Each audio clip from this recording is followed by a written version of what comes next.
Not something I normally make a video on, but I just saw the news about the fatal car crash that Anthony Joshua survived that unfortunately claimed the lives of two of his friends, Latz and Cena. A very tragic and just very sad accident that I think the reason I want to talk about it just kind of reminds you how quickly life can change like that. Because it was only like, what, a week ago? 2 weeks ago, maybe, where Anthony Joshua just made, like $100 million or something like that with the Jake Paul fight, and now he went home to spend time with family in Nigeria, and then just, out of nowhere, a freak accident that ends with two of his friends dead and him with injuries as well. Based on the reports, they're not, like, serious injuries, but even still. The loss of his friends like that has got to be beyond traumatic. And there's quite a lot of footage of it because tons of people gathered around. It looked like they were gathering around for like the New Year's Eve ball drop. It was unbelievable the amount of people that crowded the crash and just started filming it, which I know is commonplace everywhere in the world. Anytime anything happens, the first thing people do is start filming. But in one of the longer clips, someone was like actually moving people out of the way that I believe were trying to help Anthony Joshua out of the car so they could get a better angle to film at. It was very disturbing.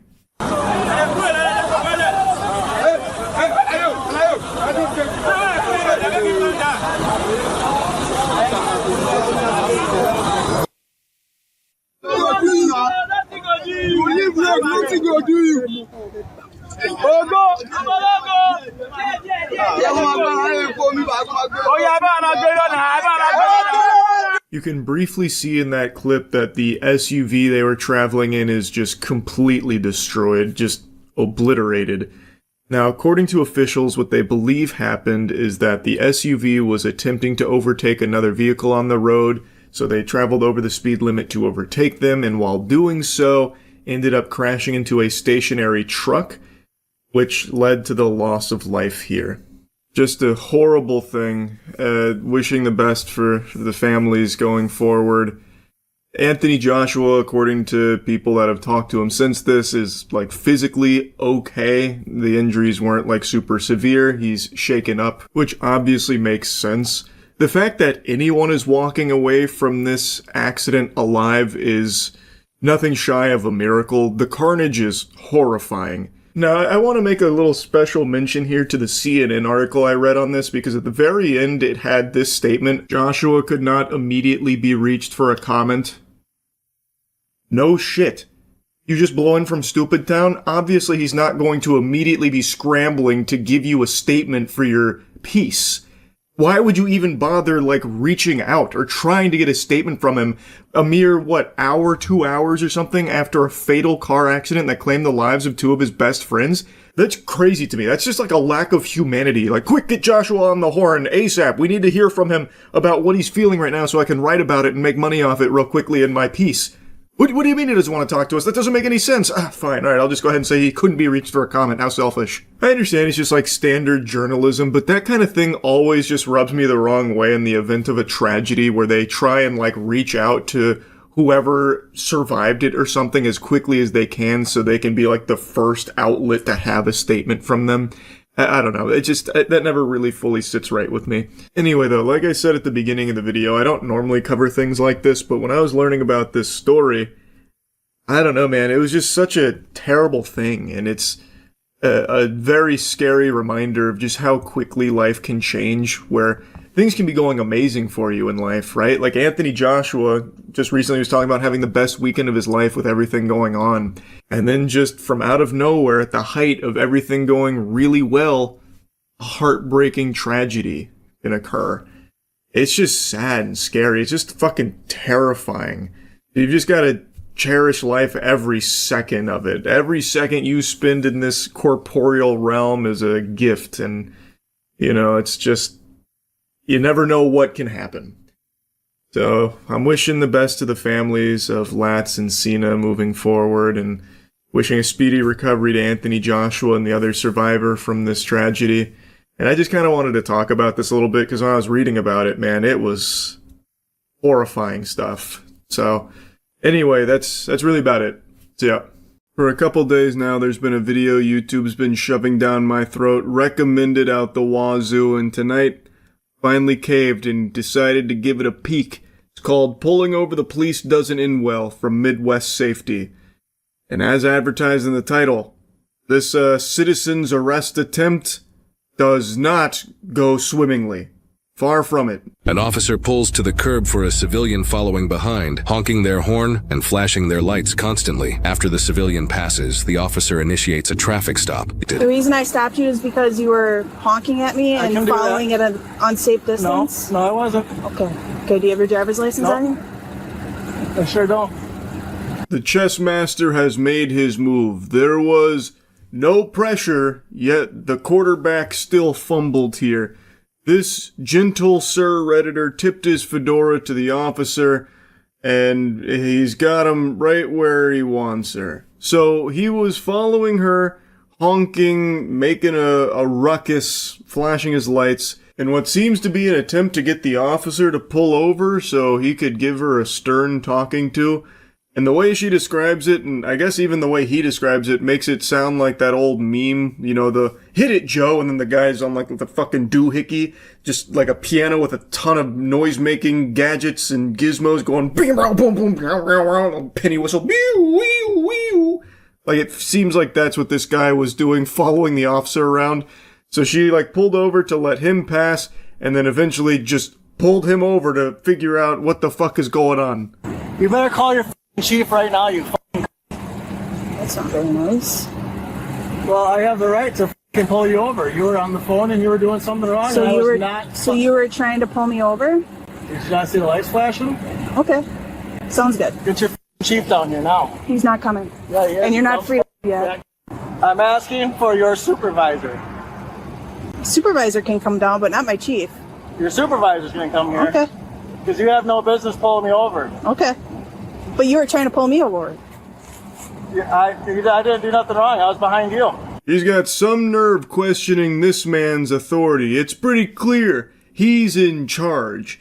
So he is now doing the classic, I need to speak to your manager move here, the old go-to Karen play. A John Madden classic. It's timeless. He did fumble the nomenclature. He was asking for the chief, which I guess the chief doesn't have an obligation to show up to every traffic stop when requested. Like Bloody Mary, if you say his name 3 times, the chief of police will show up. So he did eventually realize that it's the supervisor that he can request, which she obliges and gets the supervisor on the horn to join them at this hootenanny. Can you determine from your mirrors what's safe? Because this says right here that may appear to be closer than 10-4, do we have any recent contacts with it? Scream for help. Get out of the car and scream for help. The driver is talking to his own child, who's also in the vehicle. Start screaming for help. He's now got his child stepping out of the car to scream for help. Help! Bud, you don't have to do that. Okay, he's going to do it because you're Okay. Help! Help! Help!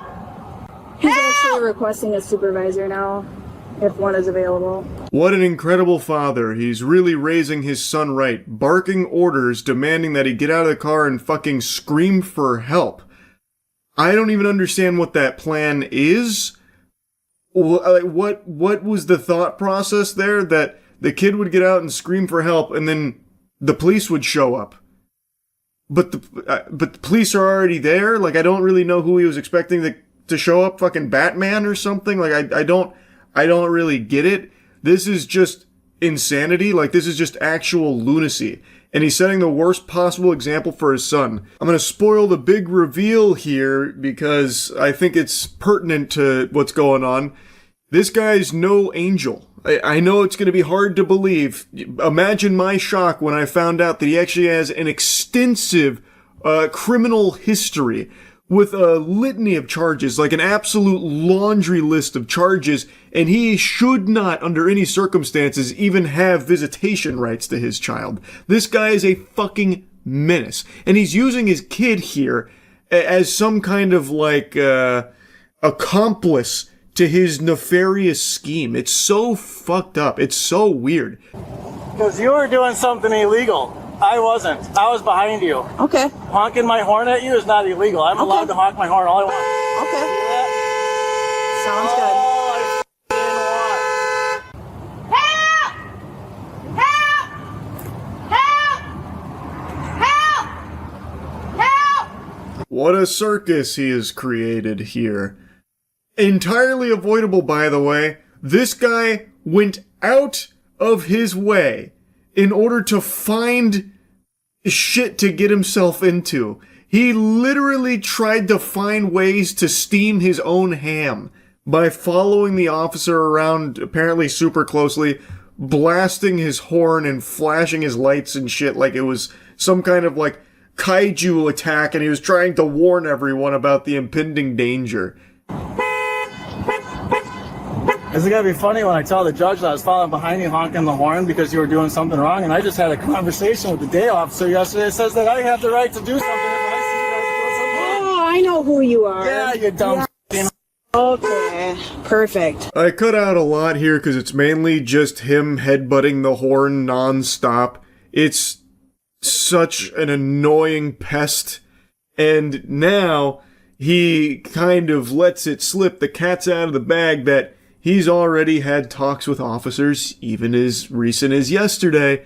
And then it dawns on her who this guy is. Other officers arrive at the scene. They also know who this guy is because he is a frequent nuisance. This fat yesterday was on the phone with me yesterday, and that's why she's here now. Hey, Joe. What's up, man? I'm the supervisor. You want to talk to somebody? Yes. Can I get What's out going for a on? second? Just stay put. I can talk to you right here, Okay. man. I was coming off of Ellis Street. This dumb came off of fucking Main Street. Had no blinker on when she made the turn. She was as well on her phone. I followed her down the road because I talked to somebody yesterday that made it very clear that if I had a problem with one of the officers that I can most definitely make a complaint about it. Okay. So I was following her down the road to figure out who she was, and I was flashing my light and honking my horn. Were and you now she behind thinks- her or in front of her? I was behind her. Okay. What a story, Joe. A riveting tale indeed. So he wanted to follow her, find out who she was so he could make a complaint about her not using a turn signal and apparently being on her phone. That was the plan. And things went tits up real quick. So he's now talking about like a ticket that she's trying to give him for all of the hoopla that's being caused here, which has only set Joe off even further.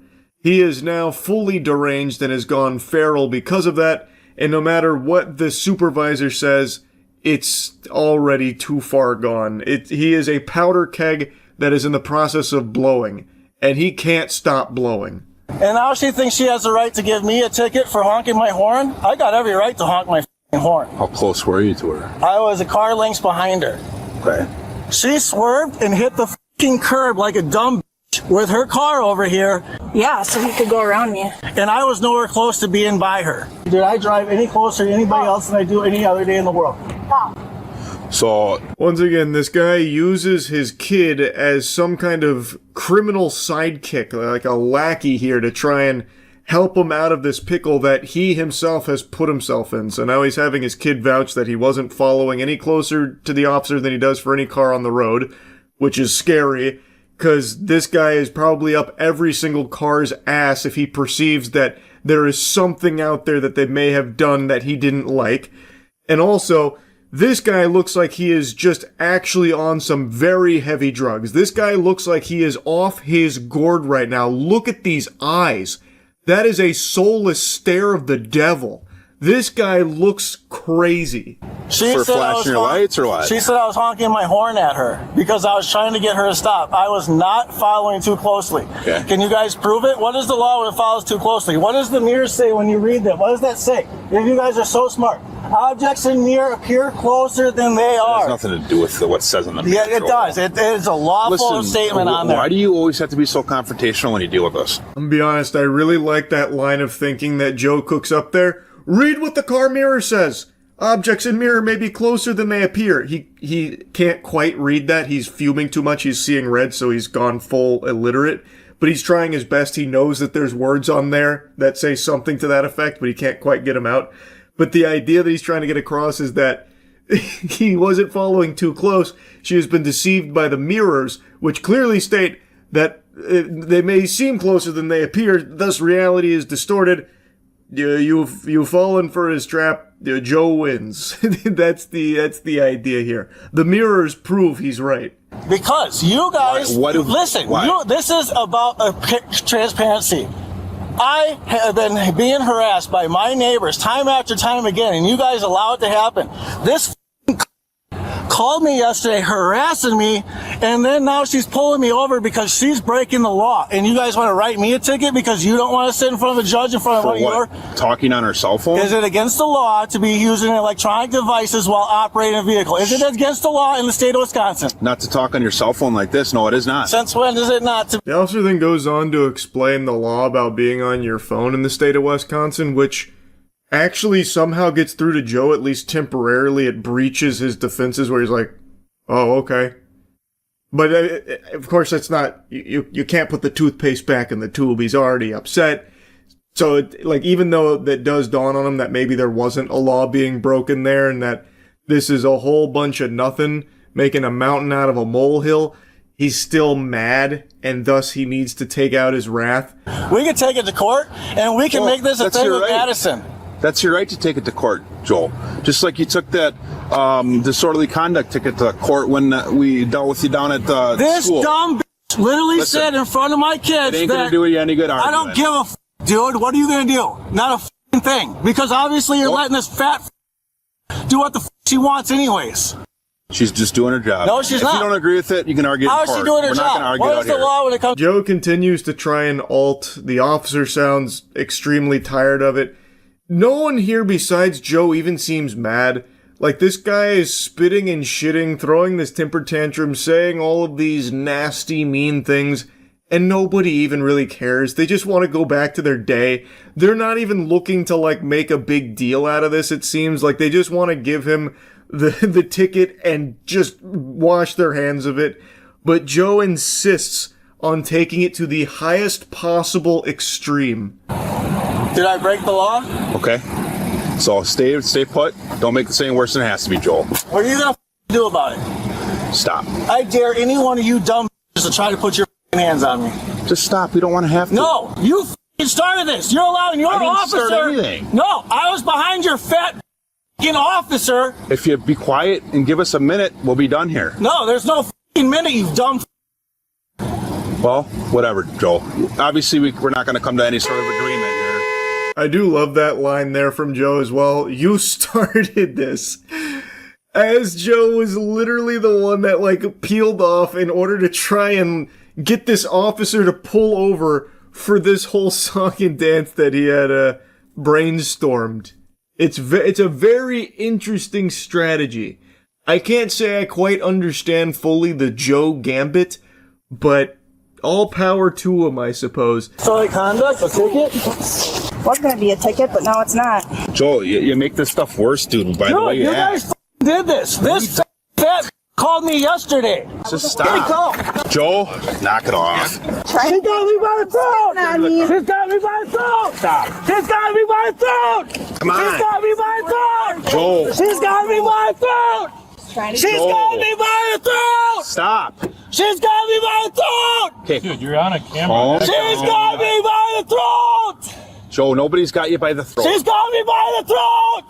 Officers, please, can't you see he's being attacked by a ghost? There's a ghost and they're strangling him like Homer Simpson to Bart. Do something. Get the Spectral Patrol out there to take down this rabid ghost that's attacking his throat. Oh my goodness, this is horrifying stuff we're seeing here. So yeah, it's probably pretty clear to you now, but they decided tickets wouldn't cut it here. It wasn't really working, so they decided to slap him with a disorderly conduct charge and take him in. I'm not gonna bother showing any more of his tug of war with the police while they try and get him in the back of the cruiser. And to think that it all could have been avoided if that officer didn't just call him yesterday. What was that about, huh? Free my man Joe. He did nothing wrong. This was all the officer's fault for driving, I guess. With Joe on the road. Driving while Joe on the road, that's a punishable offense. Joe owns those streets. You will drive the way Joe instructs you to. You are NPCs in Joe's world, and if you are a little out of line, you best be saying your prayers, because Lord help us, Joe's gonna be trying to pull that ass over, I guess. I don't even understand what all of this was about. I have no idea what he's talking about with her calling him yesterday. I haven't the slightest fucking clue what that's about, but it seems like Joe is a daily problem in the area, so it seems like he basically has some kind of confrontation with police every day. So maybe she had responded to something yesterday that involved him. I really don't know. It's just so fucking outrageous. As the name of the video led me to believe, him pulling over the officer did not go well for him. An officer remained with Joe's child until his grandmother arrived to pick him and the vehicle up. Joe was charged with resisting obstructing an officer, disorderly conduct, and battery to a law enforcement officer. While the suspect never sued over this matter as promised, court records indicate the suspect has been repeatedly sued in court for injunctions against abusive conduct, failing to pay rent, repeated issues of failing to pay child support, disputes over child paternity, failing to pay rent, and civil evictions. In both 2023 and 2024, the suspect was prohibited against engaging in conduct or contact with certain victims he had previously targeted. The suspect also has an extensive criminal history, listing dozens of suspected misdemeanor and felony charges. Sure, it might seem like most of Joe's life is dedicated to just being a piece of shit, but I think this one that we just watched in the body cam is probably the one where he finally has his come to Jesus moment and realizes that he's got a problem and needs help. And this is probably the one that sets him on the right path, I bet. He probably learned his lesson this time around. I think I can't remember, I'm going off memory, but I think he got like 12 months probation and was required to write an apology to the officers at this scene, as well as attend anger management courses. Maybe that did the trick. Maybe that was finally the one that got Joe on the straight and narrow. I have no clue. Anyway, though, just wanted to yap about this a bit. That's it. So, yeah. I'm not exaggerating with the title. This is an honor I don't bestow upon things willy-nilly. I think most of you know that. For me to claim that something is the worst I've experienced in whatever category, that is an honor that is extraordinarily rare. It's like being knighted by the Queen. To be the worst movie I've ever seen, you have to move mountains. Because I see so many bad movies. It is one of my favorite pastimes is watching bad films because I get a lot of enjoyment out of a really fun bad movie. And I see so many. And of every movie I've ever seen, Amazon Prime's War of the Worlds is the worst. It has now taken that crown, which was a crown worn by what I still believe to be one of the most bafflingly dog-shitty movies ever produced, called Let's Be Evil. It wore this crown for 9 years. It had a good run. It should be very proud of itself. But on August 4th, 2025 years after the death of Christ, we have now found the worst film that humanity has produced so far. I wrote down a lot, so we're going to really dive into the spaghetti and the meatballs here. Spoiler warning. Don't think you should care about spoilers, but they're there anyway. I really am not exaggerating with how unbelievably horrible this film is. And it's not even like it is objectively the worst thing film has ever been used for. Like, there have been worse productions, but this is an insult to the entire medium of making movies. It's not a movie. What you're watching is one big ad for Amazon. War of the Worlds is a property that's somewhat sentimental to me, and to see it bastardized and perverted into this homunculus that Amazon molded it into is nothing shy of criminal. If aliens truly did invade this planet and exterminate every single one of us, not even they could wipe the stain of this film's existence from the galactic tomes of time. This has been so catastrophically abominable that I think just the existence of this film has set our species back hundreds of years. It is unreal that this even got made. And I looked it up. Apparently this was made back in like the pandemic, so like in 2020, and they just squatted on it, keegling it in their colon for the last 5 years, and then just randomly decided to drop it now. I don't know why. It should have just stayed there. They should have buried it. They should have never seen the light of day. This is a tomb, a sarcophagus we should have never opened. So War of the Worlds, like I'm being very literal, is an advertisement for Amazon. It's an affront to the entire art of making a movie. Anyway, let's go ahead and cannonball into the pool here. It stars Ice Cube, and the film tries to be creative by emulating what some films have in the past with something like Searching, where it's all presented through a computer display. So you're seeing Ice Cube and all of the events unfolding and all the characters through FaceTimes and emails and anything that's on his monitor. So you see Ice Cube through his webcam, and that's how you experience the movie. It was a clever gimmick when it was used in Searching. In here, it's just really annoying. And the movie actually feels like it's written by a 13-year-old who just learned how to code with C#. Like, it's all about hacking. Ice Cube is like an expert hacker in a DHS program that's spying on everyone through mass surveillance, and he can actually do anything. He is basically omniscient. He can hack every possible atom on this planet, and he can see every nook and cranny of this world through computers and drones and even just air itself, it seems like. There is nothing that escapes his gaze. And the film, what you'll notice right away is it looks terrible, atrocious. And I don't mean that by just big budget standards. I mean by even like indie and student film standards. The visuals here are so bad. Look up any scene from this movie, probably even in the trailers. I haven't bothered to check the trailers. Lord help us. I can't imagine consuming more of War of the Worlds beyond what I've already consumed here from this. But like, look at any scene from this film, like when the aliens are present. It really does look like this was thrown together in one afternoon. It looks like previs. It looks like Sonic the Hedgehog before they redesigned him. Like, it is just hard to look at. Like, it's painful. It looks like PlayStation 1 cutscenes used to look. I cannot believe that they actually gave this the green light to be viewable by us. I feel dirty for watching it. It's so incomplete looking. I don't even know how you make movies look this bad in this day and age. Like, even just your stock assets that you can just freely use look so much cleaner than everything here.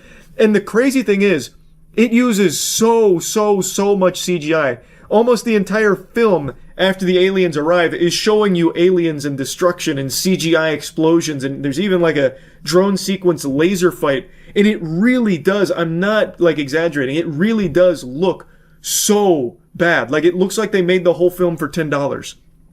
Like, they just hired a couple of people from Fiverr and gave them a week to work on it. That was the deadline. I don't know how they could possibly achieve such bad visuals. And this is an Amazon Prime movie. What the fuck? They have actual infinite money. Unbelievable. This movie is like if Birdemic was an ad for Amazon. And I haven't even begun talking about the unhinged insanity that is the plot. But before even getting to that, it's important we make a mention, nobody in this movie is acting. Like, the acting is a word that must have been forbidden on set. All they are doing is reading plainly from their scripts with no acting except for Ice Cube occasionally doing the eye twitch. That's it. There is no acting in this movie. It feels like what AI would generate if you asked it to make like a War of the Worlds Amazon Prime ad and like you wanted it to star Ice Cube. What the fuck are they doing? Like, this must have just been like a really easy paycheck, but they also just didn't even want to put in the bare minimum for it. Like, I feel like the talent here was kind of embarrassed to be working on it, so they didn't really want to give a ton of effort. That's how it comes across. So now, with all of that out of the way, let's talk about, like, the narrative. So, the movie starts with Ice Cube. He's in his lair. He's spying on everyone, which includes his son and his daughter and his daughter's boyfriend. His daughter is pregnant. Her name is Faith. And he's a real grumpy guy after the passing of his wife. And he sends her messages on Facebook. Of course, it's not reciprocated because she's dead. He listens to an old voicemail about, like, taking out the trash and being nice to the kids, which is an interesting thing to have to remind your husband to be nice to your children. Well, yeah, he is an unreasonable asshole to them. He even, like, calls his son... Well, actually, he hacks his son's computer so he can uninstall a video game from it. He just randomly hacks into his son's computer, saw that he was enjoying a video game, uninstalls it and says, "You need to get a job, you loser. You fucking bum. You're a loser. You're a loser. We paid $200K for your education. You're a fucking loser. Get a job. Get a job." And then hangs up on him. He really just beats the message home that he hates video games and thinks video games are dumb. But anyway, he's got a task right now at work where he's trying to catch the disruptor, a hacker who's threatening to release classified government documents through a YouTube video. So he posts a YouTube video. It says, "I will be releasing top secret documents about their Goliath program."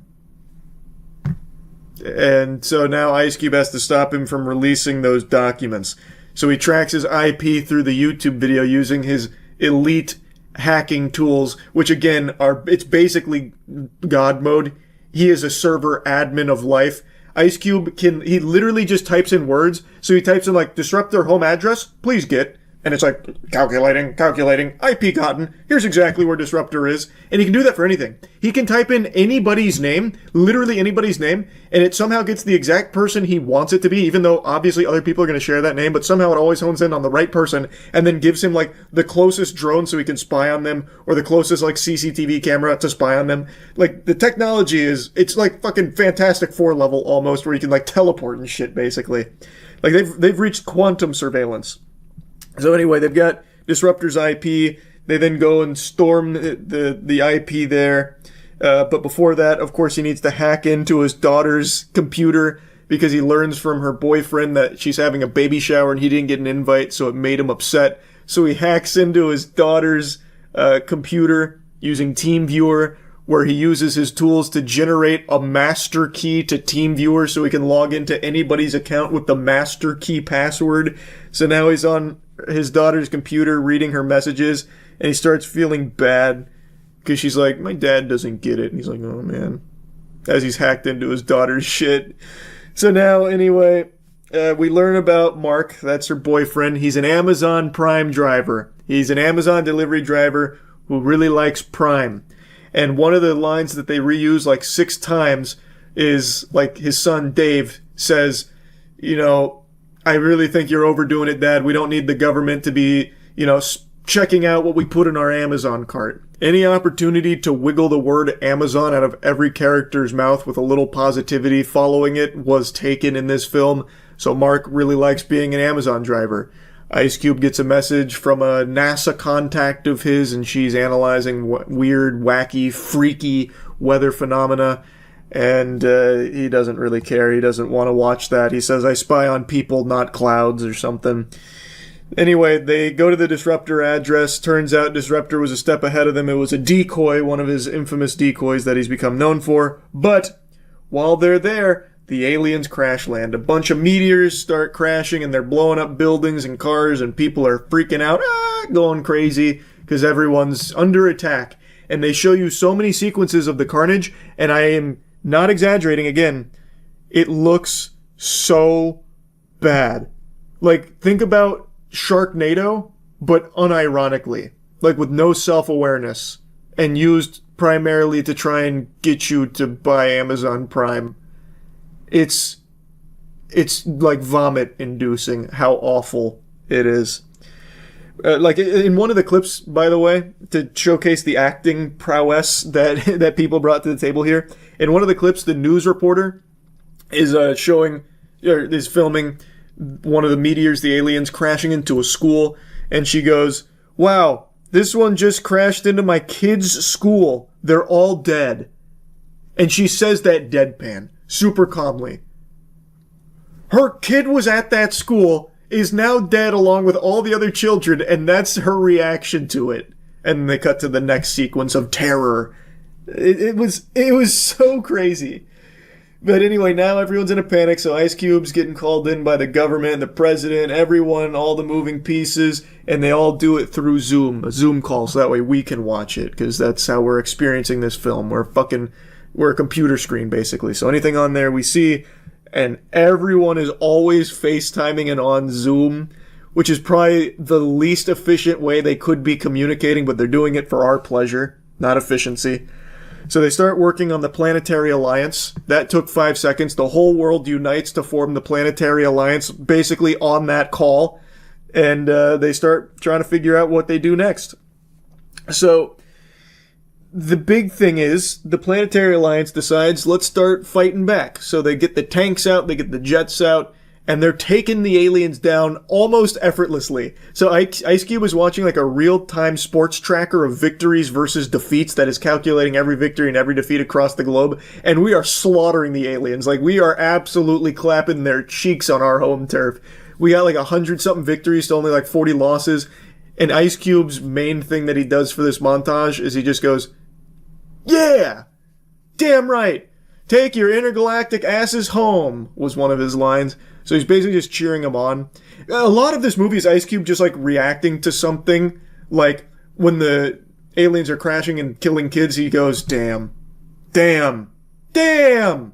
Like that's about all he does there. But now that we're winning, he's like, "Yeah." Anyway, though, during all the hubbub, his daughter gets injured when the aliens attack, and she gets a big boo-boo to her leg, and she's bleeding, and it's very intense. Ice Cube doesn't want to lose his daughter, so she's FaceTiming her dad and, worrying that she's about to die. And Ice Cube's like, "Don't worry, I'm going to come get you." For the first time, he's actually about to, leave the office, but it turns out he's locked in.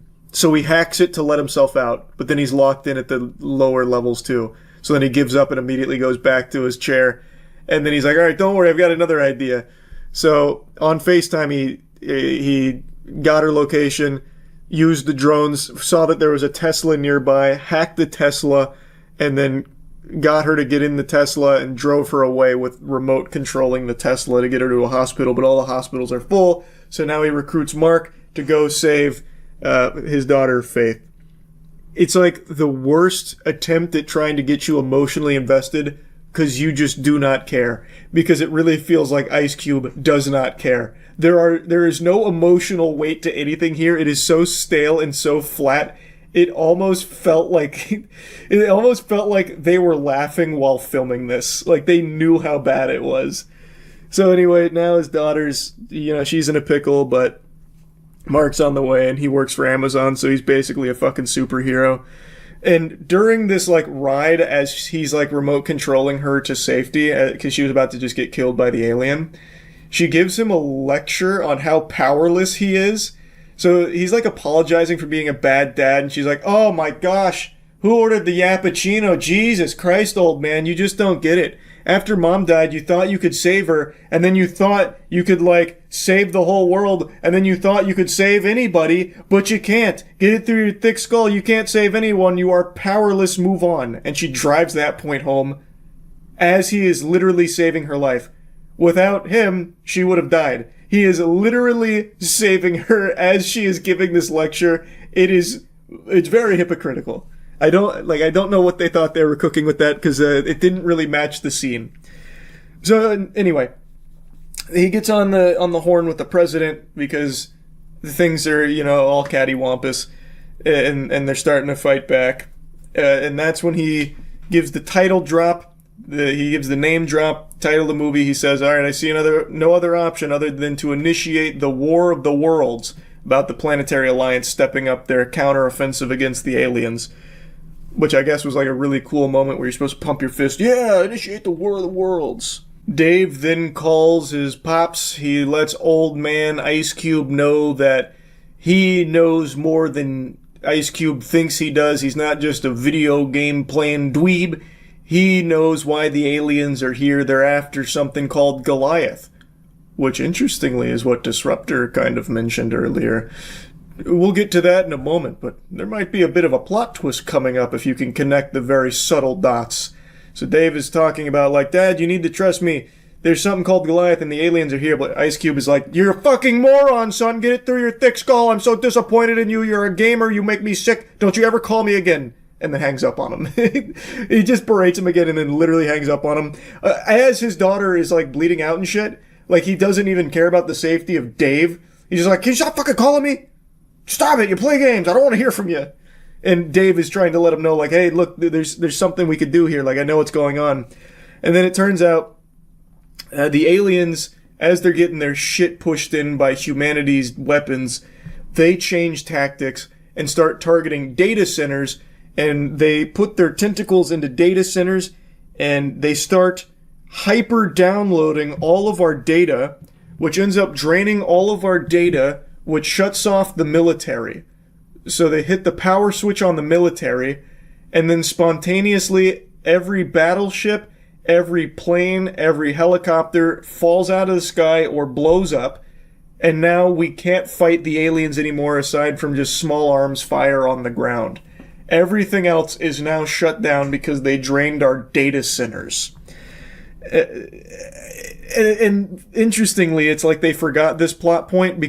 I'm getting ahead of myself. But just know this was a crucial moment where they turned the tides. The aliens turned the tides on us by draining all of our sweet data. So the NASA lady was at one of the data centers when this happened, and she noticed these little bugs. Little bugs like to eat data. They consume it. They like data.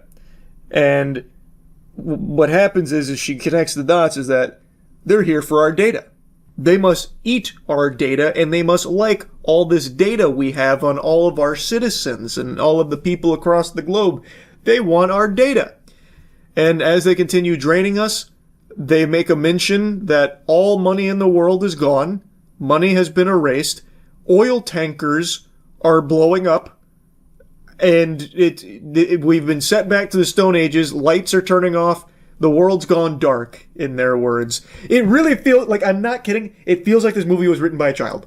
Like, everything happens like this, too. Like, the aliens come, and then we shot them with tanks, and they didn't like it. So what they did is they shut down the military. They turned off the military, and then they erased all of our money, and it disrupted the chain of command, and then all the lights turned off, but because of our data. It's so bad. It's so, like, bafflingly bad. I cannot believe a human being wrote this. Like a real sentient person. Like, this could have been written by an alien. Like, it might have been.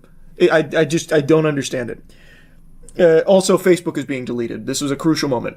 Not only is all money being erased, but websites are being erased. Facebook is getting deleted, and Ice Cube is there on his wife's Facebook page, taking one last look at it as messages are vanishing. He's listening to the audio message again, and then it does the classic cliche as it turns off. And then it vanishes, and then 404s. But it's not every website. YouTube actually still exists because that becomes a crucial plot device here towards the end of the film. But Facebook is gone.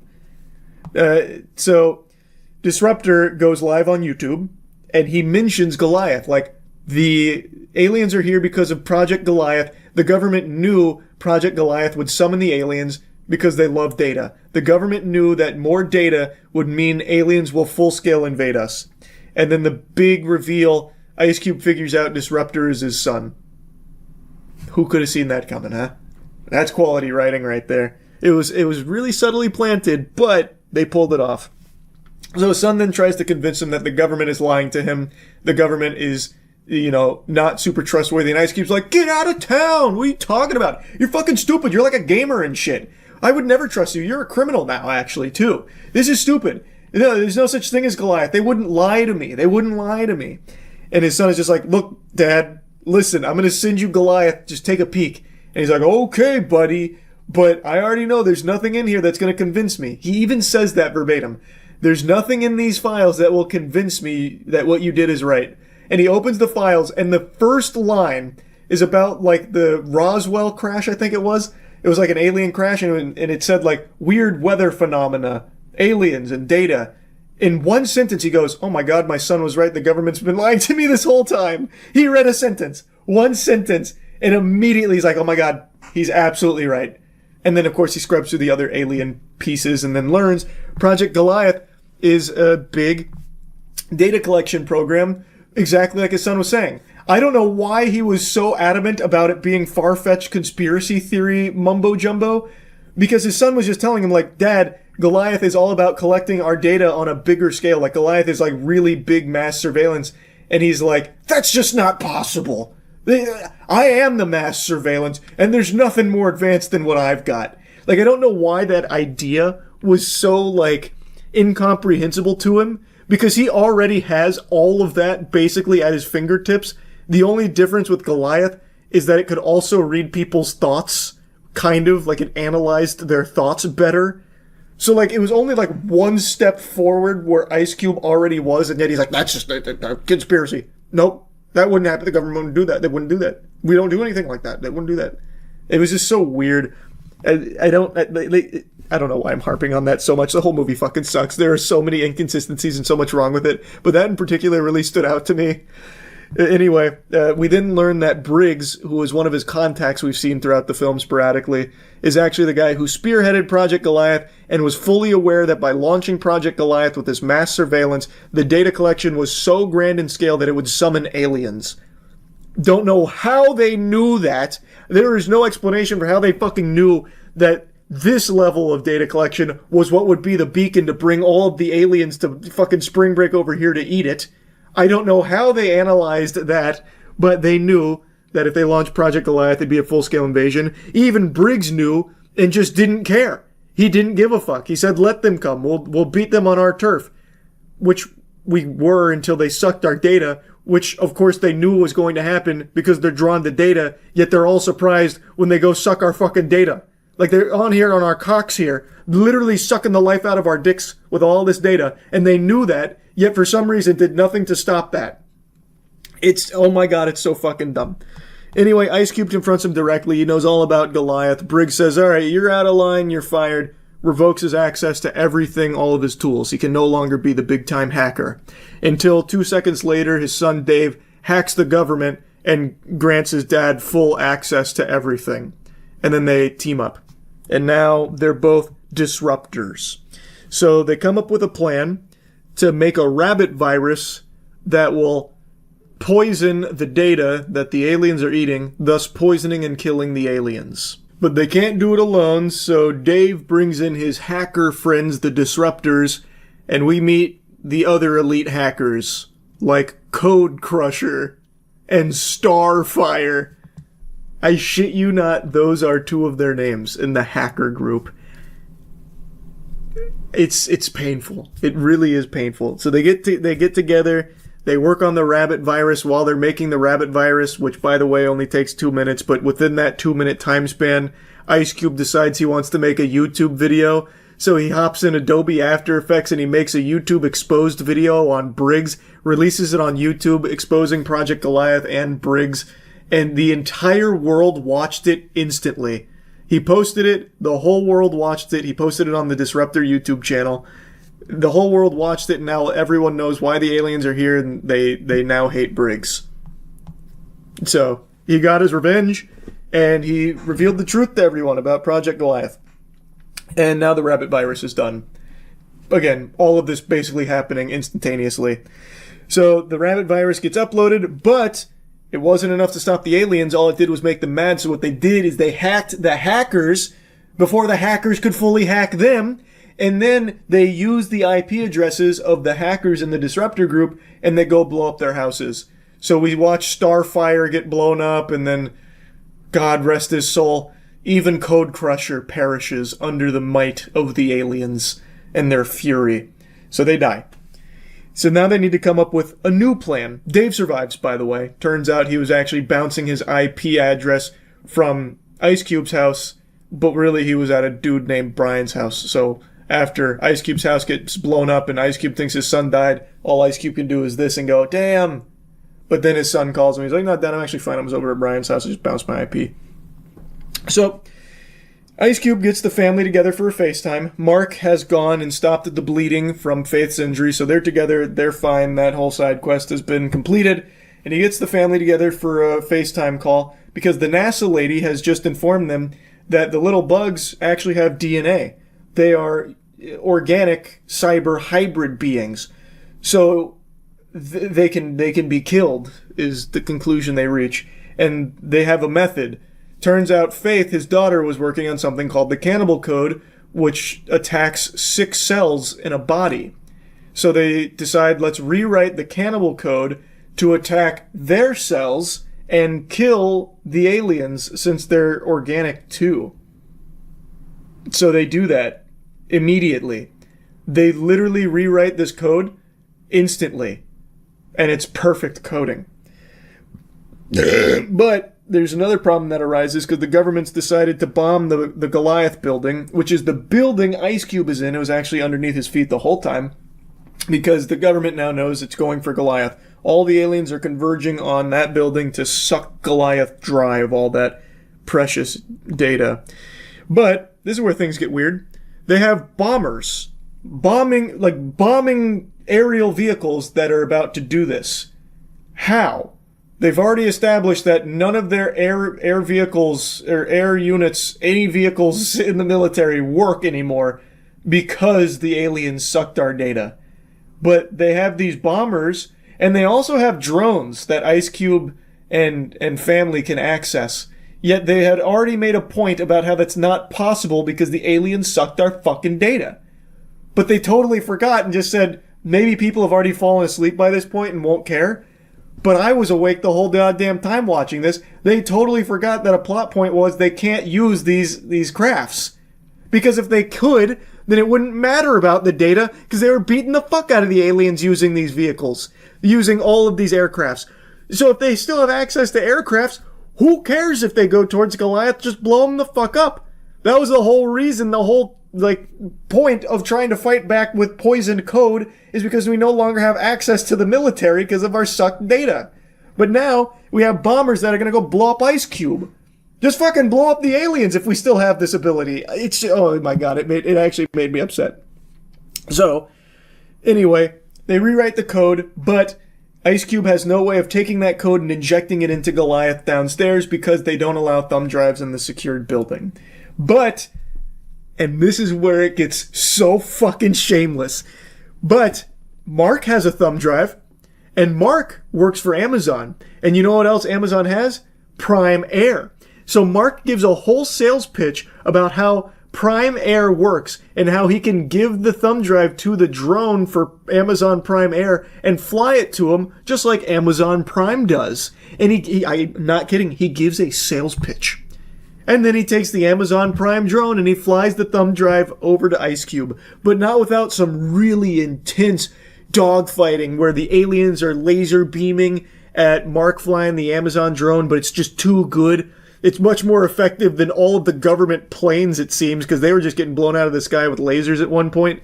Meanwhile, Mark, who is not a fighter pilot, he's something far stronger, an Amazon Prime drone delivery expert. He's dodging all their lasers, he's doing fucking barrel rolls, and then Dave is hacking nearby drones in order to blow up the aliens that are attacking Mark's drone. Again, how is he even able to access drones? That shit shouldn't be working in the first place, what you've already fucking established here.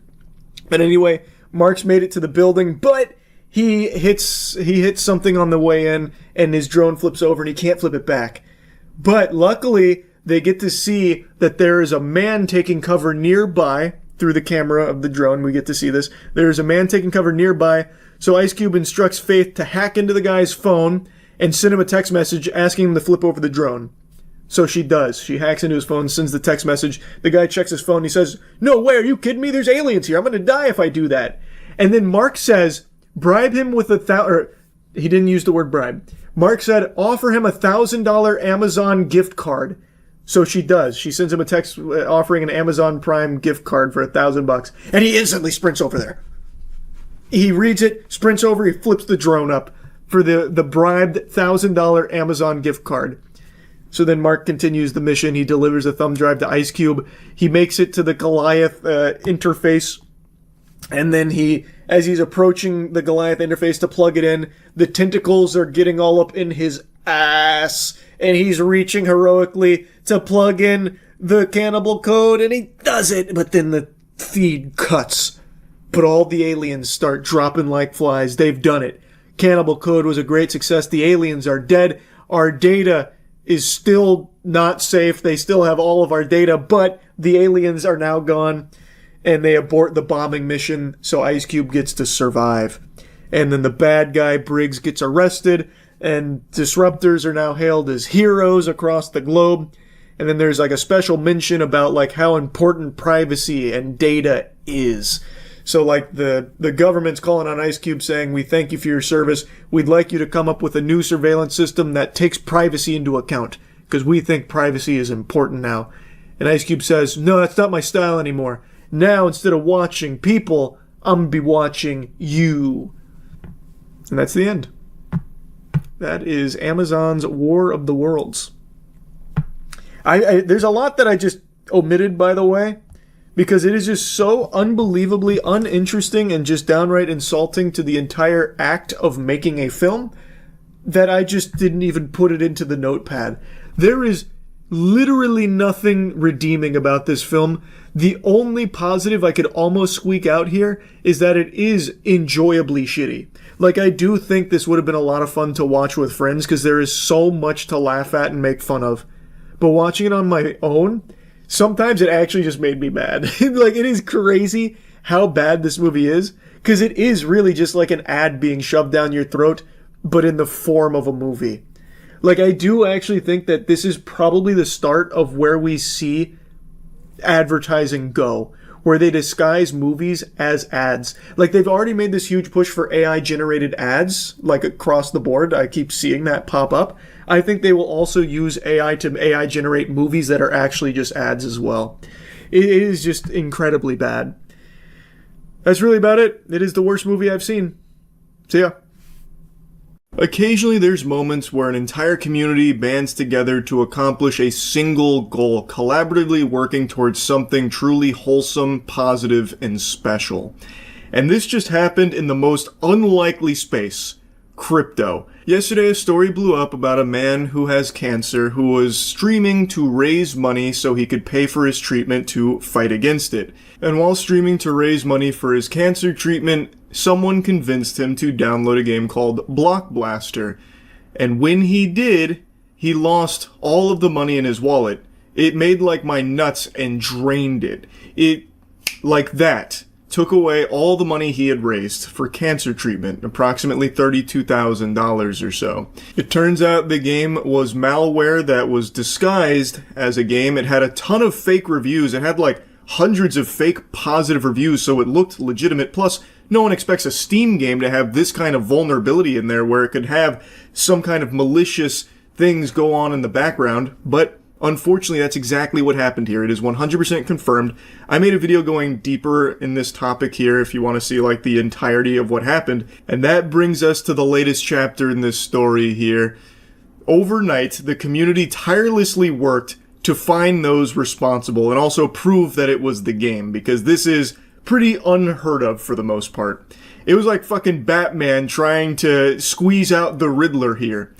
And they did. They confirmed beyond a shadow of a doubt the game was responsible. They even identified apparently 907 victims. And not only did they prove that the game was causing all of these people to lose all of their crypto, they even unmasked some of the people responsible for it. Which means there could be real consequences for these fucking sick assholes here. Like, we even have snippets of conversations, like this one from David. The context here is these two are apparently involved in the theft with very little remorse, and David says, I will, sure. I didn't want to do that one, to be honest, but once I was done pin testing and sent it off, it was already done, and I figured he would make it back in a day. This is talking about Rostaland, the individual with stage 4 cancer who was raising money to try and get treatment to survive that they stole all of the money from through this game, Block Blasters.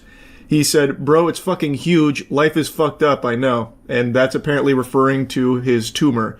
Rostaland has a sarcoma, and he has posted some pictures of it because obviously being a pump.fun streamer, there's a lot of distrust. So he has done everything he can to prove the legitimacy. And like I said in the last video, it seems like everything there he is being honest about. Like, he is telling the truth. He's not faking cancer, I don't believe. So this is him talking about it. He even says, dog, I will send it back, but he literally will make it back in a few hours. I checked how much he already made back. And then the other guy said he already made it back, to be honest. This is one of a few suspects. Now, Zach XBT actually reached out to me to give me even more information about this case because it is crazy.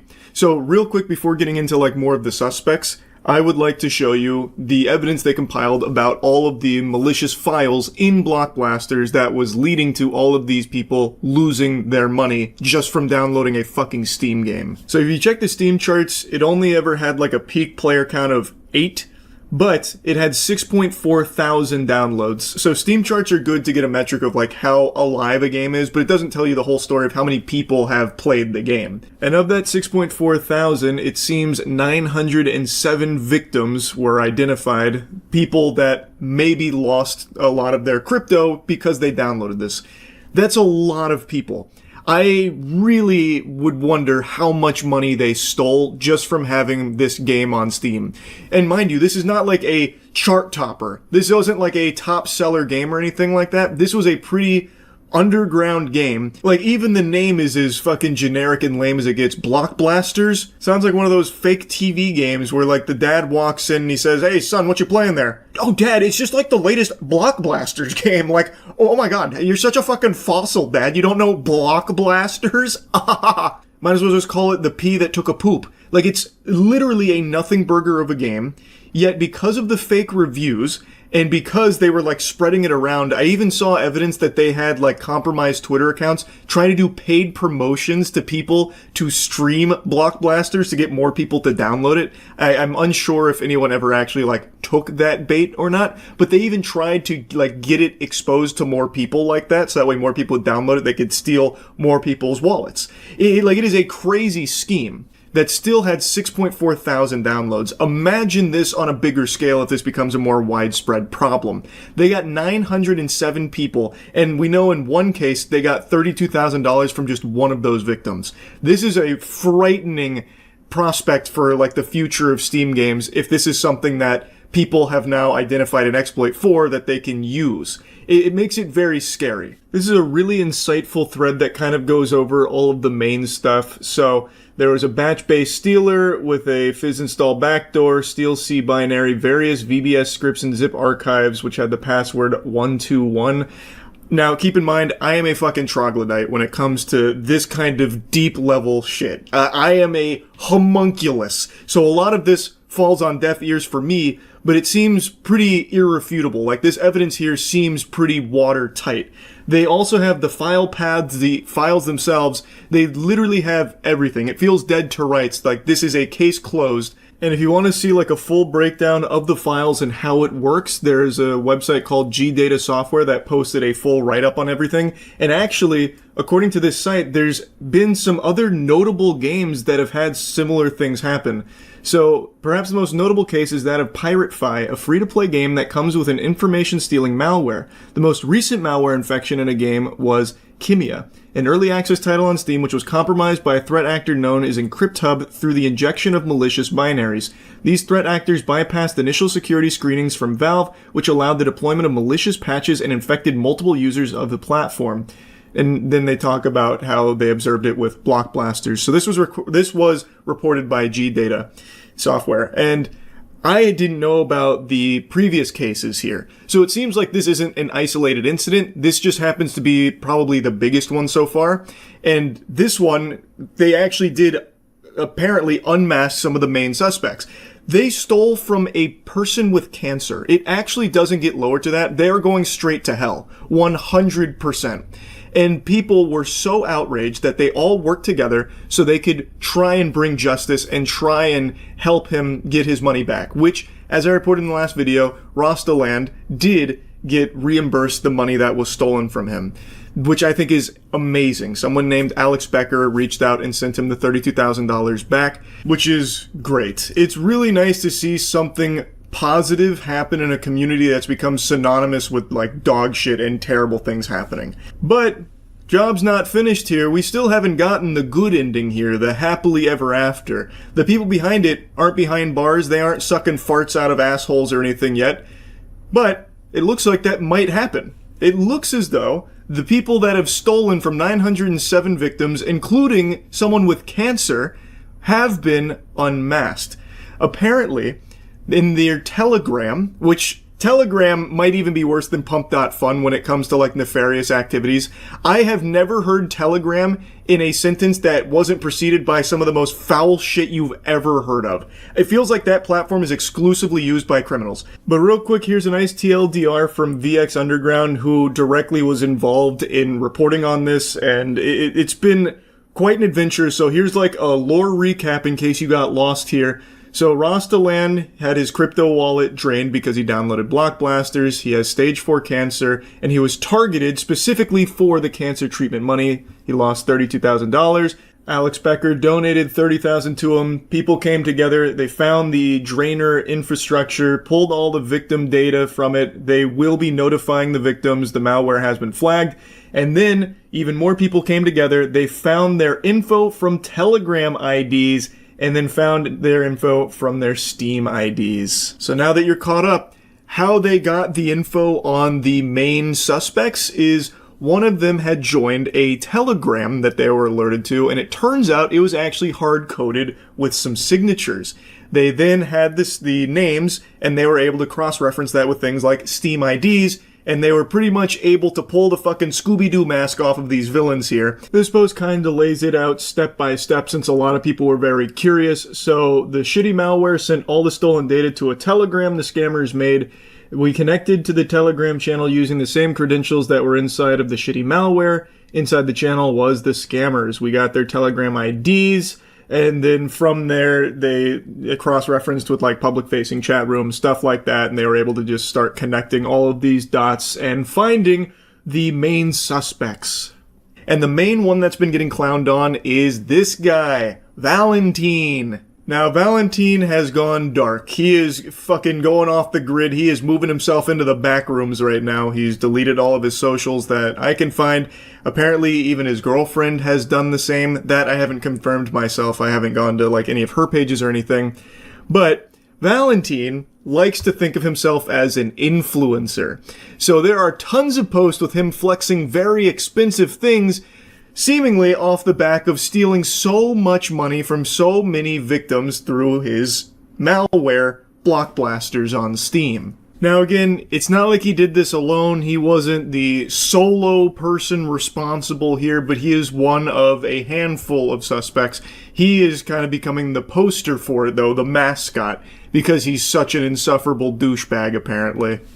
What a nice guy. When he's not stealing money from cancer patients, he loves hanging out with his girlfriend and doing cringe TikTok dances together. Look at how cool this guy is.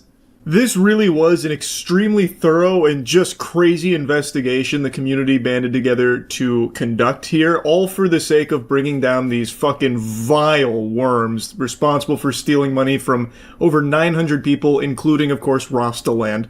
That was really the spark that ignited this. And VX Underground gave a list of like the most notable people who worked this, so you can see like the credits here. Huge hats off to all of them for their work on this, because if there can actually be like some justice here, not only with, of course, Rostaland getting the money back, that's amazing, but also the people that did this being held responsible and facing real punishment for it, that would be amazing. Now, apparently a lot more information was uncovered about the individuals seemingly behind this, but this is all I'll share publicly here. Apparently the people that conducted this investigation have already turned over all of their findings to authorities. So, there is a very real chance that these people will not get away with this. That's amazing. That's fucking incredible, because in crypto, there's a rug pull every minute. There's a scam every second. There's always someone losing their money in tragic ways in the crypto space, and very rarely does that go punished.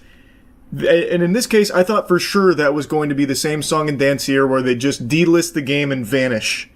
But the community did not let that happen. This is the result of a community motivated by a single goal of getting justice for someone that was wronged. They stooped to a level lower than you'll normally see. Stealing from someone with cancer. It ignited a spark in the community where they worked together to catch these evil people. And I think that is great. I can only now hope that the authorities will do their job and actually deliver some consequences to those responsible for this attack. And hopefully all of the other victims will get their money back as well somehow. I don't exactly know what that'll look like, but I'm really hoping the other 906 people that downloaded this game and perhaps lost a lot of money because of it will be made whole again too. Anyway, I had to give you the follow-up here. This has just been nuts. And I do think that this maybe needs to be some kind of wake-up call to Steam, that there is something that needs to be changed, so that way this kind of thing can't happen again in the future. They need to like revamp their like screening protocols or something, and I understand that it's like just a complete open market where people can just dump their bowels on there willy-nilly, but having this kind of possibility on the table is very scary to anyone on the platform that might see a game from a small indie dev that looks interesting. They download it, all of a sudden they have some really harmful shit on their computer. That is something that needs to be explored and fixed. Hopefully this isn't like the first of many to come. And anyway, that's really about it. See ya. AI. You expected me to be in the chair, but sometimes you have to expect the unexpected. The only thing you can expect is when there's some AI dog shit going on. I can't resist the urge to make fun of it. I'm in my artsy era of video making right now. That was like an A24 level intro, getting experimental. I just figured since Quentin Tarantino's lost his marbles, lost his mind, and has gone on these unhinged rants attacking beloved actors like Paul Dano and Matthew Lillard over nothing, it's up to me to pick up the mantle of delivering some creative cinematography, so I'm dipping my toes in there. Toes that Quentin Tarantino I'm not allowing to suckle on. Anyway, speaking about sucking feet, the YouTube CEO just released a statement that sucked a lot of ass, where he's defending the AI usage across the board on the platform, and even goes as far as to say that it's going to be an invaluable tool for people that lacked the skills and equipment to create videos. It will give them the ability to do so. Basically, go to YouTube Shorts and look at all of the incredible stuff that the skillless have been able to do with AI. We've been blessed, thank God. It's a topic most people have been complaining about, especially when it comes to short-form content, because all you get fed is AI gobbledygook, like actual nonsense trash, because it's the easiest thing to just fart out onto the platform. It's infinite content. And when you just scroll, most of the videos you get are AI these days. And the most viewed videos, like if you, instead of just anecdotal evidence about like most videos you get, provably some of the most viewed videos, if you go by views, are AI generated shorts. That is a bleak future, one that a lot of people have expressed their concern over, hoping that YouTube would step in and maybe do more to stop the platform just becoming a cesspool of just AI trash. Neil, on the other hand, the CEO, believes that that's actually a really good thing, because it's giving people that lacked the skills and equipment the ability to put that in front of you. Yeehaw, yippee. But even beyond that, one of the most complained about things on YouTube as a platform is how bad its moderation is, with so many people being falsely banned and shit. And also it's been revealed that AI is a big part of the moderation protocol for the platform, and it makes so many mistakes that's led to wrongful terminations that everyone with a functioning frontal lobe will tell you should never happen, because AI should never be able to be the judge, jury, and executioner. It should never have the ability to terminate a channel. There is no world where that makes sense for YouTube to just give the keys to the kingdom over to AI, where it will ban people. AI should never be able to do that. If it wants to use AI for moderation, it should only be able to flag channels internally and then put that up the food chain, up the ladder, for a human being to look at. But Neil seems to have a different vision in mind based on his statement here. Let's go ahead and take a peek at what he thinks. This article mentions that YouTube is expanding their AI moderation tools, even in the midst of so many people flagging just how bad they have been and how wrong they have been across the entire platform. The article then makes a mention of just how much money this platform is bringing in, which only makes sense that they can't afford to pay more money for better tools. Instead, they just need to just have AI do it poorly for them. Neil said, however, AI will open the door for a new class of creators who previously lacked technical skills or equipment, arguing the tech will revive YouTube's early era of enthusiastic amateurs while helping the platform surface stronger content overall. That's a very interesting perspective on it all, and I feel like that's one you could only achieve by huffing endless amounts of glue to deteriorate your brain to a level of delusion that I find almost enviable. You really think that by giving these AI tools to everyone out there, what you are getting in return is the old era of YouTube of enthusiastic amateurs producing content? In what universe? It's the antithesis of that. It is the antithesis of creativity. The old era of YouTube that people look back on so fondly, the golden age, that was people just filming something in their bedroom, talking at a camera, or doing something silly, or making a skit, something like that, for the fun of creation, for the fun of being creative and just putting it out there. There was no career in it back then. It was truly just for the love of the game, the love of the sport. And somehow, he believes that these AI tools will reignite that passion, that drive. Based on what data? What we have is endless amounts of data to suggest the opposite, where when you have these tools and make it so easily accessible for people to just squeak out 30 seconds worth of AI drivel on shorts and do that 40 times a day, that's what you will get. It's just AI slop. There's a reason that term exists, because when you go on shorts or even full-length videos now, people are doing like 8 to 10 minute, completely fabricated, phony baloney, false true crime stuff is one of the bigger culprits, where they just have an AI script from ChatGPT that tells a made-up story about a made-up person who did a made-up crime. When you have that content, what there, Neil, is reminiscent of the old era of YouTube with enthusiastic amateurs creating shit. We haven't seen anything positive on YouTube as a result of these AI tools Neil speaks so highly of. They're a fucking scourge right now. Half the time, you don't even know if what you're watching is real or fake because there is so much of this content on there. I say half the time, that's an exaggeration. Point is, there is so much of this content on there. There are tons of people that are completely misled. Like with the P. Diddy trial, for example. There were entire channels dedicated to following the P. Diddy trial, and the channel, turns out, was all just AI garbage, making up stories, like the whole Prince storyline and tapes that were revealed that brought down the whole P. Diddy case. All of it was fake. Yet, those channels made tons of money for the people that made the AI garbage. And tons of people took it as the truth. A lot of people believed it. It became a big story that needed to be, like, formally debunked. That's a bad thing, Neil. I don't know where you are seeing any positive usage of skillless creators using AI tools to bring good content to the platform. Like, I don't know where that's coming from. It is just truly an exploitative tool for people to make a ton of quick cash off of by just making infinite videos instantly. Like, that's what we are seeing, and it's not good. Most people are complaining about it, rightfully so, but Neil is defending it tooth and nail. And we haven't even begun to scratch the surface on YouTube's AI moderation tools yet. We're about to get into that. According to YouTube CEO, AI will be key in policing misinformation, IP theft, scams, and what many creators have dubbed AI slop.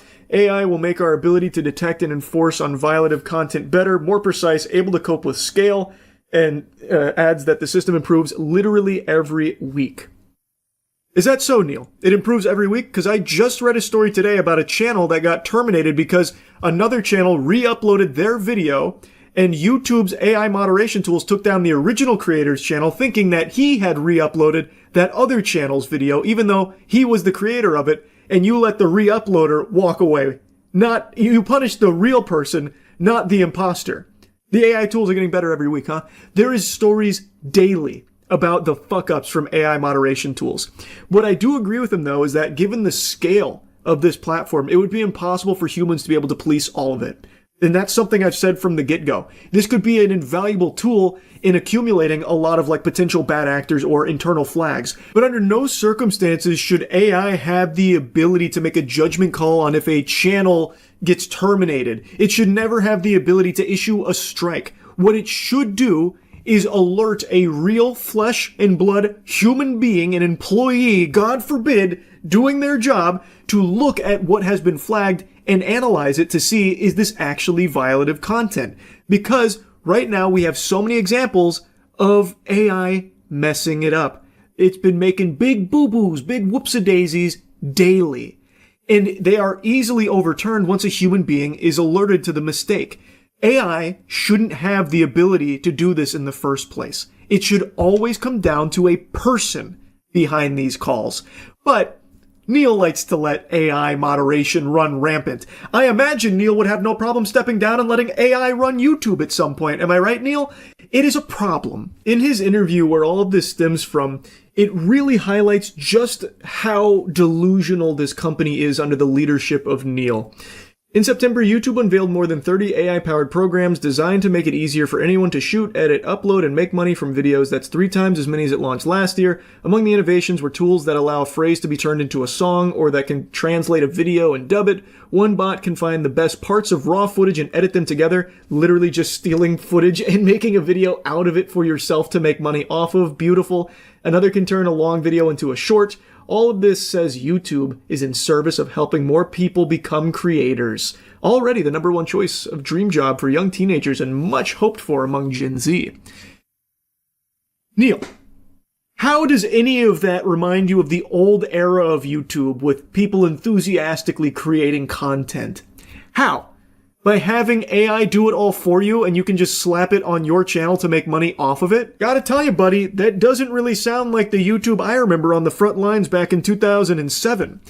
It just feels like it's very much a corporate decision from YouTube where you can make more money off of this trash. But maybe that's just a crackpot conspiracy theory. I don't know, Neil. Maybe I'm just way off the mark on this one. Maybe there is so much good content you're consuming that's AI generative on the platform right now. I have no doubt you're watching tons of it, right? I still remember when YouTube's slogan was broadcast yourself. Neil is arguing the opposite. It's not about broadcasting yourself. It's about letting AI broadcast shit for you. This Time interview really is just fucking laughable. Neil, who has always been known for his willingness to dig into the weeds of an issue and really understand it, proved to be a quick study about traditional media, according to those who have done business with him. I would say Neil is very well prepared, says NFL Commissioner Roger Goodell. What a fucking amazing vouch. That's who I want to put my trust in. Someone that Roger Goodell is saying really has a good handle on it. He's got this industry by the titties. Take my word for it. He understands what he's trying to build. He's got a deep understanding of the media landscape and where YouTube fits and where content can help him advance his strategies. He is right in that last part. Neil knows exactly what he wants. He wants YouTube to be very AI focused. I think that's pretty clear given the direction that he seems to be pushing it. I also can't help but giggle very hard at that first sentence about how he has always been known for his willingness to dig into the weeds of an issue and really understand it. Since when? When has that started? What did I miss that somewhere along the way? Because even with this issue with AI moderation, I haven't seen him call out anything with it or make any big, bold changes. It's still in the exact same state it was fucking at the very beginning. Like, I don't see Neil really getting into the weeds of any of it. Like, what are you talking about? He's a guy who's more than willing to plug his ears to it and just let it ride until there's enough of a hubbub about it on Twitter, then someone will step in and fix it for him. Now, just to give you a whole picture of what was said here in the interview, he's optimistic about the implications of AI for his company in the world, believes YouTube could see a return to the early villagey days when it was populated by a higher proportion of exuberant amateurs, which I've already completely dove into by this point, but just wanted you to see what was actually said in the article itself. AI will create an entirely new class of creators that today can't do it because they don't have the skills or they don't have the equipment. Again, they are not the ones doing it with these AI tools, Neil. It is the AI doing it for them based off of a couple of sentences. I wouldn't necessarily say that harkens back to the days of the early villagey days when YouTube was populated by a higher proportion of exuberant amateurs, Neil. It's so fucking silly. But the same rule will apply, which is there will be good content and bad content, and it will be up to YouTube and our investment in technology and algorithms to bring that to the fore. That's true, Neil. Now, can you point out some of the good AI content you're trying to describe here? Because I don't think that shit exists. It is very much the entire purpose of it to be cheap, easy, and infinite. And that is how it is being used on YouTube right now. Go on your own platform, Neil, and scroll TikToks for just 15 seconds. You're only going to be seeing a ton of trash, mostly AI. Like, come on, man. Like, snap back to reality. This is ridiculous. And at the very least, do the bare minimum of restricting AI moderation tools' ability to ban creators. That shouldn't be allowed. That should just straight up be illegal. Like, I really think that should be a fucking crime to have YouTube knowingly allowing AI, which has a very provable track record of being wrong and making mistakes, be the one to take away entire people's livelihoods like that without any human oversight. That should not be allowed under any fucking circumstances. That needs to be fixed right now, Neil. Maybe instead of doing Time Magazine interviews, that should be like on the top layer of your priorities, I would hope. Because it is just unacceptable and it is out of control. It's happening daily. It's not in this perfect state you seem to think it is, and it doesn't seem like it's improving literally every single week like you say it is. Anyway, this interview made me upset and I wanted to yap about it. That's about it. See ya. Oh, look at you, big shot. Oh, wow. Enjoying all that air and clean water. Oh, makes me sick. You're an entitled freak, and I can't wait. I'm salivating for the day the data centers move into your community, and make no mistake, they will. The days of clean water and good air and reasonable pricing on energy in your local communities, I hope you're ready to wipe your ass with it, because the data centers, they are a-coming. We are experiencing a boom unlike anything else. They're putting data centers everywhere in this country. They'll probably start installing data centers in your fucking dreams to make use of that, too. Every little piece of land is going to be ravaged, destroyed, raped for data centers, so that way they can continue to farm off the AI bubble. Now, data centers aren't used exclusively for AI, as you know, but that is the impetus, that is the catalyst for this major boom we're seeing in data center installments, and there is nothing good. You do not benefit from a data center. You can look at all of the available information from the data centers that are already up and running. The local communities do not see any kind of benefits at all, despite all of the hoopla that they try and feed you and all the shit they try and shove down your throat. You eventually choke on it when the truth is revealed that it doesn't bring jobs to the community. In fact, one of the biggest data centers in the country only employs roughly 150 full-time employees. Let that sink in, put that in your fucking pipe and smoke it. And the construction of it does bring a temporary boon of some temporary jobs, but that's behind you pretty soon, because once they're up and operational, most of these data centers are running so lean, some of them only have 25 full-time employees.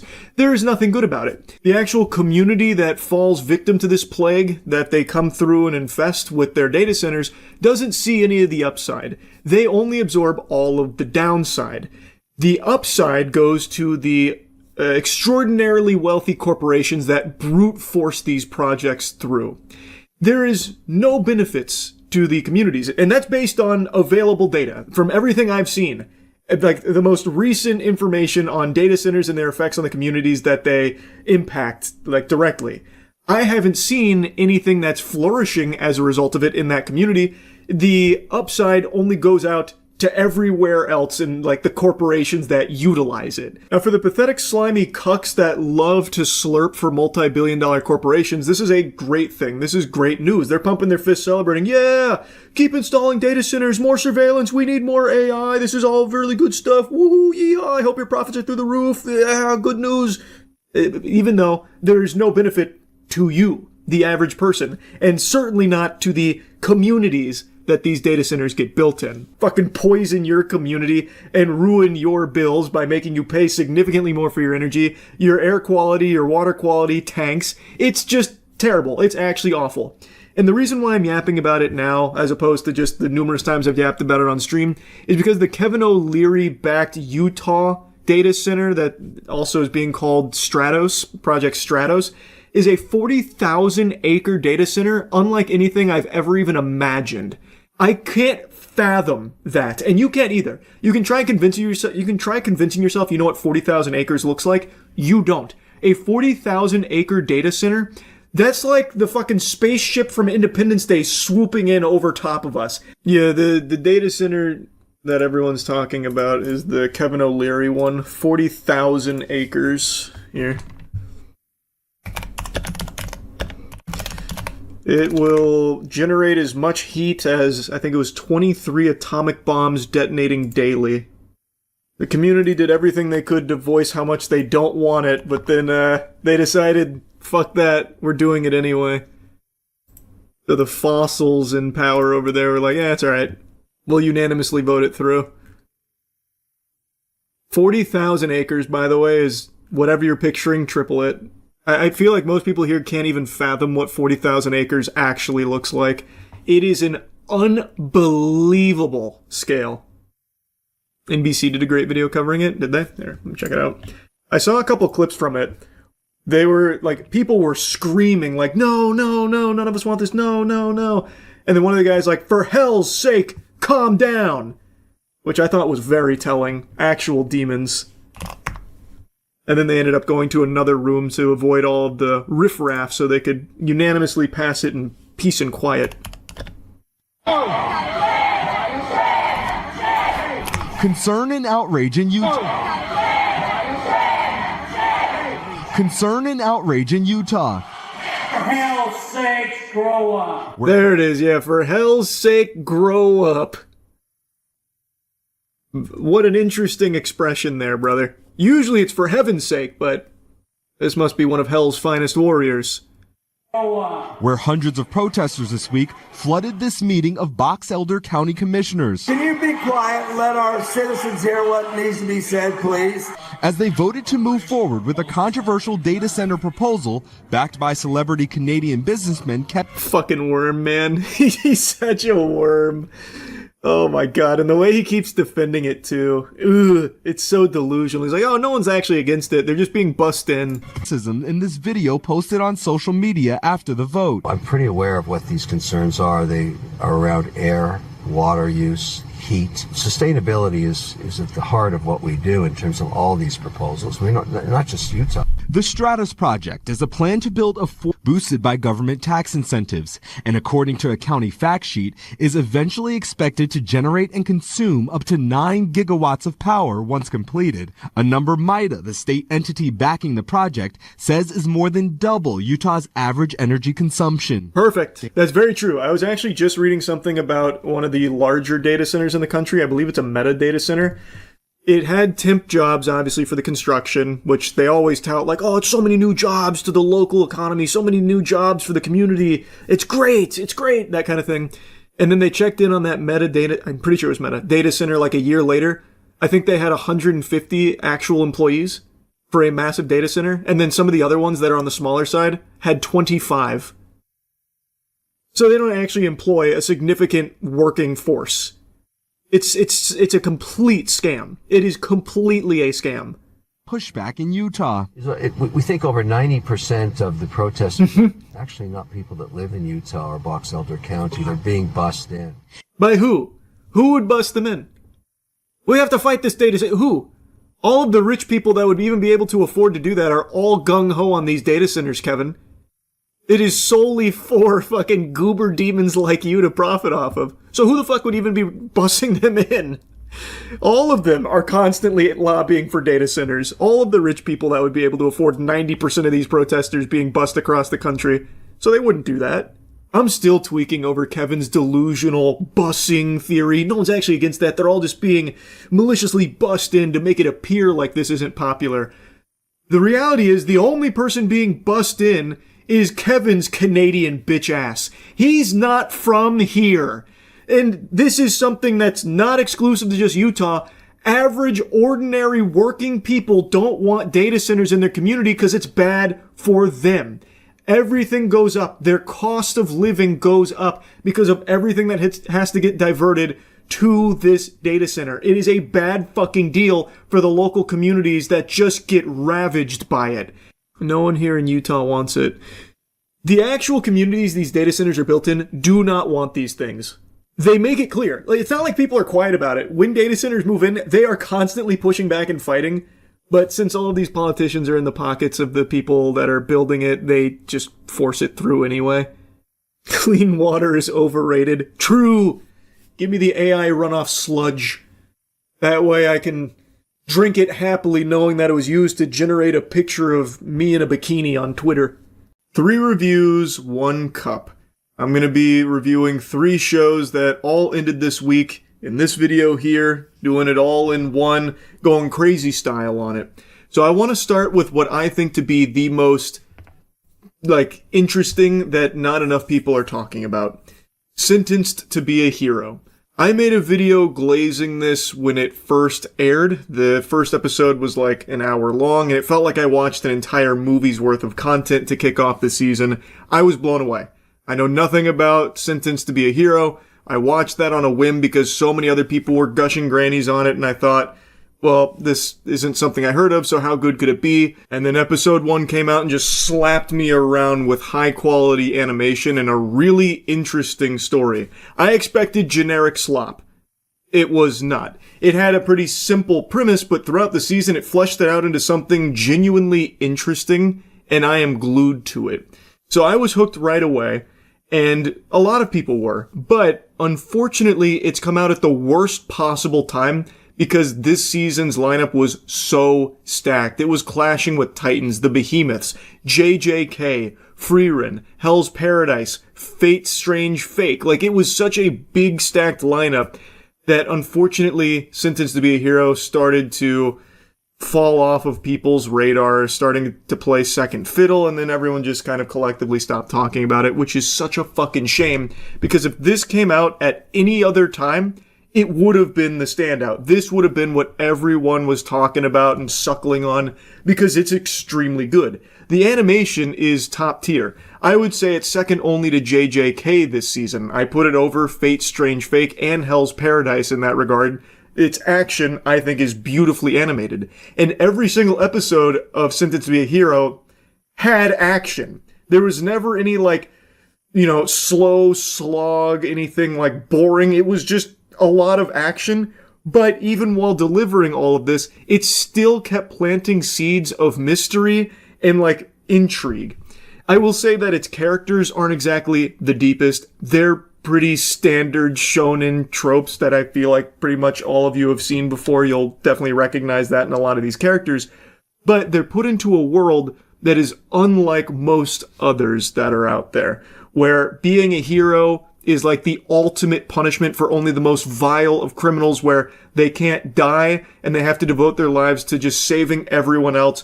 No glory, no fame, no appreciation. These are scum villains. Those are your heroes. And we follow the hero unit as they are saving the world from the demon blight who use fairies to basically just destroy humanity. But along the way, and I'm going to get into a little spoilers here because, the season just ended and I want to talk about a lot of the things I liked. Throughout the journey, you learn that there's other forces at play, coexisters that want to exist with the demon blight because they believe humanity is doomed, and the only way to ensure a future for themselves and the ones they care about is through cooperation with the demon blight and accelerating their plans so that way they can have authority in the new world once humanity falls. So then, not only are they clashing with the demon blight, they're clashing with other humans that have allied with them.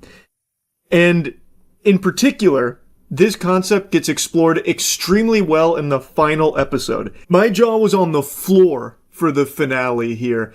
The fight with Bujum was great, and then the final episode hits, and you get so much that had me on the edge of my fucking seat, man. Kivia's clash with a very important figure in her life and everything that unfolded there. And then, I'm trying to avoid the biggest spoilers here, but I just want to say it was masterfully done how they handled that. It was animated beautifully, and it was extremely emotional. These characters that we had followed throughout the entire season, everything getting flipped on its head in a crazy clash at the end that doesn't feel like just an ass pull, but feels like a really natural development of things. Holy shit. Chef's kiss. It was incredible. I really, really, really liked this season, and I hope that there's more to come from this, because they did a great job. They knocked it out of the park. I know I've been complimenting its action in particular because there is so much of it here, but as I said, it's not just that. I think they do a great job of setting up a very interesting world, and I'm excited to see more from the characters. Like I said, they are a little one-dimensional throughout season 1. There's not a ton that you get outside of Kivia. Kivia is the one that gets the most development. She gets fleshed out a lot by the end, but the rest around her, also aside from Xylo, he gets a lot of fleshing out too. But the other cast of heroes, they don't get a ton of time to shine and develop, but even still, they're very cool and they're very hype. Especially someone that we only get introduced to in the last 2 episodes, Rhino. I'm really excited to see more from Rhino because there was a big twist with that character, and even though we just met him, it felt substantial and it felt really interesting. But anyway, I won't yap too long on Sentenced to be a Hero since I'm reviewing 2 other shows here, but I want to say This show is incredible. I really hope people stop sleeping on it. Let's now move on to probably the one everyone wants to hear my thoughts on, JJK Season 3 Part 1. I'm a big Jujutsu Kaisen guy. I think all of you know that. I was very excited for Season 3, and overall, I really liked Season 3. But I don't think it was flawless, and it's something I talked about on stream throughout the season as it was airing, and I was met with collective boos because people don't like when you step out of line of the hype train and rock the boat, but I feel like it wasn't as strong as Season 1 and 2. There were extremely great moments in Season 3, of course, and some of the new characters they introduced, I am really happy to see there. I'm really, really happy that Yuta is blossoming here after JJK0. We get to see a lot more of him in Season 3. He is an extraordinary character. I also really liked Higuruma. I think he was extremely exciting as well. It's just, Season 3, I think, got a little too lost in the sauce of the culling game and its rules and really drilling home numerous times, even outside of like the infamous lore dump episode where it's basically an entire episode dedicated to just vomiting out all of the culling game rules and regulations. Like, I felt like I was at a fucking board meeting for it. But even outside of that, there are just multiple times where it like just halts its own momentum to just over-explain what's happening in the grand scheme of the culling game itself. You know, like explaining someone's curse technique and then talking about why they need to take those points or add a rule that allows them to take points in order to accomplish this goal. Like, it just felt to me like they didn't respect the audience's intelligence to kind of piece it together on why certain things were happening. So they would instead just like hit the brakes screeching and then explain it to you.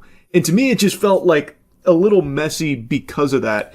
And of course, like, it jumps all over the place, which I don't really have a huge issue with, but I know a lot of other people did. They felt like it made the story a little more disjointed, which I can see that, but that personally didn't bother me nearly as much as just like this constant need to over-explain everything that you're already seeing in order to ensure that you know how it fits into the culling game rules and the big plan and the overall scheme of the culling game.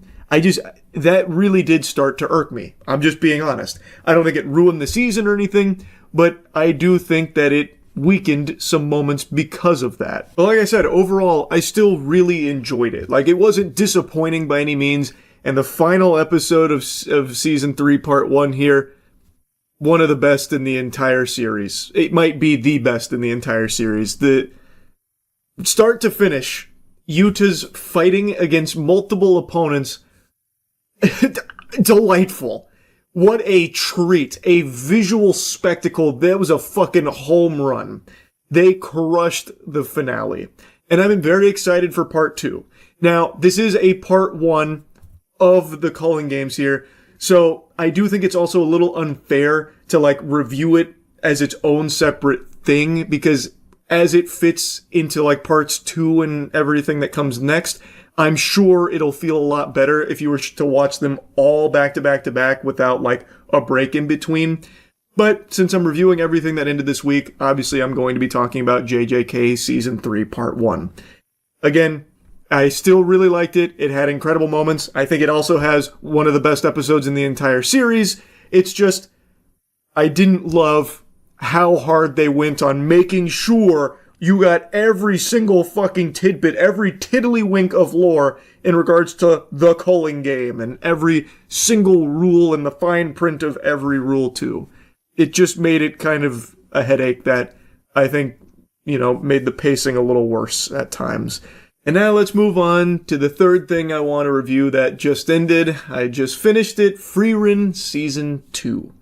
You might remember, I didn't watch Frieren when it first started. I was not a day one Frieren enjoyer, and it wasn't until December of 2025 that I went through and watched all of it, and man, did I fall in love with it.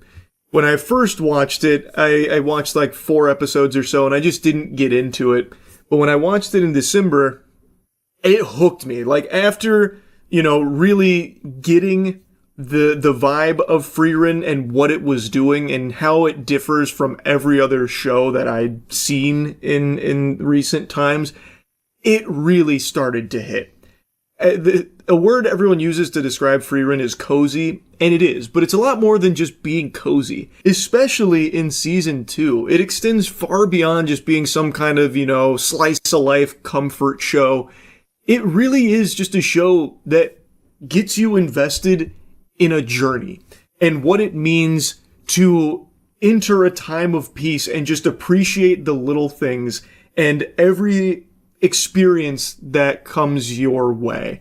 We follow a party that is many years past a grand journey that Frieren was on, where they defeated, the ultimate evil. The land is saved, and by all accounts, we're in peaceful times. It doesn't mean that everything's sunshine and rainbows. There are still monsters out there. There's even still demons, and occasionally the party we follow now of Frieren, Fern, and Stark will kill some of the demons or vanquish some monsters, but oftentimes they're just doing real simple chores. And we're meeting some characters that we only spend an episode with, but they leave a lasting impression. It's just a very human feeling of how characters connect with each other, helping one another, and recounting a journey and trying to really hold on to those memories and an experience. I just think Frieren does a good job of making you care about every character that you come across and root for this new party of heroes. And season 2, they now are in a much more dangerous location. They're in the Northern Plateau, where there's a lot more turmoil, there's a lot more chaos. Things are not amazing. And in fact, the highest rated episode in Frieren was in this season, and it's an episode that's entirely action, where they're fighting a 4-armed, 4-sword wielding demon. And it's a fucking hype episode. So, there is action here, but it's not the bread and butter. And I really appreciated the action here, but it's also not why I'm watching Frieren. It's not like I'm going into every Frieren episode hoping that they're gonna fucking, blast this demon, face fuck a demon lord or something. I'm there because I want to see them go from village to village, maybe get a new grimoire that helps them, butter some waffles more effectively with a spell, and they help this individual or help this town by doing their fucking laundry or something. They make such trivial tasks and chores have such a deeper meaning to them, and it's easy to feel like a connection to that, which is why I think this show hits so hard for so many people, myself included. It's just a really unique show in that regard. Now, season 2, though, I will say, it's short. And, of course, that's not a surprise. We knew going in it was going to be 10 episodes, but it feels really short. But the finale, I think, is very strong. I'm very excited for where it's going to go when it comes back. They set up an incredible encounter here with a character that we knew from season 1, Dinkin, against one of the most powerful demons in modern time, one of the Sages of Destruction, that's taken over his homeland and turned it to gold.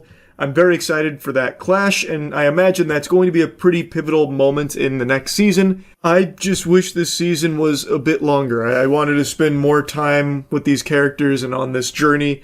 The 10 episodes, to me, didn't feel like enough, which is a good complaint to have, that you want more, because it's just that good.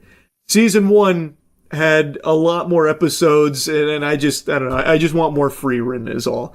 So the season did feel a little short. It's not that it feels incomplete, and it doesn't feel like it's, abruptly ending or anything. I feel like it had a pretty solid conclusion. It's just, I wanted more episodes. That's really it. That's my only real complaint for season 2. Anyway, these are the 3 anime that concluded this week. I know Hell's Paradise is right around the corner, as well as Fate's Strange Fake, but I didn't really want to wait for those 2 to end before dropping some reviews here. Plus, doing 5 reviews in one video seems a little too ambitious. So anyway, just wanted to give you my thoughts on these. That's really about it. So, yeah. Wow. I don't even know how to appropriately express my shock for what just unfolded here. Best I can do is one of these. Like a Mr. Beast thumbnail. Melania Trump, from out of nowhere, just delivered a speech going over Epstein. The whole thing was more surprising than when people learned Darth Vader is Luke Skywalker's father. And even more surprising for me, because I only recently learned that Melania can speak. I hadn't heard a peep from her in many, many, many, many years. I just assumed she had taken like a vow of silence or something, and that Trump just speaks for her. I only learned that she talks after the trailers for the Melania documentary, which, by the way, is directed by Brett Ratner, who was also present in the Epstein files with some not good photos out there of him. Interesting choice to direct her movie. A big part of this press conference was about how it's a bunch of lies that she was like a close associate of Epstein or like a victim of Epstein, and that it was only ever casual correspondence with Maxwell/Epstein, and that the email that recently came out, you know, it's misleading. It's not actually indicative of like a personal connection there. So she tries to defend that and shoot all of that down, and then she also says some things that are directly contradictory to Donald Trump and the entire administration's stance on the Epstein files. Now is the time for Congress to act. Epstein was not alone. Those words alone just had Kash Patel shoot up out of his bed in cold sweats, awaken abruptly from his slumber, tinkling his breeches, and he's going to need to calm down by butt-chugging some brewskis, because Perjury Patel has maintained that Epstein, there's no credible evidence that Epstein trafficked minors to anyone. The only person is Epstein and Maxwell. That's it. There's no other clients or anything. But here, the First Lady is saying Congress needs to act and that Epstein wasn't alone. This flies in the face of the official stance of the administration and Donald Trump himself, where they talk about how justice has been served, so get over it. Even Todd Blanche is not even shy about it. Not a crime to party with Epstein. Probably won't be doing any further investigations. Their official stance is that everything that would ever happen with the Epstein files has happened, and that the American people shouldn't care about it, and anyone that does care about it is a bad person. Also, the Epstein files aren't real. They're a Democrat hoax. Meanwhile, from out of nowhere, Melania Trump delivers this speech where she's talking about her relationship to Epstein and how, like, there's a bunch of lies about it and it's all not true, but also how important the Epstein files are and that action needs to be taken, which is very, very much flying in the face of her husband's perspective on it and the administration that has desperately tried to make people forget about it. This came out of nowhere. Melania Trump delivered this at a time where no one was talking about the Epstein files. The media had forgotten about it. The administration got hit by the Men in Black neuralizer, so they didn't even know who Epstein was. They forgot that name entirely. And then Melania Trump comes and does this. I call on Congress to provide the women who have been victimized by Epstein with a public hearing specifically centered around the survivors. Give these victims their opportunity to testify under oath in front of Congress with the power of sworn testimony. Each and every woman should have her day to tell her story in public if she wishes, and then her testimony should be permanently entered into the congressional record. Then, and only then, we will have the truth. Thank you.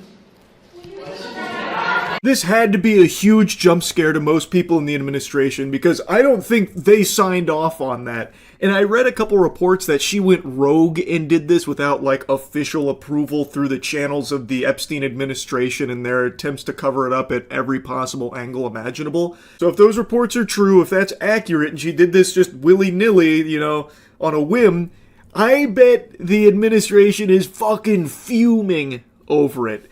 And now she calls for Congress to act, but Melania, get ready for the cold water.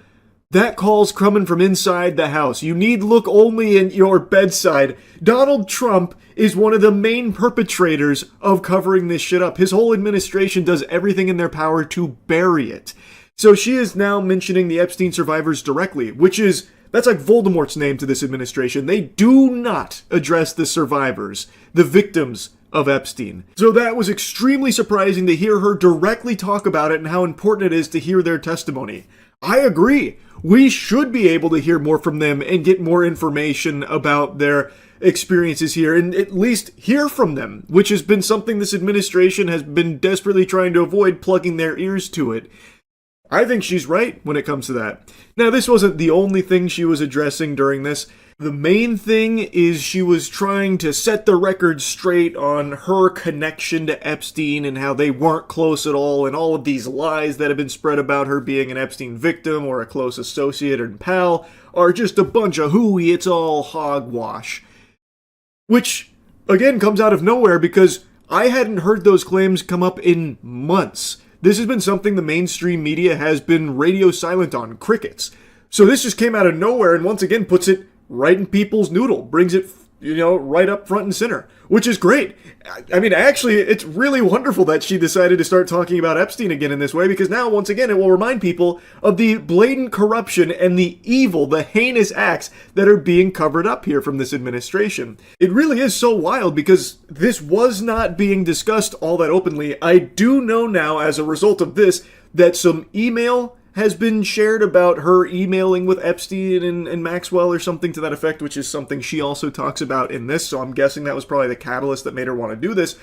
But it was something that people weren't really talking about until she brought it up. It's like if I go into a crowded theater and I say, all right, everyone, listen up. I just want to make it clear I did not shit my pants. And I don't want anyone here to think that I did.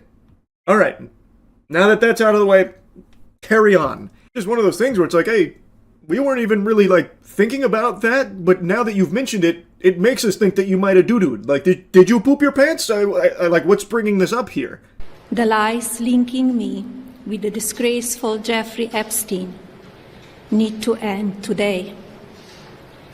The individuals lying about me are devoid of ethical standards, humility, and respect. I do not object to their ignorance, but rather I reject their mean-spirited attempts to defame my reputation. I never been friends with Epstein. Donald and I were invited to the same parties as Epstein from time to time, since overlapping in social circles is common in New York City and Palm Beach. Just ignore the numerous photos of Melania with Trump and with Jeffrey Epstein and Maxwell. I mean, they're right there at your fingertips, but don't look them up. Clearly, she didn't have a relationship, a friendly relationship with Epstein and Maxwell. She just photographed with them multiple times, that's all, I find it a little hard to believe that they weren't friends or close in some capacity. Jiminy Christmas, again, the director of her documentary that just came out is Brett Ratner, who is in the Epstein files. I imagine they probably met through Epstein. I mean, that's just a hunch. I don't know that for sure, but that's quite a coinky-dink, don't you think? I feel like she doesn't do a good job of, actually convincing people that there's no, connection between her and Epstein and Maxwell, that they weren't really friends, because it flies in the face of what your eyes can see. The photos, the emails that just came out. There's plenty of things to suggest they were friendly at the very least. Maybe she wasn't an Epstein victim per se, but it does seem like she was a pal to Maxwell and Epstein. To be clear, I never had a relationship with Epstein or his accomplice, Maxwell. My email reply to Maxwell cannot be categorized as anything more than casual correspondence. My polite reply to her email doesn't amount to anything more than a trivial note. I am not Epstein's victim. Epstein did not introduce me to Donald Trump. I met my husband by chance at a New York City party in 1998.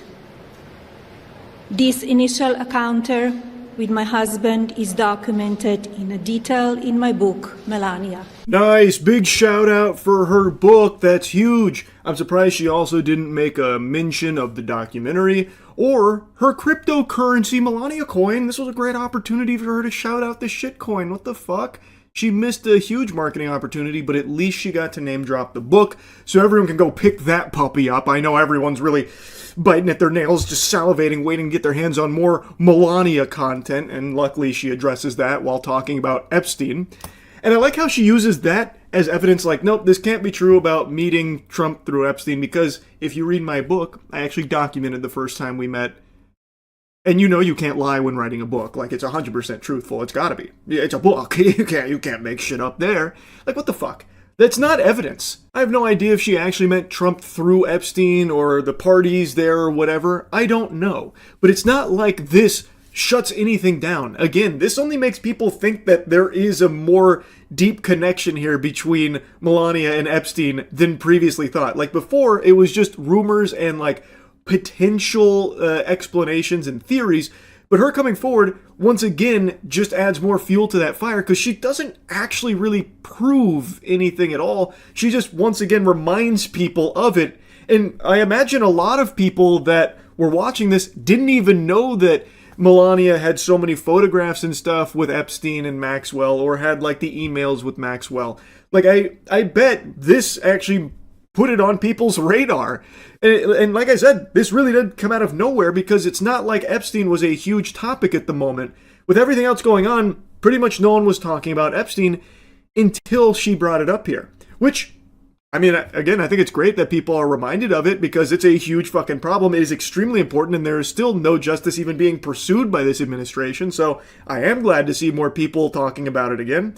I am just really shocked to see how this happened. I would have never predicted something like this to go down here. And like I said at the beginning, she does have like a whole like minute and a half worth at the end of her press conference here dedicated to talking about how important it is, and how Epstein wasn't working alone, and how there still needs to be justice, and that the survivors need to be heard. We need to get more information. That's huge.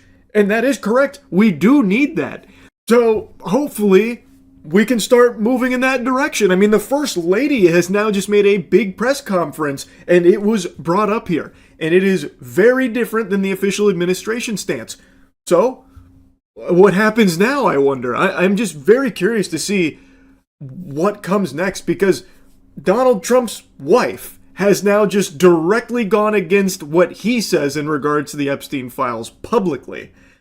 So, I guess we'll see how it all shakes out. That's really about it. So yeah. I just saw a very interesting video from Scott Schaefer breaking down an emerging scam that's apparently popping off and very successful, that seems to dust off an old method that was popularized on Reddit a long time ago. In the early days of Reddit, where updoots were the most sought after currency since Bitcoin, the citizens of Reddit, the Narwhal Baconers at Midnight, came up with a strategy to farm these coveted updoots that everyone was chasing like the Fountain of Youth. In a nutshell, the strategy was take an image or a video from some unrelated person, usually like an older person or someone in a hospital, and then drum up a sob story like, this is, old Peepaw Cletus. I loved him for so long. Yesterday he passed away, but his final wish was that this photo of him giving me a thumbs up reaches 50k karma and breaks the r/gaming super record. Can we make his last wish happen, guys? And then naturally people are like, oh, I'll support that, and then they all did. Well, now that exact same strategy is being used to sell drop-shipped items from Temu on TikTok, and it is blowing up.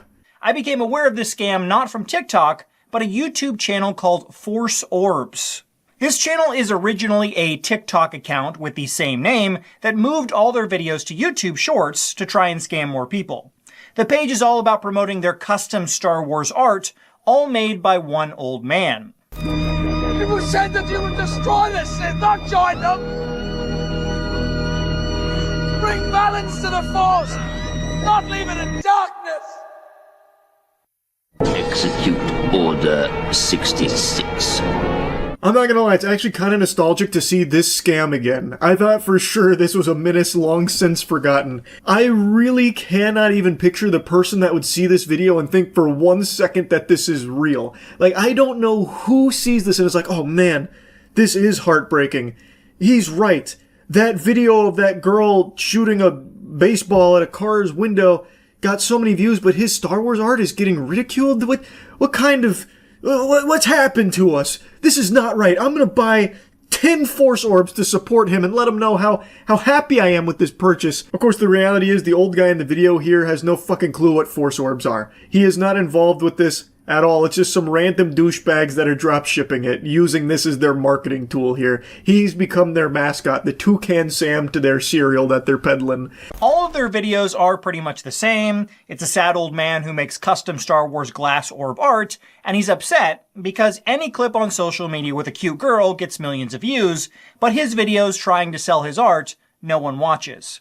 In many of the clips, he talks about that he's running out of money, and people in the comments taunt him, saying things like, "Grow up, old man. No one loves Star Wars anymore. Besides, nobody is buying your stupid Star Wars art." Another classic. You rage bait and tug on the heartstrings here. Oh, look at what these people are saying about my Star Wars orbs. They say it's stinky and they don't want it. They say it's not art. They put art in quotations. They say nobody loves Star Wars anymore.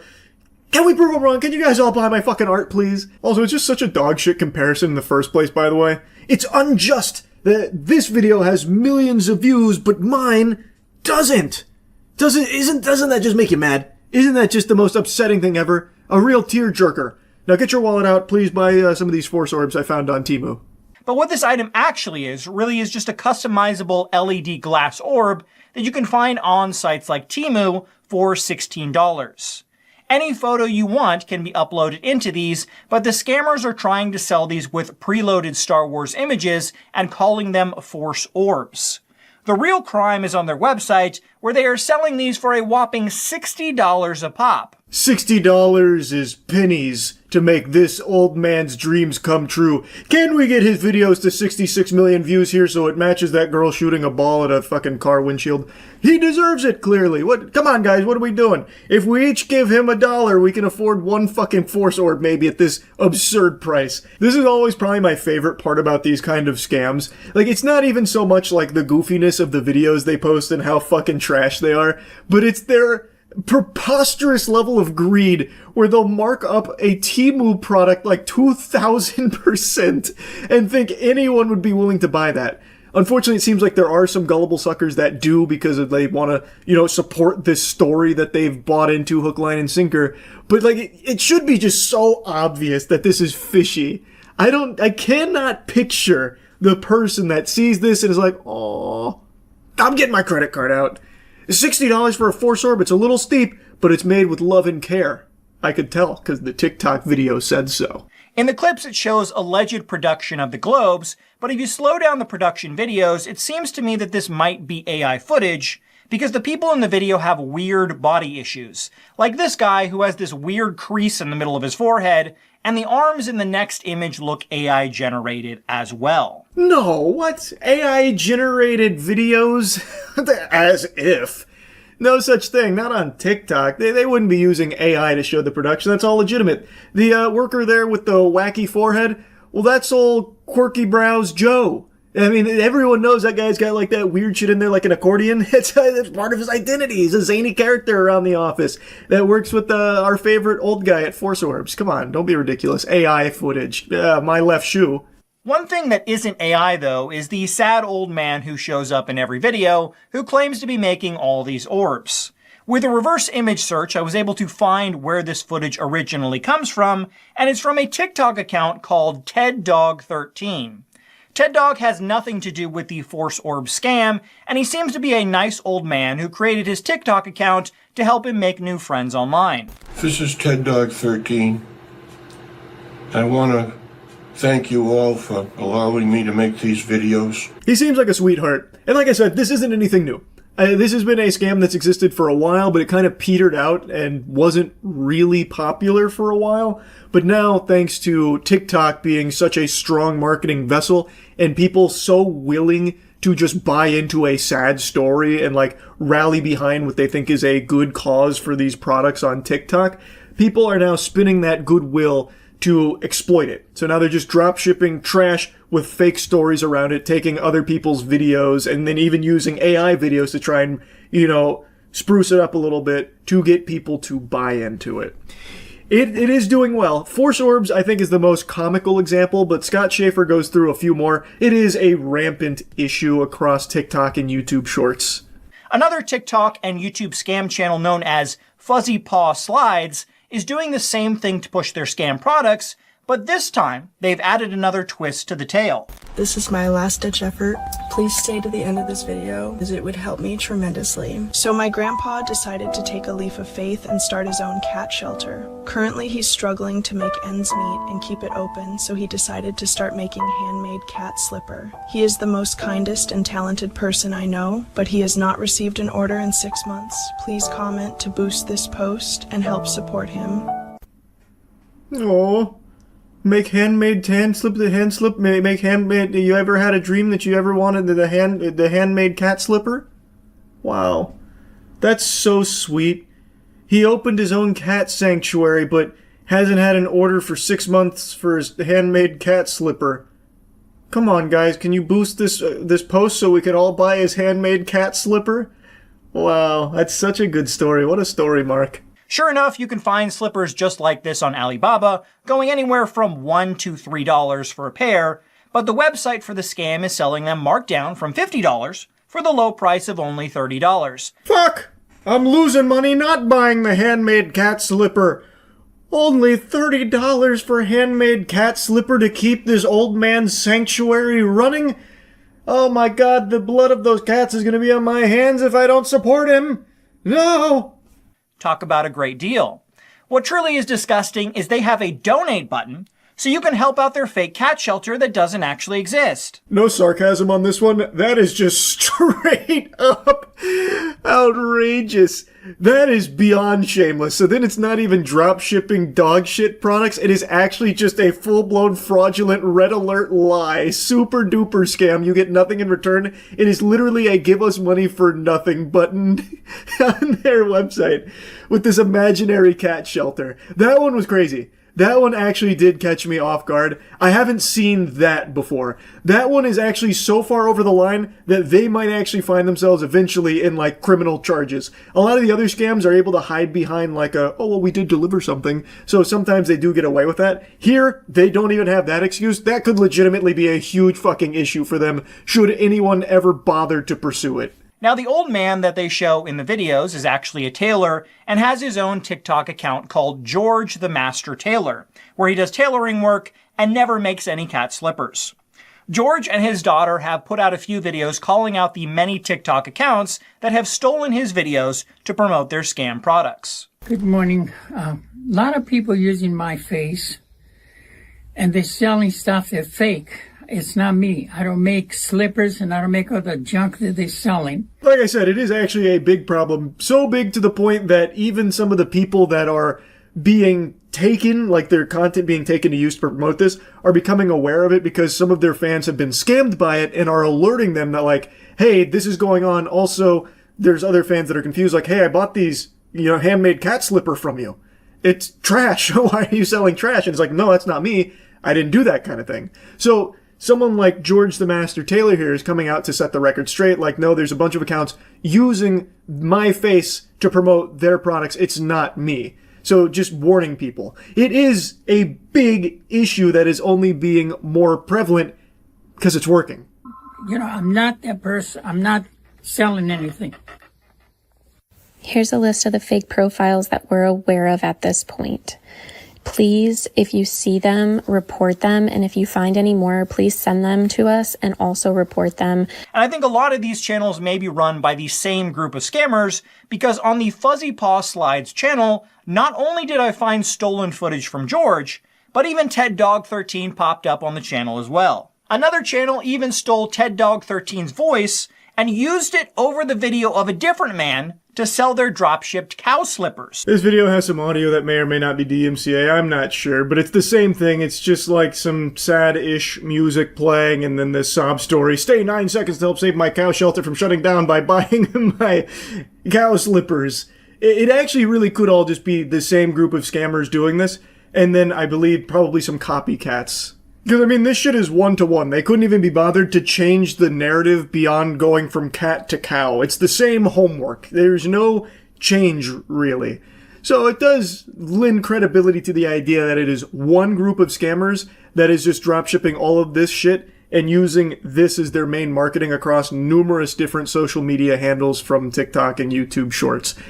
It's very likely. But I do think that there is definitely others outside of that group doing the same thing, just emulating their procedure, like their process, because it's working. Anyway, I'll stop yapping about it, but I do recommend you check out the rest of Scott Schaefer's video on this subject, because he does go into others as well. It's very interesting.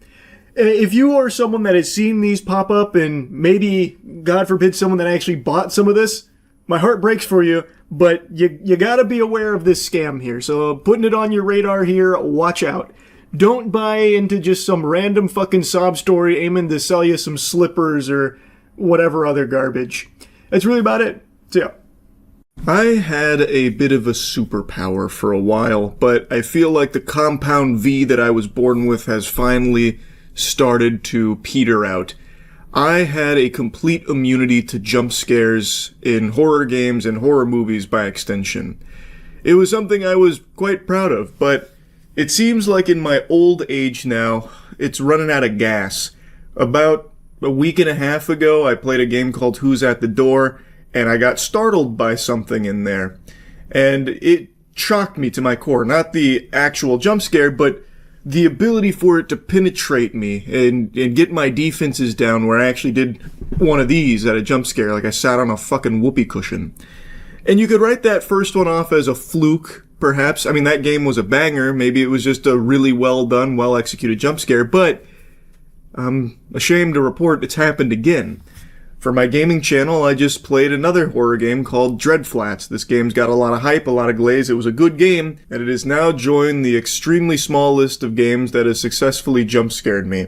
I just wanted to show you some highlights from it. Also, go check out my gaming channel, Moist Critical Gaming Official. I'm playing every game ever made, basically. It's been so much fun. 10,000 USD to spend 3 nights in a haunted building.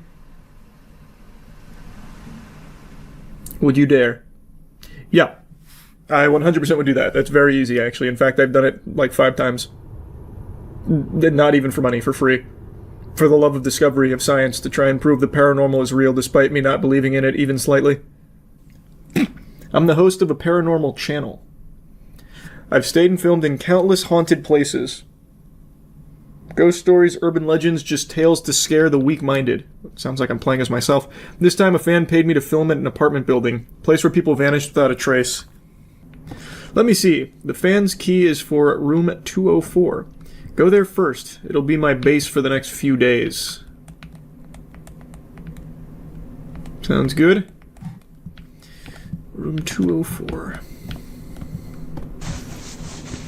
Luggage deployed. The fan said he was too young when he moved to remember much about it. Only that many people vanished here. This torn newspaper clipping is the only clue online. Fangpu Daily, June 20th, 2001. Male resident of Fangjiang Apartments went missing around midnight of June 15th. According to family members and neighbors, the man had complained of tapping sounds like marbles bouncing above the ceiling in the days leading up to his disappearance, escalating sharply that night. Police confirmed no signs of break-in or struggle. His room was locked from the inside. The case remains unsolved until today. I'm gonna solve it. He fell into the back rooms. Case closed. As is known to happen. Even though I don't believe in the paranormal and shit, staying in a place like this for a couple nights would actually be miserable. I'd be so worried about all the germs and, like, mold. You know, like the real shit. Oh my god, it's Bigger Boot! No! Who is she? That is a good question. Who is that peculiar older woman? Hang on to your fucking blankies and get ready to tinkle in your britches.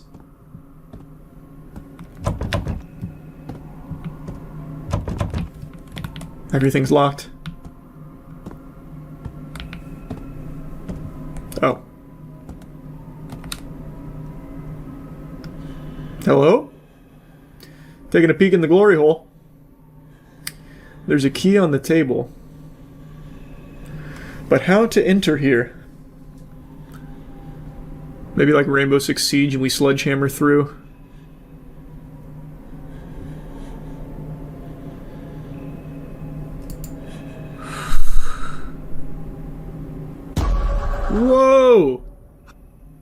Did something just touch me? I don't think so. More so is covering the hole. But it's very polite. It let us in.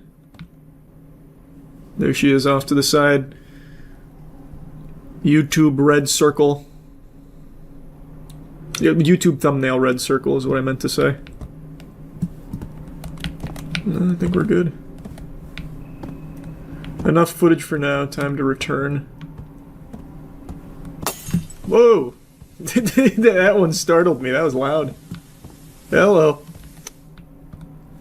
Turn that shit off. That's my least favorite program.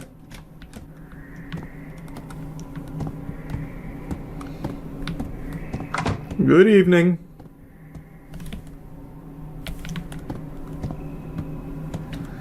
I gotta tell you, I think that old lady finally went back to the retirement home.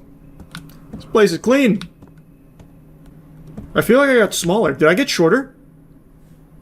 Wait, she actually did hit me with a shrink ray. It sent me back to Wumbo. No! What are you doing here? Sorry, got something on my lips. What was that? Not a what, a who? And why is she here? Playing a horror game with the lights on. It's Weenie Hut Jr. shit, hold on.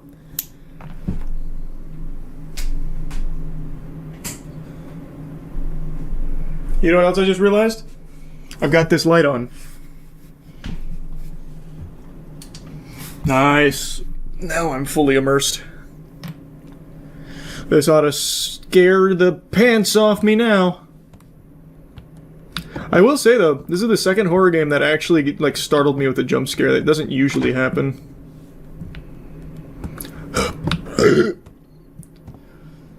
I also think it's because I've made the game significantly louder than I usually have them for the sake of these videos.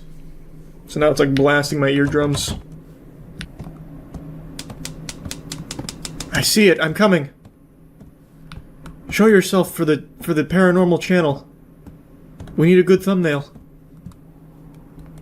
Marbles. I hear the pitter patter.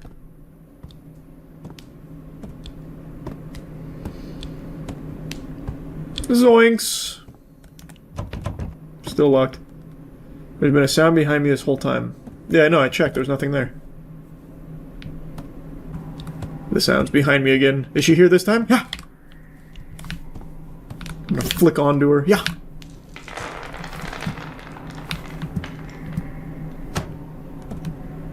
Thank you. Marbles again. Well, I appreciate it. That was kind. A gift. Can't make out the writing.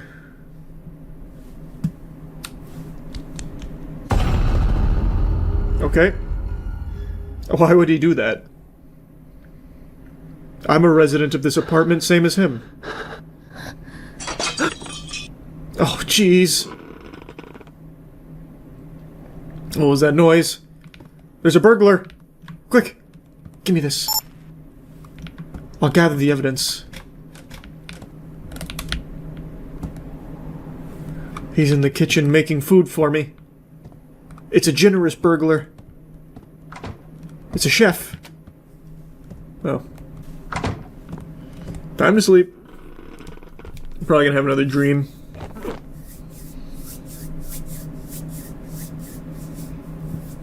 This guy's done nothing but fucking sleep though, really. Kind of a lame paranormal channel if you ask me. Alright, let's go to 305.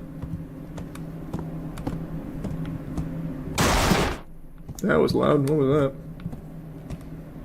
Jeez. She's knocking over entire cabinets? My god. She's more powerful than I would have ever thought. Ah, this was the clock from earlier. Reach the camera in, see what's happening. No, she's gonna take our camera and start vlogging! The door's stuck.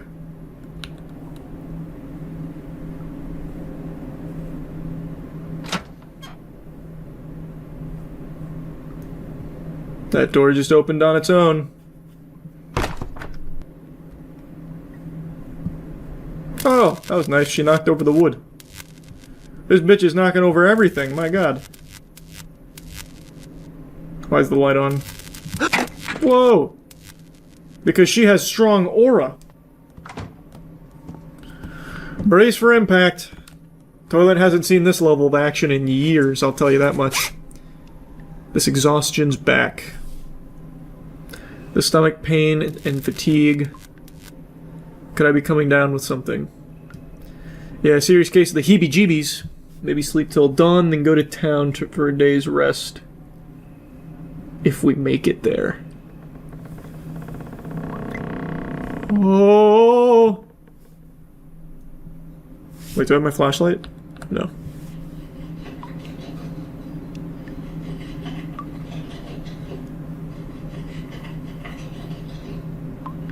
Jeez, this sound.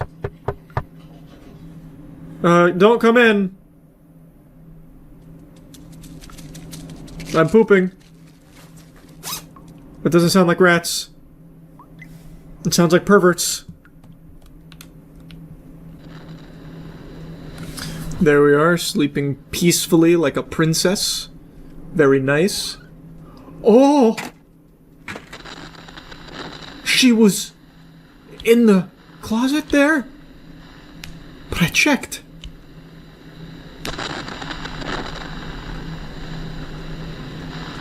Oh, I vanished.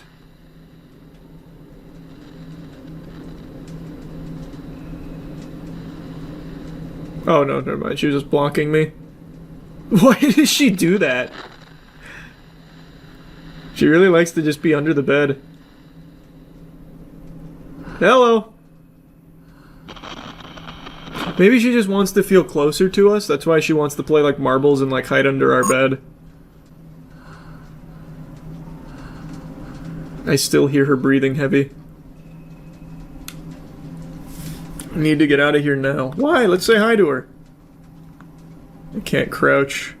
Oh, she's not there. I'm gonna tell you something, man. You're not gonna want to hear it, but she seems friendly.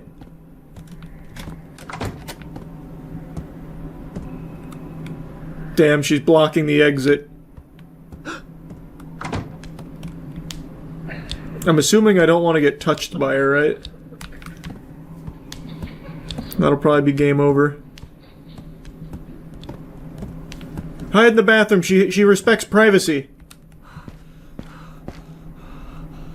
She's also very slow. I feel confident I could run by her. It's blood. That's why they're giggling. The blood is making them laugh. Oh no. Why? Ah. Am I being dragged away? No, she's vanishing me.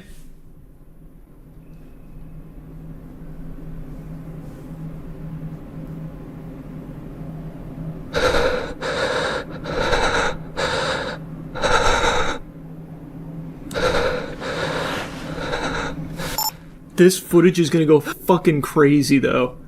Our paranormal channel's about to go ballistic. He should have been live streaming this, so that way even if he does get killed here, he'll have like an incredible legacy with this footage. I saw it with my own eyes. The monster devoured a guy who then reappeared somewhere else. Jesus, why am I like struggling to read? Who then reappeared elsewhere. When I found him, his body was already twisting. From what I've observed, the monster is blind. Hiding behind cover and holding breath seems to work temporarily.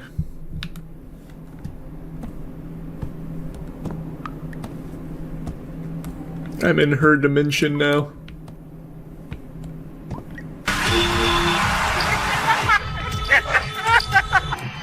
Okay, looks like I blew it.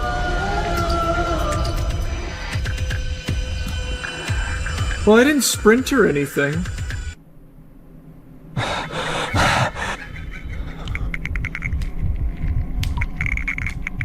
Don't make a peep.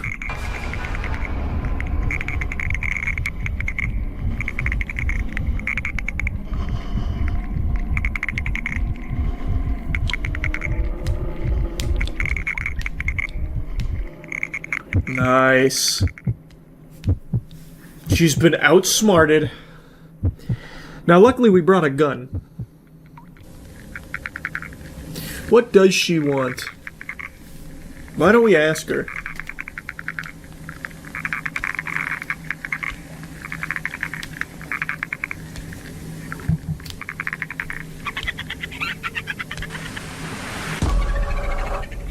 She knows about cameras. She's familiar with technology. All is lost.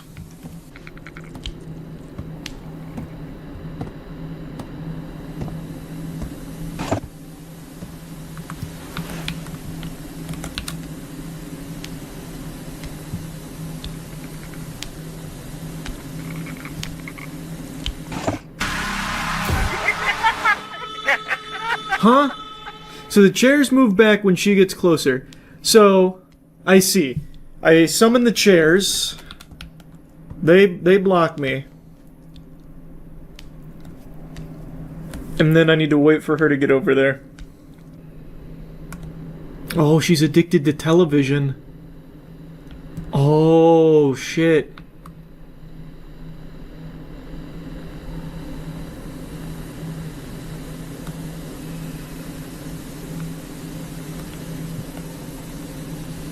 To be fair, that is a good program.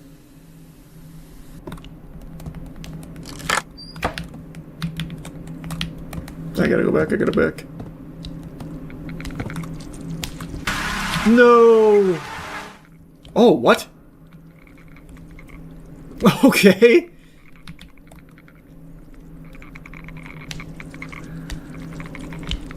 We take those. Alright, alright. We got lucky there. I'm just gonna wait until she goes all the way across. Why'd she come back in here? This feels like a different route she's running.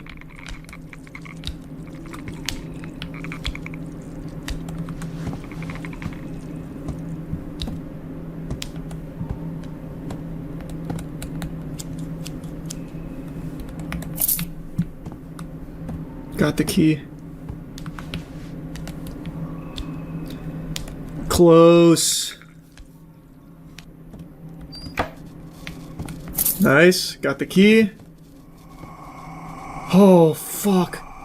Slendermen. Run! They've all got scoliosis.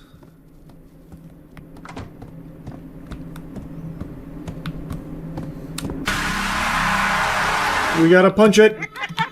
Go, go, go! Hit it!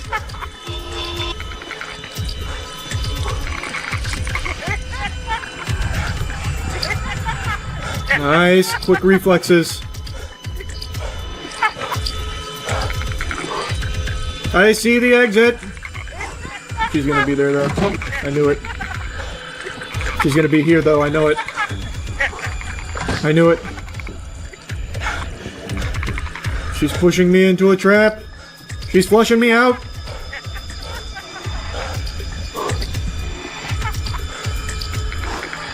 I won't let her stop me from escaping. You best start believing in ghost stories, Miss Swan. I'm in one. Nice, I made it back. Other common traits among them: hearing marble sounds, starting to feel something staring from the corner, frequent nightmares, beginning to notice, the eerie old woman only visible to themselves. The more they focus, the closer it gets. Fear manifests it. Destroy all records. How to purge his existence from my mind. Tried every method. Nothing worked. Surgery? Yes, surgery. The last resort.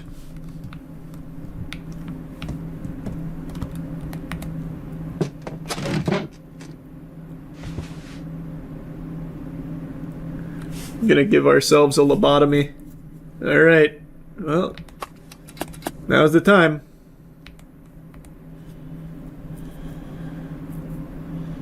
It's the only way.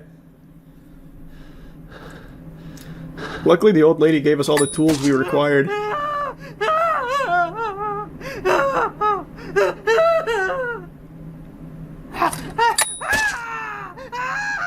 Jesus. Did it work? It feels like I had another nightmare, but I can't remember what it was about. My head hurts. I think I have a fever. Let's get out of here first. How many times am I gonna do that? Jesus. We're gonna hear the marbles on our way out.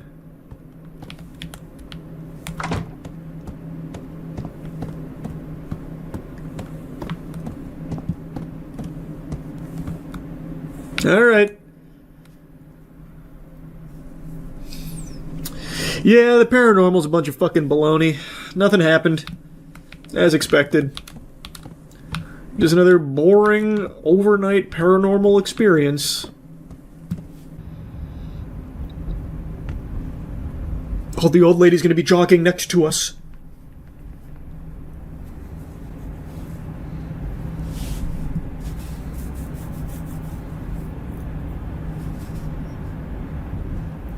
Oh, there she is. Bye-bye. After a hospital examination, the doctor confirmed it's just a common cold, but I feel there's more to this. I keep feeling like I've experienced something, but whenever I try to recall, I get a headache, accompanied by an inexplicable sense of dread. It seems my subconscious is blocking me from remembering something. I've decided to destroy the camera's memory card. The deposit will also be refunded to the fans. I'm never going back to that apartment again. Yeah, so that fan was the one leaving those letters about like the surgery and shit. That's why they can't remember. And we did it to ourselves as well, the only way to save us from it. Unless...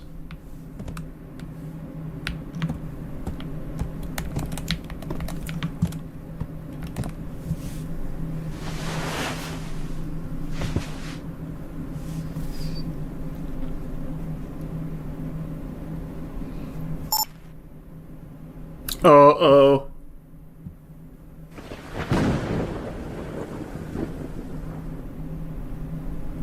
She's still under the bed. That was fun. That was good. I've been really into these horror games. That was a nice one. I'm on a losing streak in League as my elo's being terrorized by criminals left unchecked on Summoner's Rift, so I'm not really in a good mood and I'm not feeling really nice, but I took a breather, and the first thing I see on YouTube's recommended is this puppy right here from Ned Fulmer about him trying to address the backlash to his podcast. This was posted 5 days ago. I don't know why it's getting recommended now. Maybe because I made a video on the podcast like a month or two ago. I don't know how long it's been now. About how it's like one of the most awkward podcasts ever filmed. So now YouTube decided, Charles, we know you've had a bad day, but don't worry, we've got your medicine right here. It's just what the doctor ordered. A nice dog shit apology from Ned. That's not his wife in the bed, Fulmer. Joy. Can't wait. Hello. I've heard a lot of the commentary and reactions to my podcast episode with Ariel, and I wanted to take this video to address some of them. That episode with Ariel was mostly about her story, and now in this video, I'll tell a little bit more of mine. Did we watch the same podcast, Ned? You sure about that? Was it really mainly her story? Because it seemed like you were the one kind of guiding the whole conversation, that you were kind of steering the ship here, which is one of the major complaints. Not only was the whole thing a terrible idea from the get-go, bringing in the wife that you cheated on with one of your employees, to just kind of talk about it in front of everybody, which is just always going to be weird to hear, just being the fly on the wall for a very uncomfortable conversation like that. But the conversation also went with you in the driver's seat, which feels like the antithesis of what it should have been with letting your wife air out everything. And if it was supposed to be therapeutic for your wife, why wasn't she the one that was kind of in charge to lead this discussion? It was you. Pull off the mask of the villain here for the Scooby-Doo episode. It's Ned Fulmer. Like, it's just, you're not even, like, digesting the comments that you're supposed to be addressing. There's a lot that we wanted to keep private, but some things I'll touch on today. Hey, bud. I personally think all of it should have been kept private. You don't owe the internet an explanation for what's going on after you're cheating. There's no reason to invite everyone inside for all the dirty laundry and everything behind the scenes. Just keep it private. I think that probably would have been the healthiest thing for all parties involved. That's just my personal opinion on the matter, but I gotta tell you, I think a lot of people shared that sentiment because this is something so personal and so devastating that putting it all out here in the public just doesn't make a whole lot of sense, especially when it seems like the main purpose of it was to launch your podcast. The fucking rock bottom podcast, whatever garbage that is, which, by the way, nobody's watching, Ned. First episode blew up because nobody could believe that you would actually bring on your ex-wife to discuss you cheating on her with one of your employees. That is just an unhinged idea. First, I know that it was a very painful and uncomfortable conversation to watch. I know for some of you, it reopened things. For us, it felt like a necessary step to be able to move forward. We knew we would always get these sort of questions in any context online, and it felt like the only way to move forward was just to face it head on. On a podcast that you're launching? That was really the only way? Look, man, far be it for me to question how Ariel wants to heal and move on from this. That's entirely her decision to make. But if this was a necessary step to try and address things head on, why did it have to be on your podcast that you are launching on the back of this episode that is exploring her feelings on having her whole life devastated from your unfaithfulness? That surely is not the only way. If you wanted to address everything like head on, you know, both feet planted, getting like rough and tough with it, why not just release like a joint statement or something, perhaps, if you needed this to be a public facing thing in order to move on to, you know, clear the air of everything and rumors and whatever. It didn't need to be in an hour and a half or whatever podcast that you're starting. That just doesn't make a whole lot of sense to me, unless of course the actual motivator for it is to try and get back onto YouTube and be able to make money on the platform again. Because he is launching a product with it. As has been reported in interviews, launching the podcast with a conversation with Ariel was Ariel's idea. She's a stakeholder in the Rock Bottom podcast and this new channel, and she wants it to be successful. So that was part of the reason why, in terms of having that conversation, we did it together rather than on any other platform. I couldn't possibly know the inner workings of this business partnership. Haven't seen the contracts. All I can say is that feels very odd to me, because this seems like a business partnership strategy that heavily favors Ned. So I don't fully understand that, but I just really think that this is something that didn't need to be shared in this fashion. After discovery, I started an intensive program of therapy, group therapy, and work to really try to understand what I had done, why I had done it, and what it meant for my relationship and my life. That's cool, man. I'm not your therapist, but I feel like the reason you did what you did is because it's something you wanted to do. In the podcast and in here too, he keeps making it seem as though he didn't know that this would be painful for his wife to be fucking one of his employees, which I think is so odd, especially the way he presents that. But he's talking about like his journey to coming to terms and realizing that what he did was bad and realizing that what he did is cheating. All of these mental clouds that help you continue behavior that you know is hurtful, and you still do it anyways. So it let me face the truth and acknowledge in no uncertain terms that I cheated on my wife with an employee of my business, and it caused her immense pain and shattered our marriage. Yeah, but was there ever any real uncertainty there to begin with, though, Ned? I feel like even if you had just been lobotomized, you would still be able to recognize that fucking someone that's not your wife is bad. That's textbook cheating, right? like, this is what I'm saying. The way he presents it is weird. He makes it seem like I had to really understand. This was not a good thing. This was, as they say, cheating. It's like, yeah, man, yeah. Like, okay, cool, you're getting help to get to the bottom of this, so hopefully you never do something like this again in the future, but, like, man, like, did you really need to have this huge come to Jesus moment that fucking a woman that's not your wife, who is also your employee, by the way, is not good and is cheating, like, by definition? I don't know, it rubs me the wrong way the way he talks about it. Like, he was just so blind to the fact that this was a painful thing that he was doing to his wife. Like, what he was doing would make her very upset should it ever come to light. You know, it's just, you would know that. You would think, right? Like, he's sentient. I feel like anybody with a functioning frontal lobe would know that that would be very painful for your fucking partner to know and to learn. So for you to do that to them would cause them immense agony. But I guess maybe Ned didn't know that somehow.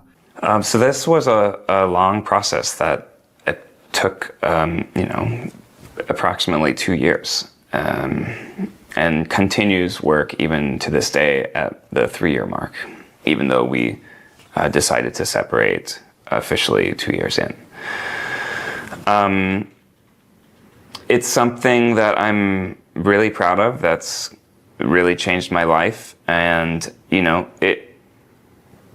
I understand that if a viewer is watching this for the first time, I'll let that thought continue in just a moment there. It is so peculiar that he would say that it's something he's proud of here. He's not talking about like the actual cheating, I don't think, or anything like that. He's talking about him getting like therapy and the help that he needs to recognize that cheating is bad and get to the root cause of why he cheated. But to even say something like that in a video like this is very odd. Or just sees this 15-second clip on TikTok, you don't understand everything that has led us to this point.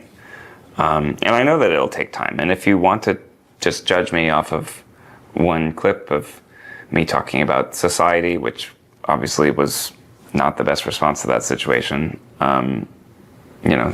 you are welcome to do that. I know that people have a choice when it comes to what they watch and what they consume.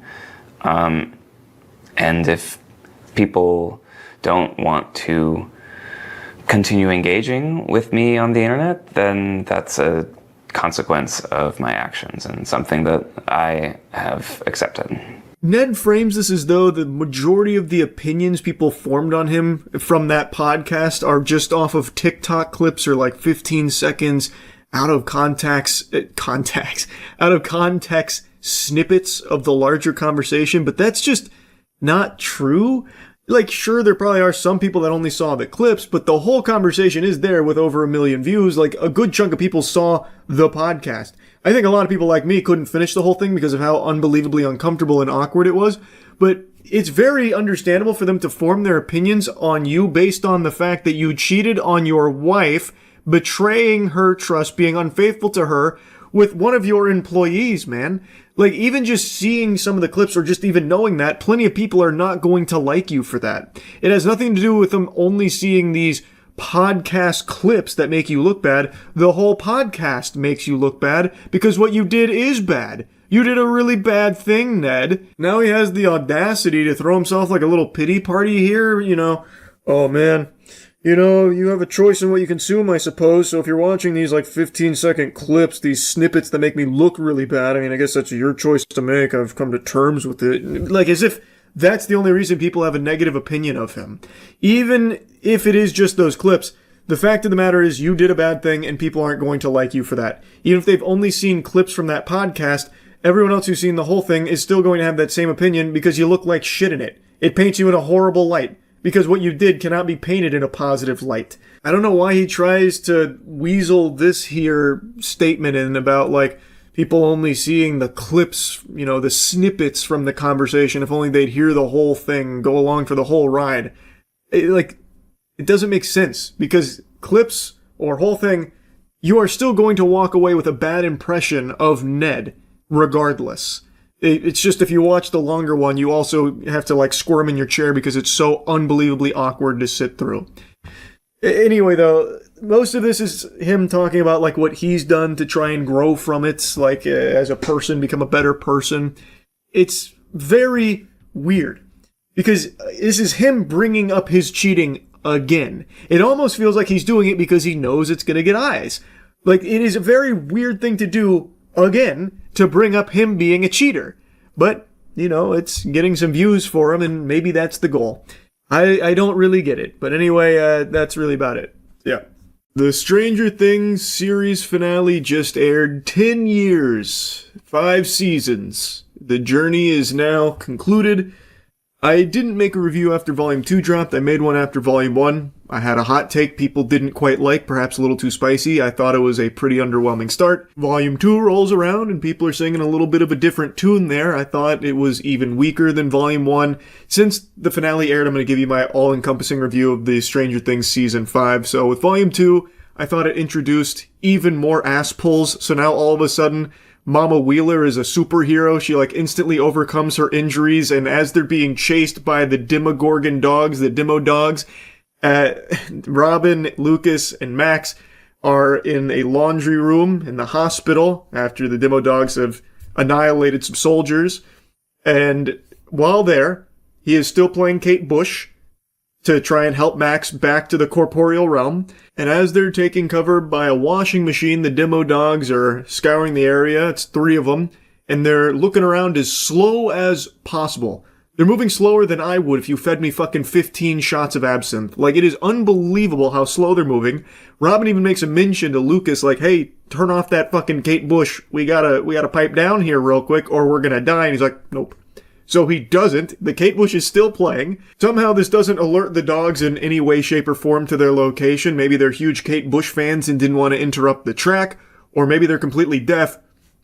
But as the dogs get closer, that's when Mama Wheeler pops in, because she had actually booby-trapped one of the washing machines. She put an explosive in there, and as the washing machine starts, all 3 dogs all of a sudden get alerted to it, I'm guessing by sound, so they're not fully deaf. And then they're just watching the washing machine complete its cycle with the explosive in there, blows up, kills all 3. Mama Wheeler saves the day.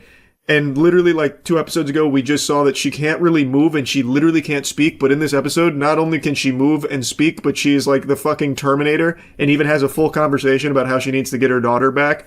So I guess she has Wolverine's healing factor now, I suppose.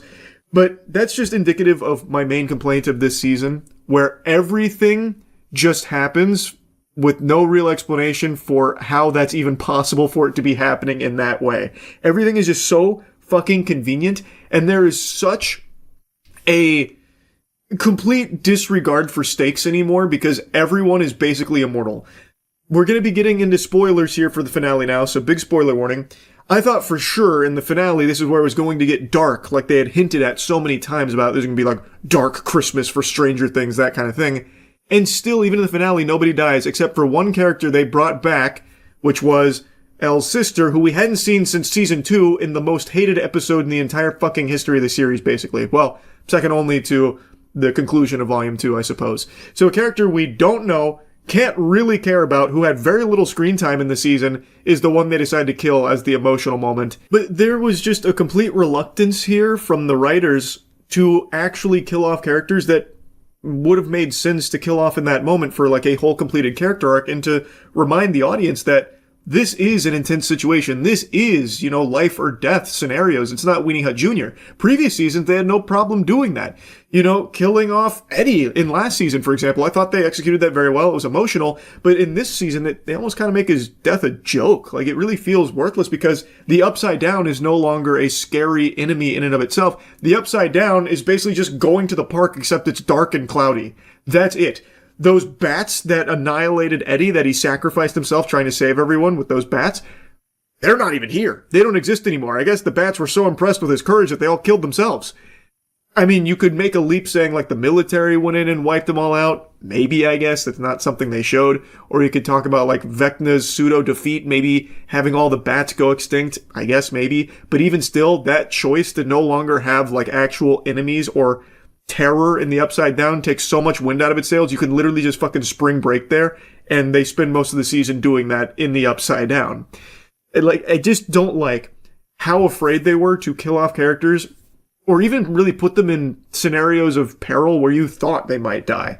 There was only like one or two moments where I thought, oh, this character's going to die here, and then they didn't. And I don't want this to get twisted, because you don't have to have characters dying left and right in order to make it a compelling emotional story. But Stranger Things, across 4 seasons, did use that as a very effective tool in this universe. So to have it all of a sudden no longer be present in any way, shape, or form, it feels underwhelming, especially for what's supposed to be the gloves coming off final season finale that we've been building to for a fucking decade.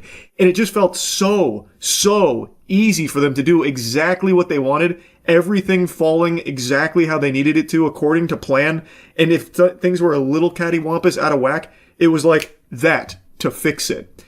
It just felt so simple for them. So I just leave feeling underwhelmed. Now, of course, everyone was talking about and making fun of Volume 2's final episode with Will, taking control of Vecna and turning his head saying, "Run," that kind of thing. And also the Will coming out scene. A lot of people were clowning on that for being not very great, especially compared to how they handled similar subject matter in the previous season, where they turned it into like a basically Avengers in-game moment, or like Lord of the Rings and My Axe, that kind of thing. It does just feel like season 5 felt very rushed in its writing, where they knew what points they wanted to hit, and they kind of just threw caution to the wind to getting to those points in the plot. Like the Mind Flayer being brought back into the fold.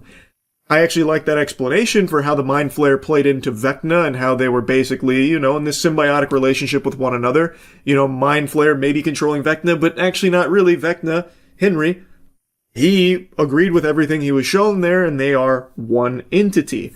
Very cool, considering we were all led to believe that it was Henry controlling the Mind Flayer. I thought that was cool. We get a little bit of Henry's backstory, which was alright. I didn't love his backstory all that much, but it was decent. What I did really like was the explanation for what the Upside Down is, being a wormhole. I thought that was great. I thought that was a very cool explanation, and it did add a lot to the finale, where it's like his plan is to merge the Abyss, which is where, Henry was blasted, banished to the fucking Shadow Realm in the back rooms, sent him there, and then that wormhole ties into L's origins. And now that connects Abyss and Hawkins, and the plan is to bring the Abyss and merge it with our dimension, our world, and they have to stop that. I thought that was all very cool. I really liked that. I don't think it was all bad or anything like that. There are some things I liked. I thought there were even some great moments in the season, but on the whole, it just feels like a lot of it was super rushed, and overall I find it to be the weakest season in the franchise, and being the series finale, the final season, that just leaves me feeling a little underwhelmed. All I'm saying, just a little disappointing, because some characters that we had watched for 4 seasons prior barely had anything to do in this season. For example, Joyce and Jonathan, it feels like they're not even related anymore.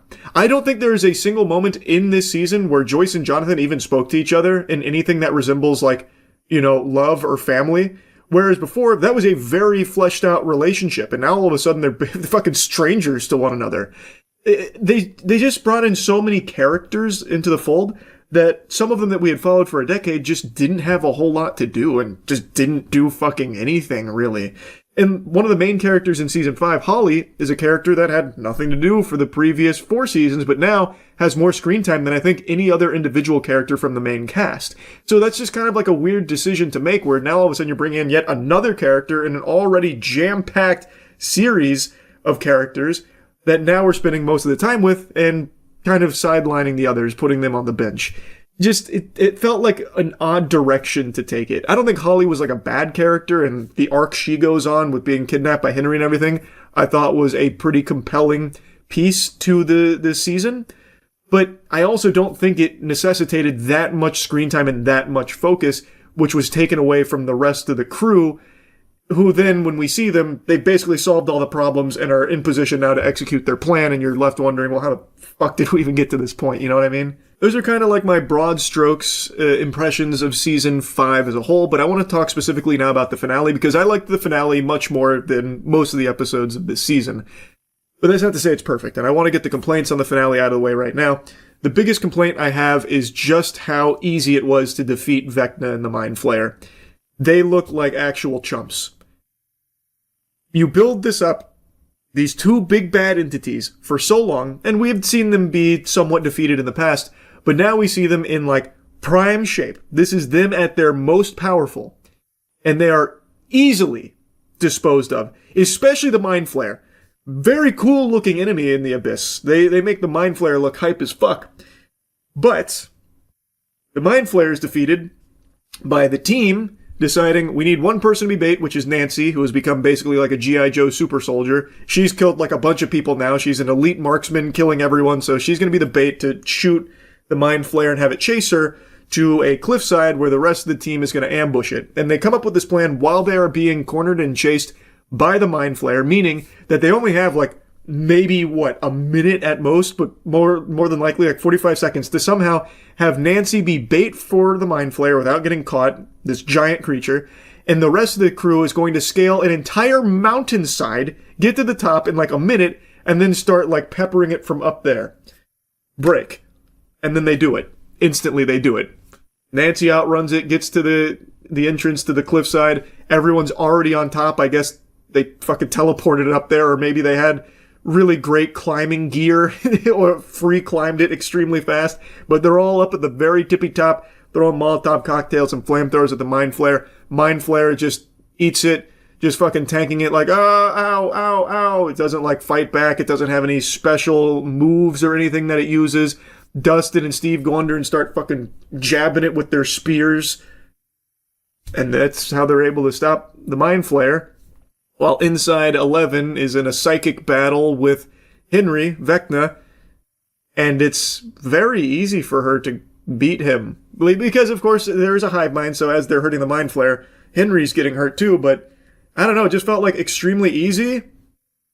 Like, very easy. She just kind of, like, ragdolls him a couple times, and then, like, he fights back a little bit, kinda, and then he pushes him onto a spike with the help of Will, who's, like, impeding his ability to fight back super well. But I don't know, man. You build up for all this, and then it's that easy to defeat them. It just, I don't know, it just, like I said, feels just a little underwhelming is all. And my other big complaint is the military here. They're just like the evil presence that wants to just make more psychic soldiers, so they want to kidnap Elle. And that's all they really care about. So after they save the day, prevent the Abyss from crashing through, as they're escaping, the military was aware of their plan because they were able to, intercept the others, put it all together. They ambushed them. Big burp, huge belch. And while ambushing them, that's where Elle makes like the heroic sacrifice. And then fast forward 18 months, the military's completely left Hawkins, and all of the characters are back to life as normal. Excuse me? Nancy herself mowed down like 6 soldiers we saw, like from the top of a truck. She just kills like 6 dudes. Hopper killed probably like fucking 40 of them. Like a lot of soldiers died as a result of our team here that we follow. And I mean like directly killed by them. Shot. Murdered. Like not an accident where like a piece of debris fell on them. I mean like deliberately they were killed by them. And yet, the military just lets them go. I was shocked to see that. I thought there'd be like an explanation where like, in order to prevent the secrets from getting out, they felt obligated to let them go, sworn to secrecy or something. No, nothing like that. Even after losing so many soldiers, even after a multi-billion-dollar plan here with the psychic program and all of this military personnel that is now dead, all of the destroyed equipment, everything ruined, the military still just lets them go. What the fuck? I was so confused. But again, that's what I'm saying. It just feels like a lot of it's just for the sake of convenience with no real explanation. It just feels rushed. Like, that's crazy to me that after all of that, they just immediately, like, release them. There's not even a mention of them, like, spending time in jail or something and reaching some kind of deal. They're just instantly free to go. Like, after Elle sacrificed herself, I guess Dr. K was like, well, time's up. And then just said, all right, hey, scram. We're going to go ahead and leave now. Nothing more to be done here. Unless I missed something, but I don't think I did. And even if I did, I really can't think of any explanation where they'd be like, oh yeah, all those soldiers you killed and everything that you've done here that was highly illegal that led to so much death and so much destruction, We're okay with that. We're just gonna leave and, let bygones be bygones. That was weird. That was just weird is all. And I don't want to harp too much on the negatives because, like I said, there were a lot of things I liked about it. But man, come on, for the final fight, it is over in less than 10 minutes and not a single Demogorgon? Like, you're fighting on their home turf. Not a single bat, not a single Demogorgon. It's just Vecna, just Mind Flayer, and they just get fucking slammed. They get their hams steamed instantly by the team here. Like, come on. It just felt like such a weak final fight. Like, it wasn't climactic. Like, the actual death of Vecna, I thought they did great. Like, after he's defeated, everything that happened after he died, I thought was solid. Basically, everything once Vecna died, and, well, excluding the stuff with the military, I thought was handled well. Like, I love Joyce being the one to deliver the final blow to Vecna.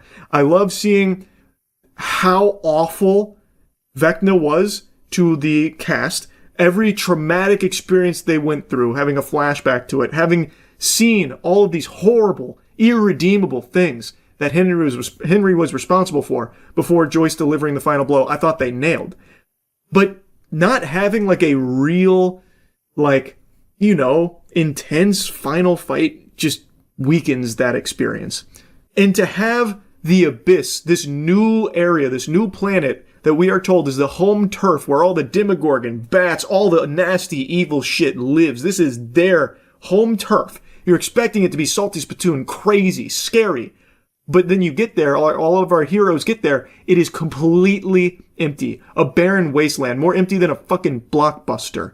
Not a single iota of life to be found outside of them instantly going to Vecna and the Mind Flayer. There is nothing else there that impedes them on their journey. It just feels super rushed. Now, I want to get to some of the things I liked here about the final episode. As I said, post-Vecna death, I really liked how they handled the characters and where they went from there. The epilogue I actually thought was solid, though I do think it dragged quite a bit. I feel like they killed Vecna pretty early on, and then it was like an hour worth of epilogue, so maybe that was a bit much. But I think overall, they did a good job handling the end of these characters in Hawkins and what that looks like. So seeing, Dustin being valedictorian and giving a really inspirational speech to everyone about, the chaotic good, tying it into Dungeons and Dragons, which, is part of the show's DNA. I thought they handled that great. I thought it was a really good speech. Dustin then moving on to become big bookworm, but still, making time to see his best buddy Steve and Lucas and Max, them just, falling deeper in love over time, having their happily ever after. Will moving to a new area, finding more friends, finding a partner, being accepted. Mike wanting to use his talent for storytelling in order to share, the heroic journey of his friends and his party and what that means in the context of like D&D storytelling. Ending with him watching Holly and her friends now playing D&D in that basement because now he and his friends have grown up. Now it's the next generation's turn. Like, I do think they did a good job with the epilogue. Steve, Robin, Jonathan, Nancy, where all they ended up at, 18 months after everything, where they have their own jobs, their own lives, but they want to make times to still see each other because they're never going to find friends like what they have. But they also don't want to be in Hawkins anymore. You have Joyce and Hopper looking to start fresh, move. He gets a new job. Proposes, they're getting married. Like, it's all very touching. I think they did a good job with the emotional beats to wrap up the characters. Now it's time to yap about the big twist with Elle. So, as the military is ambushing them, trying to take Elle after they've saved the world, so that way they can get their psychic program off the ground, seems like, that's checkmate. And then Elle somehow was able to escape their clutches, and she sacrifices herself right in front of everyone. That moment was then undercut with a big twist when Mike revealed that he actually had a theory that wasn't Elle. That was an illusion from Elle's sister. With Elle's sister's dying breath, she made the illusion of Elle getting swallowed by the wormhole's collapse. That way everyone, including her friends, including her father, Hopper, believed she was dead so that way she could go live a peaceful life off the grid away from any threats of the military. So Elle is still alive. That's his theory. And it's an interesting idea as a twist. However, in Mike's own theory, he even says, how was she able to, cast that final spell while being suppressed? Because when they're being captured by the military, they had the psychic suppression system activated, meaning she can't use her powers. The entire season has showed she cannot use her powers, and even in the big reveal moment, she is struggling to escape, not using her powers or anything at all as she leaves. However, there's a huge fucking plot hole here where Elle was somehow able to drag Mike into the void to have their final goodbye and their final kiss. How was Elle able to do that while being suppressed by this military equipment? I guess you could say while she was escaping, she got far enough away that it stopped being effective on her. But I don't think she had enough time to do that. So there's a glaring plot hole that they even point out, how did she cast a spell while being suppressed? That doesn't make sense. And then, when giving the explanation for how that was possible, they still had her use her powers through the suppression with Mike being pulled into Elle's mind with her. That's still her using her ability, right? Through the suppression system. So, there's still question marks for how that would be possible. Mike's theory, it does sound plausible if you forget about the suppression system being active at the time. I'm sure Hop would have told him about Callie's death, so this would be something that he could start to rationalize as maybe they had this secret plan together. The twist as an idea, I think, is cool, and it does make sense with, Hopper's speech being so emotional and having Callie hear that, her wanting to maybe do something to save Elle's life so that way she can go live the life that, she's always wanted and always deserved, being able to live peaceful, happy, that kind of thing. But I don't think they were able to really pull it off in a way that makes sense because you just have to forget how things have already been established in order for this to work. Also, the lab blew up way before Elle was taken away, and that's where Callie was in Mike's theory, projecting this illusion of Elle. So when it blew up, that should have also fucking evaporated the illusion too, because Callie would have died there way before Elle did, yet the illusion was still there. It persisted. So there's just multiple things about it, this theory, that don't really work when you stop to think about it. Now, there is an explanation I've seen people say that I think kind of makes sense here, that it's a coping mechanism for Mike. This is how he's going to accept what happened and move on by making up this happily ever after for Elle, even though it's not the reality of it. I think that makes a little more sense, where that didn't happen. That is just, a story that he's telling that brings him and the rest of the party comfort, believing Elle is out there, having her happily ever after as well. But the reality is, she did sacrifice herself there in that moment. I think that makes more sense, that this is just his story. This is what he chooses to believe, as opposed to being what actually happened. Just my overall impressions of the season are that it felt rushed, and a lot of things about it I just don't think worked, and kind of betrayed what they had set up for 4 seasons worth of build-up and emotional stakes and weight. And their reluctance to kill any characters, I do think, was to the detriment of the season. And I really just don't understand why they kept pretending that this was going to be the darkest season ever. I hope you're ready to have a fucking sad Christmas with volume 2 coming around and all that. I don't get that. Maybe just the big bait and switch or something, because it really is the truest happily ever after I've ever seen to a show, to a degree where in some cases it literally just doesn't even make sense how they were able to pull it out of their ass that the characters survive. So, I won't yap about it too much. It's already been fucking 20 minutes. It wasn't a bad finale by any means. I do think there were quite a few things to like about it. But the season as a whole, I think, is definitely the weakest. I think they really wanted to wrap this up, and so they kind of speed ran a lot of things with it, which just is a little disappointing. Anyway, though, that's really about it. So, yeah. I'm pretty sure this is the first video I've ever made with Taylor Swift as the focus for it, and that's because I just don't really have any strong feelings on her or her music. I don't know a whole lot about her, like, in her personal life or anything other than, like, all the breakups and stuff, but that's just not something I tune into super deeply. All I know is she's got some songs in her catalog I like to wiggle my finger to occasionally. Like, I don't dislike her music. I don't hate the songs that she's put out. There are a few boner jams in there. But the reason I'm talking about her today is because she has a new album that just came out, which I didn't even know was around the corner. But something is a bit awry. There's a disturbance out there because for the first time ever, I'm pretty sure, people are saying it's not good. Even her most loyal of fans are criticizing it. A feat I didn't even think was possible. It defies our very fundamental understanding of science. The Swifties vocally expressing disappointment, and not only in the album, but in the way in which Taylor Swift has gone about it. There is a lot of greed at play here that I would have never even imagined as like a money-making strategy. It's so fucking scummy. But Swifties have been well known to support any and everything Taylor Swift does at basically any price point imaginable. You could ask the moon, and they would happily fork over every single doubloon in their piggy bank for it.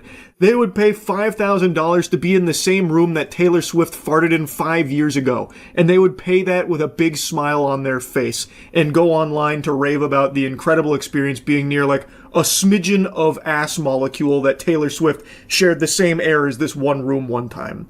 Like, and yet, they are talking about how disappointing this is from Taylor. That's crazy to me. That has to be like an indicator for an impending apocalypse. Like, I bet if you correlate this with the Mayan calendar, we're going to find evidence to the end times right around the corner. It is shocking, to say the least. And since I brought up the end times, I want to tell you that the end of bad hygiene is here thanks to our soap Cheeky. We've got a new scent available now. It's the Sunday Scaries. It's our vanilla scent, which is a scent that has been requested highly for like the last year, and it's finally here. So you can go to usecheeky.com and get yourself the best soap ever created. So naturally, before getting into like the greedy monetization model for this album, Life of a Showgirl, I'll go ahead and give you my opinion on the album because I decided to take a little listen. I didn't hate it. Like, I'll be honest, I don't know what all the hoopla is about. Like, it seems like just a very normal Taylor Swift album. Admittedly, there's nothing on there that jumped out at me as a classic that's going to be talked about as one of her finest pieces, you know, one of her top tracks or anything. But it wasn't nails on a chalkboard or anything. It didn't feel like it was just lazy throwaway garbage. Like, I didn't feel like I was listening to "You'll Cowards Don't Even Smoke Crack" or something. Like, it was just very simple. Not to throw shade at "You'll Cowards Don't Even Smoke Crack," of course, but the point is, it just felt like a really normal Taylor Swift album. It wasn't extraordinary, but I don't think it was nearly as bad as I'm hearing a lot of people say. The only track on here that actually did raise my eyebrow was "Wood," which is a song about Travis Kelce's wiener. It's about a little more than that, but that's kind of like the focus, is Travis Kelce's meat. Kind of lyrics that just make you go, ooh, instead of have you snapping your fingers. Forgive me, it sounds cocky, he amatized me. I actually had to look up what that was. It's apparently dickmatized instead of hypnotized, where you get fucked so good that you get hypnotized, apparently. At least according to fan interpretations of that line. There's a lot of layers to this onion, of course. It's very deep songwriting. And opened my eyes, redwood tree, it ain't hard to see, his love was the key that opened my thighs. Girls, I don't need to catch the bouquet to know a hard rock is on the way. Oh. Like, when I heard that for the first time, it brought out the same feeling as the first time I heard Riley Reid freestyle rap. It was just, it was visceral. These lyrics really do feel like something I myself would write as a joke for one of our songs, The Gentle Men. And who knows, maybe Taylor Swift is a fan of The Gentle Men and was inspired by our songwriting styles. Cause like, I could see myself writing some shit like that for a goofy track. You know, penis appointment, you know I'm on time. He's dunking his balls like MJ in his prime. Like, it really does sound like something I would have cooked up for sillies. But, I don't know, the way the rest of the song, it kind of plays it pretty straight, like pretty serious. And it's just, I don't know. That, out of all the songs on the album, that's the only one where I was like, oh. But anyway, enough about the album itself. I think it is just like a very normal, generic Taylor Swift album. Do I think it's anything special? No. Do I think it's anything abhorrent and as awful as everyone else seems to think it is? Also no. But I did see a banger tweet that a buddy of mine sent me that I guess kind of sums it up nicely. I said Taylor Swift's new album sucks and I didn't even get a single death threat from a Swiftie. That's how bad it is. For those that don't know, since basically the beginning of Taylor Swift's career, anyone that speaks out saying like, I didn't really like that, they get dogpiled by Swifties with death threats, oftentimes racism. Like, the Swiftie online reputation has been pretty scary for a while, actually. And of course, it's not all Swifties, obviously, but it's enough to be kind of like a common thought, a stereotype for Swifties that has been around for a while, where if you say you don't like something about Taylor Swift or her album, get ready for some of the most colorful insults you'll ever read and a lot of death threats. So now, with the actual album itself out of the way, let's talk about how she monetized it, how she tried to squeeze more money from all of her fans, because it is egregious. I think this is probably why there are so few people coming to her defense here, because this is kind of indefensible. This is an article from a site called Defector that kind of broke it all down and gave like their review of it and talking about the monetization here and how greedy it is. So, upon announcing the album, Swift put up a vinyl for pre-order on her site, and then another, and then another. Before the album was even released, she had promoted and sold on her site 8 exclusive vinyl variants in different colors with different names, and 8 CDs and 1 sweater which comes with a CD. The vinyls cost $34, the CDs cost $20, the sweater CD cost $70, and one of those was a Target exclusive edition. Don't forget Target. The marketing scheme for each of these releases, which came one after another, was scarcity. They will sell out, you will never have another opportunity, hurry, show your love and devotion. And unsurprisingly, it was a very successful business model. She's apparently sold 2.7 million copies of the album in physical and digital. When she announced it on the New Heights podcast, she promised this album wouldn't have any bonus tracks. Historically, Swift has sold her fans the album and then asked them to buy it again to access extra songs. The Life of a Showgirl, she promised, was fully complete, but then on Saturday night, another countdown appeared on her website, and at the end of it, she announced 4 additional CDs of the same album that fans could buy. These versions cost $8 a piece, and each includes 2 exclusive acoustic versions of songs on the album. That means that in addition to the songs on the album, Swift also recorded 8 acoustic versions, but you can only hear them if you purchase each of the 4 CDs. You have to collect this shit like pieces of Exodia here to get the whole experience. It goes on to say she didn't lie technically. There are no new songs in the CDs, just an opportunity for her to make even more money. So the songs aren't new, but they're a different recording of the same song a different way. There's really no way of justifying that. The whole purpose is just to squeeze more money out of the audience because she knows they are going to lap it up 100%. And they are. Like, it is still making tons of money, even though it's not being received overly positive. Another thing they're putting her feet to the fire for is apparently using AI in this new album rollout. So it's pretty clear that this is big time money making mode here. This isn't really about the artistry of her craft or anything. It does seem like the whole goal here is to try and squeeze as much out of this album as she possibly can, with so many like additions and shit, even cutting corners on to use AI. Like, she has unfathomable wealth. There is just no excuse for not just hiring a real person, a real artist for that. The only reason she'd use AI is to save money, which is pretty crazy considering she's a fucking billionaire. Like, how are you gonna cheap out on this? It's so wacky to me.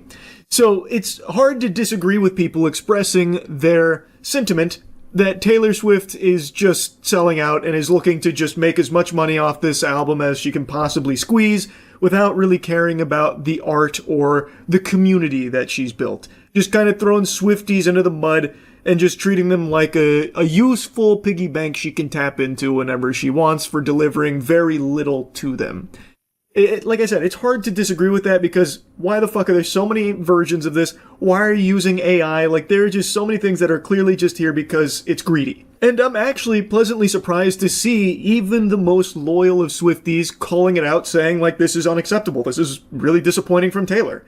I thought she had reached this point where she was literally infallible in some people's eyes. So it's good to see that there are things people won't stomach when it comes to her greed with this album. I think that's good. So hopefully there'll be a course correction here from her team, like with the way this has been handled. I don't know. Maybe.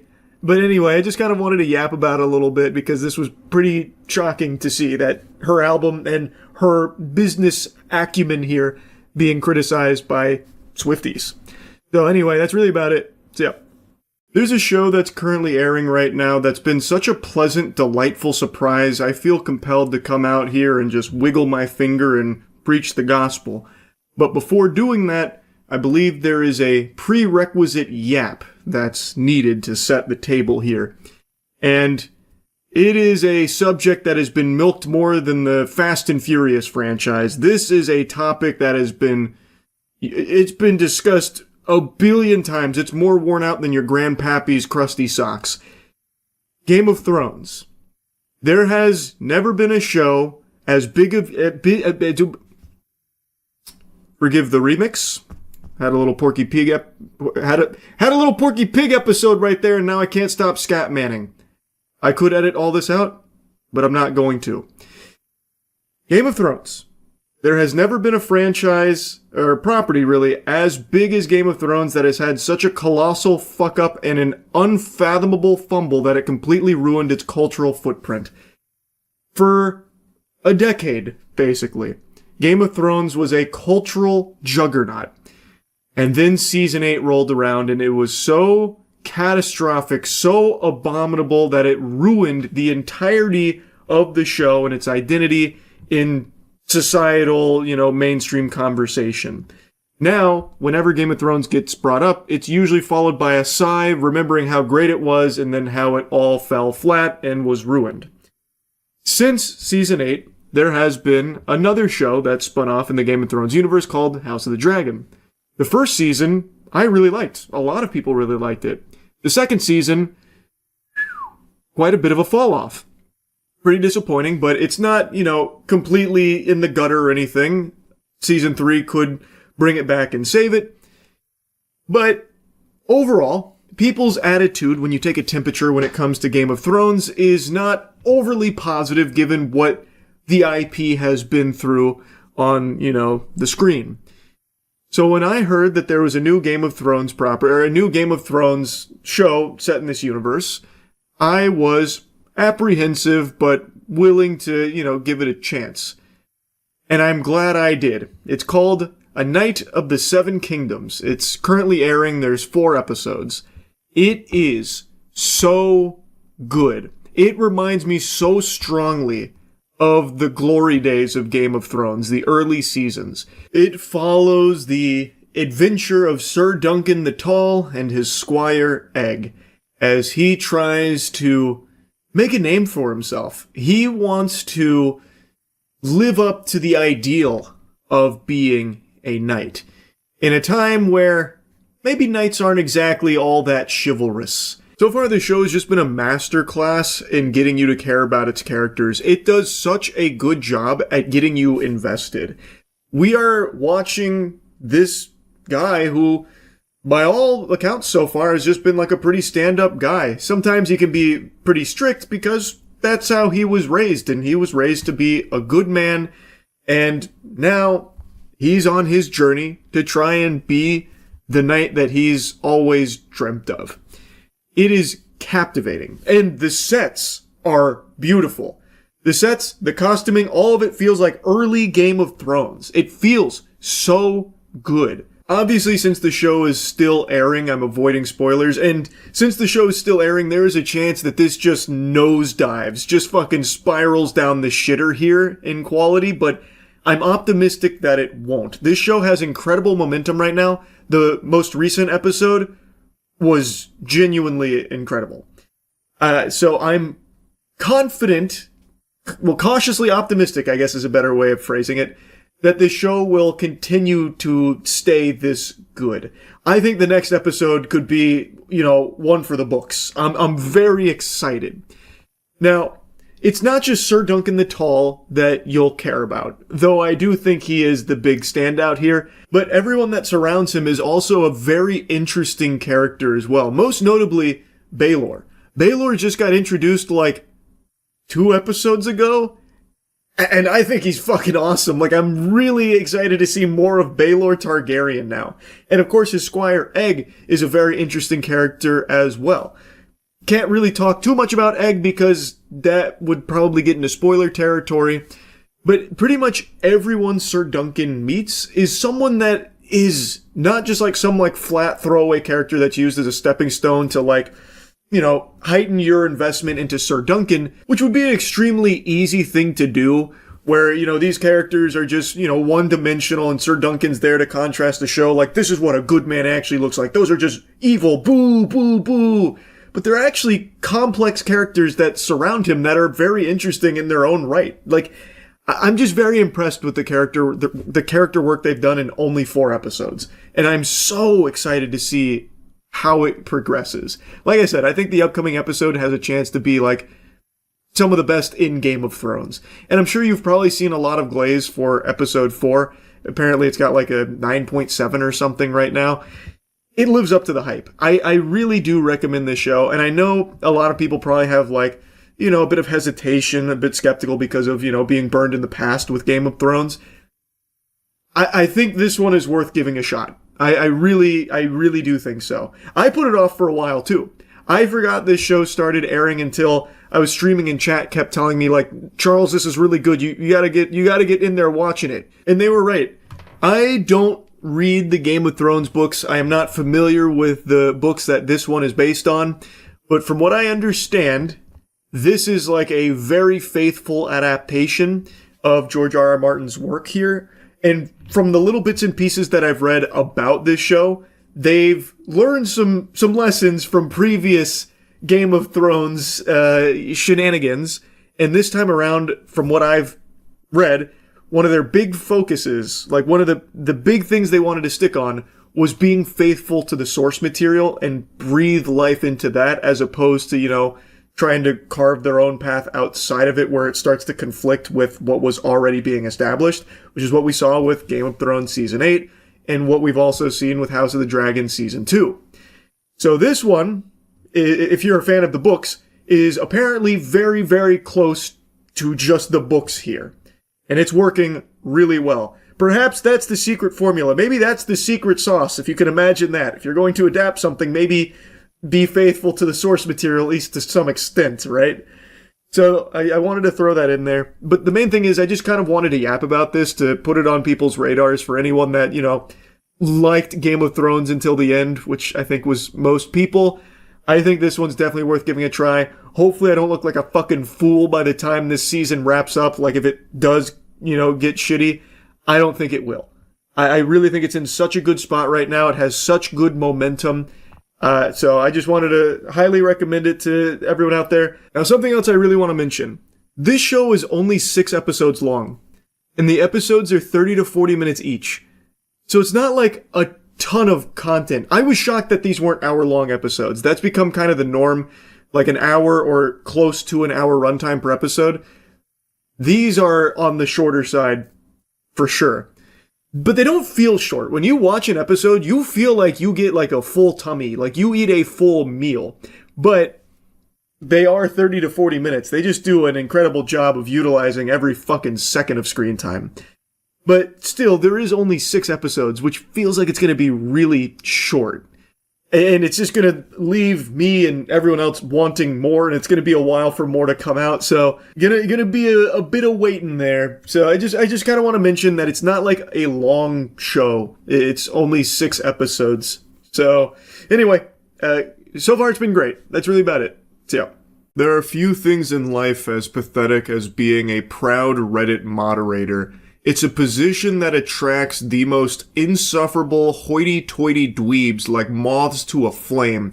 and it bestows upon them the tiniest sliver of power, just barely above like a middle school hall monitor, and somehow that immediately goes to their heads and corrupts their already ugly soul, leading to the most embarrassing meltdowns and just outrageous power trips over nothing. And this is a stereotype that's existed for a while, and it seems like it's just the truth of being a Reddit mod. Like, this is just the sad reality of the people that take up that mantle. They think of themselves as fucking Batman, but what they actually are is the goddamn box ghost from Danny Phantom. Anyway, though, I'm blasting that ass with some new hotness here. A brand new mod meltdown courtesy of r/art.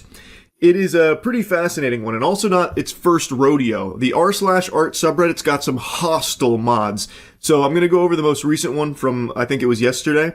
And then I also want to give you a little, blast from the past from a previous instance where one of these mods went nuts. But this one I think is quite special. So what happened is there's an artist named Hayden Clay who posted his art on the subreddit. It got very popular, and in the comments he was replying to somebody asking for more information about his work, and he mentioned that, you can find my work here, and there's also some prints available too. Just a very quick reply to a nice comment. And one of the rules of the subreddit is you can't be like self-promoting your work, so you can't be like advertising prints or anything. So because he used the word prints, it got the whole post removed. Just blasted to the shadow realm. They smited it. So Hayden Clay was pretty upset, so he messaged the mod about it, trying to get further clarity, and maybe he could try and find a way out of this pickle here because he felt it was unjust. There you can see the comment that got him banned. I have a whole mini-series called Clear Boundaries with Prints Available. Just a very offhanded remark about having prints available, and it was removed because of that. So he said, "Are you seriously banning me for giving more information on my work? No, I banned you for breaking our rules. But I can also remove all your old posts as well if you'd like." Oh man. This guy's no nonsense, tough as nails. You don't tussle with the muscle. r/art mod. Oh, brother, watch out. He's coming down with the iron fist. This is so fucking silly. So, like I said, the rule is like no self-promoing or whatever. Can't be mentioning where they can purchase your art or anything like that. Which he wasn't really doing. It's an offhanded reply to someone that was saying they'd like to have the art in their office or whatever. Like, it's such a stretch to even have that be like a violation of their rule in the first place. It is solely because the word print is there. What an unbelievably stinky loser. This guy is working for free as the moderator of a subreddit, and he thinks he's doing the Lord's work here. He's treating himself like he's fucking Jason Bourne or something. Oh my god, it's so sad. I can literally smell this guy through his messaging. I already know when he typed, "But I can delete your old posts as well if you'd like." I can see him doing this with his hands like some kind of fucking anime supervillain. Oh, he's such a worm. Hayden Clay responds saying, "Just delete the comment and move on. Sorry I mentioned the word print." And that was the straw that broke the camel's back. He said, "Your history has been removed. You're welcome."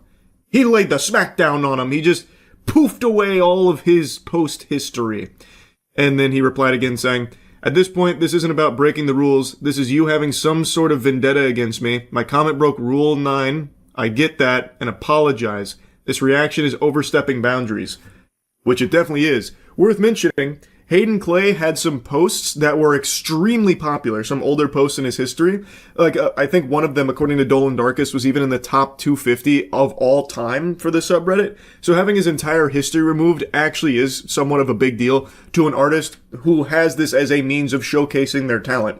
This also, just to be clear, I think this rule somewhat makes sense to avoid like exploitation for people coming in there solely to like astroturf it for their own gain or whatever. But when it comes to like an individual artist, having this kind of eyes on their art, this visibility is very helpful to them. So I feel like it shouldn't be something that you destroy them for solely because they mention that they could be found elsewhere. Like, I feel like that's something you should want to help these artists that are very talented. But on r/art, it's run like some kind of fucking cult, I suppose. And if you step out of line, well, I hope you're ready to take the big beat down that the mods will give you. They'll take you behind the back of the bar and break your kneecaps. Metaphorically speaking, of course. I don't think they even know how to throw a punch. They'd probably break their own fucking wrist if they even tried to hit a heavy bag, I would imagine. But this shit is just so unbelievably foul. Like, he has done nothing wrong. He reached out asking, like, what's going on? What's the deal here? He even, like, apologized and said, can you just delete the comment and we can move on? And that was enough to make the Reddit mod go even more Insano style. Like, Jesus Christ. Just check yourself into an institution, buddy. Oh my lord. I don't even know who the fuck you are. He thought that line went so hard when he thought of it. That's some major main character energy there. Oh! Yeah, Hayden Clay's the one with main character energy. Certainly not the r/art mod who's gone through and deleted every single one of his posts, all because he had the gall, the audacity to talk to him in DMs. He dared try and speak to a mod. Don't you know they are holy, sacred icons of the Church of r/art? You can't just speak to them and question their decisions. And then he replies saying, the power-hungry mod who deleted all my posts because I asked a question. True. You've been reported for harassment. Have a wonderful day. Nice job making this sub a worse place for artists and those who enjoy it. Yeah, the mod reported him for harassment all because he was asking a question in DMs and then just responding to having all of his shit just wiped out in the extinction event of r/art. And now he's been reported for harassment. I already know this mod. His heart was beating so fast. This was probably the most excitement he'd had since the last time he had done this. Like, I bet he was cracking open 4 Mountain Dews, like cracking his knuckles. Time to get to business. He talked to me. Time to remove all of his posts. Also, that report for harassment led to Hayden Clay being banned site-wide on Reddit for 3 days. Pretty cool system they have over there at Reddit where one angry mod can make a complete fraudulent, bogus report of harassment and it immediately leads to a ban for the recipient there. What should have happened is this report goes through, someone takes a look at it, they immediately recognize that this mod is unstable and should not have that position in the first place, so they strip him of his mod privileges. That's what should have happened. And if that did, I bet that guy's life would have felt like it was crumbling down around him. Because if he can't enact his power on strangers on r/art, then his life has no meaning. But that is just not how Reddit functions over there at all. I remember over the years it's been kind of revealed that a large part of Reddit is controlled by a handful of these turbo losers, where it's like this tight-knit club of people that have absolutely nothing going on with their life, so their whole existence is dedicated to power tripping on Reddit and like controlling it like they're the puppet masters. And I imagine this is one of those kind of people, because it's pretty clear that he can just report someone and immediately they're banned for it. So I have to guess that this mod is part of that group, especially when you consider that his appeal was also denied with the admins siding with the mod's harassment theory here, believing that that was the correct course of action. He needed to be banned for 3 days, all because he decided to try and ask a question to an r/art moderator. That's a sin punishable by death on Reddit. But anyway, as a result of all of this, r/art went into like a pseudo lockdown where you couldn't submit new posts or make comments. They have since soft reopened it so you can make comments again. And of course, all the comments are probably what you're expecting, where everyone is mentioning Hayden Clay and how unfair this is, and basically calling for the resignation of this mod as if it's some kind of like legitimate position. It's not, and it's also never going to happen. He is never going to relinquish his mod privileges. It is literally what he lives for, I bet. And you can kind of see that because he still replies to people that reach out about this. Like, even outside of Hayden Clay, there's people expressing their concern. So here's another r/art mod classic. We ban people who don't follow our rules, for sure. Cool, but I'm more talking about the way the mod spoke to the person. They just asked a question and they got their history wiped. Not sure what you mean. If you look at the link I provided, you can see the conversation they showed between themselves and the mod. Or they refused to follow our rules and were removed. Okay, but like I said, their history was wiped for asking a question. Is that what you do here? I'm not clicking on your link. It's a Twitter link. I'm not sure how this can be a productive conversation if we aren't looking at the same information. And then they got muted. Pretty cool. I'm not clicking on any of your links that maybe go against what I'm trying to express here. You're out of line, Buster. Get muted. Goodbye with you. You're not welcome on r/art anymore for asking us questions and trying to bring up concerns. We don't do that around here. So that's kind of the state of r/art mod team. And I think it's important that you know that this isn't an isolated incident. A few years back, something kind of similar happened where one of the mods went on a bit of a wacky power trip where they had removed a post from an artist claiming that it was AI art. That artist reached out to prove that it wasn't to try and get their post reinstated. I'm the artist of a painting, A Muse in Warzone. I'm here for complaining about the unfair ban, but I can give you guys the process or the PSD file of that painting. I'm not using any AI support, and that punishment is not right. Sorry for my bad English, and thank you for your time. Here's my portfolio. Take a look.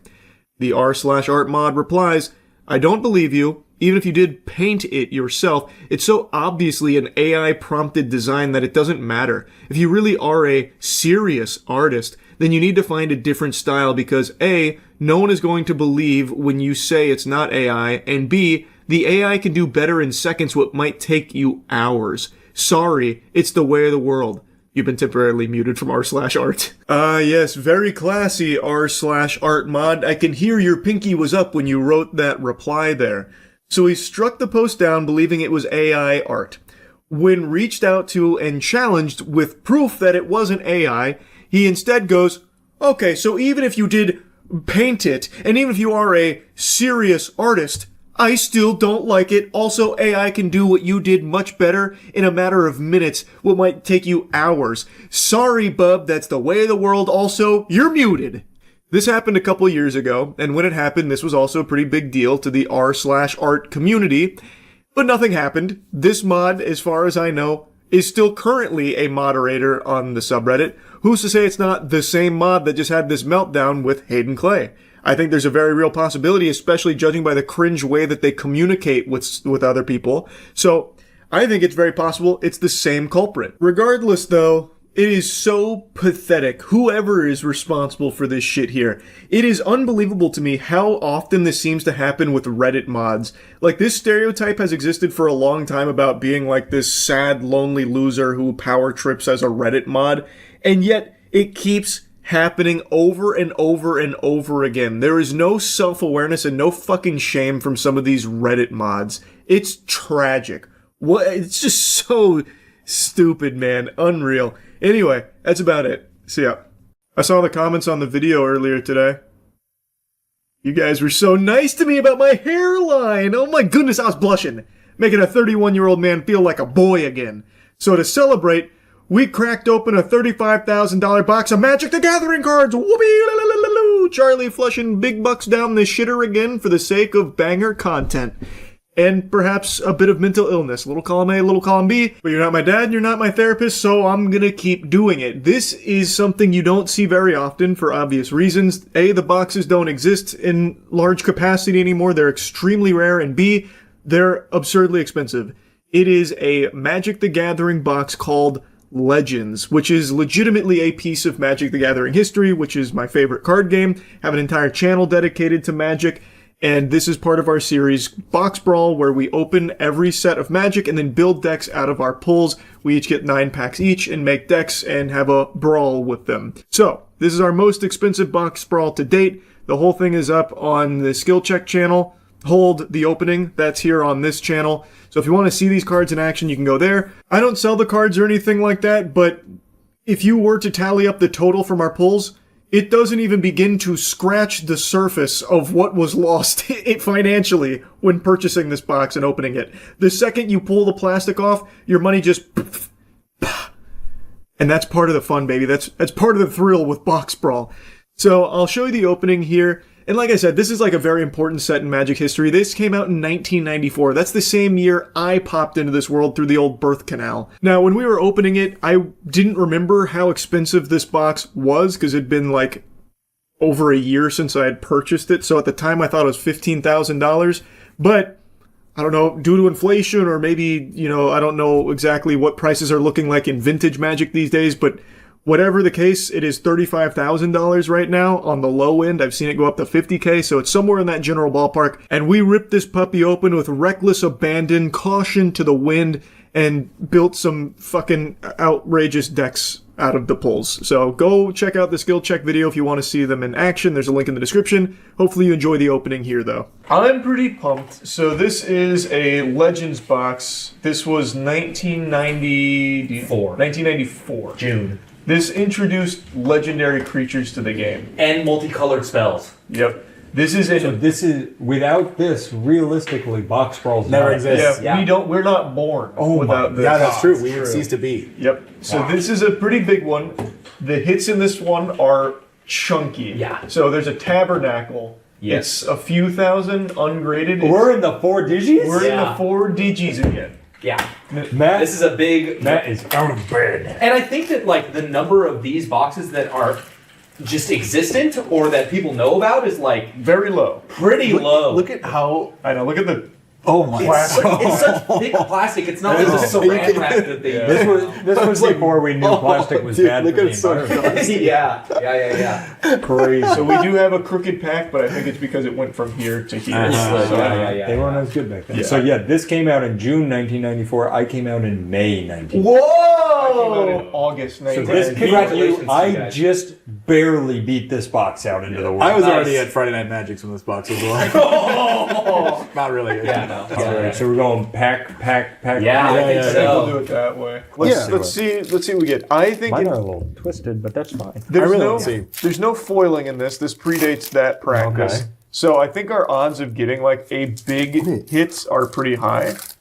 So and we're looking for Tabernacle. Tabernacle, Chains of Mephistopheles, Moat, The Abyss. Oh no! A lot of white and black Urborg. spells. Wow. Okay. Wow. A legendary land.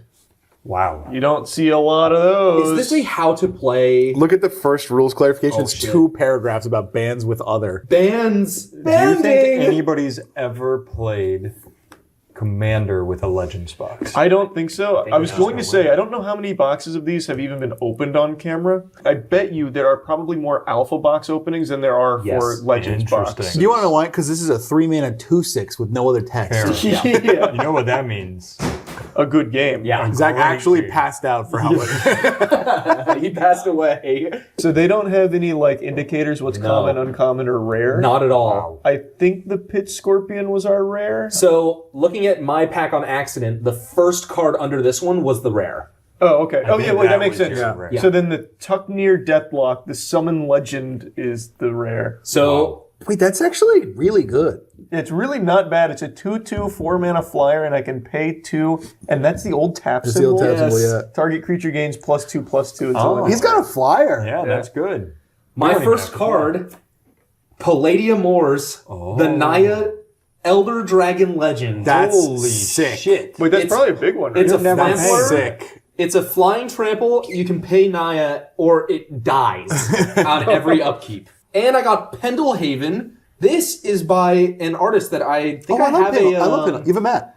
Yeah, I have a playmat. Dwarven Song, Dreamcoat, Equinox again, Giant Turtle, Huge. Divine Offering, Pit Scorpion, yep. Enchantment Altruism. Whoa, Glyph of Destruction. That That's looks cool. sick. Duskwood Boars, It's like a band symbol from the Amro Kithkin, Transmutation. That's a cool card.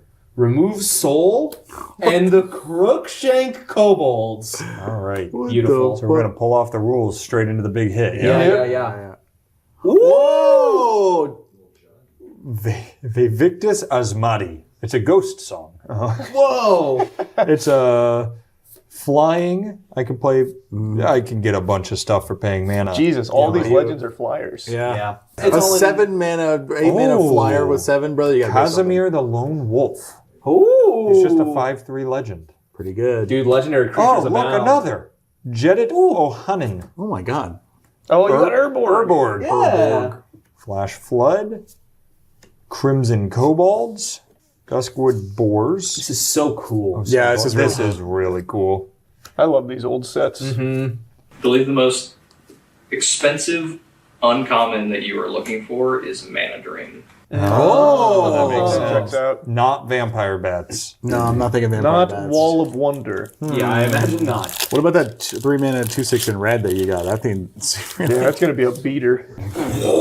Oh, what did you get? Uh-oh. Is this good face? Uh-oh. No, it's just Rasputin. Incredible.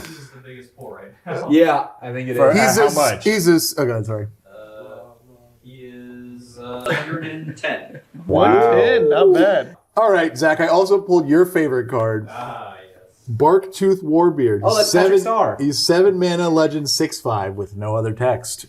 Wow. Nice. And I got a Pendlehaven. Hey. How much is this box? I'll double check. I think it's 15K. Yeah. 15K. It sits around there. Yeah. So, oddly Hornet enough, Cobra? if some of the hits are a few thousand, You could get close. you could get closer on this box than most. Yeah, 50, Let's it's just 15K. say I'm not thinking that we're gonna get there so far. Name just in pencil. Yes. You just wrote it there. This is back, and this was for a long time. A lot of the artists just signed their name on the art on the card. so like, many have it. even in the commons, even Yeah, in the it's rares, like it's on most of them. That's cool. Yeah, it's really funny. This guy, I think, put a year. I think this says 93. Yeah. Is Reverberation anything? Or is that just a big bunch of trash? Really big? At least I got another legend. The Riven Turnbull. Oh yeah, this guy. He's a 5/7 and he can tap to add black mana. Wow. Would you like to swing your 5/7 or Well, get he's one a 7 black mana 5/7, so either way, I think the game is over. I would like to summon Zach for a cameo that he may rip a pack. Bring him in. Come on here, boss. All right, let's rip this. Also, I can't believe no one has said Elder Dragons are in this set. Yeah. This is where Commander comes from.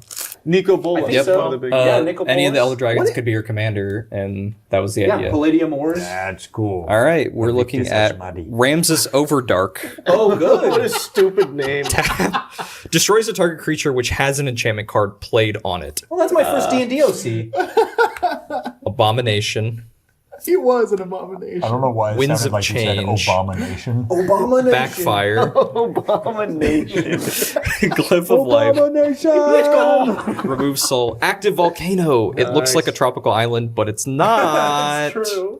Barbary apes. Yes. If apes, monkeys. Or something like that. Big. Thank you, Zach. Big pack. Big pack. Overdark is really going to help. Here comes the big pack. Nope, that's Sentinel. Don't nobody care about that goofball. What the heck is that? Yeah, I don't know. Wait, But the he next looks. one looks cool. I mean, he looks really fucking sad and stupid. Yeah. Chase, I want you to open this pack. Okay. Yeah. Be careful, because the one under that is the rare. The one under this. Yeah. It comes at you quick. Yeah, he Comes at you quick. starts It comes punching. fast, like many of us. Whoa, that's cool. Rogar. Yeah. Keep. I'm in the right piles. Evil Eye of Ormsbygor. Wow, that's all one word. That's amazing. Ormsbygor. Backfire. Back shots. Casimir, the Lone Wolf.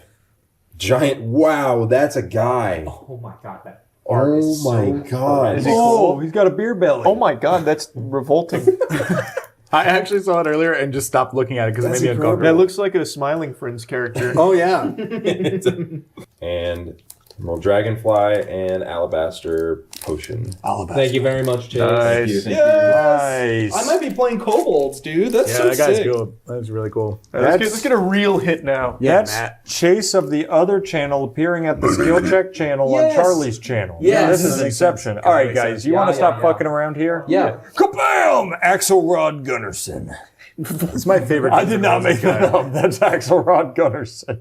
Damn it, he's gonna be worthless. He's an 8-cost Rakdos. He's got trample, 5/5, and each time a creature is placed in a graveyard during a turn in which Axelrod damaged it, you gain 1 life and he does 1 damage to a target creature. Of player. course. Okay. Hammerheim. It's a land. You think this is repacked? We haven't got Bloodlust. anything big yet. Winds of Change. I think we got a $100 Rasputin. We got a lot of packs to go. Could be repacked though. It's a certainty. How long ago did you get this? Like 6 months ago, probably.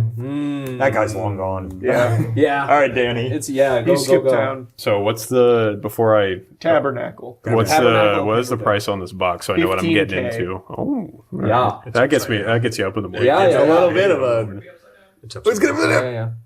Maybe that was the trick. Damn it. Oh, shit. And now it just changed. Yeah. No. Nope. Nope. Wall It's garbage. of opposition. Ooh, a wall is the rare. It's tough. Yeah, Oh, that's maybe bad. the rare is Yucky. the second position. Yeah, it's actually going to be. Where's your red pile? Oh, this is a bad repack. Oh, Lady Orca. Yeah, I got one. Yeah, no, this is definitely repacked, I think. If Danny can't pull it. Every time we open a box, it blows my mind that magic still exists. Like they Charlie? made it through this time. You get anything? You want to tell me about the art on this card? Oh, what the fuck? That is a nude woman. It is just a naked I'll woman. tell you about that. Fully nude woman. I've seen one of those before. Oh, shit. Oh, shit. Oh. He's bullying the cards. Oh. That's not working. Wait a minute. Oh, but it's Boris Devil Boom. Of course. Summons a minor. With an E or an O. I can pay 4 to put a minor demon token into play. Holy shit. Storm Seeker. Mountain Stronghold. These are new. Yeah. All right, Drew, take it home. All right, I reversed my pack like how Oh, Ryan thank did. God. I was going to say that was ass. Bloodlust. terrible. Red Mana Battery. Red Rocket. Whoa. You mean like Fallout, right? You're talking about Fallout? Giant Strength. Dude, what did they do to fuck that guy up so bad? Well, he's just shit. Cold of Kharkiv. Oh, it's like the long road or whatever. They're the shit in the road. Yeah, the long walk. Yeah. Surely it gives us at least a mana drain, right? Yeah, I would Flash hope counter? so. How much is Turtle? mana drain worth? It is 210. Surely it gives us at least 10 of those, Right? right? Revenant think so. Archer. You think we're up to like 500? Maybe. Oh, Mountain Probably. Stronghold and Angus McKenzie is a hit. Is it? Yes. 260, I think. All right, we're back. Angus McKenzie. We are back. Everyone is cheering because it's worth money, but when you're going to see this in the game, that card just says a person doesn't do combat damage. This is going to be horrible. It is fog. Every turn. What is it? Creatures attack and block as normal, but none deal any damage. All attacking creatures are still tapped. Oh, Divine Intervention! Yes! How big? No, it's not. It's not like that. It's an 8 mana enchantment. It says put 2 counters on this card. Remove a counter during your upkeep. When you remove the last counter from Divine Intervention, the game is over and considered a draw. Our first draw. That's very cool. I am playing it. 135. Oh! I forgot I had a pack to my left. Maybe it was sitting to the side. Oh my god. The sticky pack. Oh, All Hallows Eve. Oh, yes! That's I big. love that card. That's really big. I think that's bigger than Angus. 500. We're back, baby. I mean, let me just get through here quick. I don't see anything that good. Yeah. Sick rare though. Sick. That's a cool rare. Dude, Yeah. All Hallows Eve is so Huge. sick to. Oh, Nicobolus. Oh! You How have many? to play him. That's the guy. How many schmeckles? About 200. OG Nicobolus. Jesus. Look at those pips. He's lounging. 2 blue, 2 black, 2 red, 2 generic. Yeah. Oh my god. Yeah. Godspeed. Not bad. Not a terrible box. Yeah, but so much Would fun. have been worse. That was cool. Yeah. So, if you want to see us play with these cards, you can go over to Skill Check and actually watch us sleeve these make decks, play them, which is crazy. Nobody plays Magic this old. That's true. It's just us. for It's just us. I'm gonna play all planes in Divine Intervention. Wow. The Dispatch finale dropped today, and I am happy to say they stuck the landing. They didn't fumble at the goal line here. They went all the way in for the touchdown, reach around, go to town, boot scoot boogie. It was a absolute joy. I am really going to miss Dispatch now. Like, I've been just glued to the episodic release because I think they've done a great job with it, releasing 2 episodes every Wednesday. It's been so hyped, just looking forward to Wednesdays every week. And now we finished it. Like, it's bittersweet because it was an incredible conclusion. Like, I think this finale was so good that it's put me in just such a joyful mood. I could probably watch someone steal my car right now and it still wouldn't wipe the smile off my face. Like, I think they've done an amazing job with it. But I'm really going to miss not being able to play it every Wednesday now. A new episode, 2 new episodes every Wednesday. This game is just so good. And of course, I'm biased. I'm in the game. I play Sonar. But even setting that aside, if I wasn't in the game and I was just experiencing this with having no skin in it whatsoever, I would still be loving it just as much. And I stand by that. The game is so fucking enjoyable. So anyway, I just wanted to show you some of the highlights from episodes 7 and 8 here. Also, my whole computer shut off at the end of, while I was streaming, so it ended stream, and I left everyone on a cliffhanger. But what I was saying before my computer crashed was, what I really hope doesn't happen is that Ad Hoc goes the way Telltale did back in the day. I don't know how many of you remember this, but the reason Telltale games quality declined so much, at least in my personal opinion, is because I think they were just biting off more than they could chew by taking on so many projects at once. They were releasing what felt like a new Telltale game every like 8 fucking months for like a ton of IP. So, you know, as Bilbo Baggins famously said it, not enough butter spread across too much bread type thing, where these games that were getting farted out didn't have as much time and care put into them, as much passion, because there were these strict deadlines, there's so many and, you know, buns in the oven, that they didn't get a chance to be as good as their earlier works. With Dispatch being as successful as it is, this game has sold over 1 million copies in 10 days, and I imagine that number is only going to keep growing, since now it's wrapped up, and most people, I think, were probably waiting for all of them to be there so they could binge it. Like, as this continues to be even more successful, I really hope they don't do the same thing where they just start, you know, working on so many projects at once where they're not going to be able to give the same tender love and care to those games as they did for Dispatch. Because it's so clear when you play this, a ton of passion went into it. Genuine love went into this game. And I really hope it's able to keep it, Ad Hoc is able to keep that intact for all of their works, because when they are firing on all cylinders like they did for Dispatch, there's nothing else like it. This is one of the best written games I think I've ever played. Like, in general. I mean that too. That's not exaggeratory. So I'm very excited for more of Ad Hoc's work in the future. I'm praying, fingers crossed, we get a season 2. And that's not just for selfish interests of having another voice acting job with reprising my role as Sonar, hopefully. But I just genuinely want to play more in this world that they've built. I want to spend more time with these characters. It is that good. Anyway, though, if you want to see my whole playthrough, it's on the Moist Critical Gaming channel, but I just want to give you some highlights here, and mainly a lot of Sonar moments. Invisigal suspended, obviously, but... You didn't really do anything wrong. Consider cutting her from the team. I'm not saying you should. I'm just saying you should consider it. It's 100% your call. Can I get back to you? I really don't want to think about it right now. Of course. Yeah. It's just... I can't help but think that we've already cut a hero for far less. We had to send a message. You almost cut Sonar for nothing, just because he likes titties. It's a good point. Gets better and better. Isn't Sonar a coke addict? So what? That wasn't the reason they were cutting him. Robert explicitly mentioned boobies. The coke was secondary. I've found doing something good always helps when I'm feeling bad. We're fortunate to have that opportunity. Something Chase never took for granted. So, let's get to work. Time for a good shift. Sonar, you mind doing everything? You can kind of solo the whole city now. Pretty quiet day. The whole city's grieving. Sonar, why don't you get out there and cheer everyone up with some magic tricks? The hell just happened there? Oh, Golem's shitface. I think he's about to piss mud on the high school. Yeah, you know, I saw him pulling over a beer truck earlier. I did think that was weird. Come on, buddy. Jesus, Golem. Spit it out. I'm not vomiting this shift. 100%, baby. Oh yeah, I'm cooking. And we have max synergy. Fuck yeah. She's riding me like a Valkyrie. Huge! Waiting for Malevola to finish so she can heal Golem. Hi, just calling to confirm one of your Z Team heroes for our interview this afternoon. Oh, that's not good. Program? Sonar's in bat form. That's not good. There goes all my charisma. Eek. Okay, Prism. All up to you. That's unlucky. What are the odds that I could get Sonar here, transform, and get him back in time? I'm fucking toast. I think I can do it. I really think I can do it. Oh, it's gonna be a close shave. Oh wow. 96? Do we? Oh yeah, we succeed.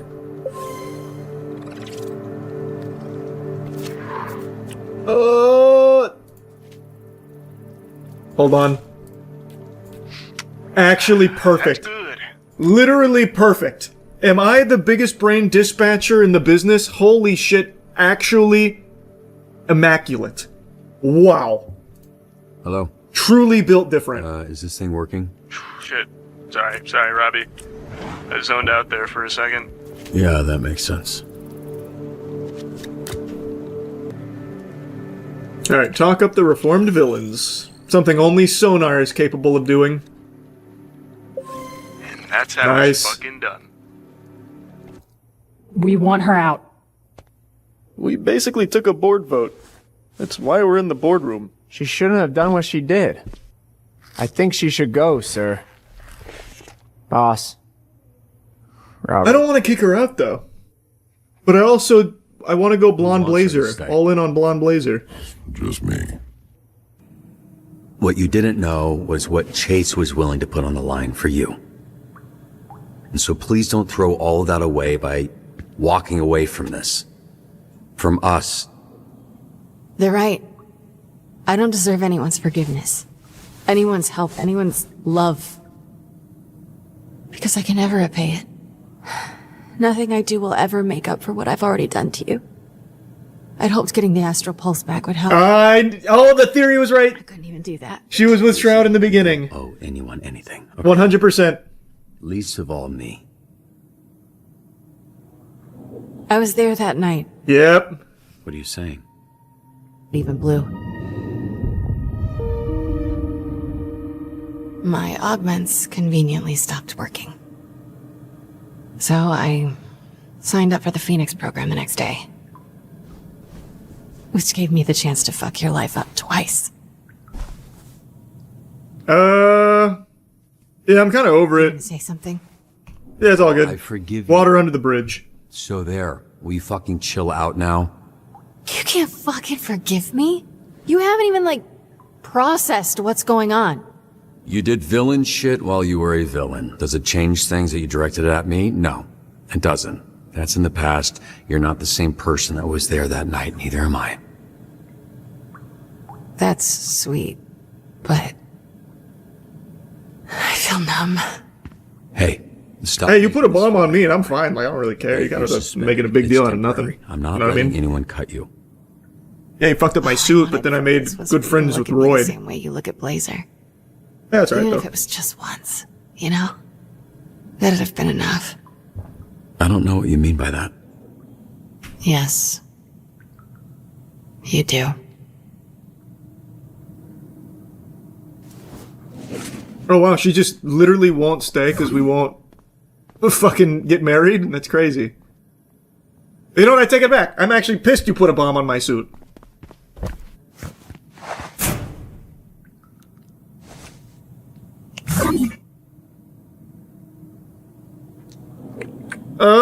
But if I lean in, do I lose the Blazer route?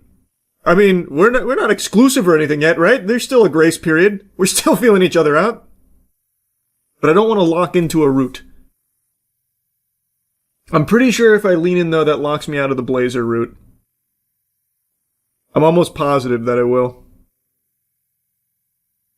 I just have a hunch. Or, if this fucks me in both aspects, I'll just have a virginity playthrough. Which is also pretty cool. Then I'll unlock superpowers of my own. Fucking cum max, what is it? Cum holding? What the hell is the name of it in the community? I forgot. I'm committed to the Blazer route. I feel like leaning in would lock me out of it. Retention, that's what I'm talking about. Yeah, retention maxing.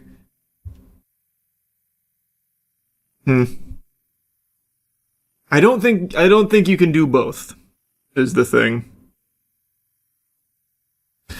I'm just gonna trust my gut here. Courtney,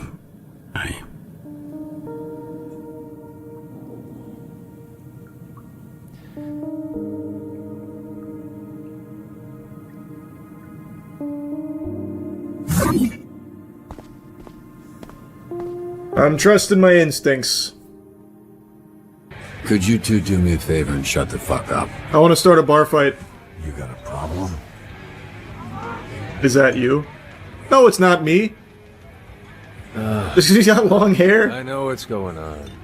Cheers, fellas, to the fucking dream. To 5 minutes with the tightest ass in all of LA County. Yeah, motorboat those butt cheeks. Oh, hey! Right. End up blowing air right up her butthole. What's up? You don't like asses? Glass him. Might as well. Bar fight? Oh, not as far as I was gonna take it. Good on you, kid. Let me replace that drink. That guy is definitely Shroud.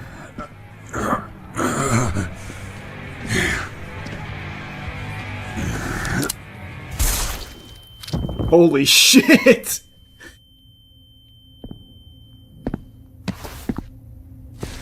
Obviously, you two don't need an introduction. With pleasure. Damn, Coop is back! Or the past. Spit! With the pulse. Hockaloogie! I'll control this city and restore balance. Oh, that didn't go far.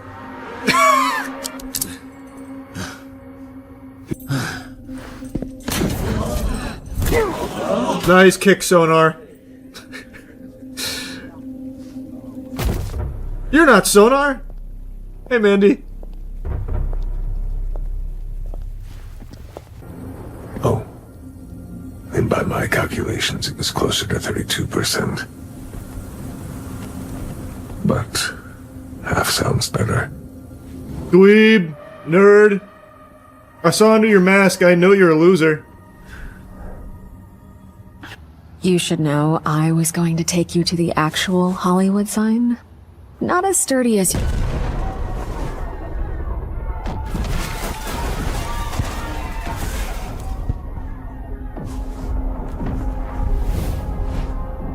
Get me in front of my computer. I'll start dispatching Sonar.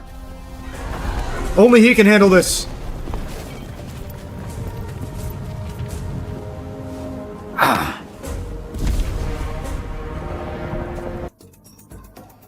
Keep 'em coming. This is 6 verse 5, right? Literally every fucking day. Alright, we gotta send everybody out there to rescue Sonar. We can't take a chance of not having Sonar. Go get him! I get in where I fit in. If there's even Bring my boy back! burn the shit to the ground. Sonar's off the bench. Trainees are pissing themselves. Can someone help me out? Oh, join Sweet Talker in reassuring the trainees no one should die? I mean, that's just Sonar solo, right? Like, I don't need anybody else, right? Even with low morale, I feel like Sonar solos this. But maybe I should just do this to be safe. Nah, if Sonar can't solo this, then they don't deserve to have a good pep talk. Oh, easy Sonar. Ease nerves with a red ring roast. Yeah. Don't mind if I do. Alright, gang's all here. Some of you in worse shape than others. Flawless run. I moved your Mecha Man suit to the rec room. Here. Take this.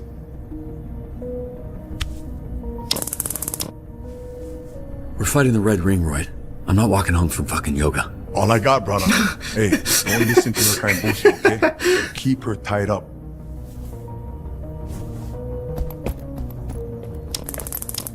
I got some pepper spray you can borrow if that's not enough. Thumbstick. What? It's his name, because he sticks you with... They're all fucking idiots, Robert, but they're dangerous. I'm not fucking around. Untie me. He looks stupid, but he is a killer. You don't have powers. You need my help. Just let me help. Please. I mean, yeah, I literally can't go it alone. Alright. Like, legitimately, I can't. Like, I can fight in a bar fight, What are you... I'm looking for... but I can't actually fight these people here. What did he do that for? Oh, I fucking wonder, Vizzy, why would he lock up his tools around invisible criminal thieves? Robert! Oh, thank you. Just go get the gun! Oh, God, thank you. Bro. I wish you would have let me choose. I would have grabbed the gun. Oh, no, I got piss all over me.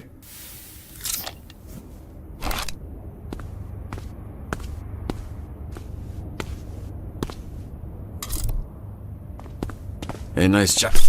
Nice job. Why are his nuts out? Oh, thought that was normal. You mind helping him? Why would you crinkle cut your balls through your zipper if you don't have... What are you asking me? Can you just put his dick away? Feels like the dignified thing to do. Dignified for who? I know the guy a little, and it's bad enough he's unconscious.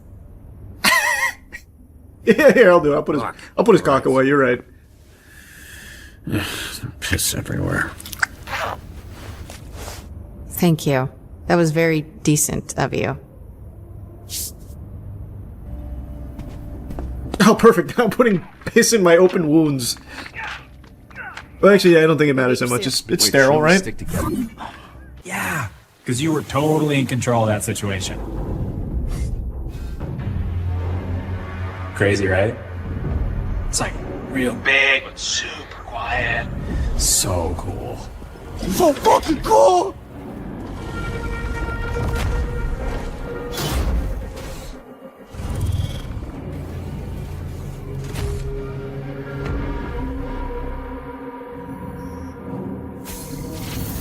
Your dad said he'd help me build a mech if I helped him build the Astral Pulse. Just another promise he didn't come through on. That's what this is all about? You needed it to power your stupid spider shit? It's not stupid. Come on, kid. Using the pulse to power a mech is like plugging your cell phone into a nuclear reactor. No. I'm gonna use the pulse to change the world. That plan is gonna be hard to pull off after I kill you. Fuck! JoJo's Bizarre Adventure Part 2. They don't like that.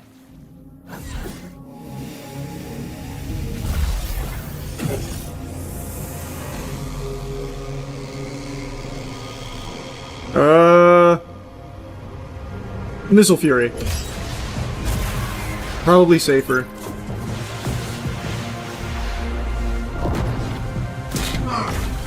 Alright, I chose wrong. Ah, fuck!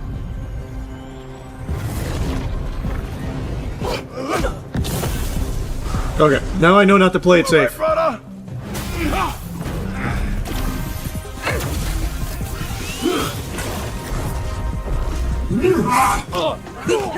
Oh, he's not punching nuts anymore. The cross body block, that's my boy.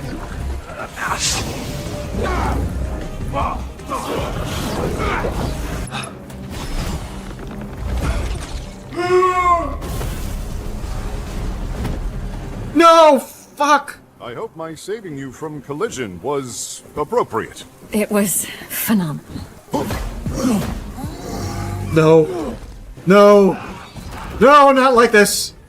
Not like this. No, it can't be.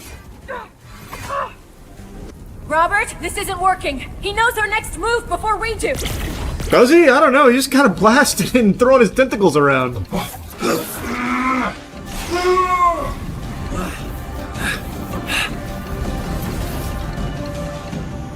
I've never been more insulted in my life.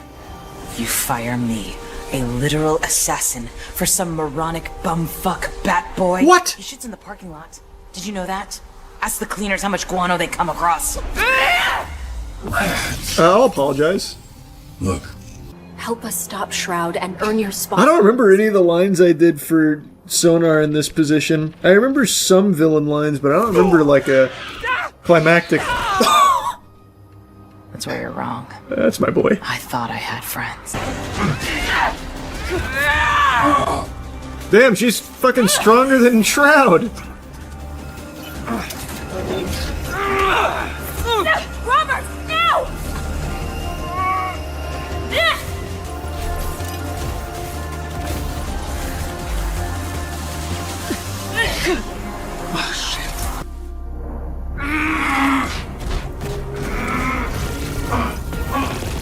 Oh, I missed one. Jesus.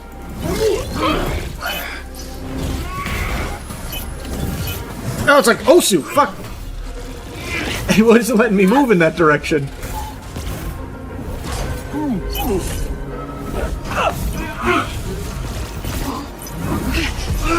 Oh! I can't just mash it either. Jesus. He beat my ass.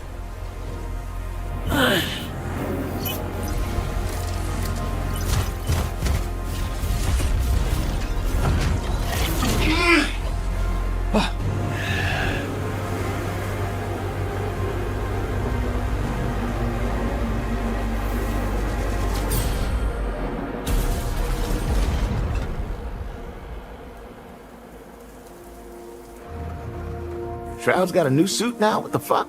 How long was I out? Blazer? You're the only one I told about my amulet, so I figured he wouldn't see it coming.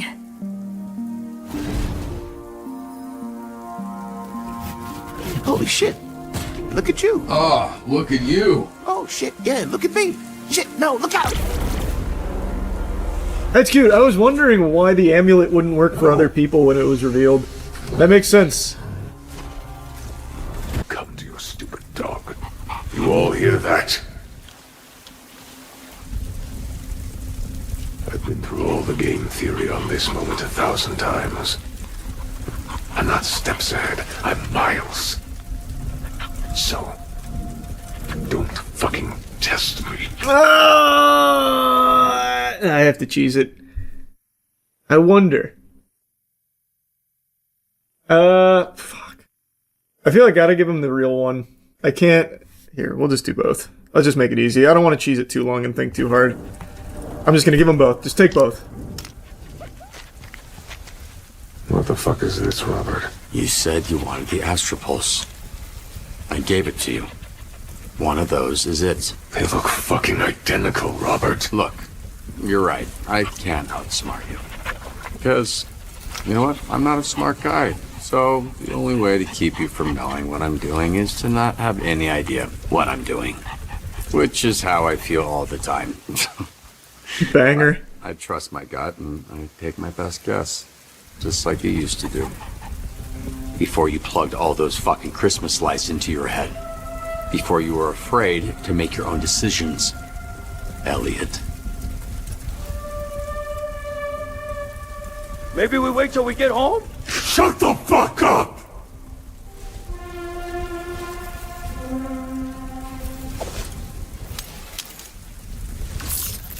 Fuck you.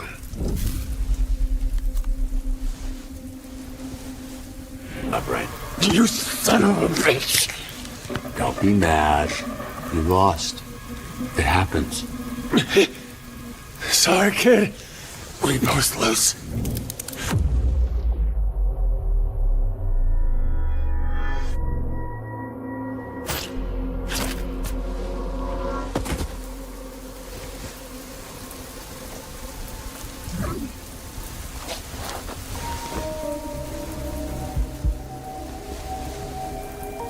I guess I can still be surprised.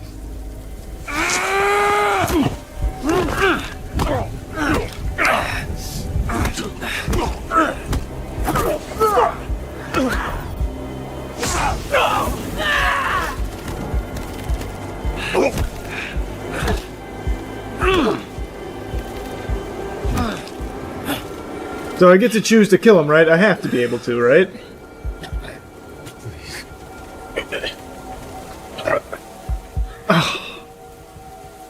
I mean, am I getting... Okay, I hate cheesing it like this. These are tough decisions. It's not a tough decision. I want to kill him. But does Blonde Blazer no longer want to be my wife anymore? Does she end up being afraid of me? That's the only reason I'm thinking. Or does she find it be cool? Like, I want to execute this man. But do I miss out on love? That's the only consideration. It's the easiest choice in my life, killing this guy. But we have to think about the long-term ramifications. Fuck.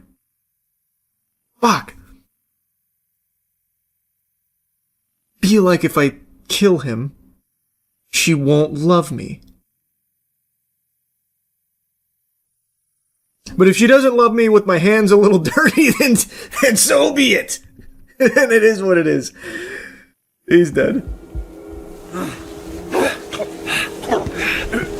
If she can't handle me at my dirtiest, she doesn't deserve me at my cleanest.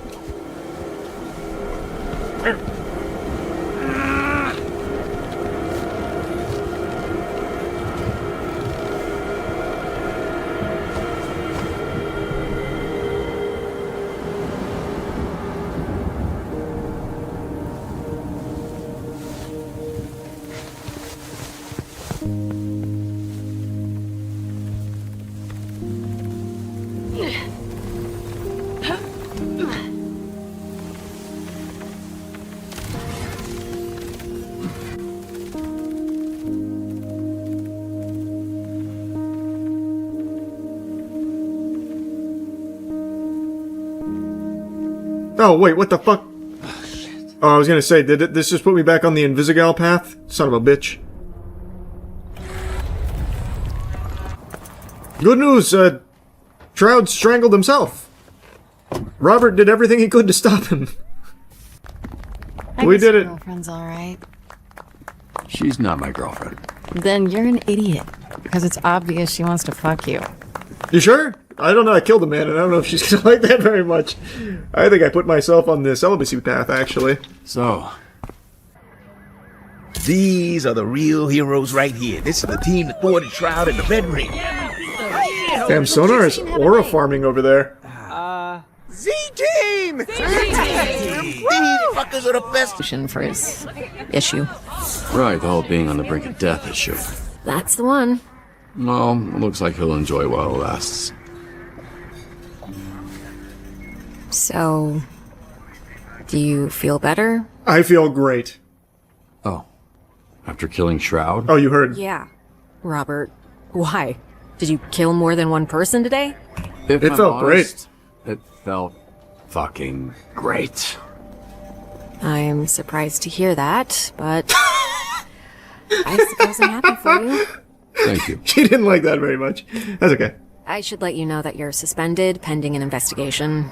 Just a formality. Getting ambushed by Shroud and the Red Ring? Yeah. Was that too weird of a way of asking if you wanted to make out later? No. We did it! It was perfect. We're getting married right now. Trackstar, come officiate this wedding. I killed a man today. Everything worked out. Let's be careful with your dispatcher. How cute. Whoa. Okay, instantly painful, actually.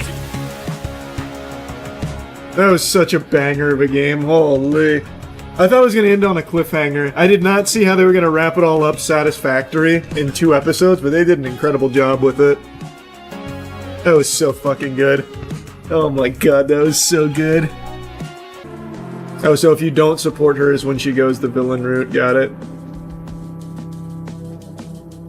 Only 24! Oh my god. Only 24% of players made the right choice? What the fuck? That's crazy, actually. What? No, there's no way. Imagine you have like a 10-minute villain monologue. Yeah, imagine. Alright, let's see. This is the villain route for Sonar. Let's see how I did. It's probably rough. I genuinely don't remember. Because when I'm reading the lines, it's hard to know, like, the context, like all the context around it, because I hadn't seen anything from the game. So I only have, like, little bits and pieces. So fuck, maybe I just didn't even know some of the lines were when I'm a bad guy. Can you take care of him for me? Obviously, you two don't need an introduction. I've been waiting for this. So cute. You. Do I just start, like, biting on his nipples or something? Oh, wait, why is the quality all fucked up? Fucking haymakers. Isn't working. I thought you wanted revenge. By SDN agents, heroes, and whoever else you and your ring have pissed off recently, which happens to be every gang in Los Angeles. Now, if... Oh, shit.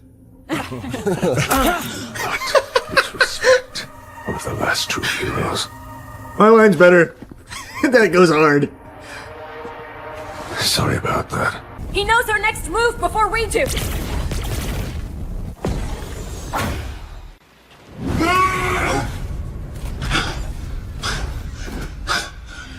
Robert Robertson returned.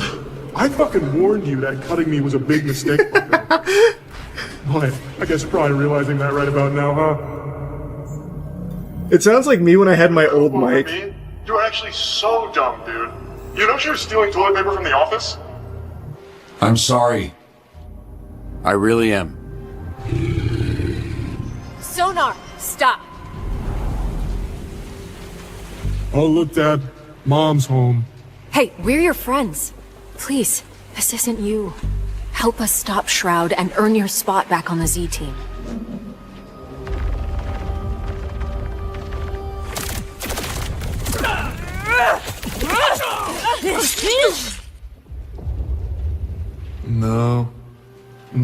don't think I will. Because you know what? Now I'm on the me team. And if you couldn't appreciate me at my worst, you don't deserve me at my best. The classic Facebook line. But these new augment shroud hook me up with give me some pretty sweet new moves. Want to see it? No, actually. Yeah, no, not really. Holy shit.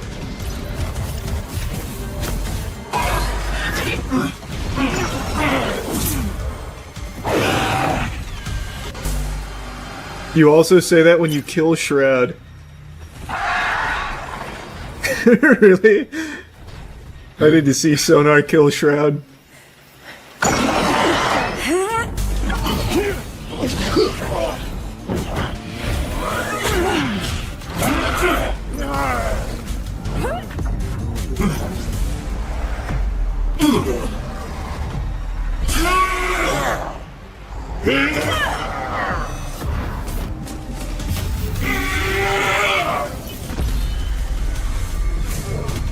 I think I like the underground fight more.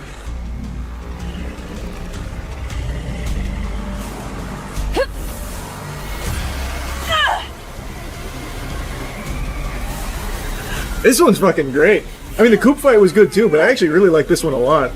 I mean, obviously a little biased, I guess, but I think this is very cool.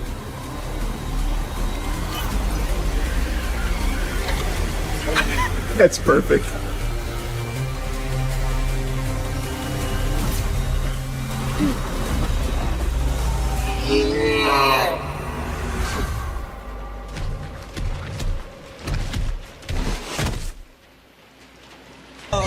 We did good, brother. Z-Team saved Damn, the day. he didn't do Return to he didn't do whatever path leads you to Defend Sonar killing him. Choke damage, but I don't care. You ever think about getting out in the field and being a hero? Not my thing, bro. I like the work I do. I'm good at it. No doubt. You said that IRL when you killed him. Oh, I think you're talking about in-game. I thought that's what you were saying. You're too small, bro. Too small.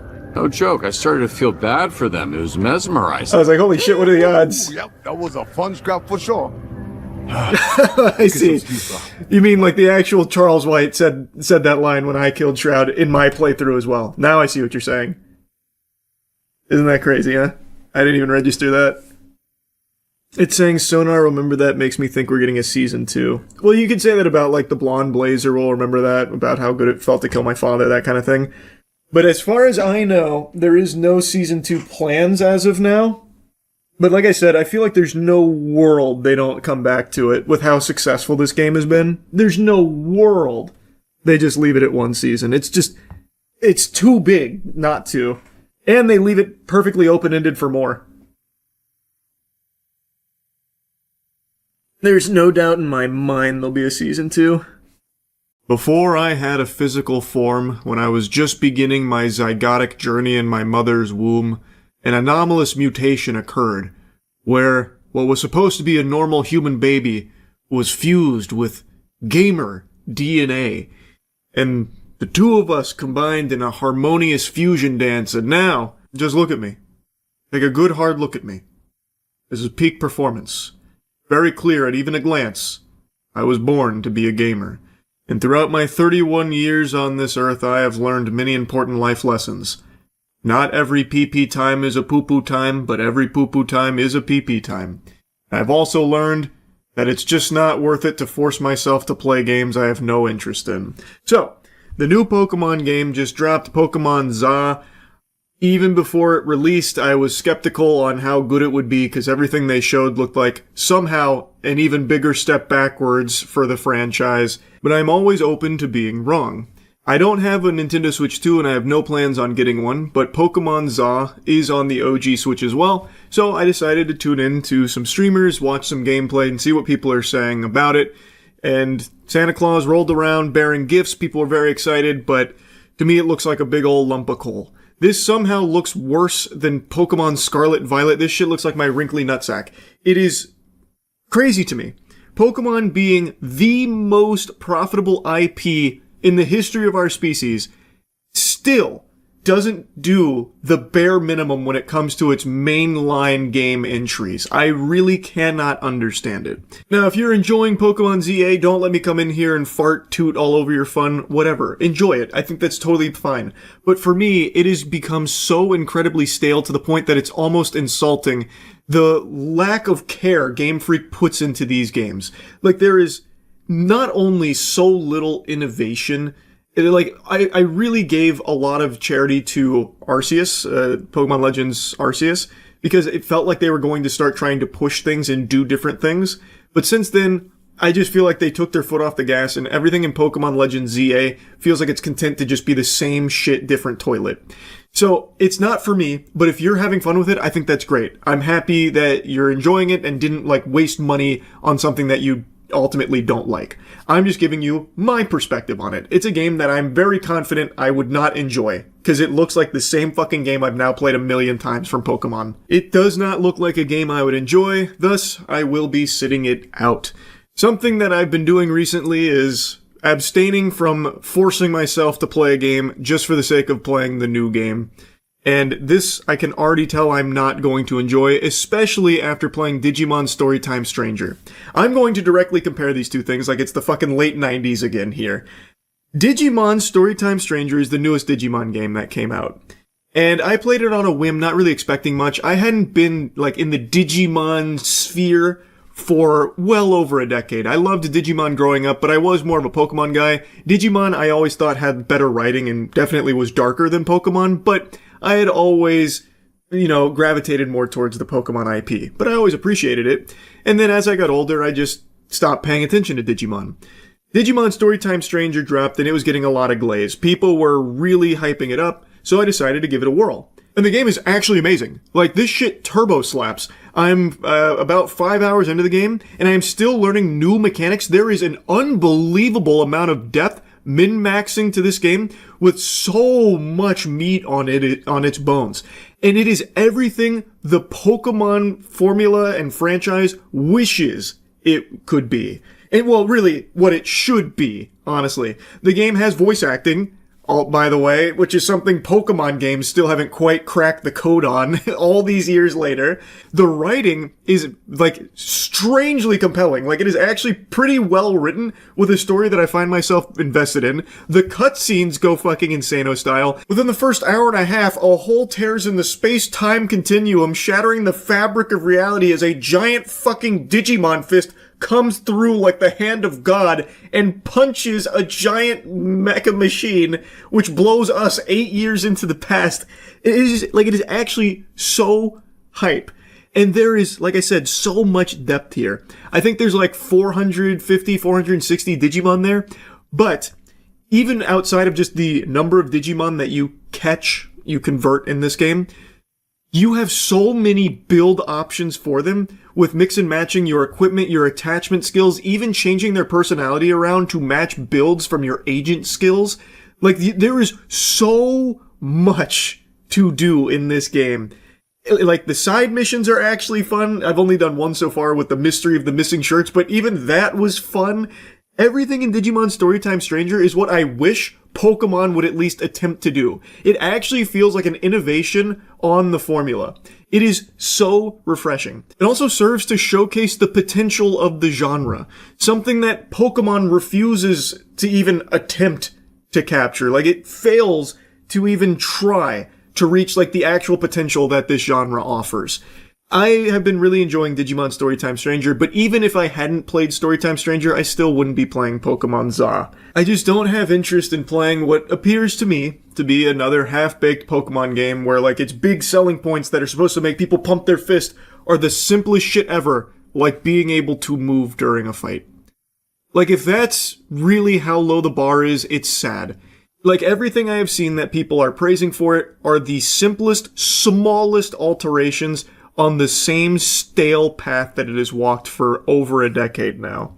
And I just have no interest in forcing myself to play it and being miserable grinding through the 10, 20, 30-ish hours that I would put into it. I don't want this video to all just be me, bah humbugging Penguinz0, because there is another game that I have a very similar feeling of. Another culprit. Call of Duty Black Ops 7. I think that game looks like the same shit again.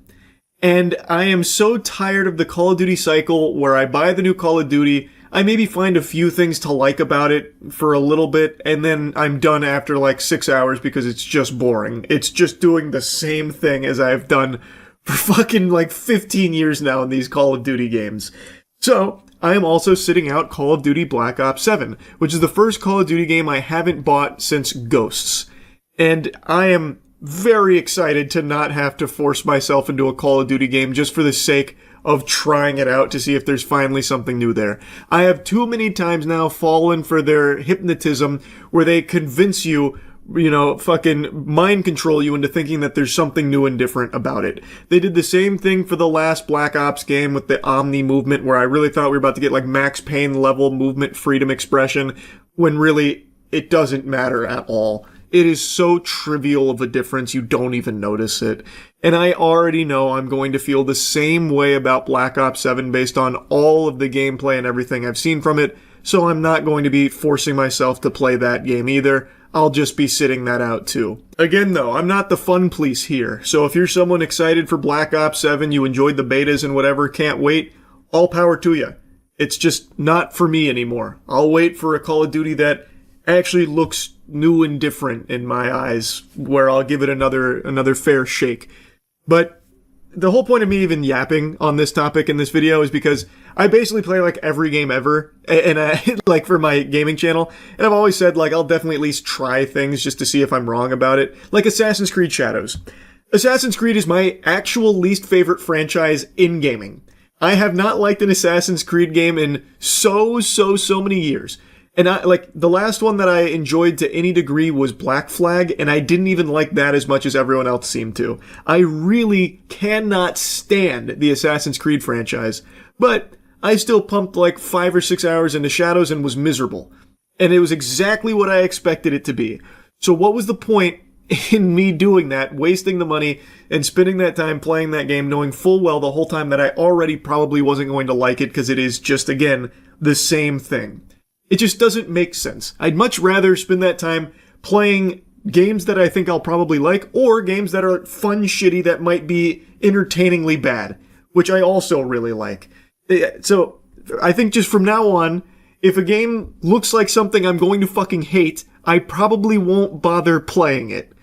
So anyway, I just wanted to talk about this a little bit. That's it. So yeah. Alright, today is the big day. Johnny Somali's sentencing is about to be handed out. T-minus 1 hour as of me making this video, so I don't even know what the outcome is right now. So you're seeing me all kind of bubbly and excited because he could be facing many years in jail, which he rightfully deserves. I have made numerous videos talking about this degenerate plague that has swept across the globe, going on this intergalactic tour of knuckle sandwich consumption where he goes and he harasses people, spreads misery, and then eventually gets his ass beat. When he was in South Korea, things got a little more out of control than normal. He went full-blown fucking Insano style. He went Cro-Magnon brain and just committing crimes and then even doubling down to commit further crimes after being shown leniency and insulting them for being nice about it and not instantly throwing them in the slammer. He then repaid that generosity by doing more crimes and more unforgivable degeneracy, and all this for the sake of his dog shit content. He's a live streamer and his whole thing is just go around and be a nuisance. In South Korea, they weren't having it after he was terrorizing them for quite some time.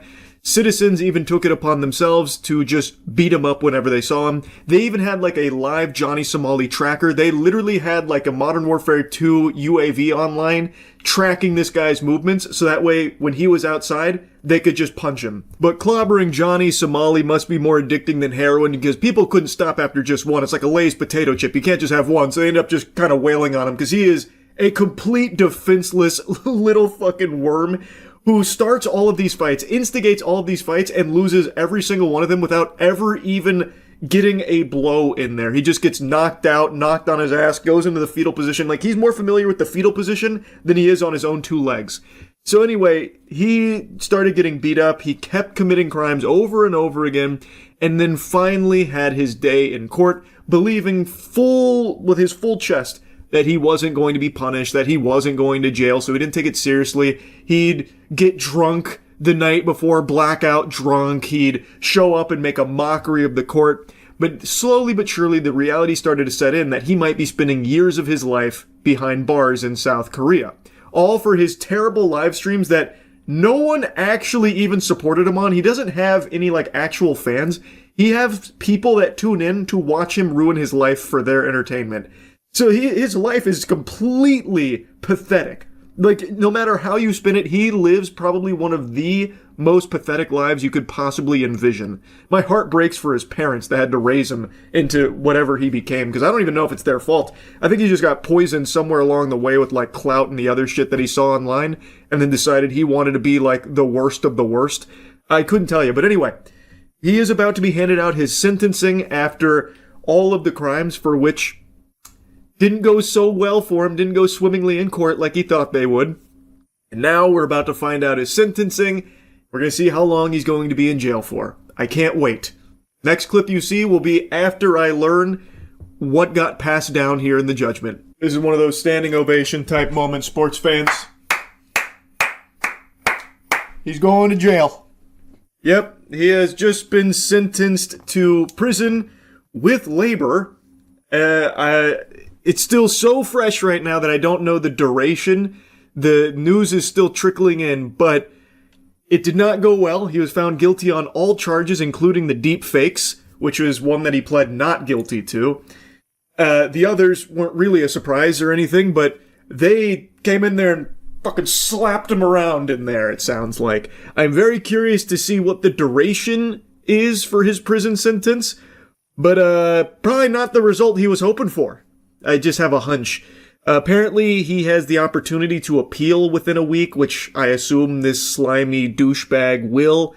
I'm taking a guess. I'm not his lawyer or anything, but I'm assuming it's going to be a desperate claw to try and get some kind of leniency, which he has already shown numerous times. He washes his ass with leniency and will never actually learn his lesson. When he did this shit in Japan, and Japan showed him mercy, he insulted them for it, and then when he left Japan, he continued to insult them and then continued doing the exact same public disturbances and like the harassment and the crimes and shit he continued to do after they showed him some leniency. So I hope that he is not granted any leniency here in his case in South Korea. It doesn't seem like he is, because he has now formally been sentenced to prison with labor. And I am salivating. I am sat in my seat like it's the fucking Super Bowl, just waiting, watching on bated breath to see how long he is going to jail for. Because with all of the charges and all of the crimes that he has been found guilty for, this could be many years. Like, it could potentially be a large chunk of his life spent behind bars in South Korea. Now, all from his obsession with clout through being a live stream asshole, a public nuisance streamer. He dedicated his life to just making everyone else's life around him miserable for his content. And now it's finally looking like justice is being served. So, I'm still waiting to see how long he will be spending in prison.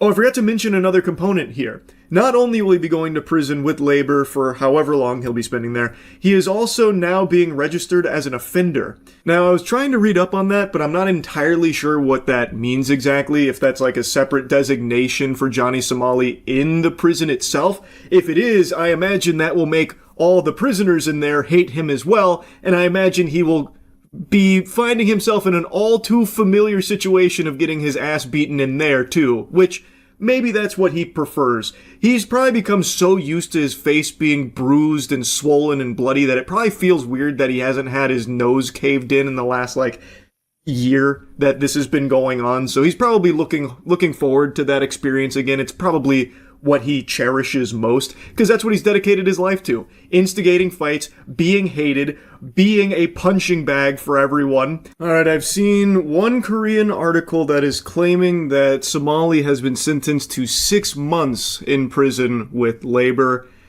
The details aren't fully confirmed. It's right now just one article right now. Now, from what I was reading, they recommended 3 years in prison with labor as well as a fine. As of now, it's not fully confirmed, but if that is the real sentencing, I would be kind of surprised, because they found him guilty on all of the charges. Like, serious ones. Charges that, according to the law, could carry many years worth of jail. And the recommendation was 3 years. So I thought, like, okay, maybe they won't do the full 3 years, but it'd be like a year or something. But not even that. 6 months. I bet Johnny Somali thinks that he's getting off with a W. And according to people that were there, he wasn't like remorseful and actually seemed pretty optimistic about it, like when they were putting him in handcuffs. So maybe it really is 6 months. And again, to him, I don't think that's enough. Like, he's not going to learn his lesson or anything. When he gets out, I imagine he's going to go right back to this shit in another country. That's what he does. He's already proven that. He spent 3 months in a Japanese jail. And then the second that he got out, he started insulting Japan, you know, giving them the middle finger, saying fuck you, all that kind of thing, saying that they're weak, and just went to South Korea and started doing all of it all over again, even more so, going even more hog wild. So 6 months isn't that much more. I don't think that's going to change him. I'm very surprised if they really did take it that easy on him. Again, it's not fully confirmed yet. I'm going to keep waiting for more to come in, but that is looking like what the ruling is. Alright, more news has now settled. It is indeed a 6-month sentence, pending appeals from both sides here. So, could be more, could be less. I imagine it'll probably stay at 6 months. Another tidbit is that he does have that sex offender status now for 5 years. So he's got 6 months in jail in the slammer with labor and will be a registered sex offender for 5 years in South Korea, as I understand it, according to the articles I read. So it's still a W that he's going to jail, but I don't really think that this punishment is going to do anything to make him stop doing this shit. I think his behavior will continue the second he's out. Like I said, he already spent 3 months in a jail in Japan, and then the second he got out, fucking Pandora's box was opened once again. He went right back to the same content and then some. 6 months, it's not the biggest difference, so I really do think that he is probably cheering. He is probably pumping his fist, celebrating that they went so far under the recommended sentencing of 3 years. But it is what it is. It is still, at the end of the day, good that Johnny Somali is going to jail at all. That's great news. So that'll be 6 months with Johnny Somali in the slammer. Anyway, that's really about it. So yeah. That's the noise Mario makes in Super Mario 64 when he takes damage. Not the best impression, but probably not the worst either. And right now, Mario is making those noises because he's taking damage in real life, judging by the reviews on his new movie. This has nothing to do with today's video topic, by the way, but right before I started filming, I saw the headlines that Super Mario Galaxy is, like, bad. So it's getting pretty terrible reviews, which surprised me because I assumed it would be business as usual. I liked the last Mario movie. I thought this would be more of the same. And the last Mario movie had average reviews. This one has catastrophic reviews. People talking about it like they went in there and Mario gave them a fucking knuckle sandwich and a wet willy. They hate it. And definitely had me raise an eyebrow there because it makes me wonder, is it actually bad or what the hell's gone wrong? Not that it matters because it's Mario. It's still going to gross $1 billion. But I'm very curious to see how this movie actually is on Thursday. Anyway, though, today's video topic is kind of a smorgasbord of things. There's a lot that I want to blabber about. First and foremost, JoJo's Bizarre Adventure Steel Ball Run. It's the newest season of JoJo's. It's part 7. It's been very highly anticipated. Most of you know I like JoJo's Bizarre Adventure. Most of you also know the fandom does not like me at all. They treat me like Bikini Bottom treated SpongeBob when he had the bad breath. I'm ugly, and I'm proud. And the reason why they don't like my take on it. I love JoJo's Part 1, Part 2, Part 5, and I haven't finished Part 6 because of Netflix's release schedule for it, but I like everything I've seen in Part 6. Coming close. Get ready. Hope you're sitting down. I don't like Parts 3 and 4. I know. Steam collectively just exploded out of people's ears. Part 3 was okay. I didn't love it. It just dragged so much. And Part 4... it falls into my least favorite genre of anime, which is slice of life. It's predominantly slice of life until Kira's introduced, and I loved Kira. Everything that happened when Kira came was wonderful. Everything before that, way too slice of lifey for me. Is what it is. Anyway, JoJo's Bizarre Adventure Steel Ball Run just dropped, episode 1. You may have seen, even if you're not familiar with the property, that it's one of the highest rated anime episodes ever. And fans were really excited to get more, only to be met with this fucking wedgie that second stage, episode 2, will be coming at some point in 2026. No release date, not even a release month. Just this idea of episode 2 coming out at some point this year. Very, very disappointing. Now, I mentioned with part 6, I didn't actually finish it because of Netflix's release schedule. They did something called batch release, where they released it in parts, but not in the way that you're thinking. Not like in the way that some anime do, where it's like part 1 and then like 6 months later, part 2, which is like a whole nother season. Netflix did it in like a really counterintuitive way, and it just completely ruined the momentum of the show. And it seems like, based on this, they're doing the same thing with part 7 here, Steel Ball Run. They released episode 1, it was a banger. Now we have to wait who knows how long for episode 2 or the next batch of episodes. It's just straight up poop, because what's even the point in releasing the episode here? Why? People are just going to forget about it in like 6 or 8 months, however long it is, until episode 2 finally fucking pops out of the oven here. They squeak it out. Like, it's just, you kill all of the momentum. Everyone that got invested in episode 1 has nothing to do for 6 or 8 months and will just drop it most likely. That's what happened to me as a fan of the property already. So if someone like me who's already invested in the property couldn't even like keep up with the release schedule on part 6, what fucking hope is there for a casual fan to keep caring about it? You know what I mean? It's very silly. As many people talk about these days, weekly releases are just the best for shows. Hands down. I think the binge model is obsolete. That's just for gluttonous heathens at this point. I see no value in the binged model unless you just want to endlessly consume and forget. There's just only positives to doing weekly releases for a show or anime, because then it's always top of mind. It keeps stretching out the hype and the momentum. It allows for conversations around each episode. It lets people get excited and get invested, as opposed to just like one big drop and then everyone's all over the place with it. It's hard to talk about it because everyone's at different points. And I know I've yapped about that a lot. It's just crazy to me that we still have things like this happen. It just doesn't make sense. So, very disappointed with how Netflix is handling Steel Ball Run. Hopefully, they do have like this big come to Jesus moment and realize like maybe we shouldn't wait till the end of the year, which is the speculation, for episode 2 to come out. Maybe we should do it a little bit sooner here. But I guess we'll see.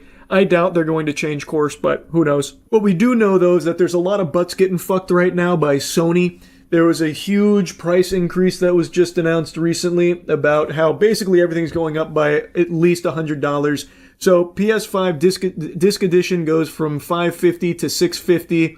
The digital only goes to $600, and the PS5 Pro goes all the way to $900, a $150 price hike. Now, the reasoning they gave for the price hike is, I think you can guess it, things like RAM shortages and just everything we've been seeing across the tech space, citing like big global changes, that kind of thing.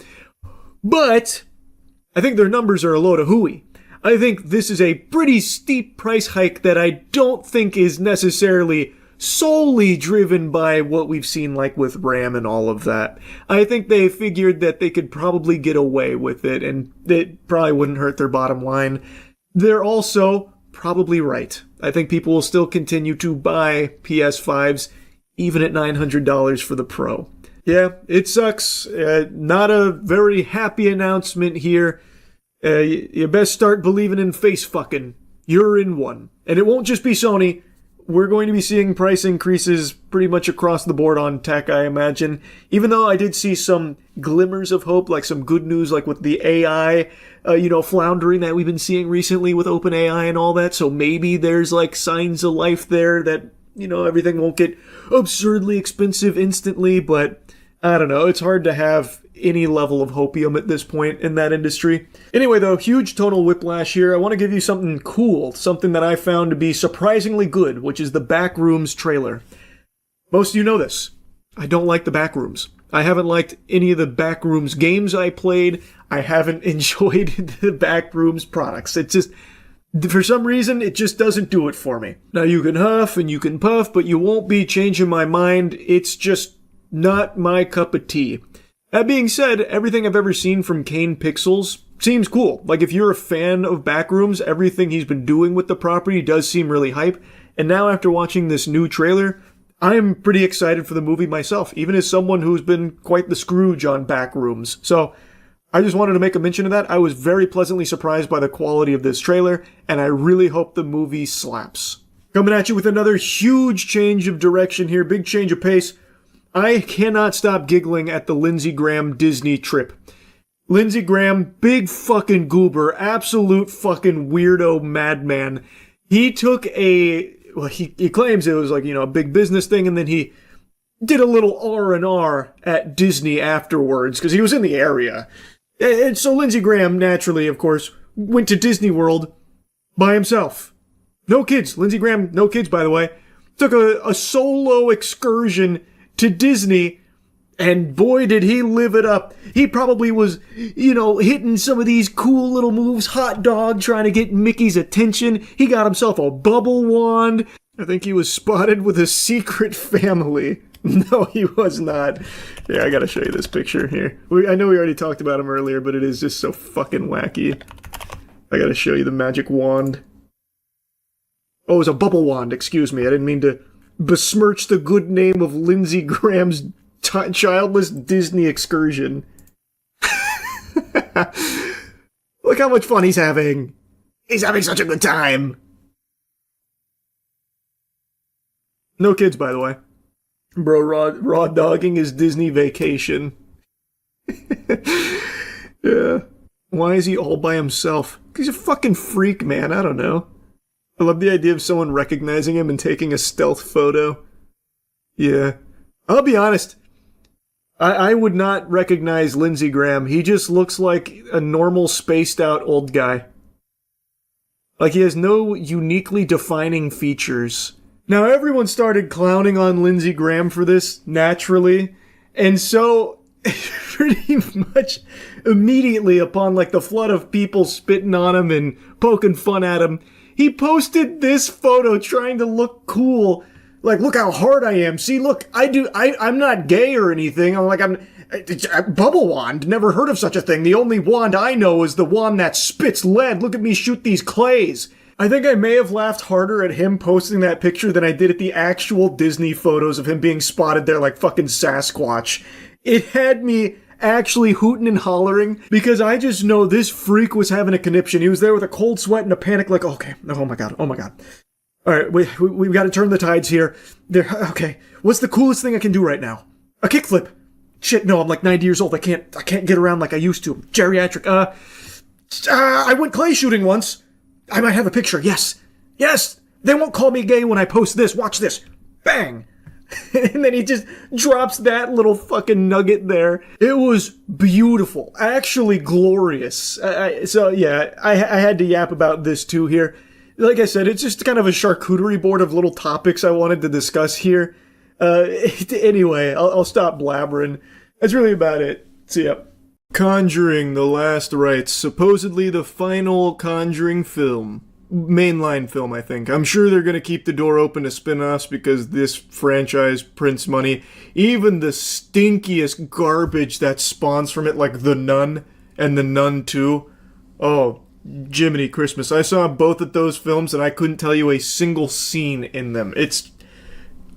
I'm going to get off on a side tangent. I don't need to blabber about that. I'm here to yap about the final Conjuring movie. Is it a banger, or does it kind of go out sad with a little whimper? Well, sorry to say, sports fans, I don't necessarily think it's like a high note. I don't think it's bad. It's definitely better than the third one. The Devil Made Me Do It. Again, that's a movie I watched, and I couldn't tell you a single thing that happened there. Fucking devil came in and put poop in my pants. I have no idea. But I can at least say this one, I will probably remember. So that's good. I don't think it's like amazing though. It just follows the exact same formula every Conjuring movie has followed. It doesn't try to switch it up in regards to its scares, but where I think the movie actually does a good job is its character work. It has over a decade of building Ed and Lorraine Warren. So by this point, I'm pretty invested in these characters. I actually do care about them. I actually still remember seeing the first Conjuring movie in theaters, and it was a very good time. It was one of like the few horror movies at the time that I went to a movie theater to watch. I wasn't seeing movies as actively back in 2013 when that puppy dropped, and it was fun with my friends. So like I do like the franchise. I just think it kind of became almost like a parody of itself. It just is so formulaic at this point. It just feels like they do it because they know it'll make them money, not necessarily because they want to. But in this film, I can at least say it seems like they wanted to send this movie off as like a love letter to these characters they've built for over a decade, and I appreciate that. That is definitely the standout of this movie. Ed and Lorraine Warren get a lot of fleshing out. They get a lot of time devoted to just seeing them interact with each other, and their daughter Judy, who is a very big character in this film as well. Given the circumstances of her birth with demonic entities nearly killing her, that demonic entity is the only one Ed and Lorraine had ever run from, and now they gotta square off again, throw up in some pugilistic combat. A biblical smackdown ensues to save their daughter's soul. They do make a weird decision, though, where the main scary center, like the headquarters of Fright, which is a Pennsylvania home of the Smurls, based on, like, a case from the 80s with the Smurls claiming that their house was haunted and all of that. They actually don't get involved in that until, like, I don't know, 30 minutes, 40-ish minutes left of the film. Like, for the vast majority of this film, you just kind of see the Warrens hanging out, which is actually kind of okay because, like I said, I kind of care about the characters at this point, and seeing Ed come to terms with getting older and like them dealing with retirement and not being as popular as they once were and trying to figure out like, well, what's next? What's this next chapter in our life? It was actually kind of interesting. Like I found myself caring, which is good. But of course, it's a horror movie. Like that's not going to be where they put all their eggs in. It's obviously going to mainly be about the scares, which they don't do anything different with. Every single scene plays out exactly the same when it comes to trying to get you on edge. They go into a room in the Smurl house, and something's a little off. Wait a minute. The doll's moving around, but I just set the doll over there. Why is the doll moving around? Then the doll stops. The music is getting tense. She goes to pick up the doll.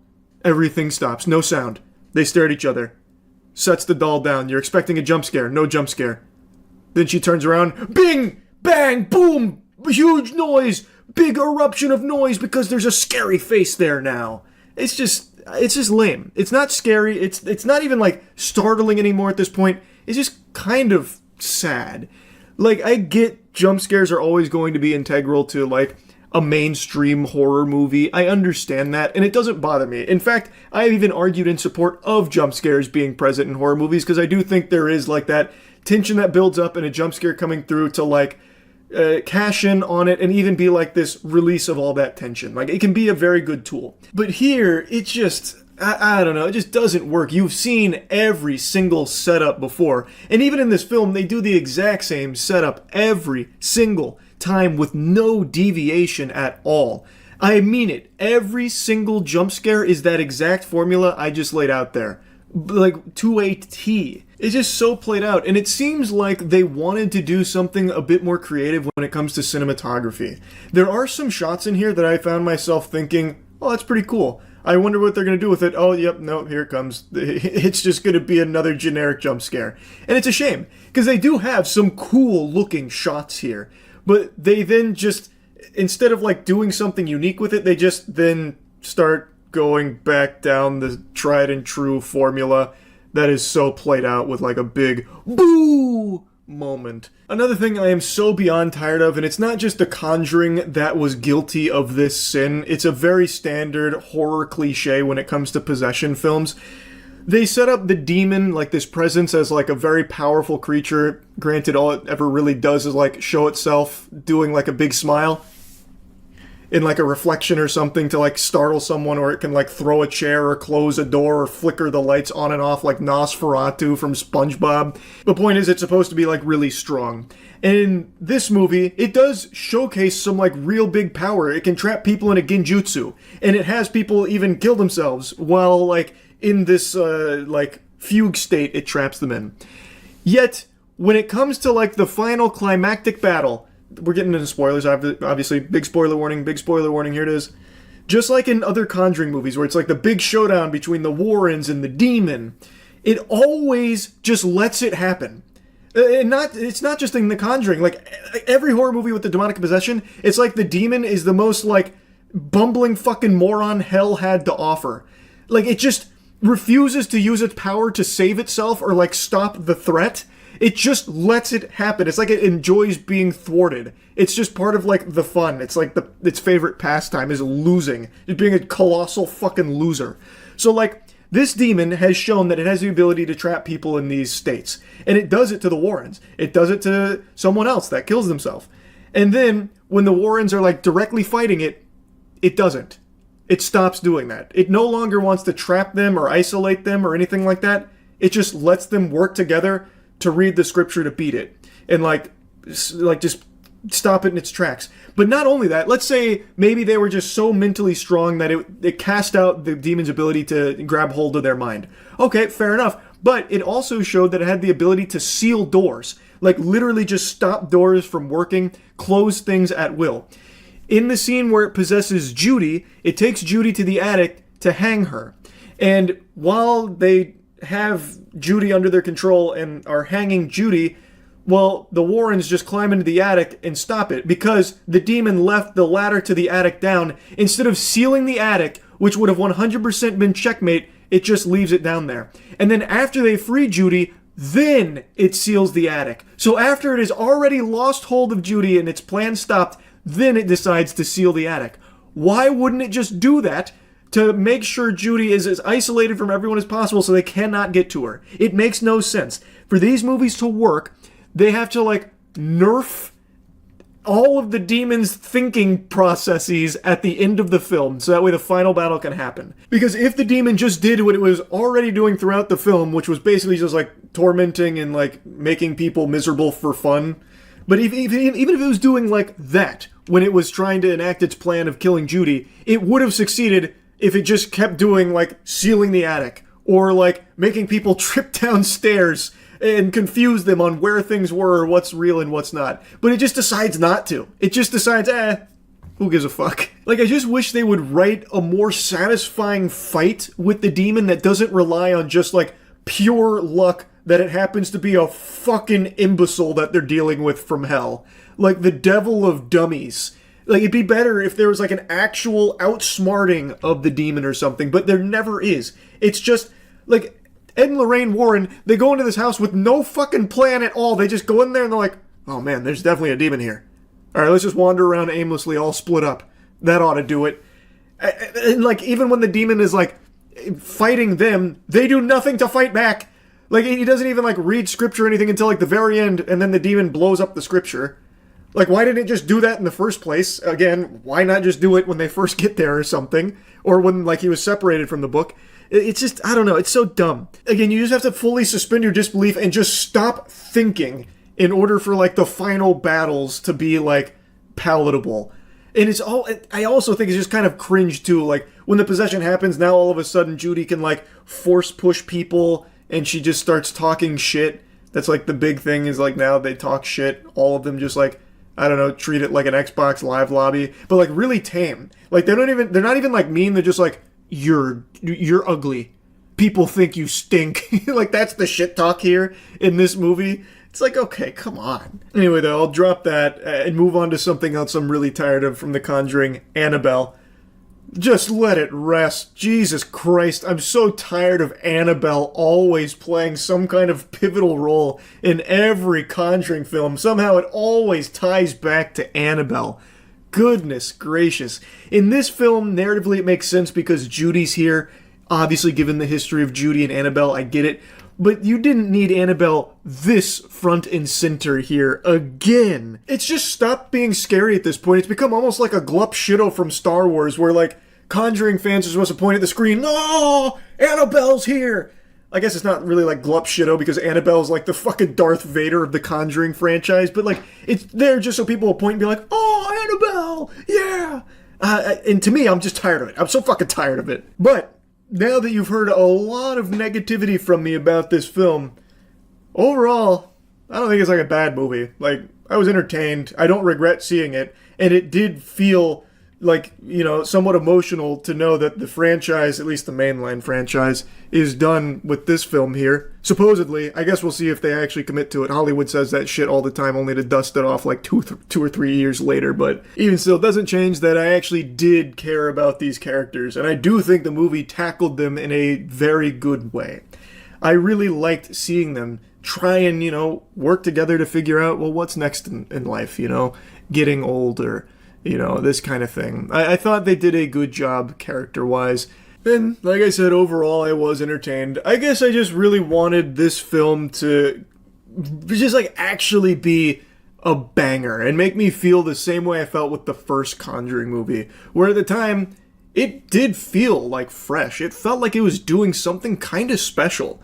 This one just feels like it's walking the same path, and it's more than content to just do the same things again and again and again and again. When it comes to, like, the horror of it. I just would have liked to see it try and spread its wings and do something a little different. Especially in regards to its ending. I'm really tired of, like, the anime battle with the demon, but it's, like, the worst possible anime battle. Like, I would have much rather they thought of a little different spin to do there for the conclusion. Anyway, though, overall, it was a fine movie. I enjoyed it. I think most people are probably going to be satisfied with it, would be my guess. Like, if you already like the Conjuring movies, you'll probably like this one. It is better than the last one, for sure. That's really about it. So, yeah. I'm shocked! I cannot believe Twitch is actually finally making bot busting a priority on the platform. Botting on Twitch has been a problem since the beginning of time. And they hadn't taken it seriously forever, but a month ago they made a statement where they claimed, "Listen guys, condom's finally coming off, we're going in raw against bots, we're finally going to do something about it." And I was excited, like that's something to celebrate, but I kind of thought they were just looking to score some good boy points online, like some brownie points, because Twitch's reputation been kind of in the shitter recently. I thought this was just something that they were just doing for lip service. I wasn't entirely convinced they were going to go that hard on it until today. Wow, they have actually done a really good job here, like in this first wave, of getting bots off of Twitch. Like bringing back down these artificially boosted numbers to what they actually are. There's a lot of examples to pull from. The data is all very new, mind you, but I think the best example is from a channel called Mira. I'm sure some of you have at least heard of this because this is something that people have been trying to put on Twitch's plate for the longest time about a channel that keeps getting recommended to them that isn't actually even a live stream. For the last couple of years, it is just a farming channel where Mira is just farming ads off botted numbers. She doesn't actually even really stream on there. I think she's gone live like a few times over the last couple of years, but it's live 24/7, just pumping reruns of streams she did so long ago, like ancient history. So look at this. This channel, for I think like probably 3 years, I don't know how long it's been going on for, but it's been years, has been sitting at like a steady 2,000 viewers no matter the time of day. And all the channel has done for this time, pretty much exclusively, is run 24/7 reruns of old streams, yet somehow manages to maintain 2,000 viewers throughout the entire duration of it. Then, the day that Twitch bot smiting comes into effect, it goes from 2,000, then down to 1,500, and then the bot detection, I guess, must have kicked into fucking turbo drive. They went Wumbo style. And now she's sitting at 100 to 200, pretty much overnight. This, to me, is like the most clear example of them actually doing something about botting. I was very surprised to see this. Her channel, which is live right now, by the way, because it's 24/7 reruns, this channel is constantly or was constantly recommended to anybody with a brand new account. Like, see how I'm not logged in or anything. I'm still on like light mode. This stream was recommended all the time and somehow still had thousands of viewers on just reruns. Clearly, most like rational, sentient human beings aren't going to be watching that. Like, look at the chat. It doesn't move. And this is exactly what it looked like back then, too. No movement, there's no chatting, because it's not real. And now the bot detection is here, and you can see that it is finally working. Though I think there are still some bots, like some holdovers here, because there's no way there's 250 people here right now. It seems to me like there's definitely still some stubborn bots that Twitch wasn't able to get there, sticking on there like a hemorrhoid. The parasite bot infestation has been decimated, but not destroyed, because I cannot imagine 276 people being in this stream right now. Not even as background noise in like a tab they forgot on like an ancient laptop. I don't even see that being the case. I don't think there is a single soul in this realm right now. This shit is more empty than a theater showing Morbius. Like, I just don't believe that. But even still, it's clear that what Twitch is doing is actually pretty effective at blasting bots, which I didn't expect. Her channel, I think, is the best example of it, but there's a lot of other channels, like big streamers that went live over the last day, where their view counts have halved, or even more than halved in some cases. So they actually are taking it kind of seriously. Like I said, I was a little skeptical that they were even going to really try and take down bots, because inflated viewer numbers is good for the platform. Like, I thought they probably wouldn't actually put a lot of resources to it, but it seems I was very wrong. Now, another thing worth mentioning, this scam of like running reruns with bots is not exclusive to just her channel, but you have to wonder how much money she made off of that. This went on for years, and I'm so curious how much money she made just running old streams 24/7 reruns with botted view counts up to 2,000 to 3,000. That's probably a pretty substantial chunk of change. It's got a lot of people talking, and I think this is a really great thing from Twitch, to be honest. XQC made a tweet talking about it, saying, Twitch cracked down on bots in 2 to 3 days, and viewbotters / victims of viewbotting have been exposed. Streamers that are part of groups / orgs are seemingly being botted much more heavily. Don't want to start a witch hunt, but the data is interesting. Go see for yourself. And then links Twitch tracker, which you can see for yourself. And people are scrubbing through with a fine-tooth comb, taking a peek at these big drops in viewer numbers. And right now, the findings are still pretty early, because this has only been in effect for like 2, maybe 3 days now. So it's still like very fresh data. This shit's straight out of the oven. But people are noticing that some of the biggest channels being hit were affiliated with orgs. So like XQC mentions, like some org-affiliated channels were, in a lot of cases, the recipients of some artificially boosted numbers, as evident by a huge drop in viewer numbers over the last couple days out of nowhere. Namely, OTK seems to be the big one. People are seeing a huge drop across the board for most of the channels that have gone live over the last couple days that are with the group. Another channel people have been paying very close attention to is Asmongold. He's one of the biggest streamers in the world, and he went live the last couple days since the bot fisting has come out from Twitch, and they noticed that his average viewers for both streams had been about 20,000 less than normal. About 20,000 people were banished to the Shadow Realm here, and Asmongold even commented on it, believing that his account was probably botted. He believes with 95% certainty his channel was botted. And he agrees that removing these bot numbers and this fake phony baloney viewership from the platform is good for everybody there. And that seems to be the prevailing sentiment, that everyone agrees that getting rid of artificial viewership from Twitch is a net positive to the entire platform. The only people that'll have an issue with these fake numbers being blasted is going to be the people that are exploiting them. The people that are using the bot services are the only ones that are going to be outraged about it. Now, I also imagine the cope from a lot of people that are going to get caught red-handed with bots is going to be, it wasn't me. I must have been the victim of a malicious bot villain, a supervillain twirling his evil cartoonish mustache. Must have been botting me for all this time. I had no idea. And in some cases, like, that is a real thing. There are cases where some people will bot a channel just because they think it's going to get them in trouble.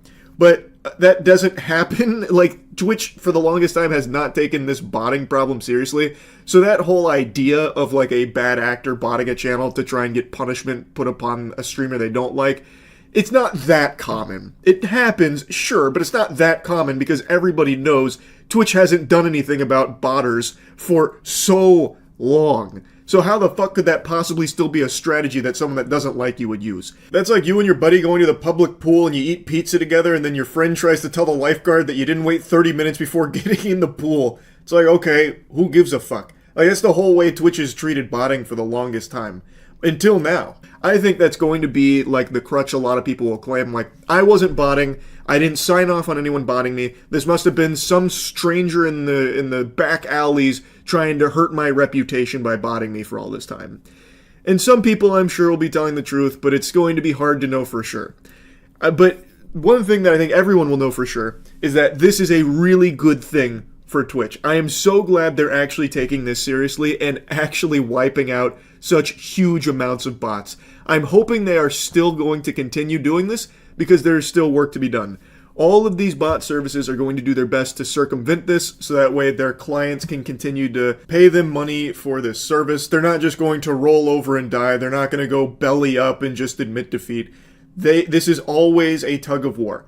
They are going to come up with new ways of trying to evade Twitch's detection, and I'm hoping this isn't just like a one-time thing where Twitch blew their whole load here on this bot blast. I'm hoping they will continue to allocate resources to fighting against the upcoming bots that are going to be, no doubt, surfacing soon. But either way, this is a great step in the right direction, and I hope it continues. Just wanted to yap about it a bit. That's it. So yeah. A couple nights ago on stream, I was ranting about a topic, and now I want to rant about it again, but this time in a video, more deeply. Some of you might have seen this. Fist of the North Star just got a new anime adaptation announced. Fist of the North Star is one of the most beloved classics of all time, and in a lot of ways inspired tons of the anime that many of you watching this might really enjoy. Without Fist of the North Star coming in there raw and no rubber, a lot of this anime that has been blowing up in recent years may not have ever existed. I may not have ever existed. Maybe no Fist of the North Star, no Charles White. Who's really to say with the butterfly effect? And by all accounts, a new Fist of the North Star adaptation in this day and age where so much high quality animation is being done, the anime industry has never been bigger. It should be a slam dunk. Like, this should be the easiest buckets of all time, but take a look at this trailer. Let's see what kind of disgusting garbage they served up on the plate.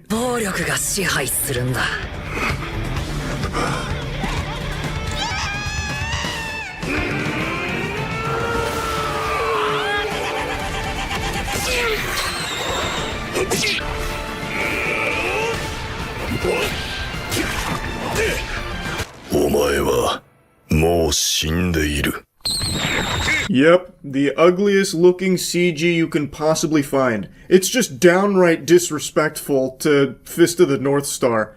Fucking Marvel Rivals porn is more respectful to the IP than this abomination.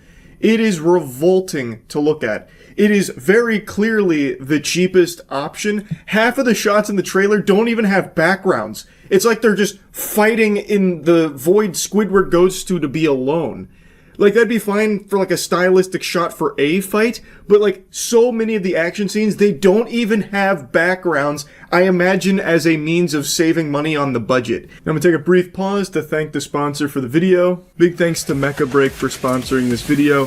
Mecha Break is a high-speed, high-octane, action-packed third-person mech shooter that's free to play, has multiple game modes such as 6v6 hero shooter, a 3v3 deathmatch, and Mash Mac, which is Mecha Break's unique take on the extraction genre.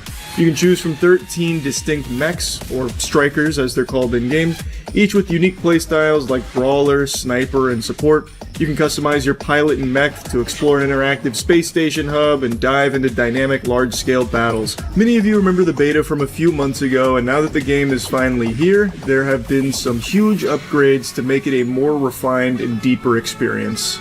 So you can download Mecha Break right now for free on Steam or on the Xbox console storefront. Once again, big thanks to Mecha Break for sponsoring. Now, as I was saying, it's not good looking. This kind of animation just reminds me of colliding action figures into each other. It doesn't really do much. It's just really boring and awful looking. This obviously wasn't very exciting for most fans of Fist of the North Star and immediately drew parallels to the infamous 2016 Berserk anime adaptation.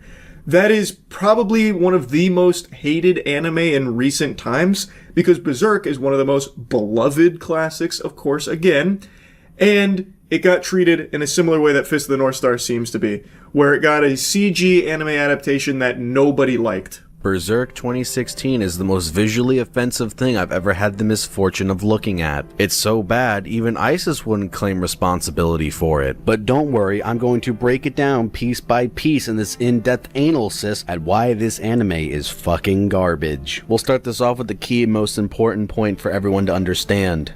Everything is wrong. I mean it, there's not a soul on the planet that can watch this without getting the need to vomit. Just look how ugly it is!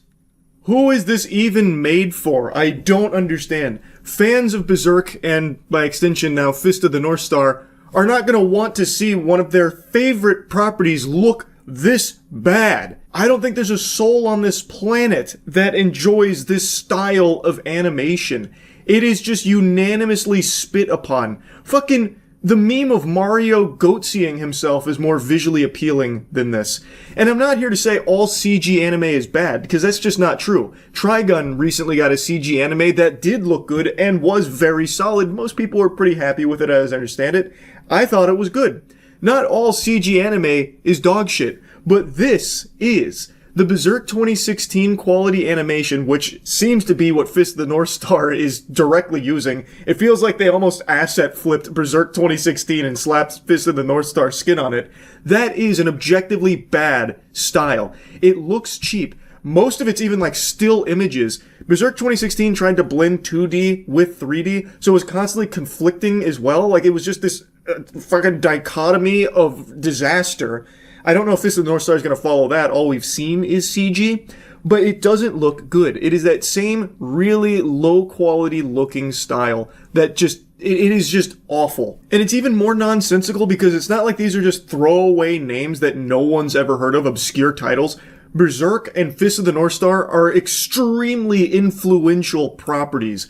I don't know why they get this treatment, especially considering how big the anime industry is now. It is huge. Billions and billions and billions of dollars. And some of the most, like, nothing burger anime are getting beautiful adaptations. You'll have shit come out of nowhere that no one's ever heard of with ridiculous titles like, I was bullied in high school but then magically whisked away to a medieval MMO where everyone's made out of candy, and I learned that my 10th grade English professor had a fart deficiency. And then you'll watch the trailer for it, and it looks like a fucking Demon Slayer level movie. Like, the animation is that crisp with all the bells and whistles for something nobody gives a shit about and no one's ever heard of. Meanwhile, Fist of the North Star gets this treatment. It gets the shaft. It is incomprehensible to me. What are your thoughts on the CGI trailer for the new Fist of the North Star remake? Everyone's saying it's going to be like Berserk 2016 all over again. I've actually got the hottest take on that. I saw the trailer.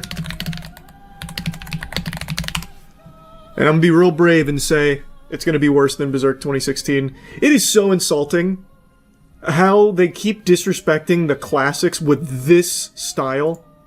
Like, look at how ugly that is. I saw a tweet. A buddy of mine sent me a tweet that said, anime studios, when they're tasked with adapting The Summer My Boyfriend Turned Into a Pencil Eraser I Shoved Up My Ass, and it's like the most beautiful animation you've ever seen. And then anime studios, when they're tasked for adapting the most beloved classics ever, and then it's this dog shit. And that is super true. There's just no excuse for why Fist of the North Star gets this. Especially after the reception to Berserk 2016, and this looks just as bad, if not worse. Meanwhile, that rooster fighting anime gets shitty CG that somehow looks way better than this. Okay, hey, let's not get carried away. That rooster anime looks amazing. And yeah, it actually does look better than Fist of the North Star, animation-wise.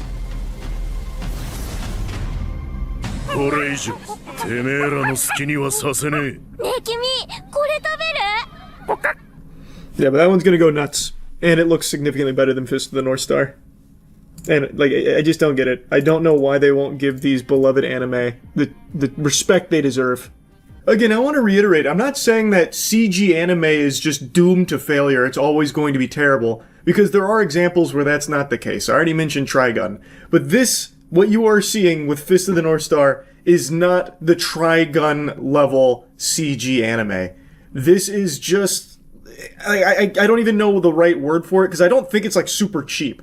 It's definitely cheaper than all the alternatives, but there's no way that it is like pennies to produce. Like, this is probably still multiple millions worth of production. What is even the point in making something that looks like this? Just don't do it at all. Just save those millions of dollars, because this is just worse than having nothing new for Fist of the North Star. This doesn't get anyone excited. All it does is anger fans of the property. It's not going to bring in anyone new, because I highly doubt there's a lot of people out there that are going to see maybe one episode of this and really resonate with it and just get invested, fucking engulfed in the universe because of how ugly and lazy this looks. It's not appealing, especially compared to all of the extremely high quality anime that are coming out all the time now. It is stacked. This has no chance with this style here, so why are you even bothering? Either do it right or just don't do it at all. I don't know how that wasn't a lesson they learned back in 2016 with that Berserk animation that completely flopped, and now Berserk hasn't been touched in the anime world since. Like, this really should have been obvious, but I guess it wasn't. And now, unfortunately, another beloved classic is experiencing the same shit here. It's crazy to me that it's happening again. I really don't know who this is for. I don't think there's anyone out there that likes this style, so why the fuck is it still being made? I don't get it. That's really about it. So yeah. There are few things as skin-crawlingly embarrassing as bad freestyle rap. It is this unmatchable cringe that I derive immense pleasure from experiencing. I love watching bad freestyle rap, and I'm sure you've noticed over the years because I've made probably like 20 videos now covering some terrible freestyles.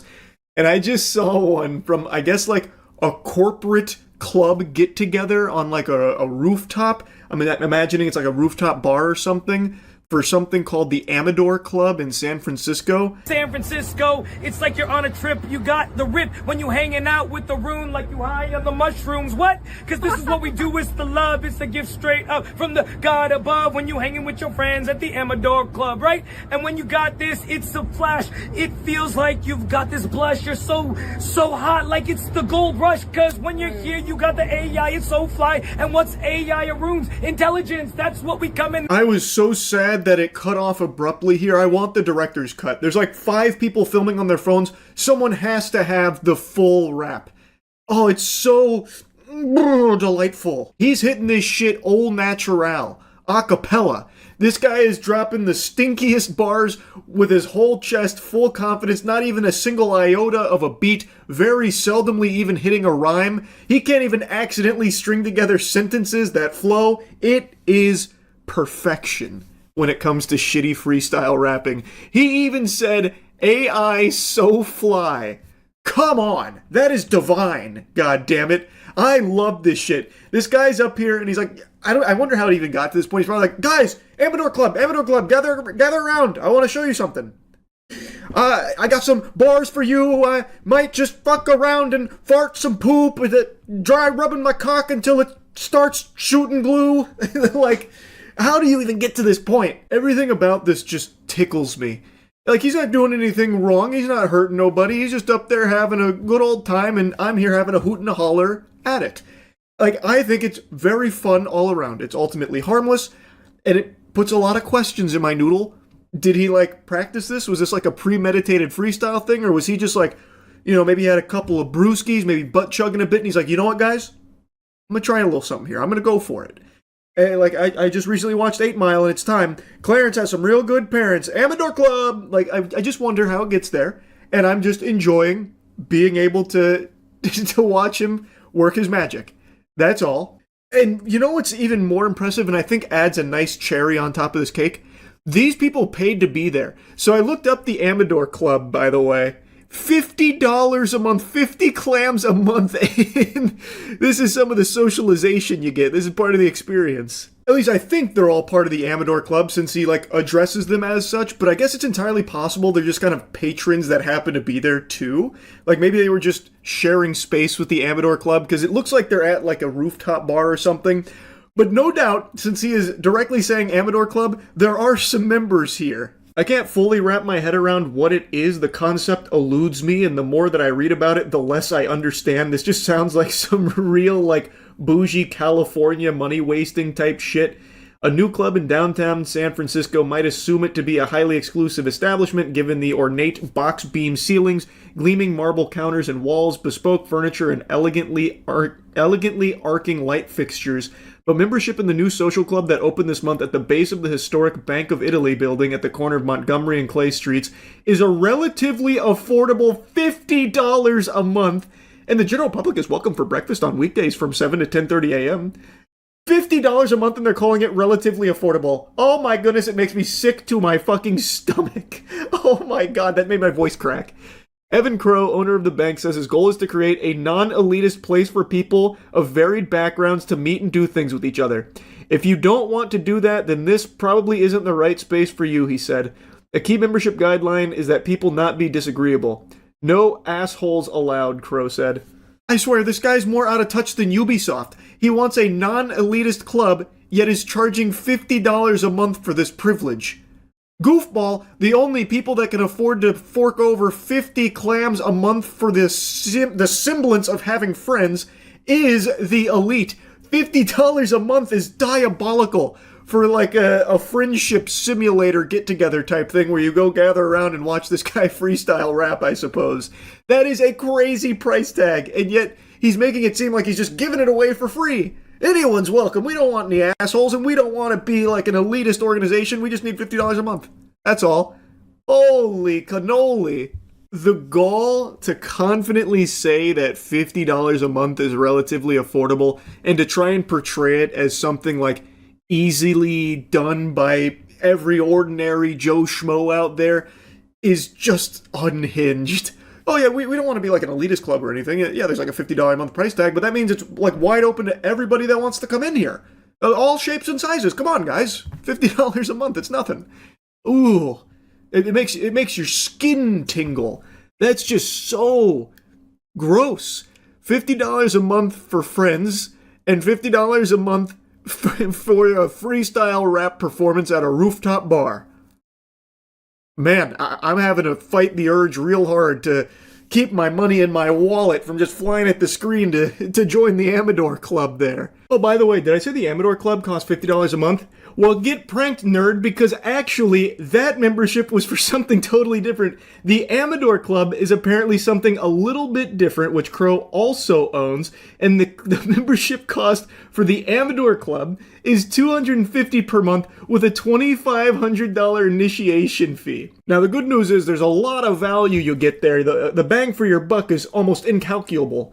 One benefit that members of the bank receive is entry to regular events hosted by Amador Club, while the latter's members also have access to the bank where they can consume oysters, caviar, and craft cocktails amid other dining options. Do they eat for free, you think? I bet they still have to pay for all of that food. That would be my hunch. But even, let's say it is all free.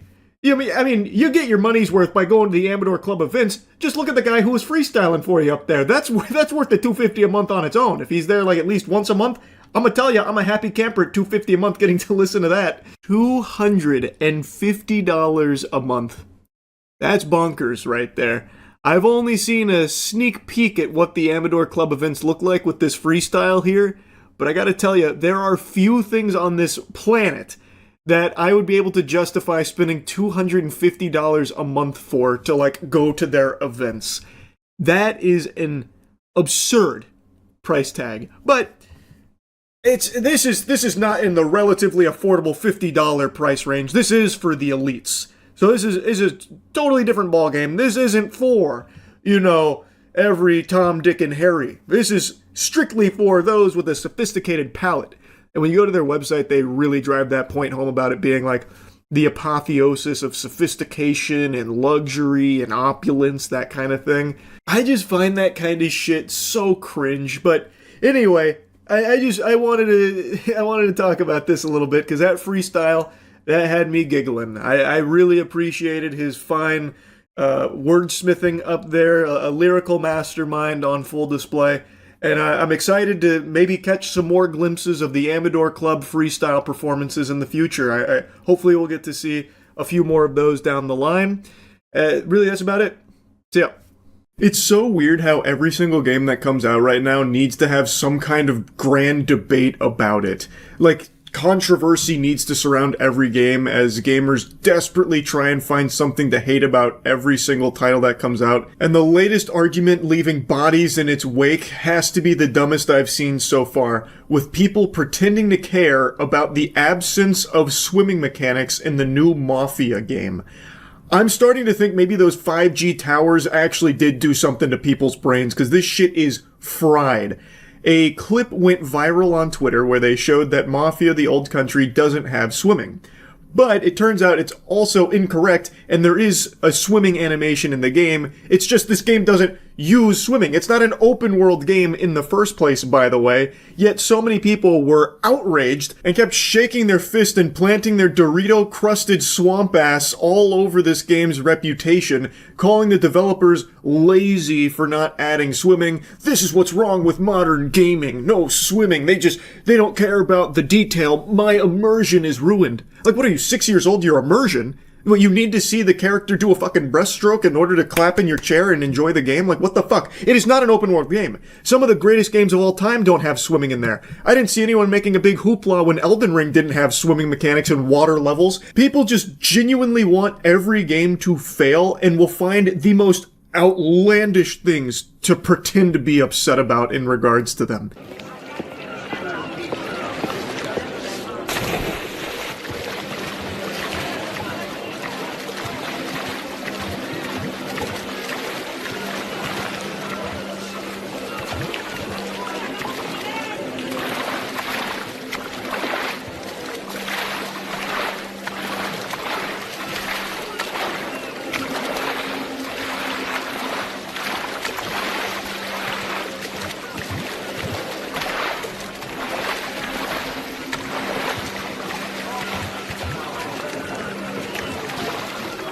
I know, that was devastating to look at. What you just bore witness to was gamers 9/11. No swimming in Mafia: The Old Country. Instead, an invisible wall prevents you from frolicking in the sun and splashing around in the water.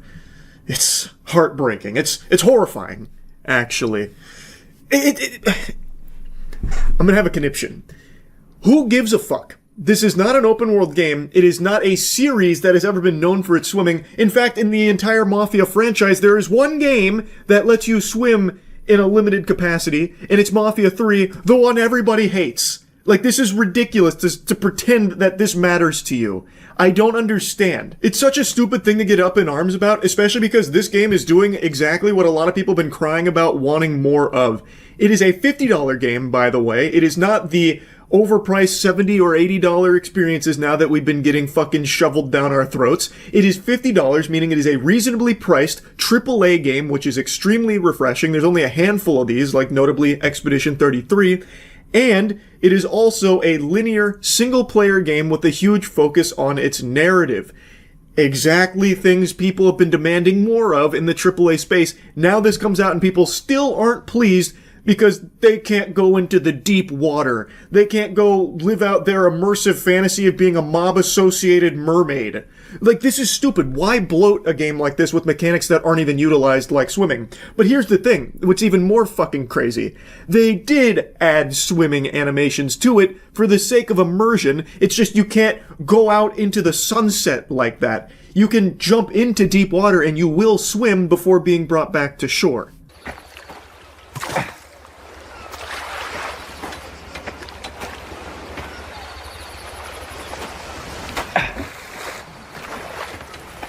I forgot to turn my face cam off while watching that so you can get the real-time Charles reaction to seeing this riveting piece of information surface about the swimming animation actually being present in Mafia: The Old Country, contrary to the popular belief spread around Twitter. And as with everything, it is impossible for people to admit that they were wrong, so when this information hit the mainstream, people said, oh, it's even lazier than I thought. Oh, so there is swimming animations, but it just fades to black and you're back on the dock? Oh my god, this is deplorable. I will never buy another game from this company ever. The laziness is palpable. They're getting paid to do fucking nothing over there. When this is like literally the exact thing tons of other games that are beloved do. Try swimming in Arkham Knight or something. See what happens. It's exactly the same. It's just, people are so desperate to find the most trivial things to harp on for a reason to hate a new game. And this isn't even a game I have any interest in playing myself, by the way. I initially thought it'd be fun to play through, but then when I watched some other streamers play it, it didn't really seem like I'd be overly invested in it. But now, out of pure spite for this controversy, I feel like diving in. It's just so infuriating. Because, I mean, like I said, this game does a lot of things that people have been begging for in the space for a while. Reasonably priced, story-driven, single player. Like, it is people have been hoping for more of those, and now it's here, and it's still not good enough because the swimming wasn't up to their standards. It's just craziness. I find it hard to believe that these are real people. I just have a hard time coming to terms with losers like this actually existing. It's such a meaningless argument to have, because even if let's say this game did have swimming, there would equally be a chance that it would have been controversial to have swimming, because people would say, you can swim in Mafia the Old Country, yet they never use it in the game. What a waste of development time. What a waste of budget. Why even hire people to work on swimming in a game that doesn't use it? Bloat. Like, it could have easily swung the other way, too, if they did have swimming. Like, I've seen that complaint plenty of times from games that offer a ton of mechanics, many of which don't even get utilized. People say it was a waste of time, a waste of resources and money. So, you can't really win. Like, the absence of swimming here is like the most useless shit ever, because in so many games, like I mentioned, you can't swim.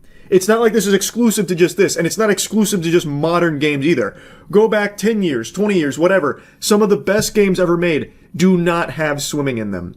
Like, it is just an immutable fact. If a game doesn't require swimming, if it doesn't necessitate having swimming mechanics, why bother putting them in there? It doesn't even do anything for immersion anyway.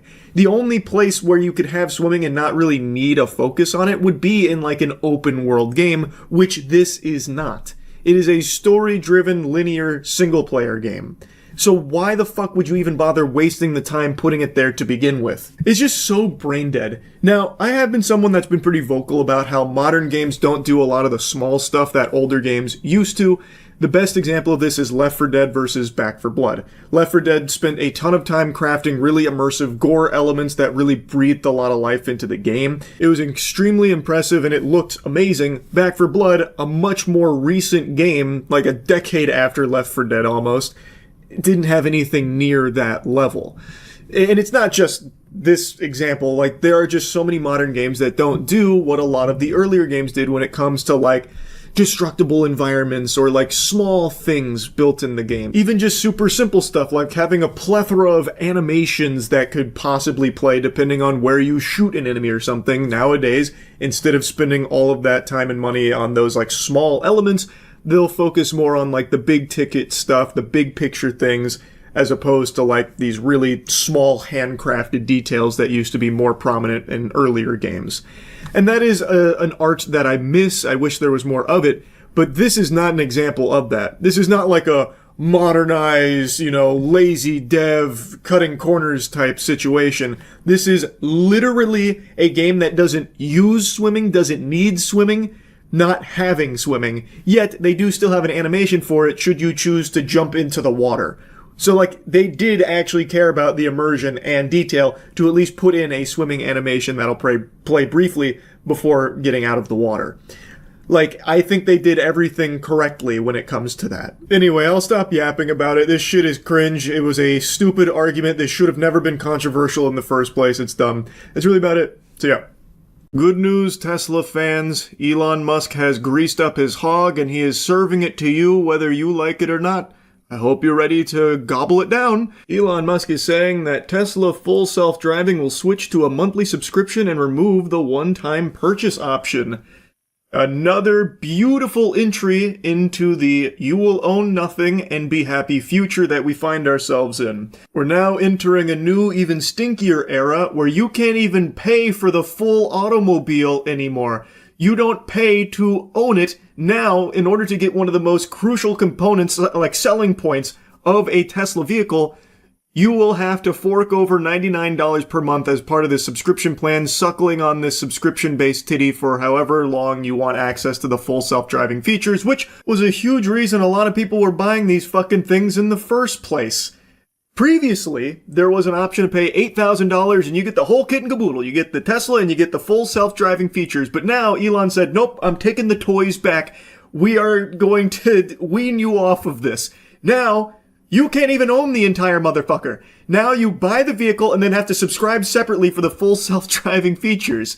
It's insanity. So you can't even pay to own your whole vehicle. Now you can pay to get most of the vehicle, then you will need to start subscribing for the rest. You don't even get full access. It is just another step in this awful fucking direction in this subscription-based economy where every single thing, every single aspect of your life is becoming subscription-based. We are entering the future where you don't actually own anything. What you own is the idea of things, like your video games. They're basically just renting it. You're getting a permission slip from the benevolent developers to grant you access to the game for however long. In Tesla's case, Elon Musk is drip feeding you features as long as you subscribe. But when you have a Tesla now, you only get half of it unless you are subscribing for the other half. And there's no option to just own the whole thing outright anymore. He has wiped that shit out. And I feel like every person on the planet should have an issue with this kind of model here from Tesla. But because it's Elon Musk and people can't help but swallow his meat, it's an addiction more severe than Fent, they are defending it as if he's doing them a favor somehow.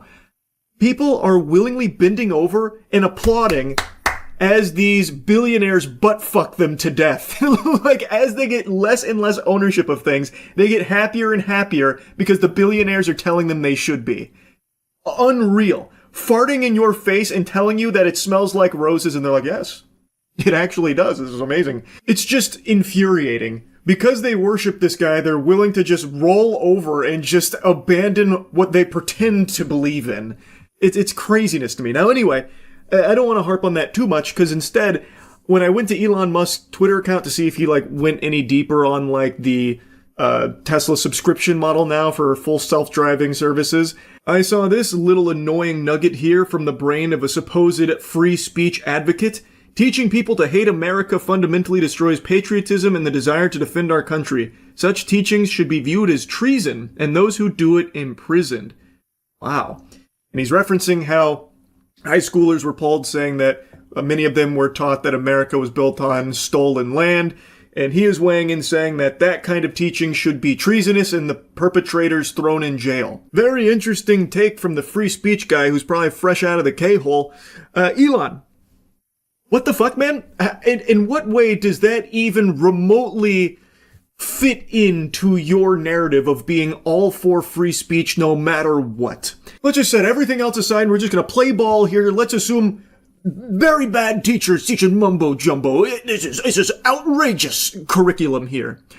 Well then, what has happened for 100 years now is that if it is not a good teacher, not educating students, and, a bunch of gobbledygook that they're spitting out there that's not great, well then the school usually fires them. But why does Elon Musk want to go a step further and make it a crime punishable by being thrown in the slammer? Why does he believe that teachers that are teaching students something that he doesn't like means that it's treasonous and should have them landed in the big house? That's a little fucking odd. That feels like it goes very much against the core principle of free speech, which is a right that Americans have. And his reasoning for this perspective is super laughable when you look at who he's best friends with, fucking exchanging saliva and group hugging in the shower with. He says that this kind of teaching destroys patriotism and the desire to defend our country. Huh. That's fascinating coming from you, Elon Musk. Do you remember only a handful of months ago, not even a year ago, he made a tweet accusing Donald Trump of being in the Epstein files, which, by the way, Donald Trump is in the Epstein files. He deleted the tweet later, but he made a very public statement about Donald Trump being in the Epstein files, which is a hard insinuation of Donald Trump being a potential pedophile. And now he's buddy-buddy with him again, which I would argue is not the makings of a true red-blooded American patriot. And also, as for a desire to defend our country, Elon, Donald Trump is a draft dodger. Are we forgetting that? When the country called upon him to protect it, he wasn't enthusiastically going over to Nam. In fact, he cooked up 5 deferments as well as a bone spurs narrative in order to get out of service to protect this country. So as far as a desire to defend our country goes, you have made best friends with someone who has explicitly, provably avoided doing just that. This nation called upon patriots to defend it. America was calling out to Trump to defend her, and he said, ouch, my bone spur, and didn't do it. So I don't know what the fuck you're yapping about with the desire to defend our country when you are actually sucking the entire asshole of Trump, whom you have also accused of being in the Epstein files. Like, come on. This is absurd. And I could go on, but I also want to make a mention that I scrolled through Elon's Twitter a little bit because I was looking for something in particular. He's very selective with what he calls out as an attack on free speech because he's the free speech guy. But man, I tell you, sports fans, it's real weird how it seems to be crickets from Elon Musk anytime it's related to Israel talking about how they'd like to be able to work towards controlling the conversation around certain topics. Like recently with Netanyahu openly stating that he believes the most important thing would be controlling some of the platforms. Or even more recently, only a couple weeks ago, an Israeli cybersecurity billionaire, Shlomo Kramer, went on television and point blank stated to the hosts and all the Americans watching the program that he believes the First Amendment needs to be limited so that free speech can be protected. He believes that the government needs to control the platforms and that free speech needs to be more limited. I feel like that'd be something very eye-opening to anyone that gives a fuck about free speech, and Elon Musk being the free speech guy, I thought for sure he'd make a peep about it, but nothing. Weird. So AI is going to revolutionize cyber warfare, is revolutionize cyber warfare from critical infrastructure to the fabric of society and politics and undermining it, giving unfair advantage to authoritarian governments against democratic countries, First Amendment type of... That's already happening? That's already happening. You're seeing the polarization in countries that allow for the First Amendment and protect it, which is great.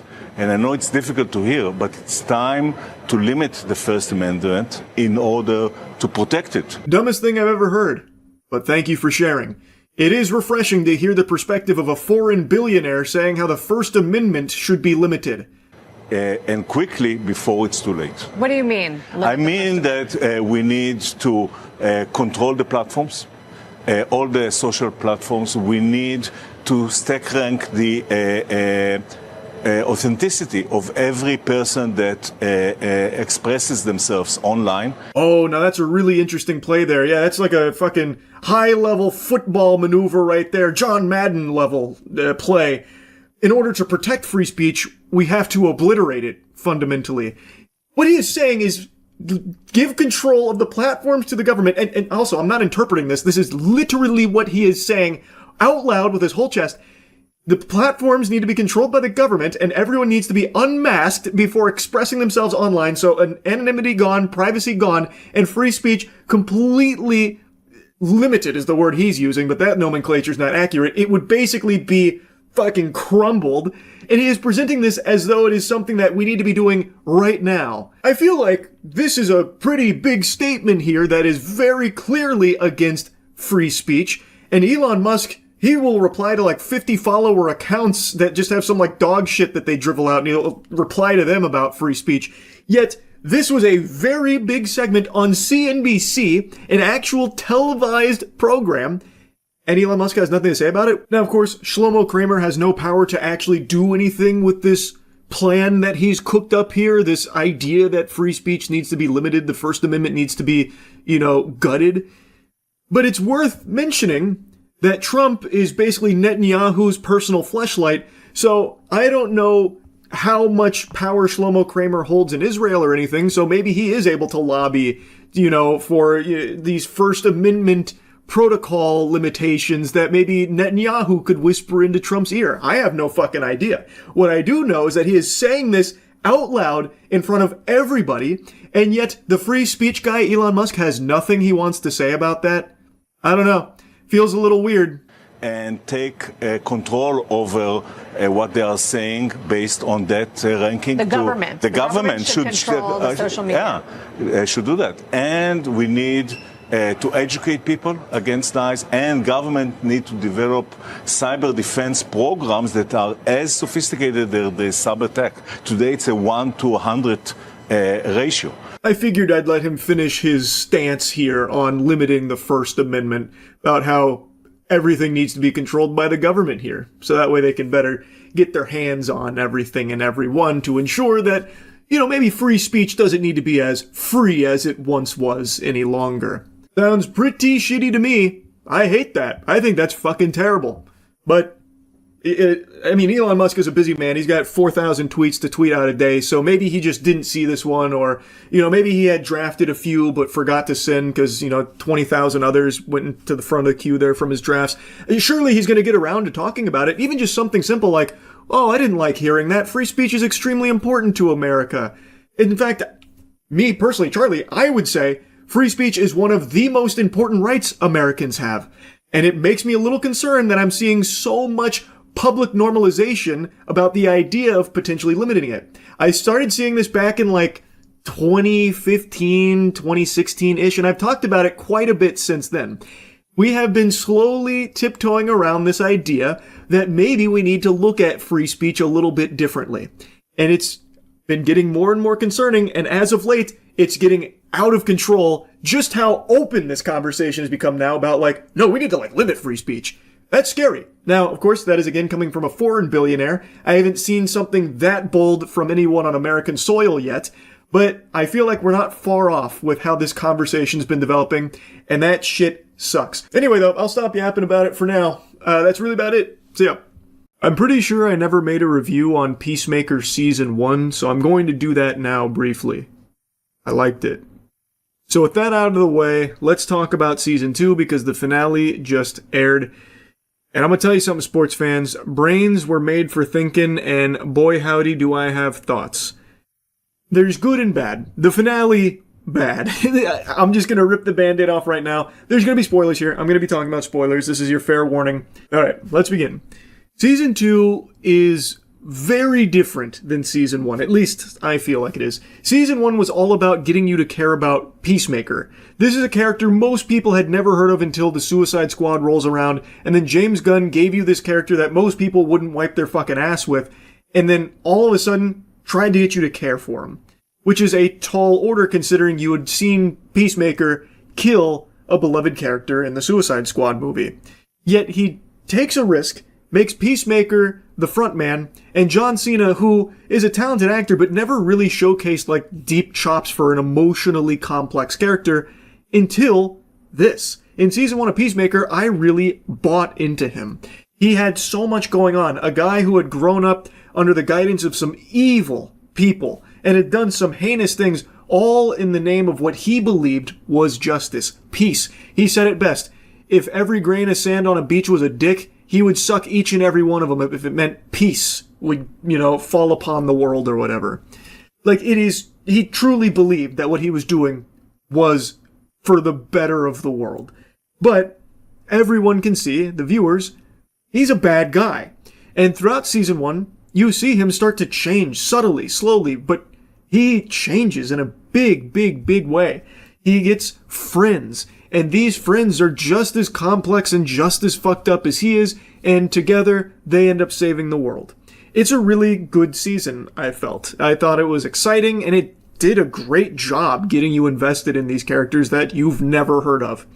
Season 2 now dives deeper outside of Peacemaker, and now you're seeing significantly more of Amelia Harcourt. She, I would actually say, is kind of the main character of the season. We get a lot of fleshing out of everything that's kind of fucked up in her life, and she can't get the job that she's basically done her whole life, and it's their whole reason for living is being, the secret agent that goes on missions for the fate of the country, fighting for her country, and she can't do that anymore after the events of Season 1, so now she's just fucking cruising bars, getting into fights. And we see a lot of what happens in Season 2 through Amelia Harcourt's eyes. It's not like POV, I'm not talking like fucking Cloverfield or anything here, but we are following it through Amelia Harcourt going through it. But that's not to say that Peacemaker fully takes a back seat or anything. Like, he is still very present. He's going through a lot. So season 2, he is now really exploring the dimension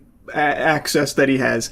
There is a quantum unfolding space, which you're introduced to in season 1, and in this season, he's now exploring, and he happens to stumble upon a dimension that's extremely similar to our world, except his brother's alive. And his dad actually cares about him. And everybody loves Peacemaker. They view him as like the superhero. That guy is the shit. And he's never had anything like that. Love, adoration, and it's something he's always wanted. Season 2 drives home just how badly he wants to be accepted, how badly he wants to be a hero. And then he finds this dimension, and immediately he kills his doppelganger. He kills the Peacemaker of that dimension. It's actually amazing. It's a really good sequence. And now he's flip-flopping back and forth between these worlds. And I think that's super cool. Eagly as well. Eagly has a lot going on. Eagly has his own fucking story arc where he battles against a man who believes eagle are beaked vermin that must be exterminated from the country to save us from a curse. It's fucking, like, I actually really liked that a lot. It's goofy, but it was, like, exciting, actually. Eagly versus that hunter. That was fun. I do like them exploring these characters deeper, and season 2 is, start to finish, basically just about these characters becoming even more inseparable and even tighter. Chris, Peacemaker, is under surveillance because they don't trust him. They get a blip when he's using that quantum unfolding space in the different dimensions, so now they're investigating him and they're about to swoop in and try and take control of it. That's like the main big bad motivator here. Rick Flag Sr. has taken over and obviously holds a grudge against Peacemaker and wants an excuse to kill him. So the 11th Street kids work together to try and, like, you know, keep Peacemaker safe and help him deal with everything that he is experiencing, with everything that's happening in the other dimension, all that kind of stuff. And most of it's played off comedically. I actually think the comedy in season 2 is better than in season 1. Especially a new character they introduced, Flurry. He had me giggling hard. So that was a nice treat. And most of what I'm saying here are things I liked about it. Like, I think these are positive aspects. I do think they did a good job with these characters. But I have very similar feelings on season 2 of Peacemaker to House of the Dragon season 2, where it felt like the whole season is just building, building, and then the finale hits, and I really think this is a very disappointing finale. I was streaming tonight, and a lot of people were saying the same thing about, like, how let down they were by the finale, because the finale is basically just setting up for the events that are going to follow either in a later season or in another DCU movie. It is purely a season that gets the framework set up for the next thing. You don't really feel like a sense of closure or a sense of, like, a big accomplishment. Like, season 1 feels like a complete package. Like, it clearly sets up for more, but at the end of season 1, a lot was accomplished. Here, it's mainly just these characters get closer, and Peacemaker and Amelia start to recognize their love for one another. Like, things happen, but there's no real sense of, like, anything, you know, huge or any kind of, like, big resolution. It ends with Chris getting trapped on another world. And that's it. And the finale is mainly just a music video. You spend more time listening to bands in the finale than you do watching a show, really. So, like, it is disappointing. And it feels like the journey here didn't really have a conclusion. And that the journey was really the friends we made along the way. Like, full stop. Like, that is unironically kind of the experience of season 2. So it's just underwhelming that it builds to things that don't even get concluded in the show. Like, it just sets up the pieces on the board and nothing else. Like, and I understand, like, getting ready for the next phase and moving down the line with more DC projects and needing to make this fit in and getting it rolling. But, like I said, with season 1, it still felt like it accomplished that while giving you a complete experience in the season, where it felt like things were happening. Season 2 also, like, it doesn't have a whole lot of action, which is fine because it does good character work. I think the writing is solid around the characters for the most part. But, like, there isn't a whole lot of Peacemaker doing things. Actually, I'm pretty sure Peacemaker only has 2 scenes in the entire season of him actually, like, fighting. One of them is he fights his doppelganger. It's a very brief encounter, but it's fun. And the other is when he's saving the day in another dimension, in that alternate world where he's the hero. I can't think of any other instance of him even battling or doing anything. Actually, that's not true. He fought Judo Master again, very briefly in the forest when he was running away. It's like he just didn't get a whole lot to do, and that's kind of the same song and dance for every other character. Outside of, like, developing them further as, like, friends and, you know, all the fucked up baggage that they're carrying and learning to come to terms with it and move forward and be stronger from it. Outside of, like, those character struggles, there's not a whole lot of things the characters get to do, like, actively do. So overall, it's just a little disappointing, especially considering the note that Season 2 leaves off on with the finale. The finale is, like, shockingly weak. So, I didn't dislike Season 2, like, I still did enjoy it. It's not bad, but it is, I don't know, it feels a little undercooked. Like, there was definitely a better meal that could have been served with all of the things that they had, like, all of the ingredients. I think they were too focused on, like, setting things up for the next, you know, either season of Peacemaker or the next, like, Superman movie or something like that. I think it was a little too thinking about the future that it kind of neglected what would make a season successful, like Peacemaker Season 1. So I think it was a bit of a step back overall, but I didn't hate it. Anyway, though, that's just kind of how I feel about Peacemaker Season 2. That's about it. See ya. You can always tell who is a Comcast or Spectrum customer just from the look in their eyes. This unmistakable sadness that's buried deep into the windows of the soul. This anguish at having to use such an irredeemably dog shit service like Comcast or Spectrum.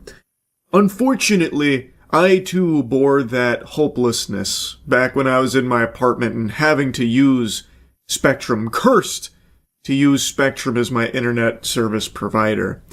It is trash, at least in my neck of the woods. I can only speak for Tampa. It was horrible, almost unusable at most times.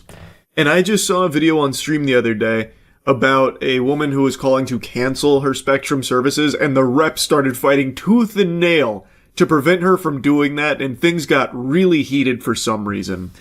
You see the girl who called to cancel her Spectrum Wi-Fi, and the rep on the phone went crazy. No? Why would the rep be going nuts? Want my services canceled. Why? No, it's okay. Thank you. I would just like to cancel my services with you guys. That doesn't make any sense. Anissa, why would you tell me that a technician came out and you're not letting us help you solve the issue? What are you complaining about? I don't understand. Why is the rep, like, personally offended? We just want to fucking fix it. What do you mean you're canceling, you stupid? We're Spectrum. We give you, like, 5 megabytes. Like, are you dumb? You wanna not use Spectrum? You know what? I don't understand why you're yelling or being rude about this. Because we're trying to help you. I'm lowering your rate. I'm cutting it in half. It's okay. I don't... Who gives a fuck? It's a bad service. I had Spectrum when I was living in my apartment. Bro, that shit could hardly download a single Steam game. Like a Steam Unity stinker it would struggle with. It's just, at least in Tampa, Spectrum sucks. I totally get why she'd cancel Spectrum. Even if you're giving that shit away for free, it's worthless. You can't use it for anything. But I will tell you something. She takes very strong pride in her company that she works for, in the customer service department. Want the help anymore? I just want my services canceled. Why? I don't think I need to explain why. I'm trying to help people all day long. If somebody tried to call me and offer me to cut my bill in half, send out a service person for some, you're saying you're having service issues, but we don't have any record of you calling in. We can send a tech out for free. I would jump all over that. People just don't appreciate anything anymore. I mean, I don't understand what's going on. Spoken like someone who doesn't use Spectrum. That lady on the other end of that line clearly is not a Spectrum customer herself. She may work for the company, but I know she's got, like, Frontier or something else on the back end. Because I think this is the most understandable thing going on here. It's trash. It's fucking trash.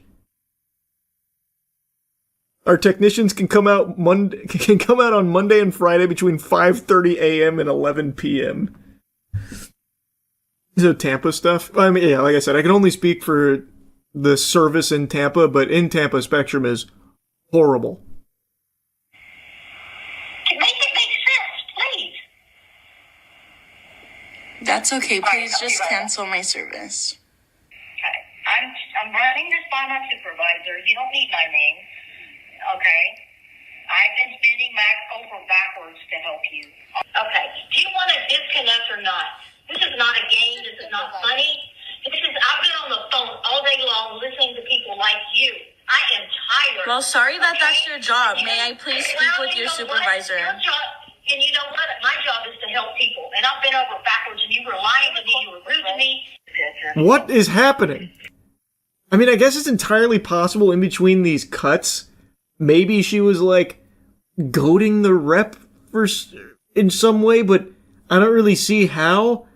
Because I feel like you can just stop it instantly by being like, all right, I canceled the service, and then hang up.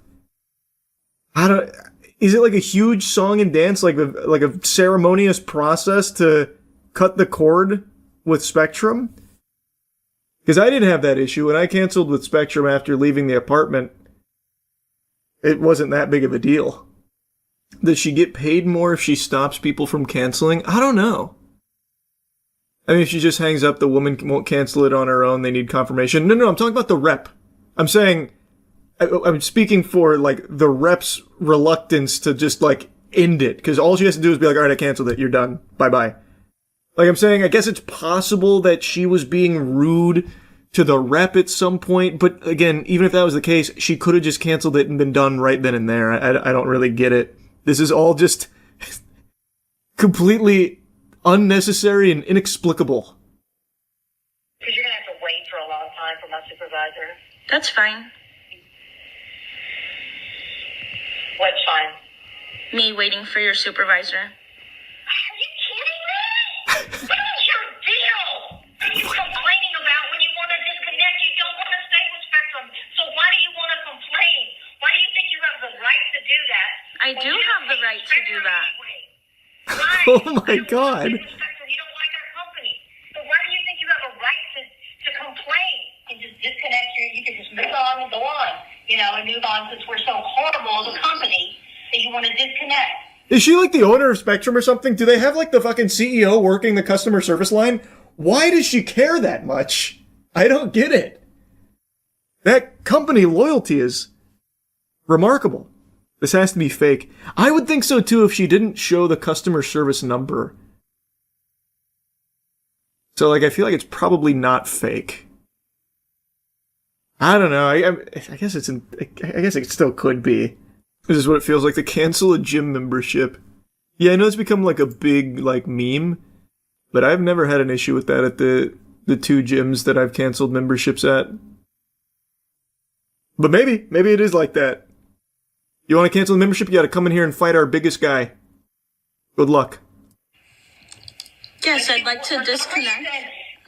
And I'd also like to speak with your supervisor. Okay. Anissa, what do you think you're going to get out of this? I don't need to get anything out of it. I just need to speak with your supervisor. You don't need to speak to anybody then. Can you just put me on hold? I don't want to say that, and I'm going to disconnect you, and I'll never talk to you again. Let's just do that, okay? Please let me go. I'll get off in 5 minutes. No, I'd like to speak with your supervisor. You're not going to. Like I said, you've got 14 days from today, and I wish you well. Do you have any other questions? Yes, to get transferred to your supervisor, please. Jesus. She hung up! Oh, the service got canceled. That was just that was spiteful at the end there. But yeah, that song and dance did not need to go on too long. I don't understand why the customer service rep cared so much. Well, hello there. Yep, haven't slept again. How'd you know? How could you tell? Is it the grease? Is it the bags under my eyes? What gave it away? Yeah, no, I couldn't sleep again. What? Big whoop. Want to fight about it? Anyway, decided to use this insomnia as like a superpower here. To grow my brain here, get real big and smart. And look into something chat told me about that I kind of wrote off pretty quickly as being probably nonsense about NASA discovering potential evidence of ancient life on Mars. This is a headline I've seen regurgitated like once a year, every year for the last 31 years of my life. And it never actually leads to anything, it never goes anywhere, there's never any confirmation, and a lot of the evidence, in many of the cases, feels very flimsy, where it's like, well, using this rover, it drove over this grain of sand that reacted in a weird way. It made like a whoopee cushion sound, which means that was most likely probably some microbial life playing a prank on us. We knew it all along. Maybe. So I've kind of just instinctually started to write it off as most likely horseradish. So when chat was telling me, I kind of was very dismissive of it. But since I couldn't sleep, I decided, well, let's take a peek. Let's see what all the hoopla is about, huh? This very well could be the clearest sign of life that we've ever found on Mars. So last July, NASA's Perseverance rover found a leopard-spotted rock at Mars. And scientists immediately knew. It was interesting, we hadn't seen anything like that before. What we saw in this rock were these layers of very fine-grained, rusty red mudstone that had in them these incredible features, these things that we took to calling poppy seeds, which are the sort of dark black spots in the rock, and leopard spots, which are these kind of ring-shaped features that have dark rims around them. I'm not a geologist, so the significance of this rock kind of eludes me. I do think they do a good job of breaking down why it's a big deal and what it actually indicates, but in my sleep-deprived state, I unironically thought when they were showing the leopard spots, I thought it was going to be something like fucking eye-popping, having my eyes go out of my skull like a cartoon character. I thought they were going to say, like, and these leopard spots here, these dark rings, well, it turns out these are cigarette burns, indicating that we had tobacco-smoking doobie lord monsters on Mars at one point, or just something unhinged. I don't know why I was expecting that. I guess maybe with the way chat was talking about it, kind of just planted the idea in my head. But even still, the actual, like, real explanation is still cool. Just not quite to that level. We've done the analysis on these leopard spots, and we think they are potentially made by some sort of ancient life. This finding by our incredible Perseverance rover is the closest we've actually come to discovering ancient life on Mars. The discovery of a potential biosignature or a feature or signature that could be consistent with biological processes, but that requires further work and study to confirm a biological origin. That's the quick and dirty of it. That's kind of the rock in a nutshell and its importance. Basically, they found this very peculiar geode here that they don't have a way of explaining how it could be like that without life being involved in some way. They have a null hypothesis where they attempted to prove that it's not life, but were unable to prove that. But I wanted more information than just that. I wanted more than just a surface level dive on it, so I went to a YouTuber named Anton Petrov, who covered it beautifully. I highly recommend you check out his full video. I'm going to play a couple clips for you here. For several years, this rover has been moving across the Jezero crater in order to collect several samples and in order to possibly find life. And here this crater was chosen specifically for one reason. Researchers believe that this used to be some kind of an ancient lake, and also very likely contained a river delta, both of which are environments considered to be prime targets in the search for extraterrestrial life. Now this is something I did know about, and I think a lot of people get confused about with like the mission of the Mars rovers. A lot of people are under the impression they're actively looking for water on Mars or life on Mars, like they're going to stumble into a fucking frat house or something up there. The goal is to put these rovers and explore areas where they believe water once was. So this area was chosen because they believed it could have been an ancient lake.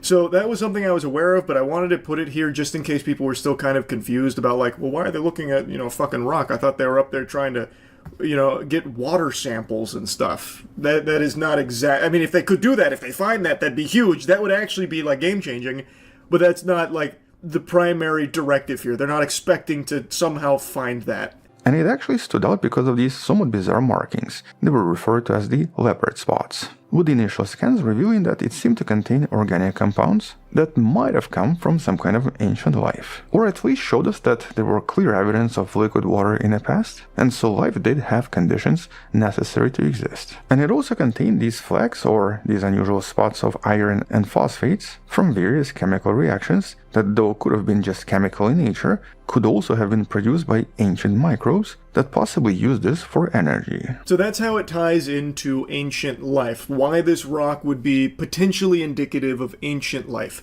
It could have been used by ancient microbes on Mars, the fucking Martian microbes, as energy, and what we're seeing here is kind of the result of that. Or it could just be a chemical process in nature that the scientists aren't overly familiar with at the moment. And since it's not exactly a convenient trip over there to grab the sample, nor is it feasible to send the sample from Mars back to Earth because we don't have a retrieval mission scheduled any longer, I actually learned from Anton Petrov here that the retrieval mission, which was supposed to get the Mars sample to study them on Earth in our labs, where we could actually do some real heavy digging on it and figure out, what the fuck is going on, get into the bare butt cheeks of it.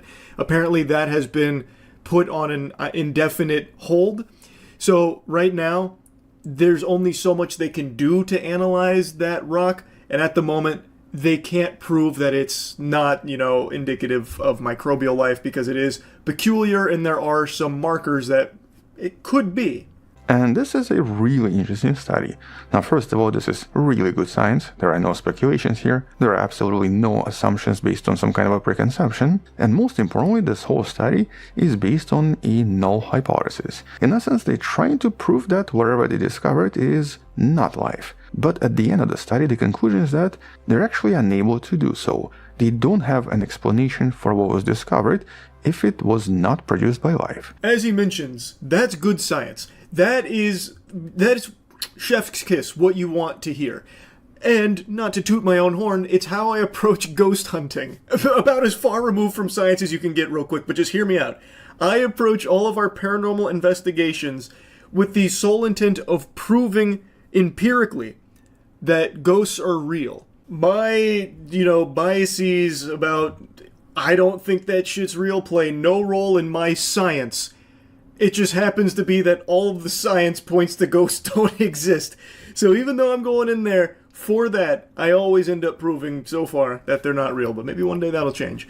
Actually, the more I talk about this and say it out loud, it's not really a null hypothesis at all. But it did just somewhat remind me of my ghost hunting methodology and how I approach it. Anyway, though, as he says, the report here is very good science, and it is super interesting. As far as these life on Mars claims go that I've been privy to over the 31 years I've been alive, this one so far holds the most weight to me. This does seem pretty significant. Which usually contains iron phosphate, and greigite, which contains iron sulfides. But what's really key here is how these minerals were arranged. Because on Earth we usually see very similar arrangements in water sediments where microbes are physically eating organic matter and then breathing out rust and sulfates. This is usually referred to as redox cycling. And so the presence and distribution of these minerals in the Martian rocks potentially suggests similar biological processes that might have happened here before. And one of the scientists from the study, Michael Theis, essentially describes this as something that would be very easy to explain if there was life, but something that would be extremely difficult to explain if it wasn't. So if this was just the chemical or geological processes, it would be super difficult to explain. And that right there is kind of the bread and butter of why this could potentially indicate ancient microbial life, because the geological and chemical processes that we're familiar with, they would very much struggle to explain the presence of what they found on this rock. Meanwhile, if it was microbial life, that easily explains it. It's not to say that 100% confirms it or anything. There is still wiggle room that maybe there is just a process that we don't know about that is geological and chemical and does not have anything to do with life at all. It is possible, but it is seeming more so, at least to me, that it is likely explained with ancient microbial life being responsible for that, which is pretty cool. And I was looking up people's reactions to this, and a lot of people are downplaying it as not a big deal, who cares, not a three-titted a goth alien babe, why should I even bother giving a fuck? And I think that perspective is kind of dog shit. I want to go ahead and show you Anton kind of going over some of the implications if this truly is ancient microbial life. It would have profound implications on life existing elsewhere in the universe. It would basically suggest that developing life on different planets may not be as difficult after all. And so if life arose independently on 2 different planets in a single star system, it may suggest that life is not rare, but there's also this idea of panspermia. Maybe life started on Mars and then got transported to Earth, or I guess vice versa. And so maybe what we're seeing here are 2 different cousins that eventually ended up on 2 different planets. And finally, this idea also brings up the very important Great Filter hypothesis. And so if the simple microbial life is common, why don't we actually see intelligent complex life as well? And so is there some kind of a filter that's stopping everything? And is there something really major basically preventing life from becoming super advanced? And if so, what is it? Of course, this is just some of, I imagine, many discussions and questions and things that would arise should this actually be confirmed as ancient microbial life. I find it to just be really fascinating.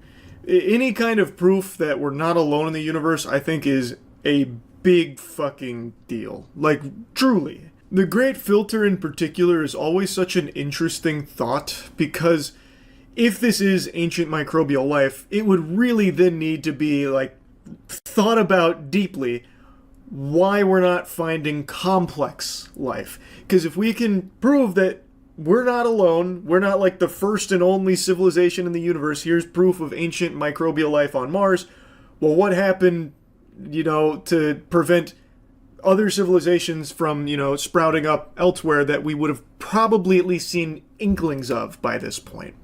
What is stopping it, if there is anything at all stopping it? It's all just so big in scale. I don't know. I always find shit like this very cool when it is legitimately something worth getting excited about, which I do think this is. I really appreciate Anton's coverage of it. Again, I recommend the full video. It'll be in the description. And chat wasn't lying. Like, they weren't overhyping this. I did think it was pretty huge. It seems, to me, like pretty strong evidence of ancient microbial life, but I guess we'll see as more tests get conducted on it. I guess as many tests as they possibly can do from this distance, since they can't get it into labs here or anything. There's only so much available to them, but for now, I'll just try and keep my finger on the pulse of it. That's really about it. So yeah. Roblox is one of the most popular platforms on the planet. And I don't mean just for gaming, I just mean in general. Like, in just normal existence, Roblox's numbers are unfathomable. Kids probably know the name Roblox before they know the name Jesus or Santa Claus. Roblox is more popular with kids than the common cold. Let me just slap you with the cold hard Carfax here with the numbers. Roblox recently just broke the record for most concurrent users on a gaming platform. They hit 47.3 million concurrent users, which absolutely fists Steam's previous record of 41.2 million. And at least 77% of that record comes from only 2 games, Grow a Garden, which has become a fucking Godzilla kaiju level success over the last couple months, where it's been breaking records left and right for concurrent players. It got to 22 million, which is the highest for any single game ever, absolutely biblically smacking down Fortnite's record from its prime. And another game, Steal a Brain Rot, which had 15 million concurrent.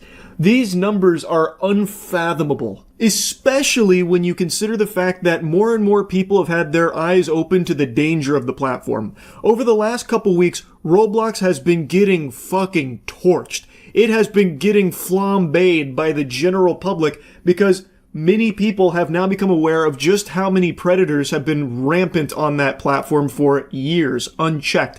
And really, the straw that broke the camel's back was when they banned Schlep. And they made a strong stance against vigilantes who were getting predators arrested from their platform because Roblox was not doing enough on their own. Roblox pulled some galaxy brain chess maneuver and just showed the world its entire asshole, and it was rotten. Roblox has made like a really aggressive, strong, scorched earth stance against the people that are stopping predators on their platform, as opposed to channeling that energy to going after the predators themselves. They seem more upset that people are talking about and doing something on their own about these dangerous, evil individuals on their platform. Yes, over the years, Roblox has, of course, reported dangerous people to authorities, but they've clearly missed some. They've slipped through the cracks. And as such, a lot of children have been victim to some horrible people. You can find so many stories about this happening and Roblox's lack of action. It's sickening. So the community took it upon themselves to start trying to do something about it because Roblox wasn't listening to them and they clearly weren't doing enough.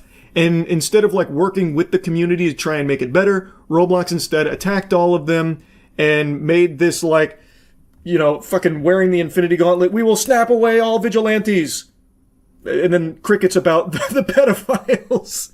It's fucking baffling. So it hasn't been going well for them in the public eye, yet their platform continues to grow, gluttonously consuming every fucking user on the planet. Even though their stock price did plummet after they dropped the fucking meteor on Schlep and made their really passionate stance against people taking matters into their own hands to try and protect children, their stock price has now recovered and is almost back to where it was in a very short period of time. It has rebounded and it will likely just continue to go up because its users are exploding. So even though parents and like the general population are more aware of the danger on Roblox now than ever, it hasn't actually impacted them overly negatively, other than their reputation being in the shitter, which also doesn't really seem to matter that much because people are just fucking addicted to it like Fent. So they continue to flock to Roblox, even knowing full well the possibility of bad actors being all over the place. You could queue up for a steal a brain rot game or, God forbid, wait in line to meet LeBron simulator, and then next thing you know, you're waiting in line next to a Meep City veteran who's talking sexual and trying to get you to go to their fucking Telegram or some shit, or talk to him on Discord. It's a huge problem. People are aware of it, but it is still growing. But luckily, there are still people willing to try and get Roblox to do more to keep the platform safe from this scum.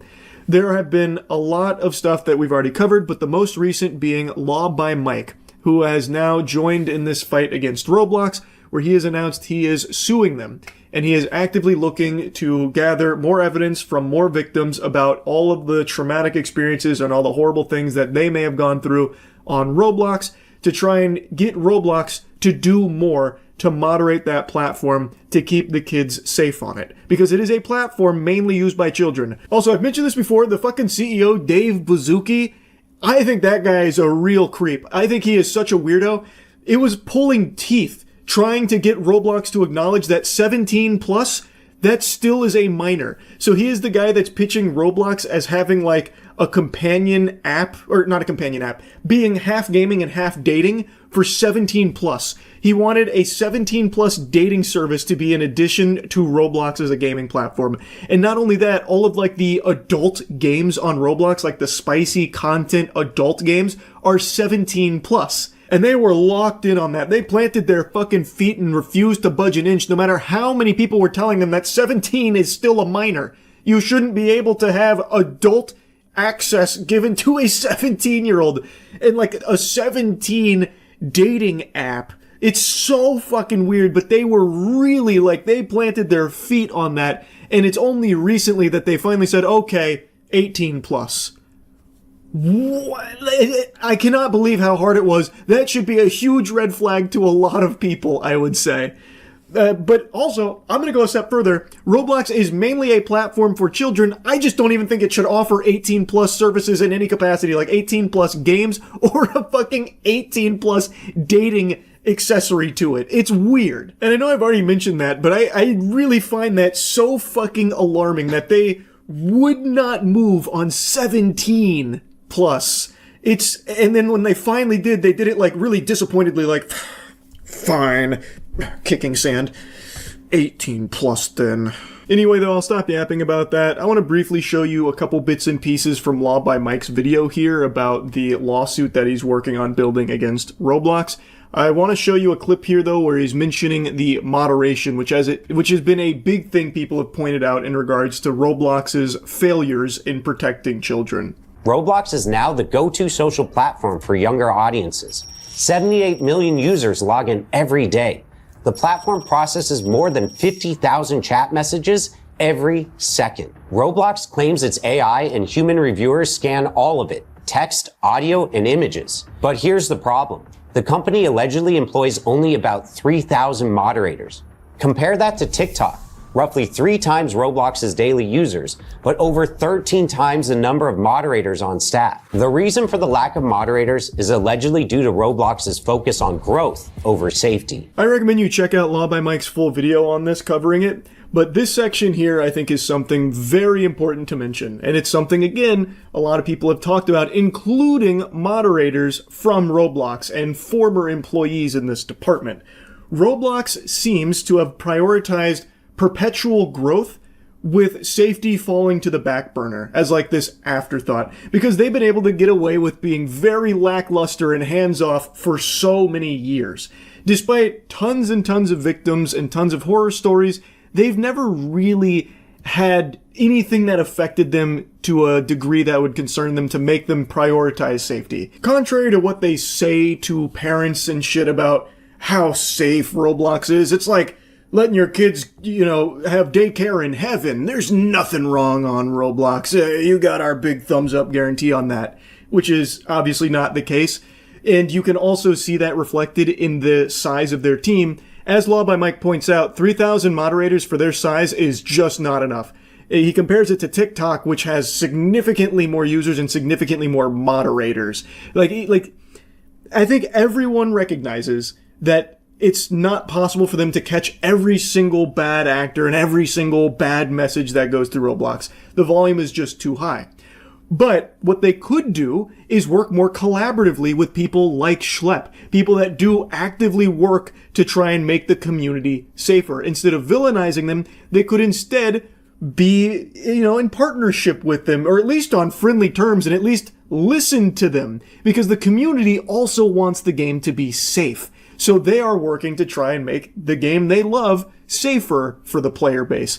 And instead of Roblox coming out and fucking slapping them around for no reason and banning them, it makes no sense why they wouldn't view that as another arm of moderation for them where the community is policing themselves. Their handling of it just makes no sense to me.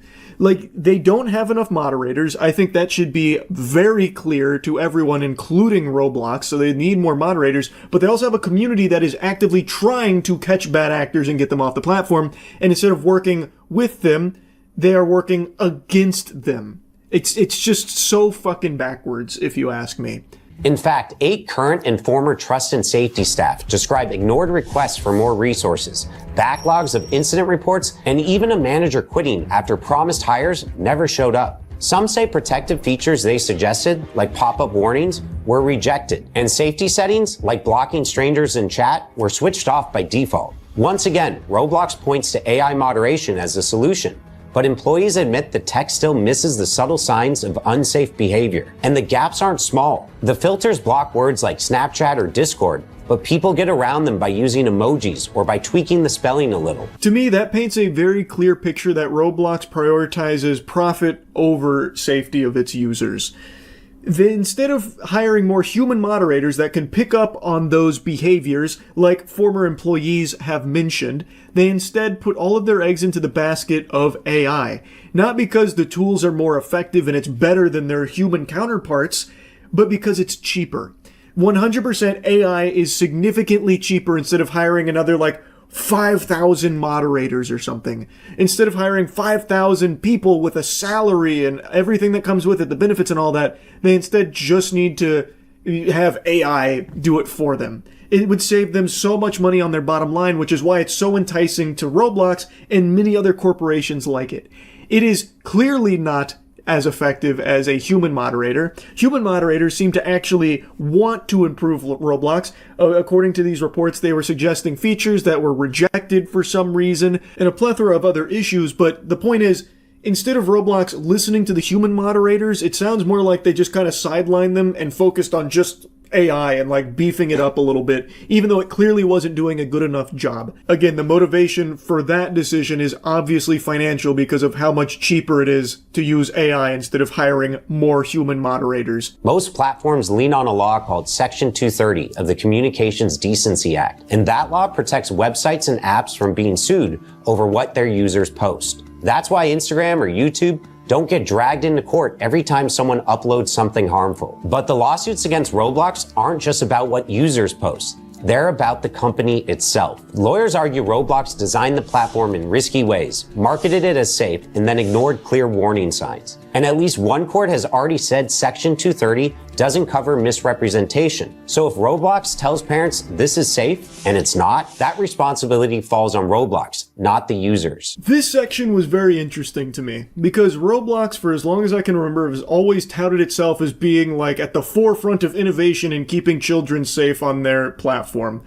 Again, it is a platform parents are definitely familiar with because it is a platform very much catered to children. It is mainly a platform for kids. So obviously one of the main concerns of a parent is, well, is it safe? Is there going to be anything bad on there that my kid could be exposed to or something? And Roblox has always stepped forward to assure them that, no, there's nothing bad that can happen on there. It's all perfectly safe. Even though it's very clear and there's evidence of Roblox being aware of so much danger and so much bad shit going on its platform. Not just with the predators on there, but even just a lot of the content on there. He points out a couple of the games like Escape from Diddy and shit like that, but there's more than that. Like the shower simulator games and like the virtual, very spicy games on there and shit. All of which have gone unchecked for so long. Very clear that it is not as safe as Roblox claims that it is. And it seems like they know that it's not, but continue to make the claim anyway. Anyway, though, it'll be very interesting to see how it all shakes down in court. Law by Mike announced that he is going to be joining in this and working collaboratively with other lawyers against Roblox, and it launched a website called I Think I Have a Case for anyone that may have an experience like what so many others have unfortunately gone through on Roblox. So yeah, I just wanted to kind of talk about this a little bit. That's really it. So yeah. You ever seen a 31-year-old man shake his hair dry like a dog? Have you ever seen a 31... Have you ever wish you would do you so bad you'd do anything? AI is here. Did you know that? You're welcome for keeping you abreast on everything that's happening. I'm here on the cutting edge. I'm going to do something I don't normally do. Talk about AI. I just learned that Amazon has gone whole hog into using AI to dub their anime instead of using voice actors to perform for it. From what I understand, it's been going on for a minute now, but it's mainly been for Spanish dubs of anime, where they're just churning out the most soulless, flat garbage imaginable. Much to the chagrin of pretty much anyone with ears, it is not received overly positive from what I can find. And now I just learned that they are doing it for English dubbing as well. Instead of hiring voice actors, Amazon is electing to instead just have AI do it. And the results are fucking terrible. So they just did this with Banana Fish, and it is actually unwatchable. You are better off just putting it on mute. And I mean that sincerely. It's not a subjective statement. It is provably terrible. Like, actually just genuinely bad. And not even like the biggest, most brainwashed, brain-dead, troglodyte, homunculus, chode-guzzling AI defender would possibly try and cope by saying it's not that bad, because it actually is. It makes the show unwatchable if you're trying to listen to the AI-generated English dub. Just watch it in its original form in that point. They didn't bother to hire voice actors because obviously it was significantly cheaper and faster to just use AI. And I remember they had actually toyed around with this idea back in like March or maybe it was May, I can't remember, where Amazon was just being very bold about it, saying like, yeah, we want to speed up localization, so we're going to be using AI to start dubbing our anime. As advertised, they were true to their word. It has arrived, and boy howdy does it blow major ass. This shit sucks farts through a crazy straw. It is bad. I would love to show you some clips, but I know that would get the video taken down if I showed you clips. I highly encourage you to not watch it though. I know hate watching has become like almost a religion at this point for a lot of people. I strongly urge you not to for this, because Amazon did this for so cheap that even like 10 people firing this on is probably net positive for them on their return. Like, it is something that they have very openly stated that they are doing because it is faster, it is cheaper. So they are not hiring any English-speaking voice actors to dub Banana Fish. They're just letting AI do it. Now, I learned about this from a voice actor named Damon Mills, who is a prolific voice actor. You might know him as the voice of Frieza in Dragon Ball Super. He said, "Anime is more popular than ever. This year alone had 2 of the highest-grossing animated movies to date at the box office, both of which are eligible for Oscar noms. Amazon's choice to use AI to dub Banana Fish is a massive insult to us as performers. AI continues to threaten livelihoods of performers in every language, yes, even Japanese performers who are also incredibly vocal on this topic. Voice actors deserve the same level of respect as on-camera performers. Anime already pays talent very little. Dub production costs shouldn't make a dent in these companies' pocketbooks. Using AI for a dub of a show that released nearly 8 years ago and had no rush schedule just spits in our faces, has infuriated the consumer, and completely destroys the art. All they've done is make a shitty product and piss off a lot of people." Obviously, he's 100% correct here. Anime has never been this popular. The new Demon Slayer movie, the new Chainsaw Man movie, both of these films went fucking nuclear in the box office here, blowing the titties off of like everyone's expectations of what an anime movie could do at the box office. And it has shown to a lot of people that were maybe oblivious to it, fucking living under a rock, that anime is a huge, mainstream, successful medium. It is nonsensical, smooth-brained shenanigans to try and capitalize off anime being on fire right now by pulling your britches down and doo-dooing all over it by using AI dubbing for a show as cherished as Banana Fish. This show was extremely popular, and as Damon Mills mentions, it aired 8 years ago. Like, it's been around for a minute. There's no rush for the English dub. It's something fans have wanted for a long time, and what you have provided them with is a carcass. You gave them a rotting corpse of what they were hoping for. With no exaggeration, it does ruin the show. It becomes more of a comedy. Like, it's kind of like Ghost Stories, except at least the Ghost Stories English dub, they were all laughing and having a good time. There is soul and passion in there, even though it is very silly on purpose. It's still real performances from real people enjoying it and putting real work into their craft. This is just a complete affront to God. It is bad. Even if you love AI, if you sat down and tried to watch Banana Fish with the AI English dub, you would probably turn it off in the middle of episode 1. It is unwatchable. It ruins it. And this is very clearly the direction that Amazon wants to push, is AI as like a replacement for voice actors. I know everyone's like, "Oh, that's never gonna happen. Don't be so doom and gloom. That's such an exaggeration," every time I mention that. But it's very clear. They are investing so many resources into being able to replace as many people as possible for as cheaply as possible, which is the entire purpose of AI in this field right now. Because it can do this, albeit very poorly, it can do it, and it will get better at it. And it will save them a ton of money. Instead of hiring real English-speaking voice actors, real talent, they can instead just spend 12 hours one day just having AI crank out the dub for it and just fucking send it. That is what they are doing, and this right here is their first real push to make it, like, normal. And I imagine other companies will be following suit, which super sucks because it is a worse product. It is enshitifying things for the sake of saving money.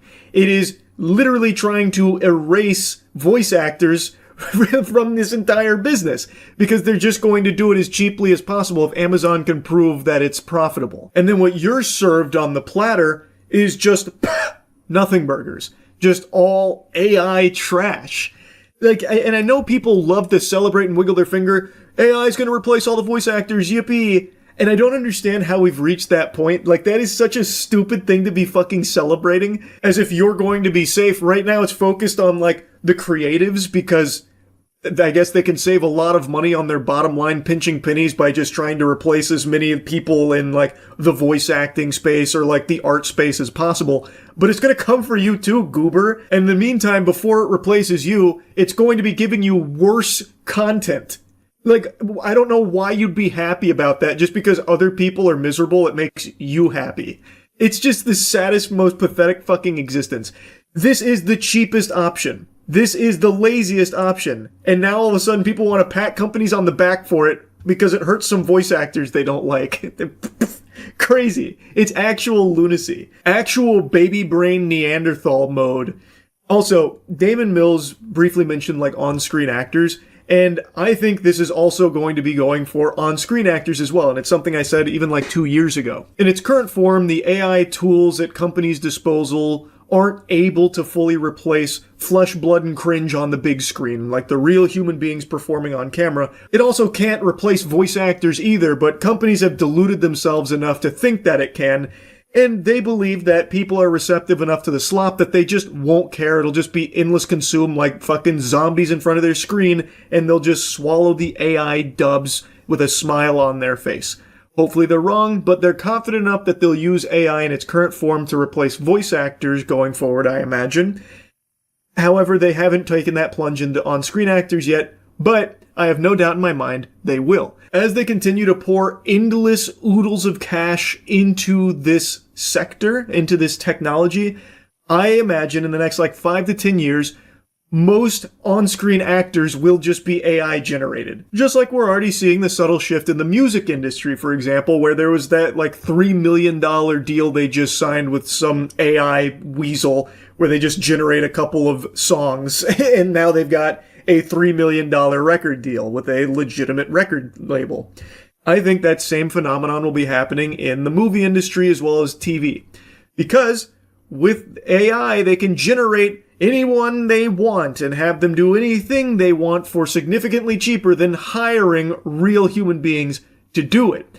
You wouldn't need stunt coordinators, you wouldn't need makeup or anything, you just AI generate it, it would save them millions of dollars, and then you could have new movies and new TV shows dropping starring fucking Marilyn Monroe, Humphrey Bogart, Abraham Lincoln, and King Tut.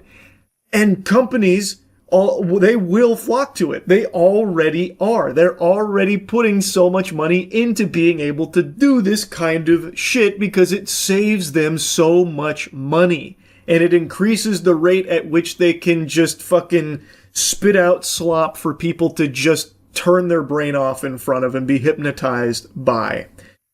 So, like, it's awful, but I'm not surprised. Like, this is something I think a lot of people have seen coming, and now it's here. And it fucking sucks, just like everyone expected it to.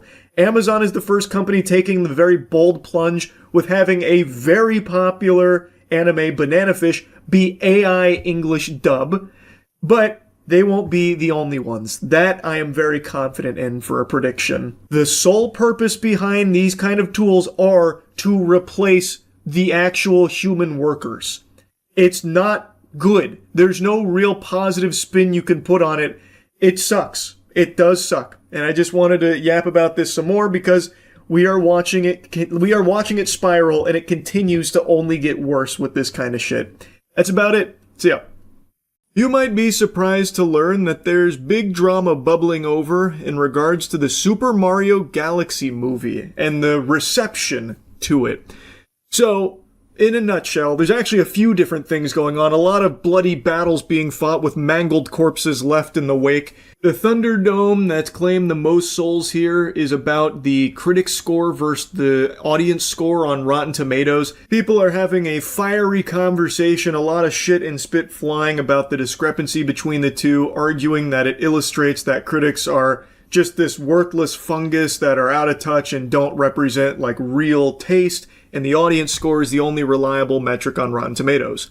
And I actually half agree. I'm not exactly the biggest fist-pumping enthusiast for critic scores. I'll often check like what critics are saying about a new game or a new movie or show that's come out just to kind of get a gauge of what to expect when going into it, but I never take their word as gospel, and whatever the score they give it isn't something that computes in my head and changes the way I view it, but it is something I at least look at, though I don't put a ton of stock into it. And this is coming from someone who always gives an opinion on like new games, movies, and shows. I do that very often, but I would never consider myself a critic.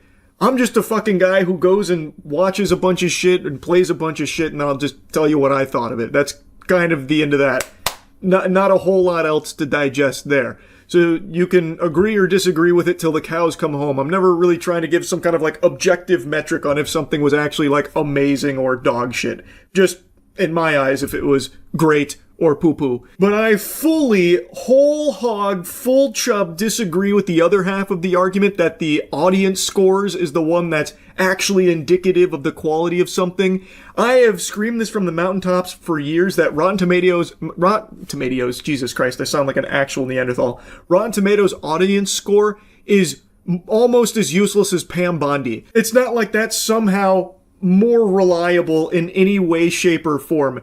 Now, critic reviews, especially in recent times, are extremely all over the place and, oftentimes very out of touch. I agree with that. But audience scores, it's not like they're free from that sin either. Basically, every movie ever that comes out has a pretty high audience score on Rotten Tomato, no matter how terrible it is. Something could hit the theaters tomorrow, The Haunting of Titty Nippleless, and it'll be the worst thing your eyes have ever seen. Like, actually an affront to God. And then you'll check the audience score on Rotten Tomatoes, and it's like 75%. And genuinely, do this right now. Any movie that you've seen that you didn't like, check the audience score on Rotten Tomatoes. It's probably pretty high. Like, recently, Scream 7 came out. That movie's pretty trash. 75% on Rotten Tomatoes. Do this for anything. Look at one of the worst Disney movies to come out in recent memory, Snow White from last year. 69% on Rotten Tomatoes for the audience score. Look at the worst Marvel movies of the last half decade. 75%, 77%, 79%, 76%. It is a given that anything that comes out is gonna have a pretty respectable Rotten Tomatoes audience score. It's almost a guarantee, like the sun rising every day. It's very, very rare to see like an actual catastrophic audience score for a film. Like even The Strangers Chapter 3 from last year, genuinely the conclusion to the worst horror trilogy ever made.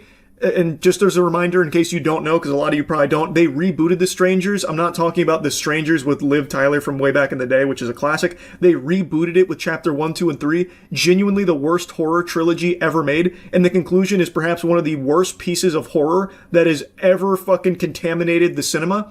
Even that has a 49% Rotten Tomatoes audience score. So I'm not a big believer that the audience score is somehow the correct metric. Because no matter what, it's always going to be significantly higher than it should ever have any right to be for things that are actually bad. So Super Mario Galaxy movie having a 90% doesn't mean that it's a masterpiece that just critics don't understand. It just means fans are very excited about it. And thus they go and just storm 10 out of 10 reviews, which jacks the score way up, and everything's always positive. Like, the audience score isn't much better than critics, is the point I'm making. Now, with that out of the way, let's get into the meat and potatoes of the Super Mario Galaxy movie. I gave you my thoughts on it a couple days ago. Overall, I think it is worse than the first Mario Brothers movie, which I actually really enjoyed. I think it is a huge step backwards. It is basically Jingling Keys, the movie. A lot of people are calling it that, and that's exactly what it is. It's a movie that has pretty much no substance at all. There's not even really a plot. There's a few plot elements that constantly are jumbled around. It is a mess in everything except for its visuals. Its animation is stunning. It's very colorful, and it's very fun animation to watch, especially with the fights, and the music is absolutely slapping. They got boner jams out the wazoo there, with very recognizable tracks remixed, and they sound great. But as a film, it is not very good. Basically, the film's formula is, here's something, and now that something is solved in the next 3 minutes. So that way they can get to the next something and just keep ham-fisting cameos till the cows come home the entire journey of this film. It is basically a movie that is all designed to just have you point at the screen going, oh, I recognize that, I get that reference. It's basically like the Star Wars formula where fans, glup shitto out anytime they recognize something. That is the Super Mario Galaxy film. It is entirely built around just, here's like a small problem that is so small that we solve it in 2 minutes. So that way we can get to the next small thing and show you some more cameos, and then we can solve that real quick to get to the next thing. The story flows like it's actually a child playing with action figures and making up a story as they go along. And then Mario beats them, and then Bowser gets teleported out of the bee mines right after he hits the first rock, so he's reunited with his son, and then he forgets all about Mario and Luigi and their friendship, so that way they can blow up things in the universe with Planet Bowser, and then everything it gets solved real quick. It's just a mess. It is genuinely a mess. But like I said, it is Jingling Keys the movie, so kids are absolutely going to love it. And that is mainly what it's catering to, more so than the first film. I thought the first film was enjoyable for anyone of all ages. It was just a good time. This is solely for children, I would say, or fans of the property that just want to point at the screen going, I remember that, or watching some fights that are cool. The fights are cool. It's just there's no real substance around them. Now, if you like it, all power to you. All I'm saying is, it's just not really a very good movie, I don't think. So there's nothing wrong with pointing that out. But now people are vilifying anyone that doesn't like it, saying like, oh, they're expecting it to be Shawshank Redemption, this kid's movie. It's disgusting. It's ridiculous how anyone would dare critique a children's film. It's just amazing how far we've devolved, where now kids' films and kids' shows and anything geared towards kids is just expected to be trash. Like, it's just accepted that it's just going to be slop, sludge, garbage, just radioactive ooze. And if you try and, like, point out, some flaws in it, you're the bad guy. It's weird to say that something like this has problems. It makes no sense to me, because it's not like we were always this way. Look at the Emoji Movie. The Emoji Movie came out like a decade ago, and everyone hated that. Everyone was critiquing it, rightfully so. It was a dog shit film, but it was solely for children. If the Emoji Movie came out today, I bet people would keep this same energy of, well, why are you critiquing the Emoji Movie? It's for kids. This is dumb. It does exactly what it needs to do. My kids love it, which means it's the perfect film. You're dumb for pointing out flaws. It's just very interesting to see how we've reached this point in a pretty short period of time. Just because something is catered towards a young audience doesn't mean it has to be bad. Take, for example, Transformers 1, to go from recent memory. That is an animated feature film that is geared towards children, but it's also just a genuinely good movie. And there's plenty of other examples to pull from, like Toy Story. I just find it so fucking lame that we're in this era where the prevailing perspective is, yeah, it's a kid's movie, so of course it's gotta be slop. Get over it. Like, that's like the main perspective now. Very fucking dumb. But by far the dumbest part of this genre, and what I've been saving for last, the best part of it, is now Super Mario Galaxy has been fully politicized. Like, now it's become a huge political battle about conservatives versus liberals, because, I mean, in the age of Twitter, it's gotta be. So I shit you not, there's been a huge debate about it, because people are saying, oh, all these critics are giving Mario Galaxy bad reviews because they're all woke fucking liberals that just can't tolerate a good old-fashioned conservative film with conservative values. Which blew me away. Which, like, I found it to be a crazy take, but this tweet right here is one that I've seen reposted on a ton of pages. The protagonist is male. There are no black people. There are no homosexuals. The main romance is heterosexual. If your movie meets these standards, it will be vilified by the media. Different iterations of that have been spewed out and regurgitated by the thousands of drones that do rage bait on Twitter, the blue check marks. But this is something that people are having a real conversation about, which is crazy because the last Mario Brothers movie was applauded far more by most people, myself included. It was just a better film. But it was the same thing. Protagonist was male. There were no black characters. There were no homosexual characters. And the romance was still heterosexual. It's like they forgot that this is the sequel to a movie, and that the main complaint about this one is that it's worse than the last one. This film relies solely on, remember this, remember this, remember this, who gets this reference, who gets this reference, oh, come on, Jingling Keys, don't fall asleep, come on.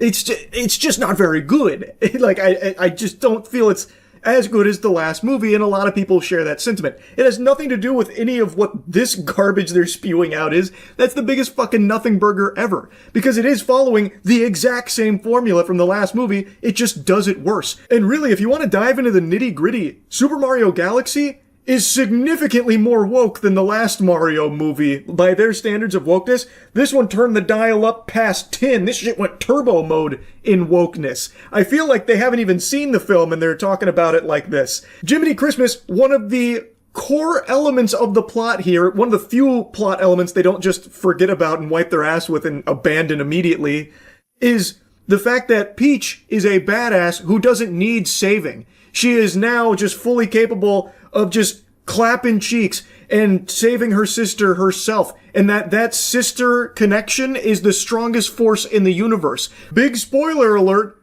the entire day is saved, the whole universe is saved by Peach and Rosalina touching hands, and the force of their sisterhood and their powers together combined instantly saved the day. By all of the definitions that they have ever talked about in regards to other films, this would be something that they would call a girl boss character and a woke film, but for some reason, now they're arguing the opposite. It's so peculiar. Because if you actually watch this movie and you are trying to follow their logic, then this film being more woke by their standards than the last one should mean that it has a higher critic score, like is more positively received by critics than the last one. But it's not. But the point is, this is just a complete nothing statement about it being, it's conservative versus liberal. That's what it all boils down to. It doesn't. It's just not really a great movie, and it's a huge step back from the last Mario Brothers movie. That's really it. It doesn't go deeper than that. Again, most of the formula is still exactly the same from the last one. They just do it worse and messier and rely significantly more on just cameos and remember this, remember that, who gets this reference, that kind of thing, which isn't overly great. And it's something that gets criticized often in other things like Star Wars. So all of a sudden now it's weird to say that that's like a negative about a film. It's just, the whole discourse around the Super Mario Galaxy movie is fucking wacky. I had to yap about it. I couldn't resist yapping about it. Anyway, that's about it. So yeah. I've made quite a few videos on those really expensive alpha male classes. They're not classes, they're like retreats where it teaches you how to be an alpha male. The one I've covered most extensively is the Modern Day Night Project, where it's $18,000 and you spend 3 days getting a hose sprayed in your face, and that's basically it, while getting yelled at by some goobers. These pathetic urinal cake scammers prey upon desperate losers and then turn them into broke, desperate losers. That's basically the entire thing. They tell you how weak you are and how it needs to change, and the only way it's going to change is by giving them thousands and thousands of dollars, and that'll unlock your third eye. These goobers will give you the super soldier serum, turn you into fucking Steve Rogers here, and the $18,000 you paid up front is an investment because they're going to give you all the tools to make millions of dollars, and it's going to make you a real strong, masculine testosterone titan. But then you actually go to the retreat and you spend like a few days in a Lowe's parking lot getting a hose sprayed in your face, and that's about the extent of it. Well, I just learned that there's something similar for fathers and sons called the Squire program.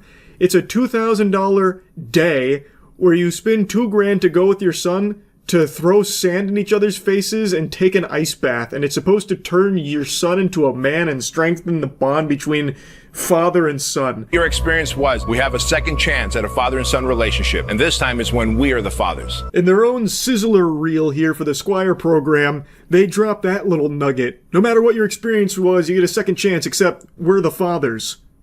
You're my new dad? Like, what? What do you mean you're the father now? This was supposed to be a father and son experience, but now you're the dad. So now you've now taken the role of the papa. Can you imagine being this much of a loser where you're like, man, my son doesn't respect me. I'm kind of a goofball myself. I'll pay $2,000 so these guys can go spit in my face, only to show up and they're like, no, I'm the dad now. Get away. This is now my son. It is unhinged. A man has the duty and obligation to raise a son who is capable and confident so that he may be an asset to society and not a liability. You're going to experience pain today. There's nothing wrong with it. Pain is a powerful tool. It's a powerful motivator. I think it's one of the most compelling forces for good. You can see where that $2,000 goes. Straight to the production team. Look at this trailer. It's like a new Marvel movie they're announcing here. Because I can promise you that money's not going into the actual retreat, because you pay $2,000 only to jog around a parking lot, crawl around in some dirt, take an ice bath, and learn basic headlocks. All of that you can do yourself for free. You don't need $2,000 to pay some guy to yell at you, LARPing as the boot camp instructor. You, as the father, could easily go up to your son and be like, hey, look, sport, why don't we go for a run? Why don't we get a little more serious about like our physical activity out there? You know, maybe we take classes on, jujitsu or something, or let's get a gym membership. We'll start lifting. You know, you can do those things without paying $2,000 to some weirdos that are just scamming you out of that money. Like, it's so ridiculous. So the Squire program is a 15-hour immersive course where we're literally going to take these young men through trials and tribulations of what it means to be a man. All right. One, go! Breathe, come on. Breathe. Look at me, come on. Don't stop breathing, come on. Man, stay hard. Look at me. Yeah, this is what it means to be a man. Paying $2,000 to some greasy slime ball to say stay hard while you take an ice bath with your dad. If I only had a nickel for every time in my adult life being a man I've had to take an ice bath with Pops. Jeez, right? Man, there's nothing I wouldn't be able to afford. This is stupid. This is not taking you through trials and tribulations of what it means to be a man. This is just them doing, like, cosplay, basically, where this is what a man needs to be. And it's literally jumping jacks in dirt and then taking an ice bath.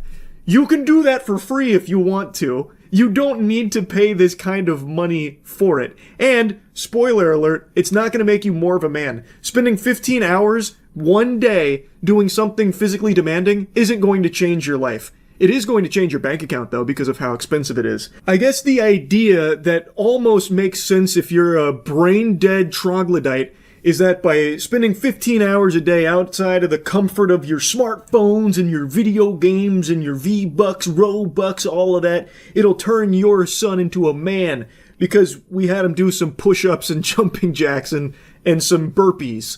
Like, you don't need to pay for that. If you want, just tell your son, like, hey, let's stop spending so much time playing those games.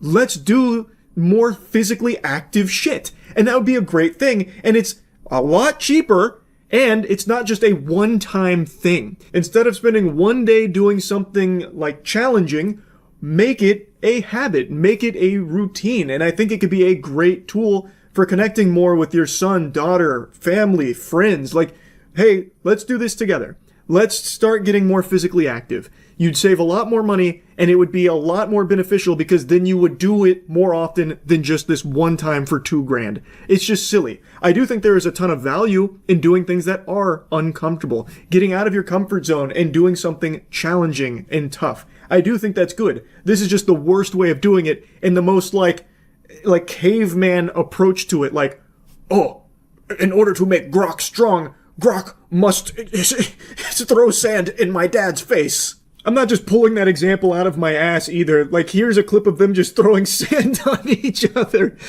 I don't know how this makes you more of a man. This seems like you're going backwards. This is like a child throwing a temper tantrum on the beach when his parents said he can't have another can of Coke.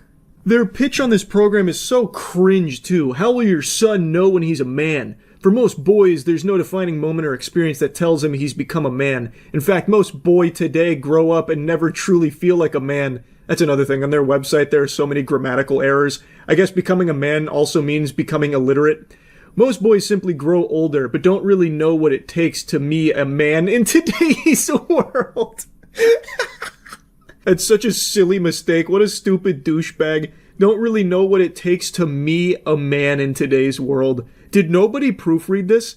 Do they just view proofreading as beta shit or something so they don't indulge in it?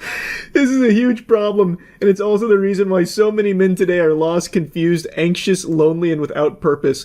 That's why for centuries, tribes and nations have had a rite of passage ritual for their boys as they come of age to become a man. It was the father and the men he trusted who took that boy through an experience which taught him, tested him, challenged him, and showed him what it takes to be a formidable man. The type of man who can lead, love, protect, provide, and be both savage and a servant. A servant? Does that not contradict all of the other shit you want? You want your son to grow up to be a servant. A servant to who? You guys? One of your little pay piggies? So they can grow up and give you money and keep this cycle going? In times past, this is how boys were shown that it's time to step up and to step into their masculinity and claim their seat at the table with the other men in the tribe. But in our modern culture, this rite of passage experience no longer takes place, and it's why we now have grown men who lack leadership, mental toughness, emotional discipline, and have no definitive purpose in life. But according to you, that purpose in life is to be both savage and also a servant. So the purpose is to give you money. That is the purpose for the men that you guys are trying to train. Fucking kidding me? All right, let's try this from the push-up position. Maybe this will work better. Let's all drop into the push-up position. Maybe then we'll focus a little more.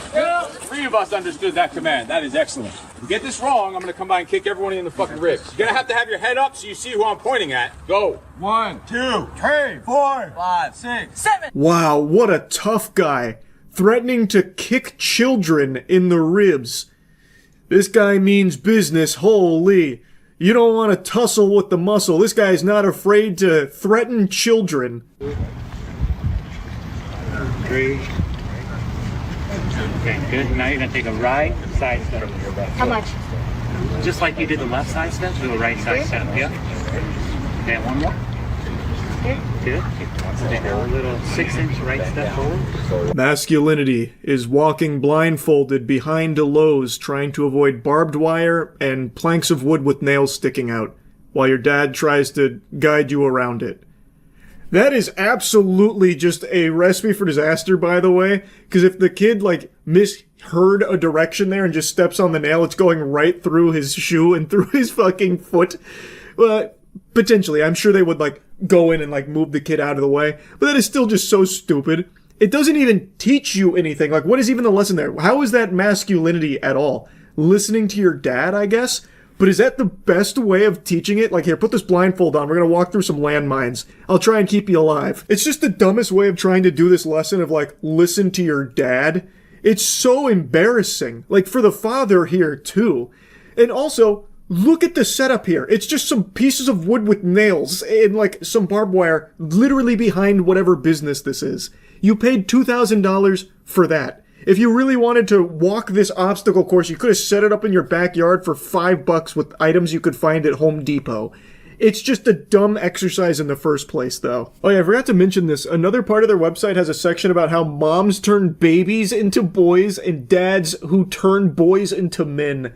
What an incredible section this is. Ugh, moms are bitches, am I right? As fathers, it's our responsibility to guide, mentor, and prepare our sons to take their rightful seat as future leaders. Oh, and servants also. You mentioned servants a minute ago. It's up to us to help make them confident, capable, and courageous. Every young man needs a defining experience that ushers him into manhood, and they look up to you, their dads, to teach them the ways of men and to create that rite of passage. And that's exactly why the Squire program was created. Historically, knights had squires to help them prepare their armor, horse, and weapons for war, and the squires had the knights as examples of healthy masculinity, teaching them how to be chivalrous, warriors, protectors, providers, and servant leaders. Your son deserves to be confident and successful, a man of service and compassion, a purpose-driven leader, not like that baby boy your mom is trying to raise him to be. Your wife, she is a harlot that is setting your son up for failure, which is why you need to go behind her back, give us $2,000 so we can send them through the Squire program for 15 hours. Anyway, it's basically the same shit they were doing with the modern day Knight Project, but now it's catered towards fathers and sons, and it's still just as cringe. That's really about it. So yeah. About 2 weeks ago, a group of thieves made off with over $100 million worth of jewels that they stole from the Louvre. You might have heard of that place before. It's pretty well known, nearly as famous as the Florida Citrus Center.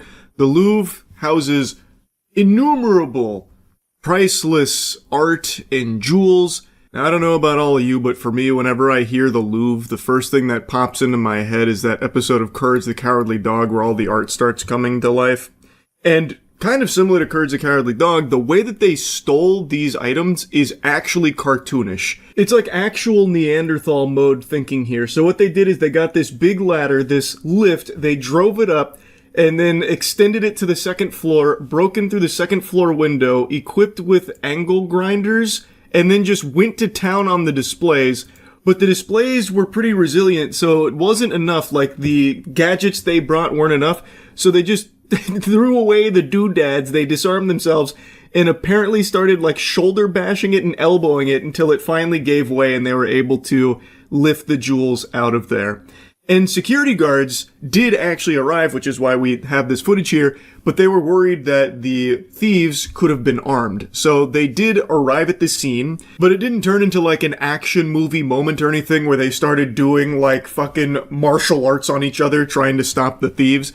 They reported to the scene, called the authorities, but the thieves were in and out in about 7 minutes. So they were able to steal over $100 million worth of jewels through this method. They then took the tools with them, as I understand it, and then they left on this lift, and we have footage of them leaving. This video filmed by security guards in the Louvre shows 2 robbers leaving the crime scene. They make their way down with a boom lift stationed outside and escape on 2 scooters just seconds before the police arrive. Plans don't get more simple than that, and most people, myself included, are very surprised at how easy that appeared to be. And according to some of the French officials, they're also pretty shocked that security was so lax and pretty outdated. So, a very simple plan, sometimes caveman brain is best brain, where you just go and you hit it with an angle grinder and a little elbow grease, and then they make their way out there with $100 million worth of jewels. Now, there have been 5 arrests, which we're going to talk about in just a moment, but they have not recovered any of the stolen jewels here. And the fear is that they are in the process or already have dismantled them so they can sell them, because you can't really sell them as is. These are extremely recognizable, easily identifiable, famous pieces. Who's going to be buying that for $100 million? Fucking Dr. Evil? Like, you're not going to find someone that's going to buy them as is, because then it would easily lead to their arrest. There's no wiggle room to weasel your way out saying, oh, I didn't know that this treasured French jewel was, stolen. Like, it's clearly never going to be sold like that. You know, it's not like a movie where you could sell the fucking Statue of Liberty and some dude will put it in his backyard, some, like, obscenely rich guy. Like, that's just not how it works. So, what they believe is currently going on is that they are dismantling the jewels carefully to keep everything intact so they can sell the jewels individually as opposed to just like an altogether piece, meaning all of these could be lost, destroyed. And that's maybe why they haven't been able to recover it right now. But they're holding on to hope that they're still all together, but I guess we'll see. They have made 5 arrests, so let's go ahead and quickly go over that. Turning our attention now to Paris, where 5 additional suspects are now in custody, arrested in connection with that daring heist at the Louvre that stunned the world earlier this month, into custody over the weekend. Despite the arrest, the stolen jewels, worth over $100 million, have yet to be recovered. So here's where things got a little messy and hard to understand for me. So CNN mentions that there have been 5 people that have been taken into custody, arrested in connection to this. I read something from the BBC that 3 of them have been released without charge. And some sources are saying that, not everyone that's been arrested was, present at the scene. They believe that they could be instrumental in getting more clues about the people that were there. What is confirmed is it was a 4-man team. There were 4 men present. There were the guy who drove the truck, another guy that stood behind, at the truck where they pretended like it was renovations, and then the 2 people that actually went in and got the jewels. So it was a 4-man team. They made 5 arrests. Of those arrests, one of them is a woman who is connected to one of the people that they arrested. They believe she is an accomplice that can be helpful in getting more breadcrumbs for them to follow. And then DNA evidence. This is where it got really, fucking muddy for me, because it seems like at least one of the people that was directly involved in stealing the jewels has been linked to this via DNA evidence. But then I also saw that they used DNA evidence to link other people to it as well. But then that got contradicted by other sources.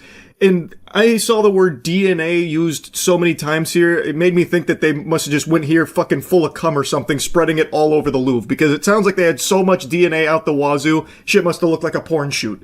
Well, as you say, we do understand that one of these latest 5 arrested is one of those who was here on that day. Of course, those 2 that had been arrested over the weekend, also part of that 4-man team. These 2 had been known to police. It was DNA samples that had matched them to the scene of the crime. This latest arrest of one of those 4 also tied to the scene of the crime, we understand, by DNA. As to the other 4... Now, I think there might be some kind of translation error sometimes, which would explain the discrepancy and why not all sources are agreeing on the amount of DNA evidence used here. But I'm still going to give you a montage of all of the ones that have DNA evidence cited as how they were linked. The one that seems to be agreed upon across most sources here is that this 37-year-old man had his DNA found inside the basket lift that was used to get to the second floor and also escape after they stole the jewels. He is claiming that he hasn't done it. The Paris prosecutor said he's denying involvement, so he's hitting him with that classic Patrick Star, is this your wallet? No. But it has your name on it? No. But across most sources I can find, they all agree that his DNA was found inside that basket lift. Another person arrested in connection to this heist was a 34-year-old Algerian national who was arrested while trying to fly to Algeria. Apparently, they had found his DNA matched on a scooter that was used in the getaway. And then finally, the 38-year-old woman who is actually the partner of the 37-year-old man. They have children together, and a small amount of her DNA was found in that basket lift, which could have been possible because, maybe she had, left something or whatever on him, which was then transferred to the lift when he got in it. Now, again, like I said, across a bunch of sources that I was reading, some of which were translated, some of them didn't mention the DNA evidence used in, the 38-year-old woman or the 34-year-old man. The main one that I saw that everyone seems to agree that DNA that has, hard linked them is that 37-year-old in the basket lift. But anyway, it sounds like they had arrested 5 suspects here. Some may have been released, but it looks like they're hot on their tail, but have yet to recover the jewelry. They continue to search for it and try to get all of the items back. I guess we'll see how it goes, but what a crazy fucking heist. Over $100 million worth of this jewelry. I have to imagine that they haven't sold any of it yet, would be my guess. Pretty much every official is saying that this is not a professional, ordeal. This was not carried out by, Ocean's 11 style geniuses, galaxy brain scheme or anything. These are petty criminals that just did a very simple idea that worked. And I think they're right. This does not seem like the work of some highly organized professional crime unit or anything here. This really does seem like a group of goobers got together and said, what if we took a lift to the Louvre to get to the second floor real quick and then take some angle grinders to the displays? Anyone could hatch that idea. That's pretty, low neuron activation scheming. So I think they're right. These probably are petty criminals, which leads me to believe they probably haven't started dismantling any of the jewelry yet, because they're probably still trying to figure out how the fuck to do that. Or maybe they're so brazen that they're trying to find buyers for it as is, which is not going to be super quick. So I think there is a good chance that they do recover the jewelry. It's just a matter of when. It seems like they have narrowed in, at least on some very, likely suspects here that are in connection to this possibly. So I guess we'll see how it all shakes down. But anyway, I wanted to yap about this a bit because it really is one of the craziest jewelry heists in modern day. That is an unbelievable haul to make off with from one of the most famous locations on the planet. Full stop. The Louvre. That's crazy. So anyway, just wanted to talk about it a bit. That's it. See ya. It's 5 a.m. I got a butt full of poop, but I cannot peel myself away from the computer to go take care of that business. I'm refusing nature's call, and it's not insomnia that's keeping me awake right now. We are in the middle of what I believe to be an actual big development here in the Epstein case.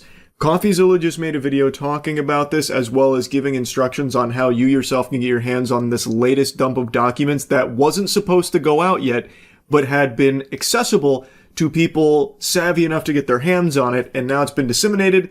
And these are some documents here that I imagine they were probably going to do a little bit more to hide some names and hide certain elements of, because, hooey, boy howdy, I imagine Trump and a lot of the elites are doing this right now. Yeesh. There is some big stuff in here, and I'm not saying that sarcastically this time around.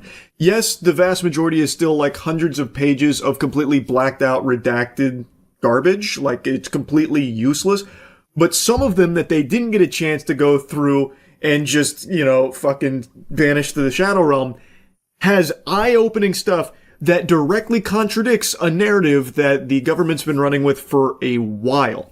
Here's what that looks like. It's volume 8 of the files, but you can see right now that they've only released 7 data sets. And so myself, the guys at Jmail and the guys at DropSite, we've been investigating this. I've partnered with them to kind of look at some of these files. And they got access to volume 8 early. You would just type it in the URL. It wasn't like indexable on search, but you could just type in the specific URL and it would just come up. You could download the entire zip file, and that's what we did. Before anyone tries to cry foul questioning the authenticity of these documents here, this is the actual volume 8.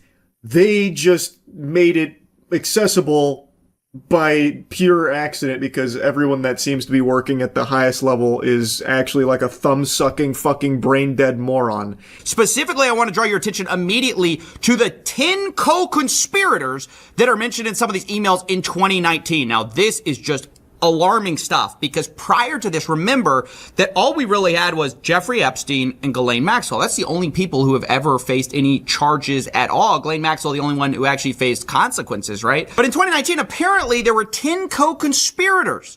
Now, the people who were sending this to and from have been blacked out, but at the bottom we see that this is the Violent Crime Section, Crimes Against Human Trafficking Unit. That is huge information, especially when you consider clowns like Kash Patel saying that there's no evidence that Jeffrey Epstein was trafficking victims to others or anything like that, making it seem like it was a solo operation and Ghislaine Maxwell, was second fiddle and that's it. And also Maxwell, worth remembering, isn't exactly facing the harshest of punishment. Not real justice there now that she's at a summer camp prison for a little bit, petting service animals. So, I want to also make a side note. Kash Patel needs to be in jail. Like, he literally needs to be arrested. I don't know why perjury isn't something that's taken seriously anymore. There is irrefutable evidence Kash Patel has lied on record about this case. It's crazy that he just gets to do that with pure immunity.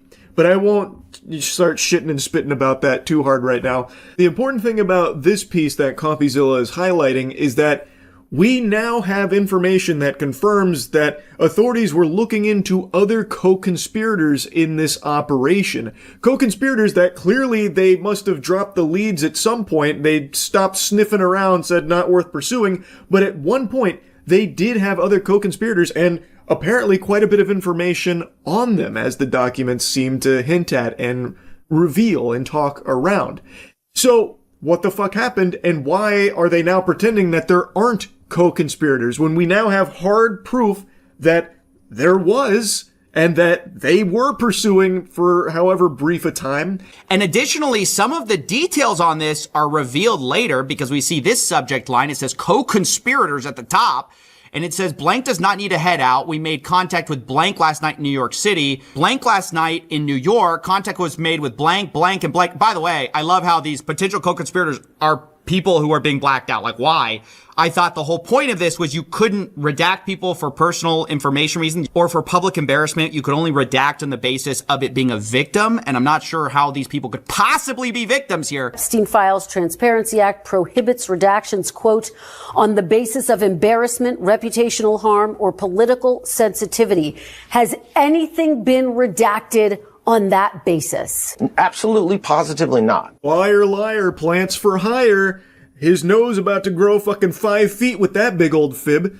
This is inarguable that they are redacting names of people that aren't victims here. As CoffeeZilla points out, these are co-conspirators. The evidence is overwhelming. There's no wiggle room here, no way to weasel out some kind of explanation for why these would be justifiably censored and blacked out and redacted. These are clearly not victims. This is about the co-conspirators. So there should be no exceptions made. Their names should be revealed here in these documents, but they're not. It's been redacted. Why? Who are they covering up for? And why? This is illegal. You cannot do that. And this is inarguably them redacting names of people that are not victims. It's craziness, and it's so blatant, it's right in your face, like the proof is in the pudding, and yet I know people are going to deny it still. It's fucking unhinged. There is no world where you can spin a narrative here where these redactions in these places make sense, because there's no way that what they're talking about right there can possibly be minors or victims. These are co-conspirators that are being protected. That's fucking insanity. But anyways, you can see that it says attempts were made to Blank and Brunel. That's Jean-Luc Brunel, the famous who's now dead. Blank is confirmed to live in New York, was away for the holiday weekend. We did not have a good address, but an attempt was made in New York. Attempts are made to Maxwell today. Blank, you get it. Like, it's all the people they suspected this whole time are redacted, of course. And they say, I do not know about Ohio contacting Wexner. Now, that's a reference to Les Wexner, the former CEO of Victoria's Secret. This is huge. We've long suspected that he was, of course, one of the co-conspirators. And obviously, the fact the FBI suspected it isn't a 100% proof confirmation.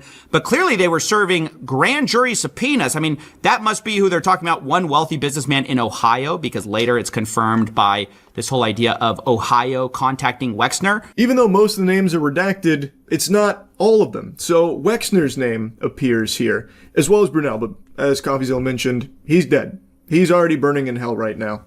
But Wexner, this was someone that they grand jury subpoenaed, seemingly, and I don't think I've heard a peep about any kind of consequences or justice being served over there, or any kind of like pursuit on analyzing his connections here to all this, even though he is here in one of the emails here about being a co-conspirator.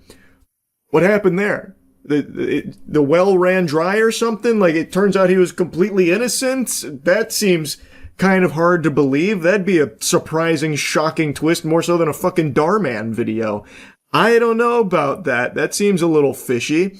And again, why are other names here blacked out? Why are co-conspirators being protected? Why aren't their identities being revealed? Food for thought. And you can see at the bottom, this is from the FBI New York. When you get a chance, give me an update on the status of the 10 co-conspirators. This is really bad to know that we knew as early as 2019 the right people to target, and yet our FBI, who's had evidence of this the entire time, or leads on it, has declined to prosecute. Right? Because this is what the FBI now tells us. Oh, don't bother. Don't worry about it. That's what they wanted us to believe in July. Fast forward to December, we find out there's 10 guys that they knew about since like 6 years ago. It's insane. It is insane because their position has been like, oh, there was nothing actionable in there. So, stop asking us. Just pipe down. We're busy covering shit up. Stop asking questions, has basically been the philosophy. Our hands are tied. There was nothing. It's all a hoax. Actually, no, the files are on Pam Bondi's desk. No, the files don't exist. It's all a hoax. Wait, actually, here's a ton of fucking files. Nothing's actionable, though. And according to Kash Patel, it was just Jeffrey Epstein. Nobody else. Why? It doesn't go deeper than that. That's it. Case closed. It's a fucking mess. It's a complete circus. And now that we have this kind of information out there, it's even more sickening to know that they are just blatantly protecting these pedophiles, these evil, evil people that engaged in unthinkably heinous actions. They are still getting away with it. And they know, and have known since 2019 apparently, that there are others out there, still at large, and are just not doing anything about it, and would instead rather lie saying, oh, there's nothing actionable or anything. Yeah, there was really nothing in there at all. In fact, it was all make-believe. In fact, Jeffrey Epstein was never real in the first place. Jeffrey Epstein was the friends made along the way. What are you guys talking about? It's so absurd. It is downright diabolical. The corruption is so blatant, it is right in your face. And even when we are getting drip-fed the tiniest tiddlywinks of information about this case that have been heavily redacted, mind you, we are still seeing just how depraved this is. There is so much evidence that they can't even sweep it all under the rug. We are still finding just how bad this is. Now just imagine what they're keeping from you and covering up, and what they've already probably burned and fucking snapped out of existence. And imagine if they actually did follow the rules here and only redact victim information. Just imagine how many people we could point to as blatantly corrupt and needing to be thrown in jail. For the last 6 years, having this kind of information and not acting on it. And to this day, having so many people in the highest levels of government denying its existence and trying to pretend that it's all fucking phony baloney, make-believe, dirty barnacles, horseradish, it's a hoax, it's not real, that kind of thing. Can you imagine if this information did actually properly released with only victims' information redacted. Even over here, we see that in one of the lawsuits, I believe this is with Maxwell, the government actually wanted to refer to people at trial as co-conspirators of the defendant, aka Maxwell, for the purposes of a rule. And then they say Jeffrey Epstein, and then there are two names listed there who are going to be listed as co-conspirators. Again, who are those people? We were told that the only co-conspirator now is Maxwell, and if you don't believe that, you're crazy, you're a conspiracy theorist. But back in 2020, this was a idea not just promulgated by wackos, it was promulgated by who? The FBI themselves, the Department of Justice. Look at this. Co-conspirator question transcript. This is from USA NYS. They say, question, when Jeffrey Epstein died, a lot of people asked, who's next? Is the government going to hold people who are accused of helping him recruit these girls? Are they going to hold them accountable? And then the answer is, well, I'll note that the original charges against Jeffrey Epstein contained a conspiracy charge, and we allege that there were conspirators involved. Jeffrey Epstein couldn't have done what he did without the assistance of others. And I can assure you that our investigation is moving forward, except I guess not. Yeah, that investigation hit a brick wall. That investigation went off the tracks and fell into a fucking nitroglycerin facility and just blew up, because that shit has not been pursued clearly. As CoffeeZilla mentions, this idea of there being more than just Epstein and Maxwell, the highest level of authority has been saying, you're crazy if you believe that, you are falling for, nonsense fairy tale garbage. But even the FBI years ago was saying the same things internally here. And even agreeing that it couldn't have been done alone. They were even moving to call other people associated with this co-conspirators. Information redacted on those names there. But they knew certain individuals to target for this that they were going to be looking into with the investigation and assuring them that the investigation is moving forward on these co-conspirators, and then it doesn't. Why did it magically stop? What happened? What changed? And why, if all of this information is still at the government's fingertips, do they continue to lie and pretend as though it doesn't exist and that there's nothing here at all that the public didn't already know? They've already given out justice by sending Maxwell to a summer camp. That's all they can do. That's the only power they can muster here. What's even more concerning is our president also seems concerned with the wrong people. The victims were protesting that too many of them were redacted. I know there are a lot of people that are angry about all of the pictures of other people, but I think it's terrible. Look, I like Bill Clinton. I've always gotten along with Bill Clinton. I've been nice to him. He's been nice to me. We've always gotten along. Respect him. I hate to see photos come out of him, but this is what the Democrats, mostly Democrats, and a couple of bad Republicans are asking for. So they're giving their photos of me, too. Everybody was friendly with this guy. I think it's a terrible thing.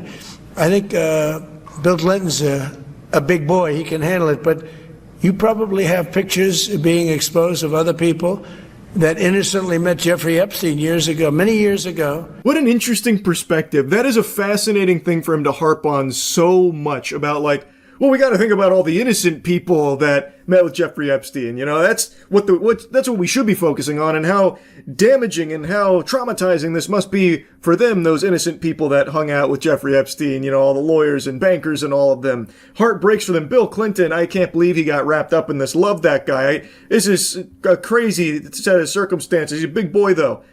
Side note, Bill Clinton apparently just put out a statement this afternoon saying release the entirety of the files. So Bill Clinton's like, just do it, pussy. That was a crazy plot twist I certainly didn't expect, because I can't imagine a world where Bill Clinton isn't also wrapped up in this shit.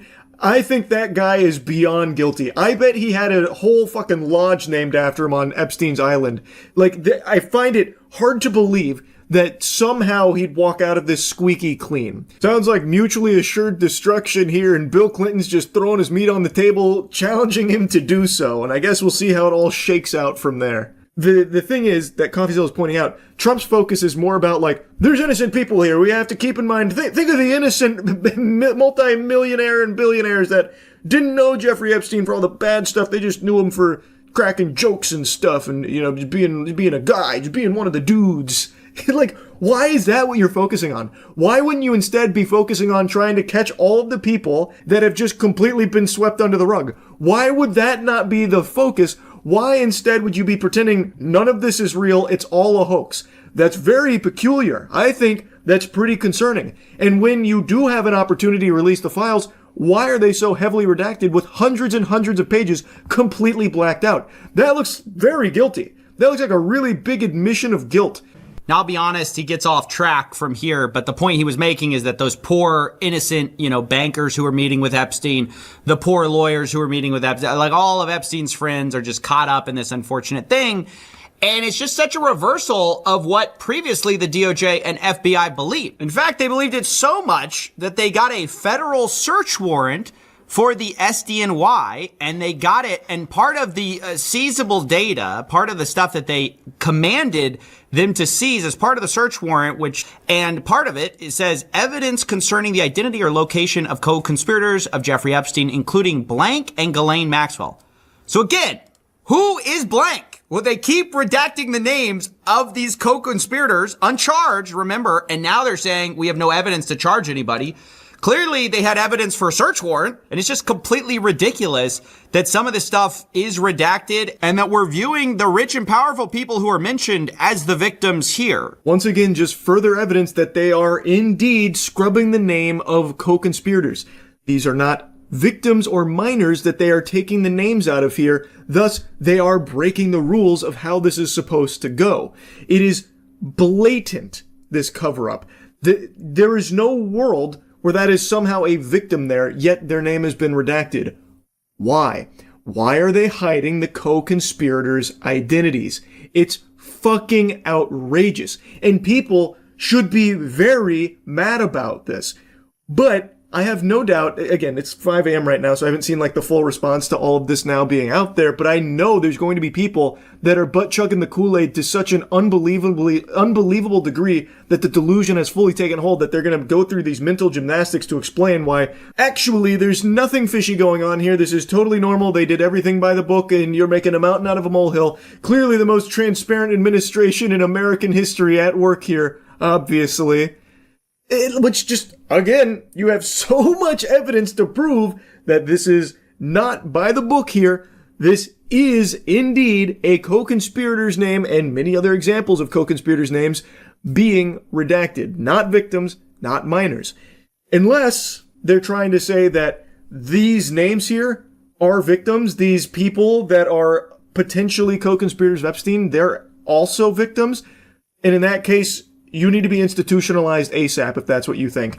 That is a fucking crazy take, but I guess it's not the most outrageous thing to picture someone believing when you have someone like Trump who continues to just drive that point home, where it seems like he's not even really focused on the actual victims of Epstein and all of his clients. He's instead more focused on the innocent guys, we used to, just go watch the ball game together with Jeffrey Epstein. They had no idea, and my heart breaks for them. Oh, Bill Clinton playing a song on my world's smallest violin. He's just constantly bringing up, so many innocent people. They're getting wrapped up in all this Epstein hoopla. I can't believe we're still talking about it. You're a bad person if you're talking about it, which is something he did say, by the way, not too long ago. I highly recommend you go check out the rest of CoffeeZilla's video. He also gives you the tutorial on how you can get your hands on these files as well to check them all for yourself. Now, after combing through them, there were some other big eyebrow-raising moments. One of them, CoffeeZilla also tweeted out. This is from a U.S. attorney who wrote in 2020, Donald Trump traveled on Epstein's private jet many more times than previously has been reported or that we were aware, including during the period we would expect to charge in a Maxwell case. And then it concludes with, on 2 other flights, 2 of the passengers respectively were women who would be possible witnesses in a Maxwell case. We've just finished reviewing the full records, more than 100 pages of very small script, and didn't want any of this to be a surprise down the road. I noticed Trump's name in quite a few documents in this most recent volume. This has been one that is obviously pretty interesting because it's talking about his frequent flyer miles that he was accumulating with old Epstein Airlines, about how he had flown on the airlines far more than they had thought at the time. Now, whether that's before or after all the flight logs, which does show Trump flying on the planes quite a bit, I don't know. Maybe there's more that weren't on the flight logs. I'm not sure. Again, all of this is still brand new. And I guess as more gets combed through, we'll get more and more information. But like I said, I have been glued to this for hours now. And I really just wanted to yap about it because there is some crazy shit in here. This is finally, for the first time in a long time, big new information in regards to this case and people involved in it, and exposing a blatant cover-up of very important information from these files. Now, it's very late in the evening, and all of this is still very fresh. I have no doubt there will be a lot more that comes from this, so I'm just gonna try and keep my finger on the pulse of it. I already have no doubt there will be a large number of people that'll plug their ears to it and downplay the significance. I already saw a crazy tweet from some psychopath named Mila. I have no idea who this troglodyte is, but they are now already singing a different tune about why does anyone care about the Epstein files, which is something that was previously tried. Now, in the wake of all of this, it's being dusted off to try again. I truly hope there won't come a time where people start to say that this isn't a big deal, that this isn't something people should care about. This is a massive deal, and everyone should care about this because it implicates the people that control your life. The people in the highest level of power in this country that are actively making decisions on your life and how everything unfolds in this country. And if the people that are in these positions are these evil pedophiles that have been getting away with these crimes, then there's a huge problem there. They need to be held accountable and face justice. You shouldn't want to be ruled and controlled by people that were Epstein clients. Like, I don't know how insane people have become recently, where now they are with a straight face trying to say that Epstein isn't something you should care about. Get over it. That blows my mind. Mila Joy, I suppose, gets her joy from the suffering of children and does so with a big smile on her face. She doesn't care that children were being trafficked and raped by potentially the most powerful people in this country. She doesn't care. She doesn't want them unmasked or thrown in jail. She couldn't care less about that. That's pretty fucking unhinged, Mila. All I can do is cross my fingers and hope and pray that there's not a ton of people with a poisoned, smooth brain like she has. I am hoping there's sensible people out there that are seeing all of this unfold in real time and finally having that come to Jesus moment, that eureka moment of, wow, there's something very, very bad afoot here. But anyway, I'll stop yapping about it for now. I guess we'll see what else comes from Volume 8 here of the Epstein files. Huge hats off to everyone that played a role in helping preserve that initial dump of these files, because I have a sneaking suspicion when these are officially released, when they pop up again, they might not be in the same state. I'm thinking there might be further redactions to them. It's just a hunch. I guess we'll see. Anyway, that's really about it. See ya.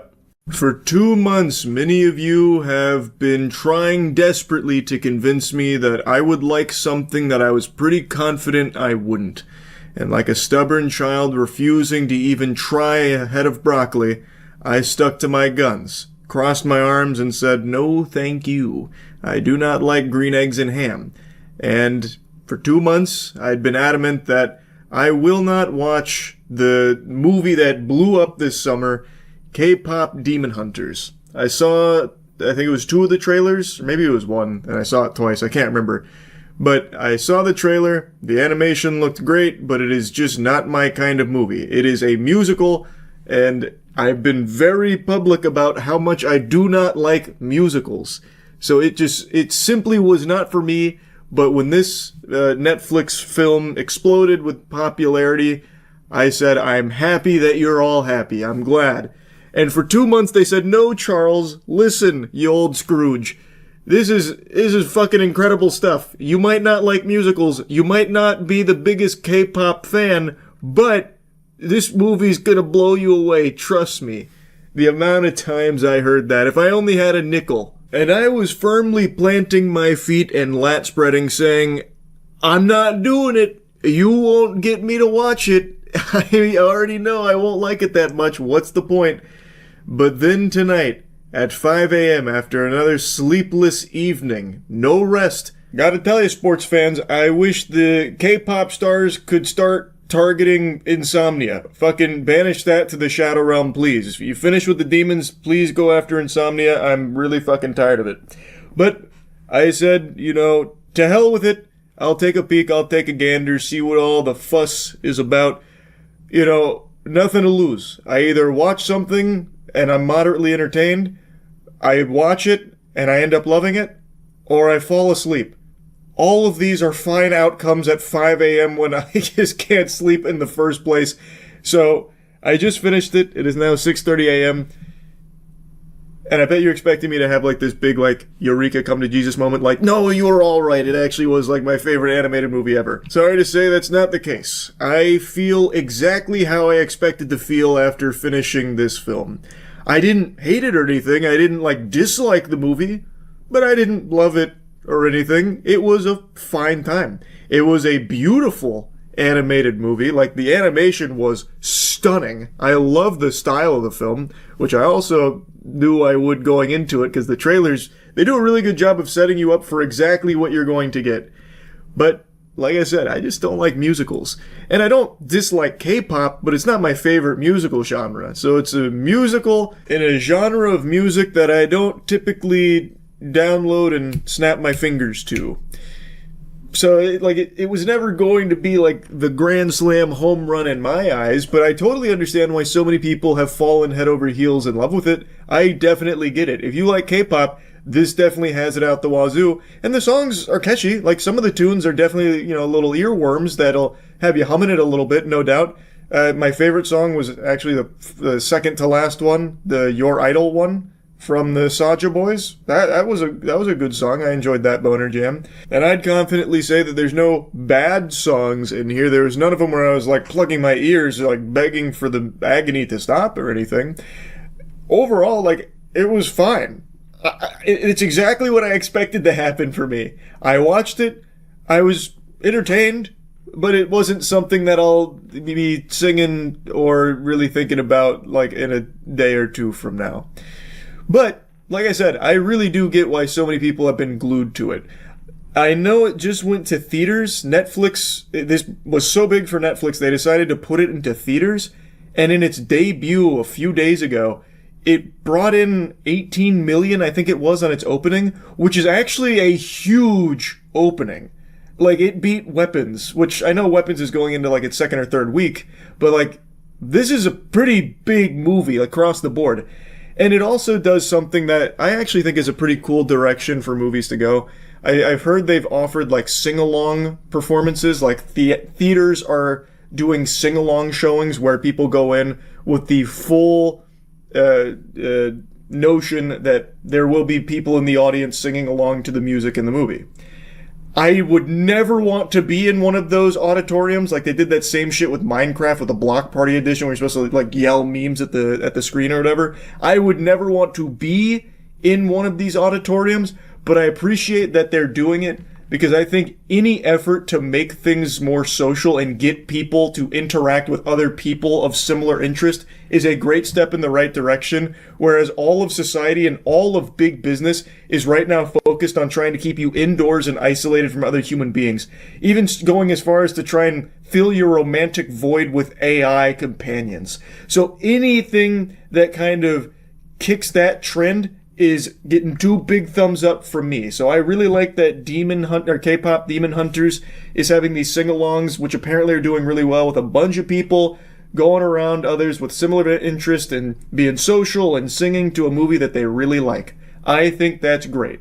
I will never go, but I am happy that it's there, and I am glad so many people are going. I guess I'll give you a little pseudo review here. The story is, throughout time, there have been these chosen singers who use their voice to seal demons away to keep humanity safe from them. They use their voice as a means of keeping them at bay and the ultimate demon lord from consuming souls. And now in the modern era, it is a K-pop group that takes on this responsibility, and they're getting very close to the golden seal that will once and for all end this battle where the demons will no longer be able to access the human world at all. Whereas in the past, there's always been little tears where they can kind of trickle in here and there. But now they're very close to stopping it entirely. So we follow their journey to accomplishing that. Spoiler alert, we're going to get into spoilers even for K-pop Demon Hunters, baby. The main singer, Rumi, she is actually part demon. And she wants to seal this so that way her demon patterns can go away. She's been hiding them her whole life, and her mother figure, who's not her actual mother, but someone who promised to take care of her, has been trying to keep that secret from the rest of the group and the rest of the world because she believes it is a problem that needs to be fixed. In pursuit of the golden sealing of the demons throw one last Hail Mary. They're about to face defeat, but then they call upon their own boy band, who then goes to the human world and directly challenges them on the charts. They can't beat them in a fight because the K-pop Demon Hunters are very adept at combat, and the fights I think are very cool. I think the fighting is very flashy and it's very stylistic, and I think it goes hard. There's not a lot of fighting or anything. This really is mainly about like the story, the characters, and the music. But when there is fighting, I think it looks really cool. Really, everything in the movie looks very cool. They did pull out all the stops here in the animation department, and I really appreciate that because I fucking love animation. It really is visually great. It is breathtaking at points. But anyway, they have the boy band out there, and now they're competing directly on the charts. And the Demon Hunter group, the K-pop Demon Hunters, they're Huntrix, that's their name. They immediately recognize the Saja boys as being demons, and they're immediately privy to their plan of stealing fans away so that way they can poke holes into the seal, so that way the demons can flood in and power up the Demon Lord. And then a romance blossoms where the lead demon of the Saja boys and the lead of Huntrix, Rumi, they start to find common ground because she's part demon. And he's very troubled. He doesn't want to be like evil. He made a mistake in his past, and he has been paying for it for 4 centuries now. And he just wants the voices in his head to stop. That's the whole reason he's helping the demon guy. And they are at odds, but eventually it blossoms into a very understanding, mutual relationship between the two of them. And it's a decent story. Like, it's not anything new. It's nothing you haven't seen before. But it's executed well enough that I think a lot of people will find it to be very fresh. I do think, though, that there were things that they wanted to explore but ran out of budget for. For example, Rumi, we only get little tiddlywinks about her past. She is the only person of her kind that we know of in this world that is half demon, half human. And we only know the bare bones that her mother and a demon got together, and she was born and was viewed as a big mistake, but the mother asked for a promise from her most trusted companion to keep her daughter safe. But we don't know anything about the mother or the demon father or anything like that, and I thought for sure that would be something we'd learn a little bit about, but it never came. Unless there was a post-credit scene that I might have missed. I didn't go through the entire credits. Maybe it's possible, I'm not sure. But I'm just surprised that wasn't explored. It also felt like Rumi was the only character that got real depth. The other 2 members of Huntrix, they kind of just played on the sidelines. Like they gave you bits and pieces, like they gave you the general character personalities and like a bit of the background, but never really too much. You never really got to know them very well past their desire to seal the demons away and their complete hatred of demons. I really thought this movie was going to go in a different direction towards the end too, because we know Jinu, that's the demon guy's name, the lead of the Saja boys. We know about his past a lot, and it seems like he's not the only one of his kind that is just reluctantly serving the Demon King. Like, no one seems to want to do that. They just have the voice in their head that is compelling them to do so. And he explains to Rumi that all demons do is feel all of their shame and all of that anguish that they've experienced when they are humans. They just live it perpetually. Like, they are not happy with where they are and what the Demon King does to them. So I thought that there would be like this turning point where there was like an understanding with Huntrix, like, oh, these demons, like, they were once people, and that's still somewhere in there. And a lot of them just want to live without that voice in their head reminding them of their biggest mistakes, that kind of thing. But that never comes. I thought that was where the plot was going, at least to a certain extent, but it's not. I guess it's just Genu. He is the only one in the entire demon world. Him and his pets. They also are an exception. But it's not a complaint or anything, by the way. Like, they don't have to go in that direction. It's totally fine they didn't. I'm just saying I was just kind of surprised because they kind of put the breadcrumbs there that I thought that was where they were going. Anyway, though, I don't have any, like, big complaints about the movie or anything. I really don't. Even though it's not my cup of tea, it's not my taste, it's not like there was anything in here that I think was wrong or bad. It's, again, just not my genre of movie. So it doesn't really appeal to me in a big way. But I didn't have a bad time watching it. I was entertained. And yeah, that's really about it. So yeah. Barbecue chicken alert. Barbecue chicken alert. We got another classic YouTube blunder here. I imagine some of you might have seen a little bit from this, but there are tons and tons of channels on the platform being banned left and right. Very loosey-goosey here, and it seems to be AI moderation tools that YouTube uses going rogue. The ghost in the machine here. I just got made aware of this, and it seems like one of the first people to experience this, Penguinz0, was a YouTuber named Enderman, who is a tech channel. The reason being, my secondary channel has been terminated off of YouTube, as you can see. And obviously I can do nothing about this. We're going to submit the appeal together and see how far it gets us now. The reason for this happening is AI. It wrongfully concluded my channel was associated with a channel that was terminated for 3 copyright strikes. If we look at what Enderman has provided here, the reason for the termination here is this linked channel, which is a Japanese channel that is in no way actually associated with Enderman at all. It feels like it's a big old boo-boo here from the AI moderation tools, and he is not the only channel that experienced this. There were a few other notable examples of channels also being linked to this Japanese channel falsely, and thus having their channel terminated as a result.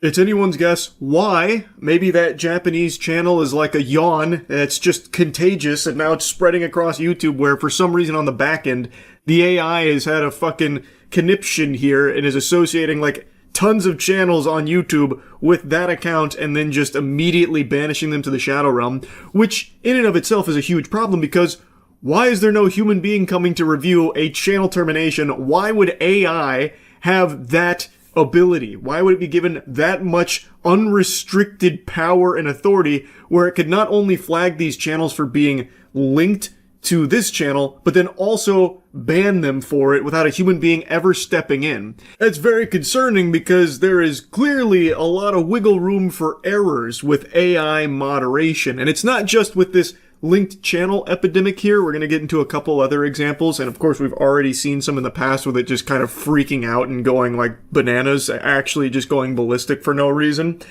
But in classic YouTube fashion, appeals are more useless than the hairs on my ass. So Enderman even made a video doing the appeals, which of course led to no results, which unfortunately is par for the course. I feel like I can count on one hand the amount of times in my own personal experience too that appeals have ever led to anything. Like, I've never even really heard whispers of someone having a successful appeal on my entire 18, 19, whatever-ish years on YouTube. It feels like that system just doesn't work. That's just all smoke and mirrors. Like, maybe the appeal system is there kind of as like an internal joke at the YouTube HQ.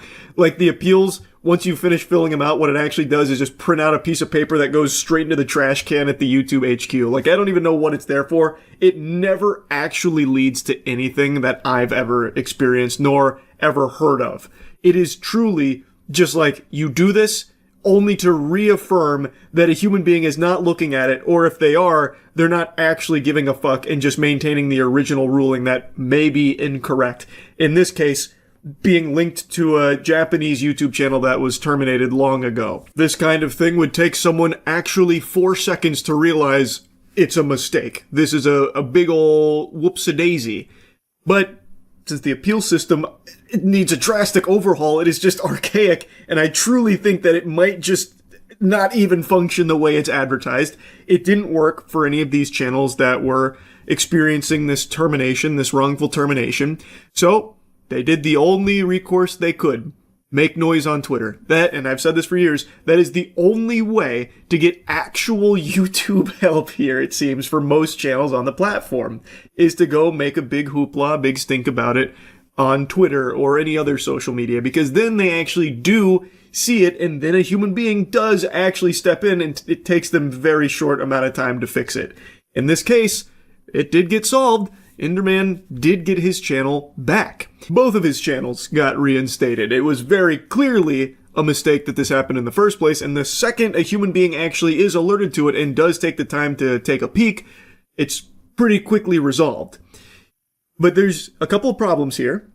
One, AI should not have the ability to ban channels. That is a big no-no. I think that is going to lead to catastrophic results in the future. We're already seeing some inklings here of that, being the dystopia we're heading towards. Like, you do not want to just let AI be the one to ban channels. A human being should always be included in the mega mix when it comes to that decision, without fail, period. Like, there should never be any reason AI can do that. And two, something's got to be done about the appeal system. It has got to be updated. Like, it has got to get better. This is it's just crazy that it's 2025 and the appeals still just don't actually work. Because, again, look, Enderman and many others did make a lot of noise on Twitter. Someone at Team YouTube saw it, took them, a handful of hours maybe, and then reinstated both channels because they were very quick to realize, yeah, this is a mistake. Why didn't that happen with appeals? Appeals, when you submit them, it's like a matter of minutes where they're like, no, it's rejected. Yeah, we re-reviewed everything. Yeah, you're super wrong. You're a fucking idiot. Actually, you're super ugly as well, by the way. Did we mention that? Rejected. We're maintaining the original fucking ruling. Like, it's obvious that no one actually looked at it.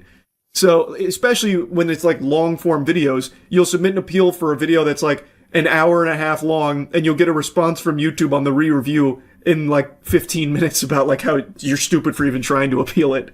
So yeah, that needs to be changed. That's two big problems. But this isn't the only instance of channels being banned willy-nilly recently. There's been a lot going on when it comes to channel terminations that don't make a ton of sense. Now, from what I've seen, a lot of these have been reinstated since this has become a big issue that a lot of people are talking about now, because it is concerning why so many channels are getting kind of banned out of nowhere for seemingly nothing. Literally nothing when it comes to like this linked channel thing that was happening. Like, some of these terminations aren't even because of like a misunderstanding of the content they were producing. It was something that they did, like, literally was not even associated with anything about their channel and still getting terminated. So it's caused a lot of alarm from people on the YouTube platform. And from what I've seen, some of them have been reinstated, but not all of them. There's also been a lot of bans for like this really weird enforcement of YouTube policies that don't really seem to apply. The big one has been like scams and deceptive practices, which I think right now is out of control on YouTube with ads. Like, the biggest culprit of scams and deceptive practices are YouTube's own ads. I just made a video going over many of the AI ads on YouTube that are peddling legitimately fake products. Fraudulent advertising is plaguing the platform. That and like AI porn shit and like a lot of weird things have been advertised on YouTube directly that are very much against YouTube's own terms when it comes to scams and deceptive practices. But those don't seem to be getting hit nearly as much as just channels that aren't actually promoting scams or deceptive practices. It's just really ass backwards right now. And I was reading from the community with some other channels. A lot of them were tech-based, where they were like showcasing different things in the tech sector that maybe the AI moderation tool was getting confused by, thinking that they were trying to promote workarounds for certain things, and they just immediately slapped them down for it. I don't know. But either way, it is a problem.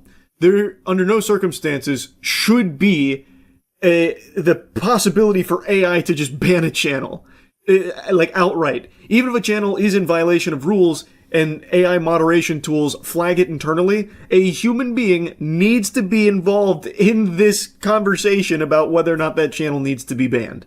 It should not be the AI that's the judge, jury, and executioner on it. That is a big problem, and one that is highlighted big time with this wave of bans hitting the platform. So yeah, I wanted to yap about this for a little bit. It seems like it's getting resolved slowly but surely, and I really hope YouTube learns from this and improves their systems, appeals, and getting rid of this immense power that they're lending to AI. Unchecked power, unlimited power. That's concerning. Anyway, though, that's really about it. Hopefully everyone else that's been, like, falsely flagged and terminated or got a strike or something, hopefully all of that gets resolved as well going forward. Hopefully it won't take too much longer. And, yeah, that's really about it. So, yeah. There is a cheat code floating around right now that science doesn't want you to know about. It's kind of a well-kept secret, but there is a word that can summon money. It's an ancient incantation that's starting to become a little more popularized, and basically any company that says this word gets a ton of money instantly for nothing. And that word isn't open sesame, it's AI. As long as a company says that word, for some reason, the most brain-dead, insufferable fucking morons will pour endless amounts of money into it. Let me show you the most recent example, and I think quite a few of you have probably seen this because it's blowing up. Allbirds, or excuse me, what was formerly Allbirds and is now Newbird AI. Allbirds was previously a shoe company. It was once valued at $4 billion and then recently sold for $39 million. They crushed it. They really, they did it. That's big business, baby. And because this was a failing brand, they made a pivot, or they announced a pivot 2 days ago that they were going to become an AI-focused company. And the second they made that announcement, their stocks shot up 400% and have only continued to climb. And keep in mind, this is a company that has nothing. They fired like all of their employees from what I can tell. They got rid of all their shoes. They don't manufacture anything or have anything. And they haven't even begun with anything AI outside of an announcement saying, we're going to pivot to AI. So right now, people are golden showering them with tons of money off of just a thought.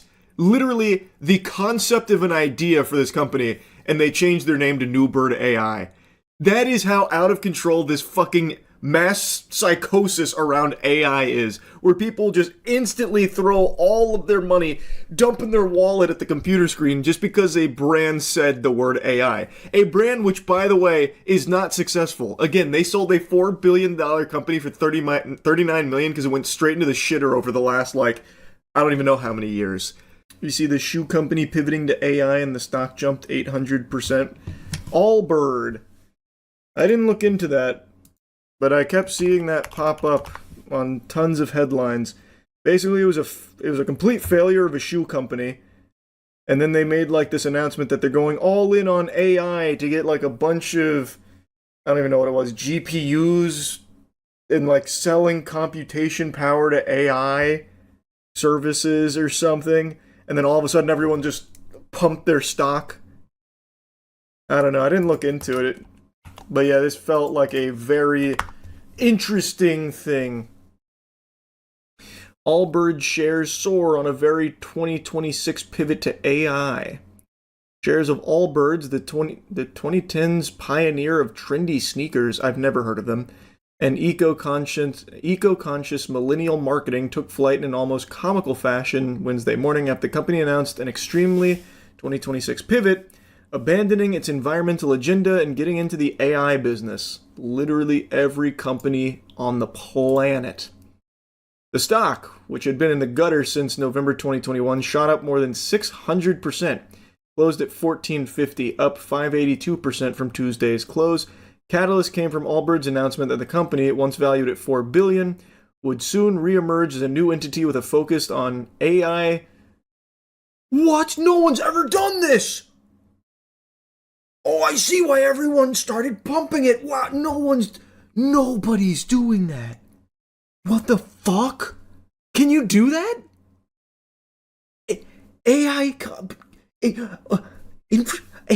Oh my god!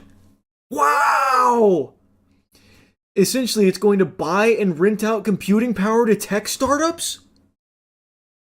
It's genius. Whoa!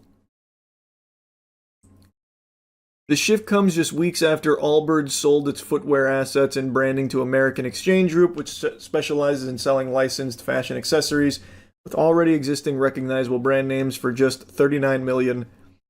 Oh, I bet this company's gonna kill it in AI, though. They took a $4 billion business and sold it for $39 million.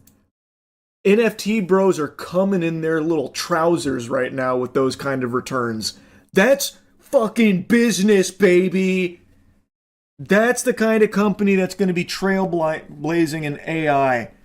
Again, a highly underutilized market. No one's touching AI right now. They're bucking the trend. They're going where no brands dare to go. Into an AI pivot? Fuck! These guys are brave. These guys are so brave. Allbirds, which will be rechristened New Bird AI. Oh, God, that hurts. Eek. Yikes. Terrible name. New Bird AI. Ooh, more like No Bitches AI. Yikes. Said it executed a $50 million deal with an unnamed institutional investor to acquire high-performance GPU assets to begin transitioning into a fully integrated GPU as a service. Yes! Oh, I can't wait to hear who this unnamed investor is. Dead Parrot. Despite the stock's sudden surge, though, Allbirds remains a shell of its former self. Market value was shy of $150 million at Wednesday's closing bell. Worth underscoring, the sneakers to AI pivot is not exactly part of the standard corporate playbook, and the novelty may have amplified investors' early enthusiasm. Investors, these are just brainless drones, man. These are actual, just like, hype goblins seeking out any kind of quick pump and dump. Investors, my fucking left butt cheek. I might short this. I'm not like a big stock guy, but this feels like the easiest, safest short of all time. Am I crazy? I feel like everyone's doing that now, though, so it probably won't work. I imagine genuinely everyone is shorting this right now. This is just so baloney. This is just such barnacles. Still not as annoying as Crypto Bros, but it's damn close. I would say it's getting to Crypto Bro level. Like, you're right, I think Crypto Bro's still more cringe, but this is like right there. Like, one little fucking pube away from that level of cringe. Because it's every company. Genuinely all of them. This is a failing shoe company that all of a sudden just said, okay, we're pulling the emergency lever, AI, and then they're just getting showered with money. Apparently, Allbird was a Kickstarter company that sold shoes made with recycled sugarcane and eucalyptus. Ironically, Time magazine even praised their shoes because it reduced carbon emissions. And now look at them, fully pivoting into AI, the antithesis of that. You'll love to see it. It's a feel-good story. The name may have changed, but the values are still there. Allbird lives on in New Bird AI. Saving the world, one grok bikini photo at a time. The shift is notable for another reason. Allbirds' low-profile, sustainable, wool-based shoes quickly became the Silicon Valley wardrobe staple when they launched in 2016. Arguably the peak of the lowercase L liberal do-gooder era of retail. What the hell is that? What the fuck is that? When marketers convinced upwardly mobile office workers that they could simply shop their way to low-carbon, zero-waste future they believed was in reach. Okay, that I remember. That's what they call it? I haven't heard that term. Allbirds were more than sneakers. They were political statements alerting wearers' status to fellow members of the coastal millennial techno-optimist tribe. Oh my god. What the fuck am I... This can't be real. This is so embarrassing. What? Yes, I consider myself something of a techno-optimist. You can tell by the shoes on my feet. You and I feel we'll get along. This narwhal does bacon at midnight, thanks for asking. Now, the go-to tech worker accessory has become the tech itself, and the tech itself is just the abstract promise of compute to power AI products that aren't exactly turning a profit yet. But any day now they will. That's the good thing about it. They're actually going to be spitting and shitting money. It's coming, and it's going to trickle down to the rest of us. It always does. That doesn't mean the new brand New Bird AI is doomed, but it does illustrate Silicon Valley and Wall Street's seeming willingness to reward any company that slaps the words artificial intelligence into its pitch decks. True. Very true. It's a virus. A genuine fucking virus. Underscoring just how much has changed since Allbirds' heyday, the new company also plans to abandon its foundational commitments to environmental conservation. What? I can't believe it. The AI company is now abandoning environmental conservation efforts? How?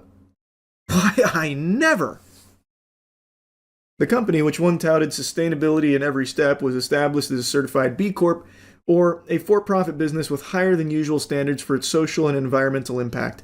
But its new business is a notoriously energy-intensive process, so the company plans to ask shareholders next month to approve a charter amendment to remove references to the company being operated for the environmental conservation public benefit, according to the regulatory filing, which will be approved. No doubt. After seeing the stock pump, no doubt. To be sure, Allbirds' footwear business hadn't been going great lately. I certainly never heard of it. The company stumbled as it grew rapidly, opening dozens of stores across multiple continents, but failing to move enough inventory to make them profitable. Allbirds has gone from being a high flyer to a dead parrot. Yeah, I mean, they sold a $4 billion business for 39 mil. That's like phase stock. That's brutal. Genuinely brutal.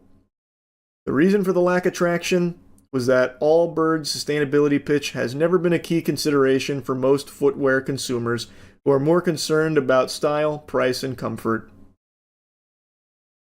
When in doubt, pivot. Allbird is hardly the first to do a full 180 to chase momentum around new tech. It's also not uncommon for such pivots to signify a bit of irrational exuberance in the market.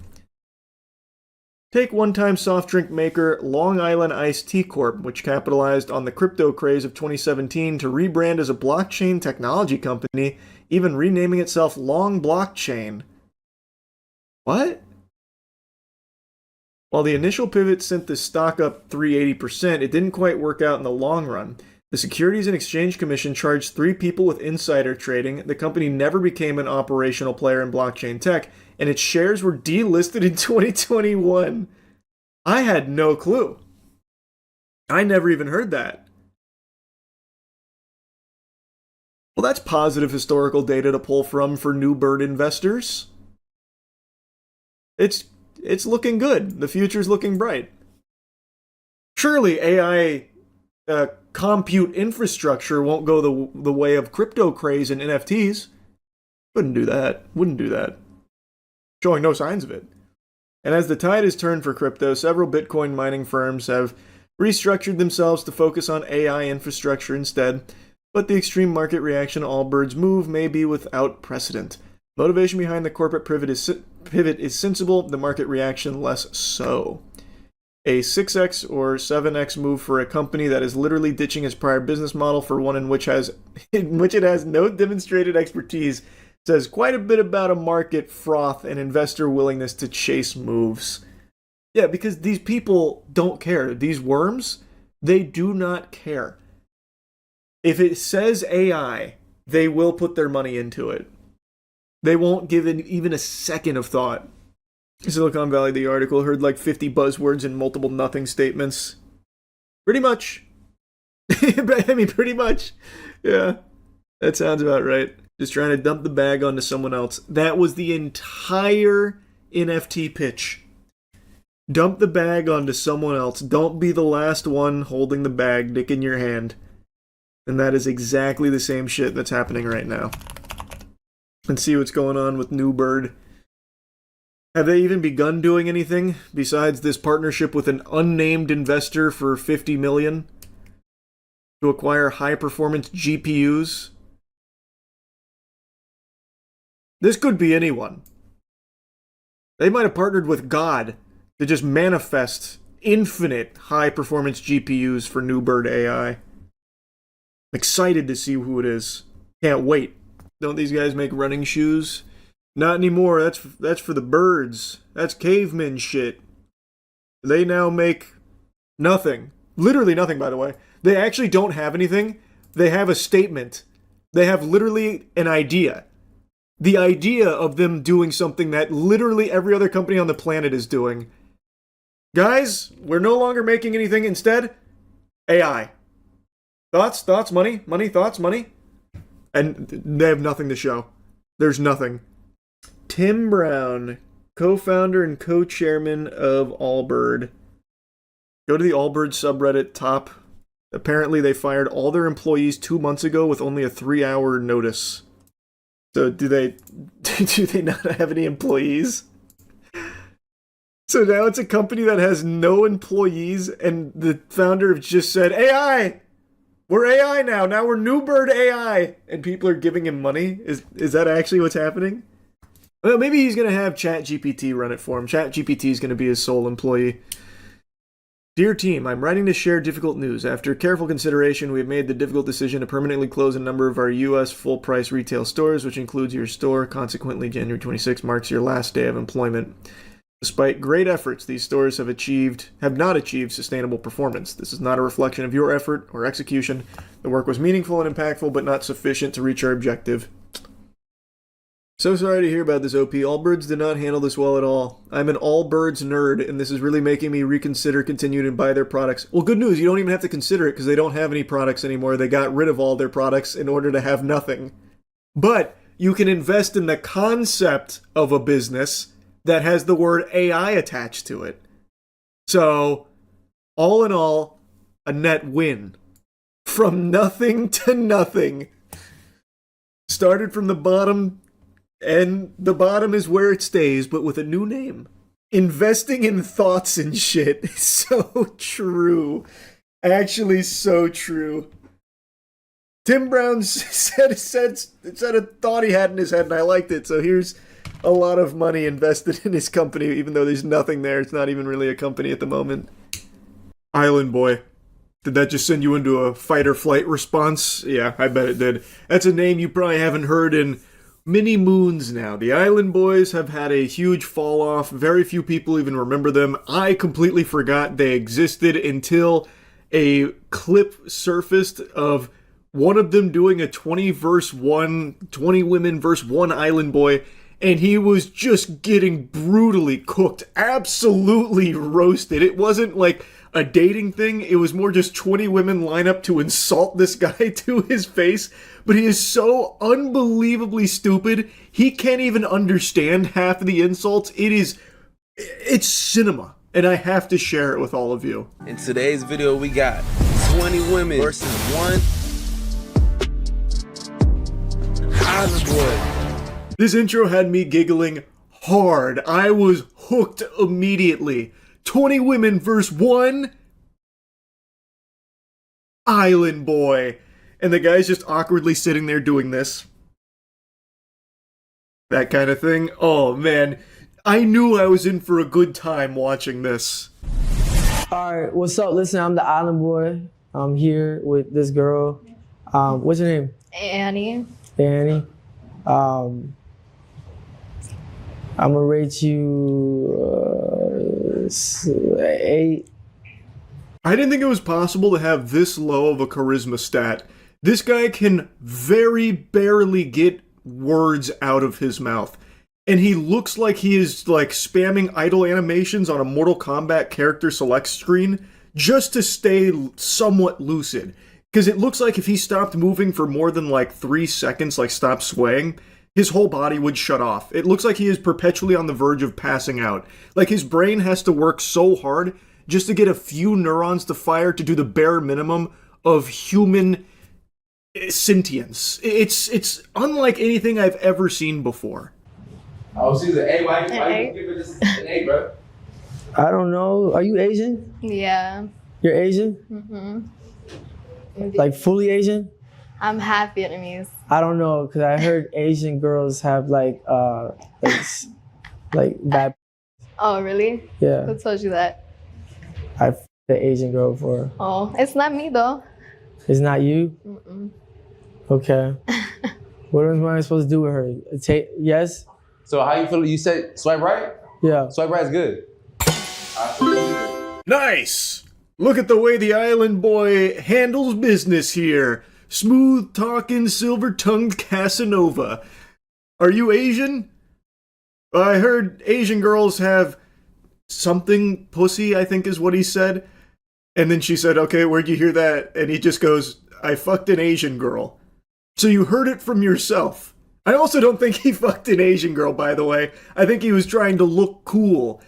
It's incredible how just, even through the computer screen, I'm getting dry. Like, it's making me, like, shrivel up into myself. I can only imagine what it's like to be in the same room as this kind of vermin.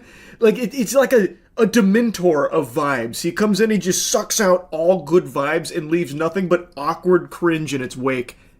Swipe right. Right eye, so she good. Okay. Man, what the? You have nothing to say? What? Do you have a fake chain or something? How can someone be this observably dumb? He is an actual imbecile. Every time he opens his mouth, you can hear the idiot inside of him. This guy is actually just fucking stupid. By every measurable metric imaginable, he is just fucking dumb. And he can't interact with people at all. So even on this dating show, he can't muster the bare minimum of introducing himself. The best he can do is interrogate her about a fake chain. And the host of this has to keep prodding the island boy for a couple of extra thoughts because he just can't speak in more than like 3 words at a time. So the host is like, why'd you rate that girl an 8? Or, why do you think that, Fly? That's the island boy's name. This is Fly, one half of the island boys. It's unfathomable. And honestly, seeing that they're successful should show you just how far we have devolved as a species, that we allow someone like this to have as much money as he does. It's so embarrassing. It's so fucking sad and pathetic. You have fake chains, so what's the problem with me having a fake chain? I don't have any chains on. Well, I mean, you have fake chains, so like if I have a fake chain, why is that? You're supposed to be asking my name and introducing yourself. Girl, what are you talking about? I have fake chains? Well, you're asking about my chain. Like, are you introducing yourself? What's your name? Okay, yes, my name is Fly. Fly, you kissed your brother. I most definitely kissed my brother. Yep, uh-huh. And I made millions off of it. Oh, congratulations, bro. You'd do it again? No. You wouldn't? Okay, valid. Okay. I mean, I wouldn't either. Wait, Fly, why you say no? Like, why you say you wouldn't, bro? I feel like the host also despises this worm. He's constantly kind of poking him like, so why wouldn't you kiss your brother anymore, Fly? Come on, explain it. Now, this is the clip that went viral, is this lady in the gray outfit. She came on and just instantly tears this guy's asshole apart. She stretches Fly's ass full goatsy and does not let up. So she immediately lets the audience know that Fly makes out with his brother for internet attention and money online. Fly likes to claim that through kissing his brother, he makes millions, which is a full-blown fib. That is a super lie. There is no way he and his brother have generated millions of dollars through them constantly making out in those videos. Nobody wants to see that disgusting shit. The only reason the Island Boys did make money is because they were paid for appearances so people could clown on them. And the people that watch them solely to make fun of them. They are a public spittoon that people like spitting on. So they made a lot of money through that. Not through the incest that they used to like to film for content online. He definitely hasn't made millions from making out with his brother. If you made millions off of it, wouldn't you do it again? Because look, to be honest with you, like she said, I had fake chains on. You said is my chain fake. And to be honest with you, listen, I wouldn't. Okay, if I was to walk past by you at the mall, I would. Well, I don't go to malls. But I wouldn't even look at you. Thank God. He can't even process a question. The host said, why wouldn't you do that anymore, Fly, about making out with his brother? Explain why you put the kibosh on that. And it didn't register at all. He completely forgot that that ever existed because his brain is so fucking poisoned from drugs and lean and whatever else. So he completely forgot about that and then said, like, because she talked about me having fake chains. So you stopped kissing your brother because she came in here and said that you have fake chains? What are you talking about, you fucking weirdo? You absolute degenerate scumbag weirdo. And then he's like, if I passed you in a mall, actually I don't go to malls. But if I pass by you, I wouldn't look at you. Yeah, I mean, you're my height, you're scrawny, you're skinnier than me, you wear a size small, you made out with your brother, everyone thinks you're Jeffrey Epstein's son. Like, I mean, good job. Okay. You're looking for your third baby mother because the first two you couldn't keep? My third baby mama. No? Why would I? Why why are you on a 2v1? I'm just asking. Because you I was asked to. Okay. You could have just introduced yourself. Listen. If you're gonna be rude, I'll be rude too. Bro, just listen. Look. Okay, now I'll listen. Okay. Listen, you look like you're from Minnesota. Okay, and you look like you're 5'2". Okay, that's fine. Do you have like booster shoes? No, I don't have. Do you have a shoes. booster seat for when you drive? I like his shoes though. I ain't gonna lie though. I like his shoes. His shoes are hard, but they have a little extra height option. Why are we all playing around about his shoes looking hard? They are not. That looks like some shit I would have worn when I was 8 years old with the little light up things on the bottom of your shoes where it gives like little RGB gamer lights when you take steps. That looks like what he's wearing. He is wearing bedazzled fucking combat boots with 5-inch heels on them. They are not cool. And she is absolutely right. This guy is a loser, and she is just saying that directly to his face, insulting him, and it just looks like he is in a state of blue screening in the brain. Like he is just constantly blue screened. He can't grasp a thought, he can't talk, and he doesn't know what anyone's saying to him, it sounds like. I imagine what goes through his head is what went through Spike's head in that episode of Rugrats when you got the POV of Spike the dog, where anytime like the parents were talking to Spike, it was "Abu-ba-gabba-go-babba-ga, Spike." Like that's what I imagine the island boy hears anytime someone speaks to him. Look, I'm gonna keep real to you. I spend a lot of money on my drip. That's great. That's awesome. I saw you shopping at Lululemon the other day. At Lululemon, it was for a girl. Okay, good. Girl, I have a mansion. I have a nice car. That's rented on Airbnb? I have a nice car. I'm so proud of you. Okay. Good job. And you're broke as Okay, yes. Did kissing your brother get you the mansion? Girl, to be honest, you need to dye your hair black. Because you look black? Yes, because you look emo. Okay, now I'm emo? Yeah, not you. I'm emo because you kissed your brother? Your teeth are yellow. Okay, that's fine. I can get them fixed. But you can't unkiss your brother. Okay. Bro, why am I talking to this stupid? It's like he's about to cry. That one he understood. That one penetrated his infinity layer of stupidity that surrounds his body. That one made it through. That insult landed, and he is not happy. Jiminy Christmas, just listening to him, though, his insults. Your teeth are yellow. You should dye your hair black because you're emo. Like, how do you even take someone like that seriously? It's so pathetic. It's like it's almost pitiful. Like I almost feel bad for him if he wasn't just such a insufferable douchebag asshole. Because you kept talking. I kept responding. Girl, I'm better than you. You're not. You're my height. My status is better than you. Says who? Okay. You're famous for what? You get clowned on the internet for fun. Good job. You're famous for getting laughed at. What do you want to be? Oh, Jinkies, she is so right. Their entire legacy, their entire existence is just to be laughed at. They are just a laughing stock, and they have made some money off of just being those clowns. He is not better than her.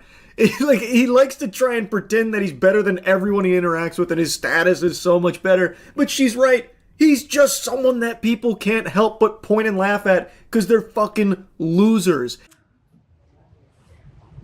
Sienna, what do you want to be when you grow up? I don't know. But when I grow up, I don't want to make out with my brother, and I want to keep my husband. I don't want to have 3 baby mamas. Watch, now she gets stuck.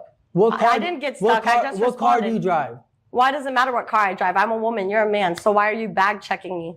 Can you not compete with a man? Do you feel like insecure competing with men? No, to be honest with you, okay. I do this all the time. Oh, you compete with girls all the time? I know. You argue with women a lot on the internet. Brutal. Just absolutely brutal. She is just spanking him over and over and over again. And anytime Fly tries to get any sentence out, he keeps stumbling over his words and just bumbling them.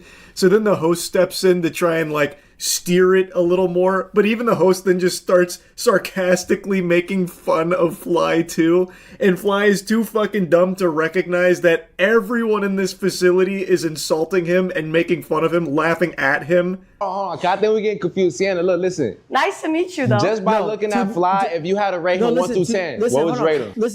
Listen, to be honest with you, Is your brother taller? he's my twin. So no, they're both short.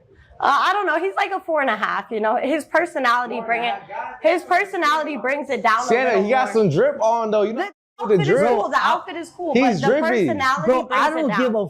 about my outfit. I'm so glad. I don't, to be honest with you. So now the host and Sienna are kind of just like bonding here over talking about Fly and also talking over him too, because I feel like no one wants to hear him get these fucking words out that he's struggling through. So now they're just talking over him and about him and laughing at him. What went wrong, bro? What happened? Bro, to be honest with you, if this was to go viral, it's because of me. And to be honest with you, you ain't like her? No, she's a fan. No. Wait, hold on, Flash. Let her at least step up to the plate right quick. The host has me laughing, man. I gotta be honest. He's like, okay, Fly, so what went wrong there? What's crazy is the host had to step in to even like have a conversation through Fly because he is completely incapable of talking to human beings. So the host was really the one talking with Sienna. And then, you know, he eventually breaks down and gets her to get out of there, you know, tells her scram. And then everyone, you can literally hear everyone in the studio laughing at the island boy. So now he's pouting. So now he's like crouched over, really upset, and he's got a little tantrum going on. So the next girl that steps up, he just instantly says, "No, get out of here, no." Immediately no? Is it because she made you mad, or is it like genuinely like no, just immediately? Immediately no, to be honest with you. Can I ask why? She calls him out on it too, like, is it just because you're mad? Because of what happened there, where you just got absolutely fucking smacked down there like it was WWE? Is that what's going on here? He's like, no, it's just immediately no. It's just immediately no. Because you gotta introduce yourself. I don't think he's ever had like some nice chocolate in his life. Like, you know what I'm saying? He done experienced the white, the Hispanic. Fly, what you know about chocolate, bro? I fucked a black girl before, and to be honest with you, she just played NBA YoungBoy, and she just. I don't even listen to that. I don't listen to most rapper trap music. My name's Mila, by the way. Okay. I also don't like your name. He's such a fucking loser. It's crazy. Like, you could not write or create a bigger loser of a character in a show, right? Like, a cartoon couldn't make someone this pathetic. It goes against conventional wisdom that he exists in the current state that he does. He is shockingly pathetic. And I couldn't watch the whole thing. It was just too painful just listening to him. So I skipped to the end because the title says Gone Wrong, and I wasn't sure if it was about him just getting roasted all the time or if there was something like that went crazy. And I think it refers to how it ends, which is him basically just walking off. I think he finally started to recognize that no one there respects him. No one there takes him seriously. He is a fucking joke. So then he eventually storms off. That looking cool. Because I would paint you. That's hard. I don't really need your paint because it's not gonna do nothing for me. Okay. So, right, you good, you straight, go. Nah, he said you good. I'm good. Yeah. Okay. We might have to get that painting in. Hold on, we might have to see that painting. I'm out of this bitch. No. Wait, can I go next? Can I go next I'm at out. least? Can I go in your car? What do you mean, can you go in their car? What about your car? Don't you drive something super nice, Fly? I have to imagine you're rolling around in some kind of Ferrari or a Lambo or something, right, dude? From all the millions you made making out with your brother? Why are you trying to bum a ride off with someone in the studio? That's not very hard, especially when half of what he said throughout this was about his money and his status. That's a little weird and peculiar. But yeah, that's kind of where it ends. It then just goes on to like behind the scenes shots of him just like waddling his way around and people laughing at him. It's, yeah, I mean, that's kind of the whole 20v1 there on the island, boy. What an adventure. What a journey. That shit was something special. I had to yap about it. That's about it. So, yeah. I'm making this video with the hope that I am extremely wrong here, and in a few weeks we can all look back and point and laugh at how off I was. Like, I want this video to age horribly. But with my hand on a stack of Bibles, I don't think it will. One Punch Man Season 3 has started, 2 episodes are out, the second one just aired, and you can probably still see my eyes are a bit red from the tears that I shed watching it and rubbing them away. Not because I witnessed peak, but because I witnessed pee. Actual waste.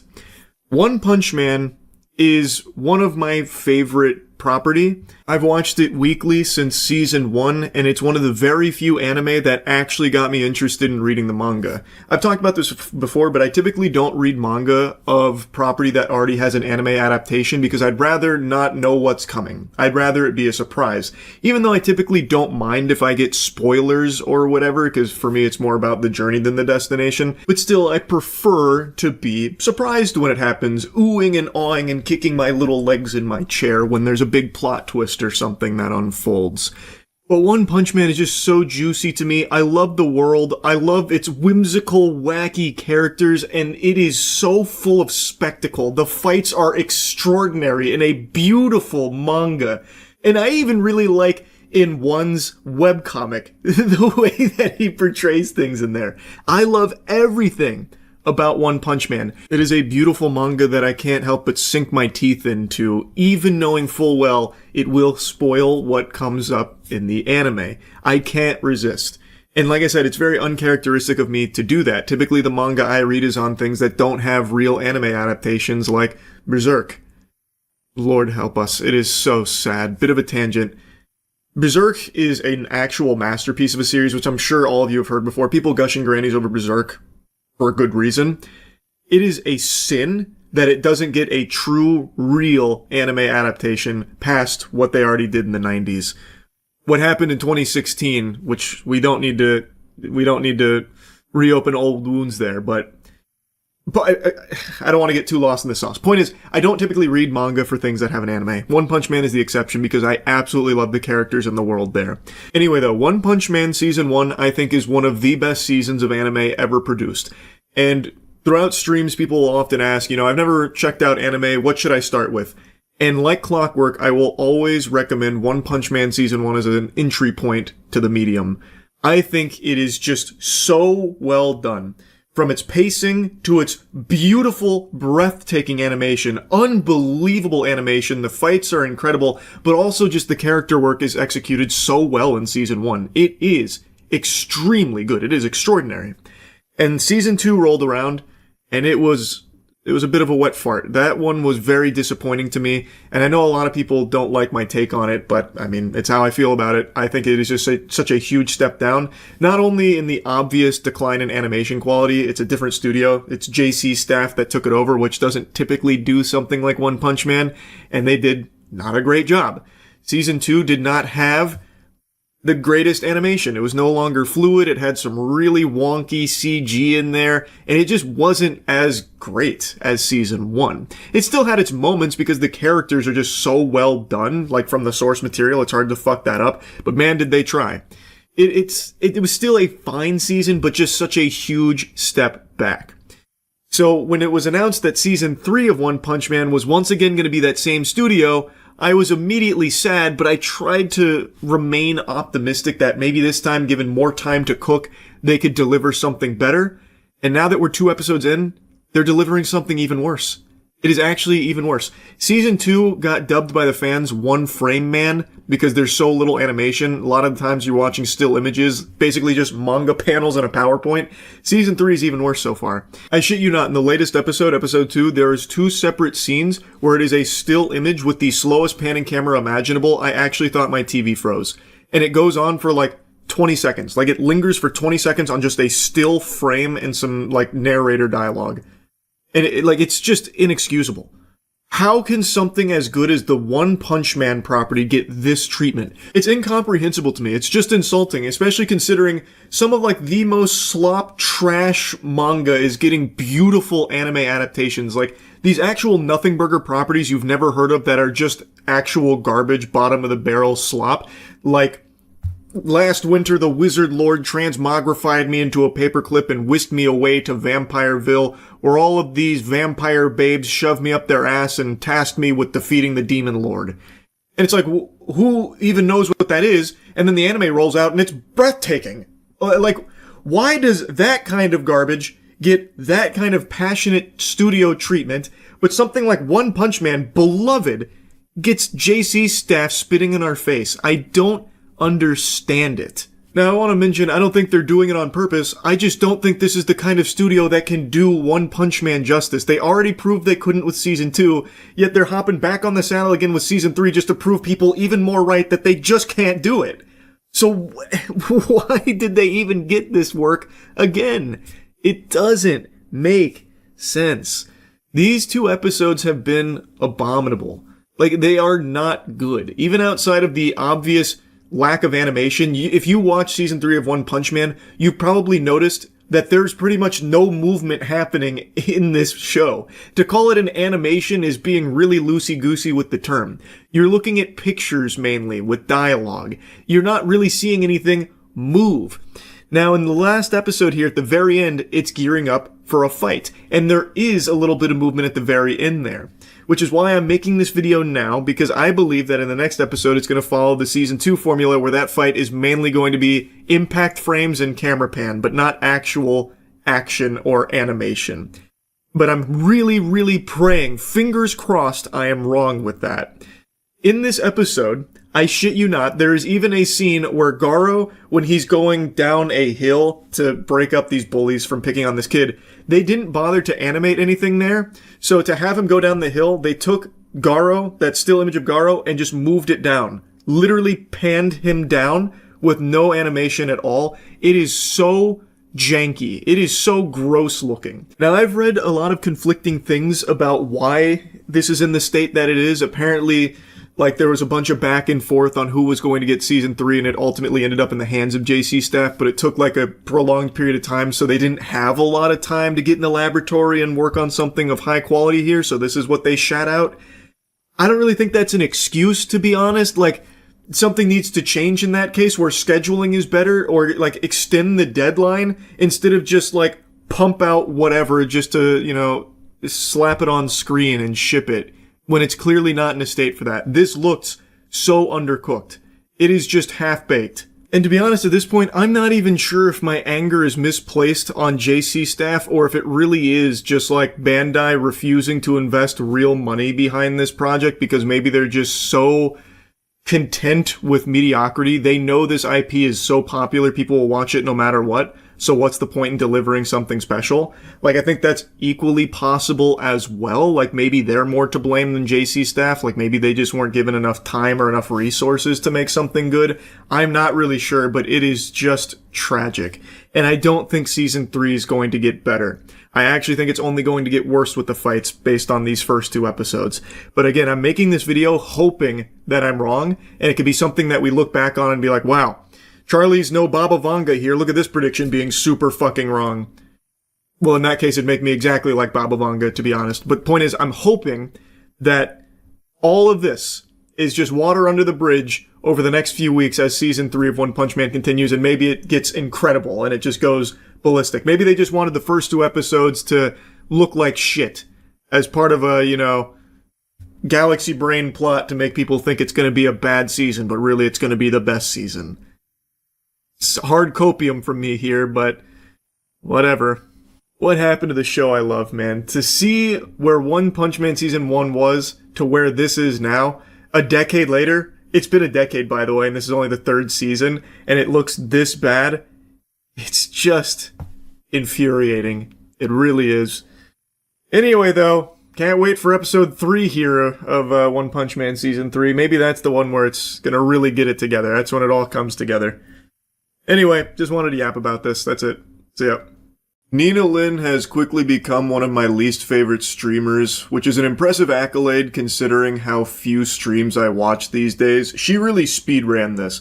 Her and Jack Doherty occupy a very special place online of just being highly unlikable, annoying, insufferable assholes. And in Nina Lynn's case, it's exceptionally frustrating considering she has broadcast herself sexually assaulting a man before, and then even treating it as a joke later on, even after like some fucking crocodile tears about how she understands that it was wrong or whatever, or why people might think it was bad. She herself has kind of made light of it since then.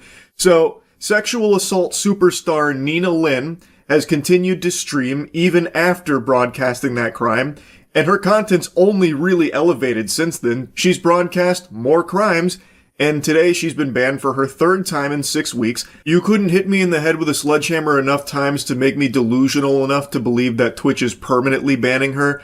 My hunch is that this will be 3 days, or potentially up to a week. Tops. Absolute maximum I see this being is a week, and that's if all the stars align and Dan Clancy stops gooning for a minute to maybe try and, like, keep her stream down for a little bit to try and maybe put on a strong face of teaching her a lesson.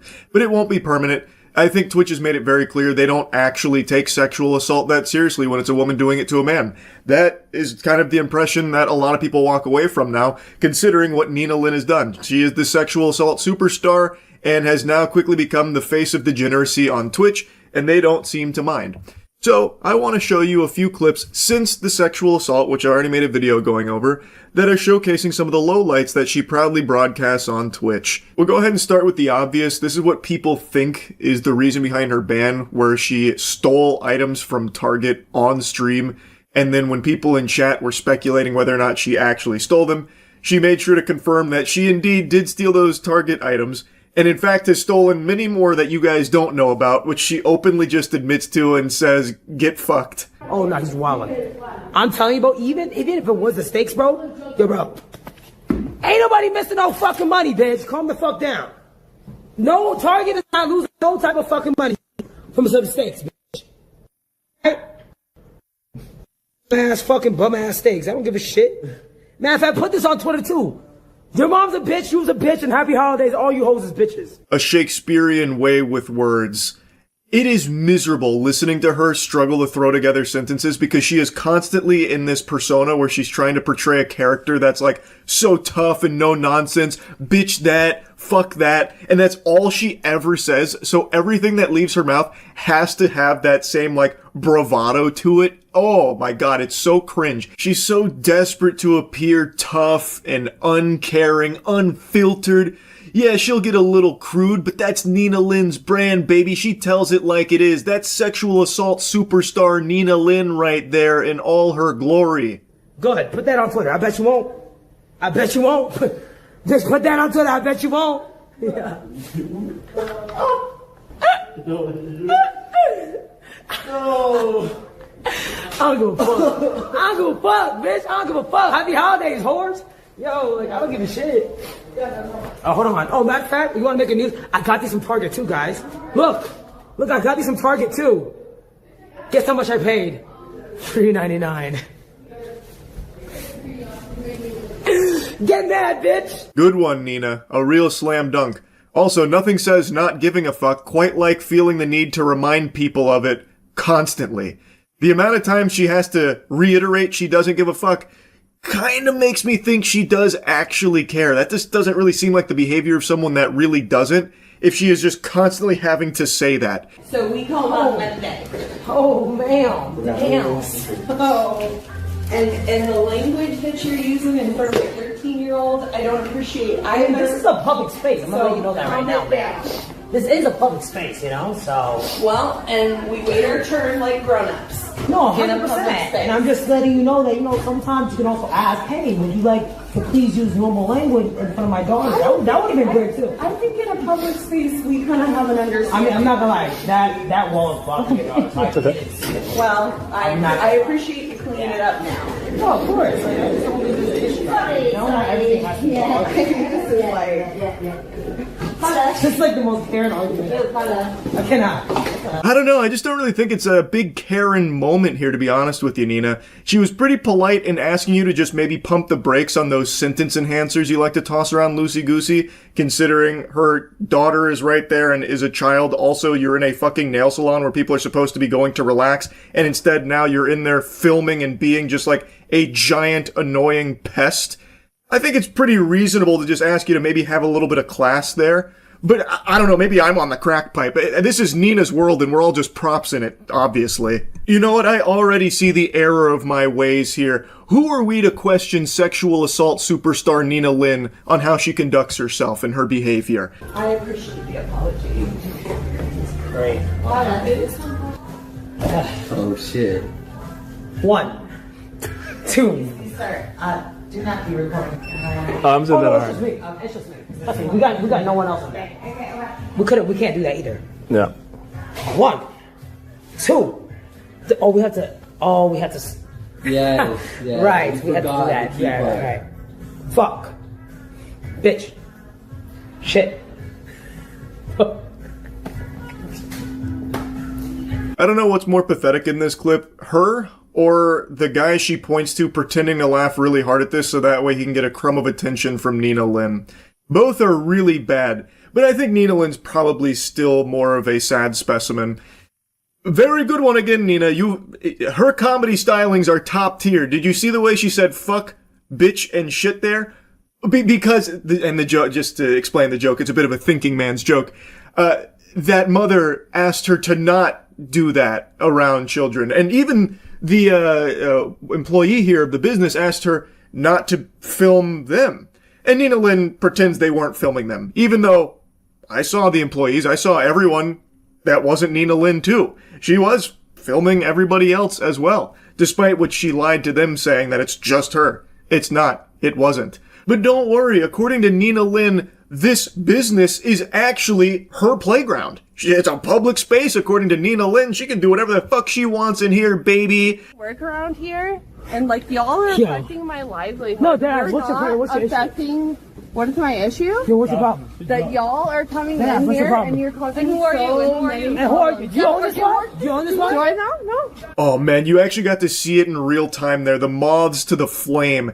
These vermin. These fucking parasites. They smelt conflict and they came over with their fucking lights and selfie sticks because that's content, baby. So Nina Lynn, her heart is beating. She knows she's got a clip on her hands because now she's going to argue with this woman who is expressing her concern over them being disruptive. Apparently, background is she viewed their behavior like this big group of people as like a nuisance and being disruptive. So she confronted them directly about it. But I'm gonna be honest, sports fans, I don't think she knows the pickle she's about to find herself in.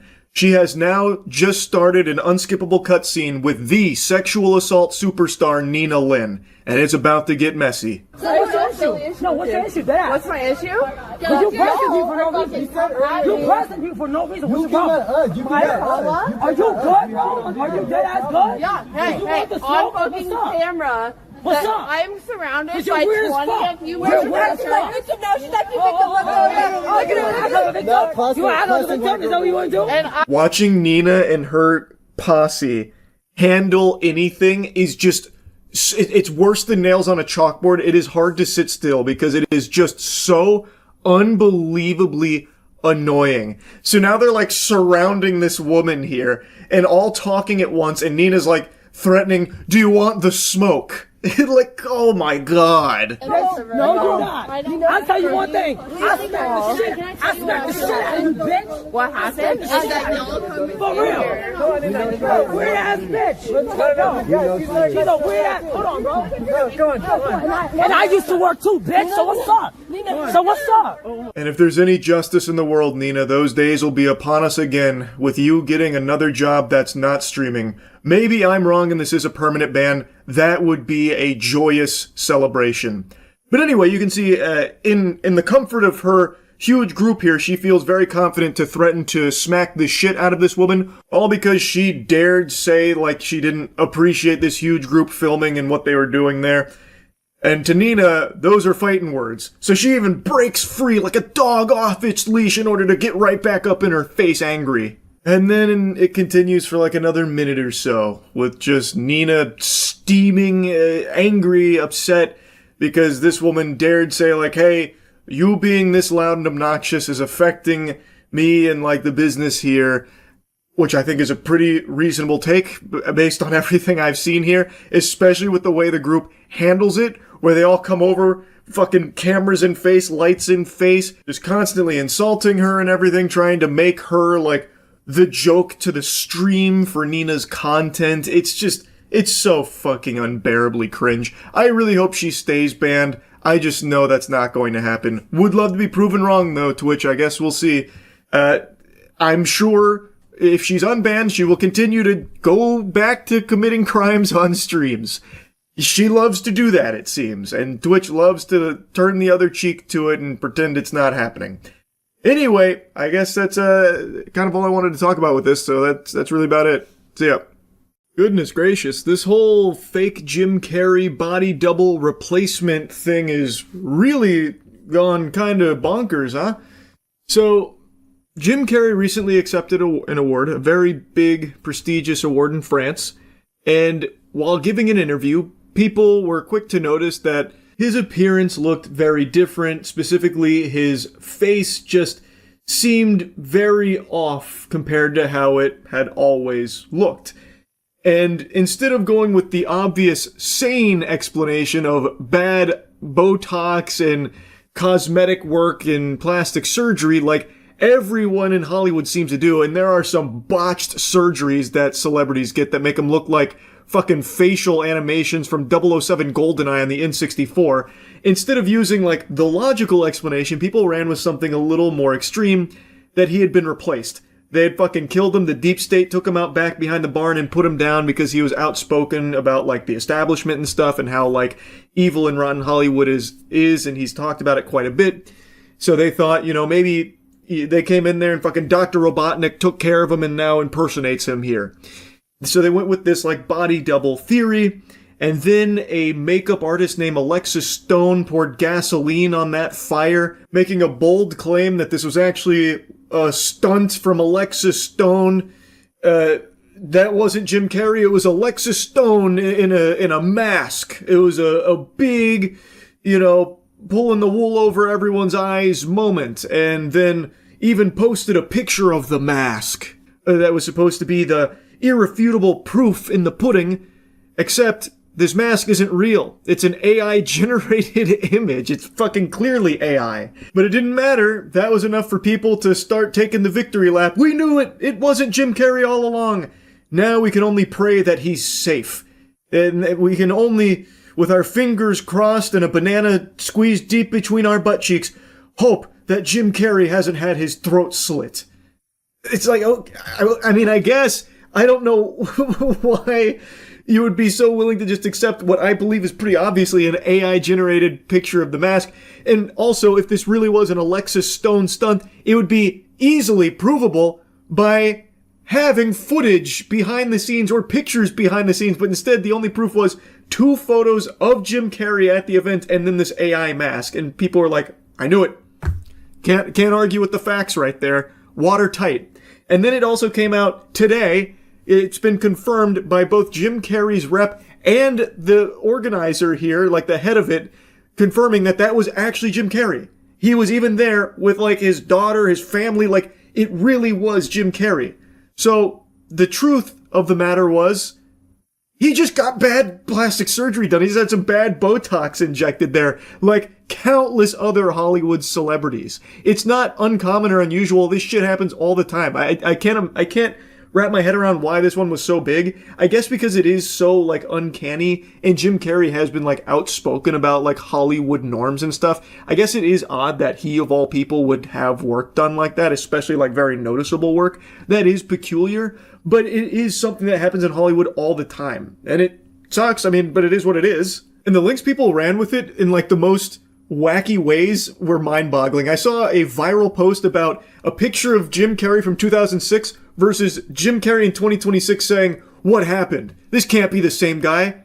I was like, brother, what the fuck did you just blow in from Stupid Town? It's been 20 years. He's kind of old now. He's getting older. And now he's like getting plastic surgery done. So yeah, he looks different. But even if he didn't have any work done, he's not going to look the same as he did 20 years ago. Nobody does. Like, what the fuck is happening here? Now, all cards on the table, I do think there probably have been a few instances where a very powerful person or celebrity has been swapped out for like a body double, a stunt double, like once or twice here and there, but probably not like a permanent switcheroo, but like maybe once or twice, when Howard Lutnick has been in the Oval Office giggling anytime Epstein's name has been brought up, maybe it's actually Epstein in a Howard Lutnick skin suit, like that's the disguise and why he can't stop laughing every time that gets brought up. Maybe that's possible. But for something like this Jim Carrey situation, I think it's just so obviously Botox, because we've seen that kind of thing before where someone gets work done and it looks like they're fucking cell shaded out of Borderlands or something, right? Like it does happen. And the way he was like talking and emoting during the interviews, there's no way a mask could do that. There's just absolutely no way. But, maybe you're not convinced. Maybe you think that Jim Carrey's rep and the award organizer are in on the scheme from the nefarious puppet masters pulling the strings trying to convince you that this is Jim Carrey when it's not. That's your prerogative at the end of the day. Anyway, I'll show you some stream clips where we were going over the interview and comparing things and then looking at the Alexis Stone post for the evidence. But I think one thing's very clear.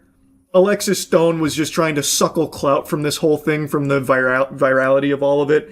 What do you think about the fake Jim Carrey? We talked about it a little bit. I don't think it's actually a fake Jim Carrey, but he had that classic Hollywood work done to him, and boy howdy did it not go well. But I truly don't think that's a body double or a replacement. I think it looks too close. The big difference is the eyes, but I think that's just bad Botox. Here, I'll pull it up. Receiving their awards, and I was like, I'm dead. And I made mistakes, and I was like a novice, but I felt a lot of love, and I felt a lot of appreciation that I tried. Then I watched everybody talking 1,000 miles an hour up there, receiving their awards, and I was like, I'm dead. This isn't the whole interview, but it's from this clip here. It looks like porcelain skin, looks very uncanny. So people are speculating that this is a body double or Jim Carrey's been replaced. He kind of looks like the villain from Long Legs. Yeah. The big thing people point to are the eyes. Let me show you. Because if you compare the eyes here compared to every other time, it's very different. But I truly just believe that's the result of bad Botox, because that is a very real thing that can happen. So here's older Jim Carrey eyes, and here's Jim Carrey during that interview. But that's just a very real thing Botox does. People also said the eye color changed. Not really. I think he just has a lot more light in his eyes, so his eyes look lighter. I don't really think they've changed eye color or anything. Imagine your plastic surgery is so bad people think you got replaced. I know, man. Have you ever seen a good facelift? They always look like plastic figurines.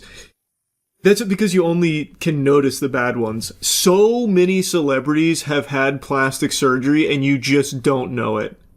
It's gotta be reptilians, not stunt actor performers.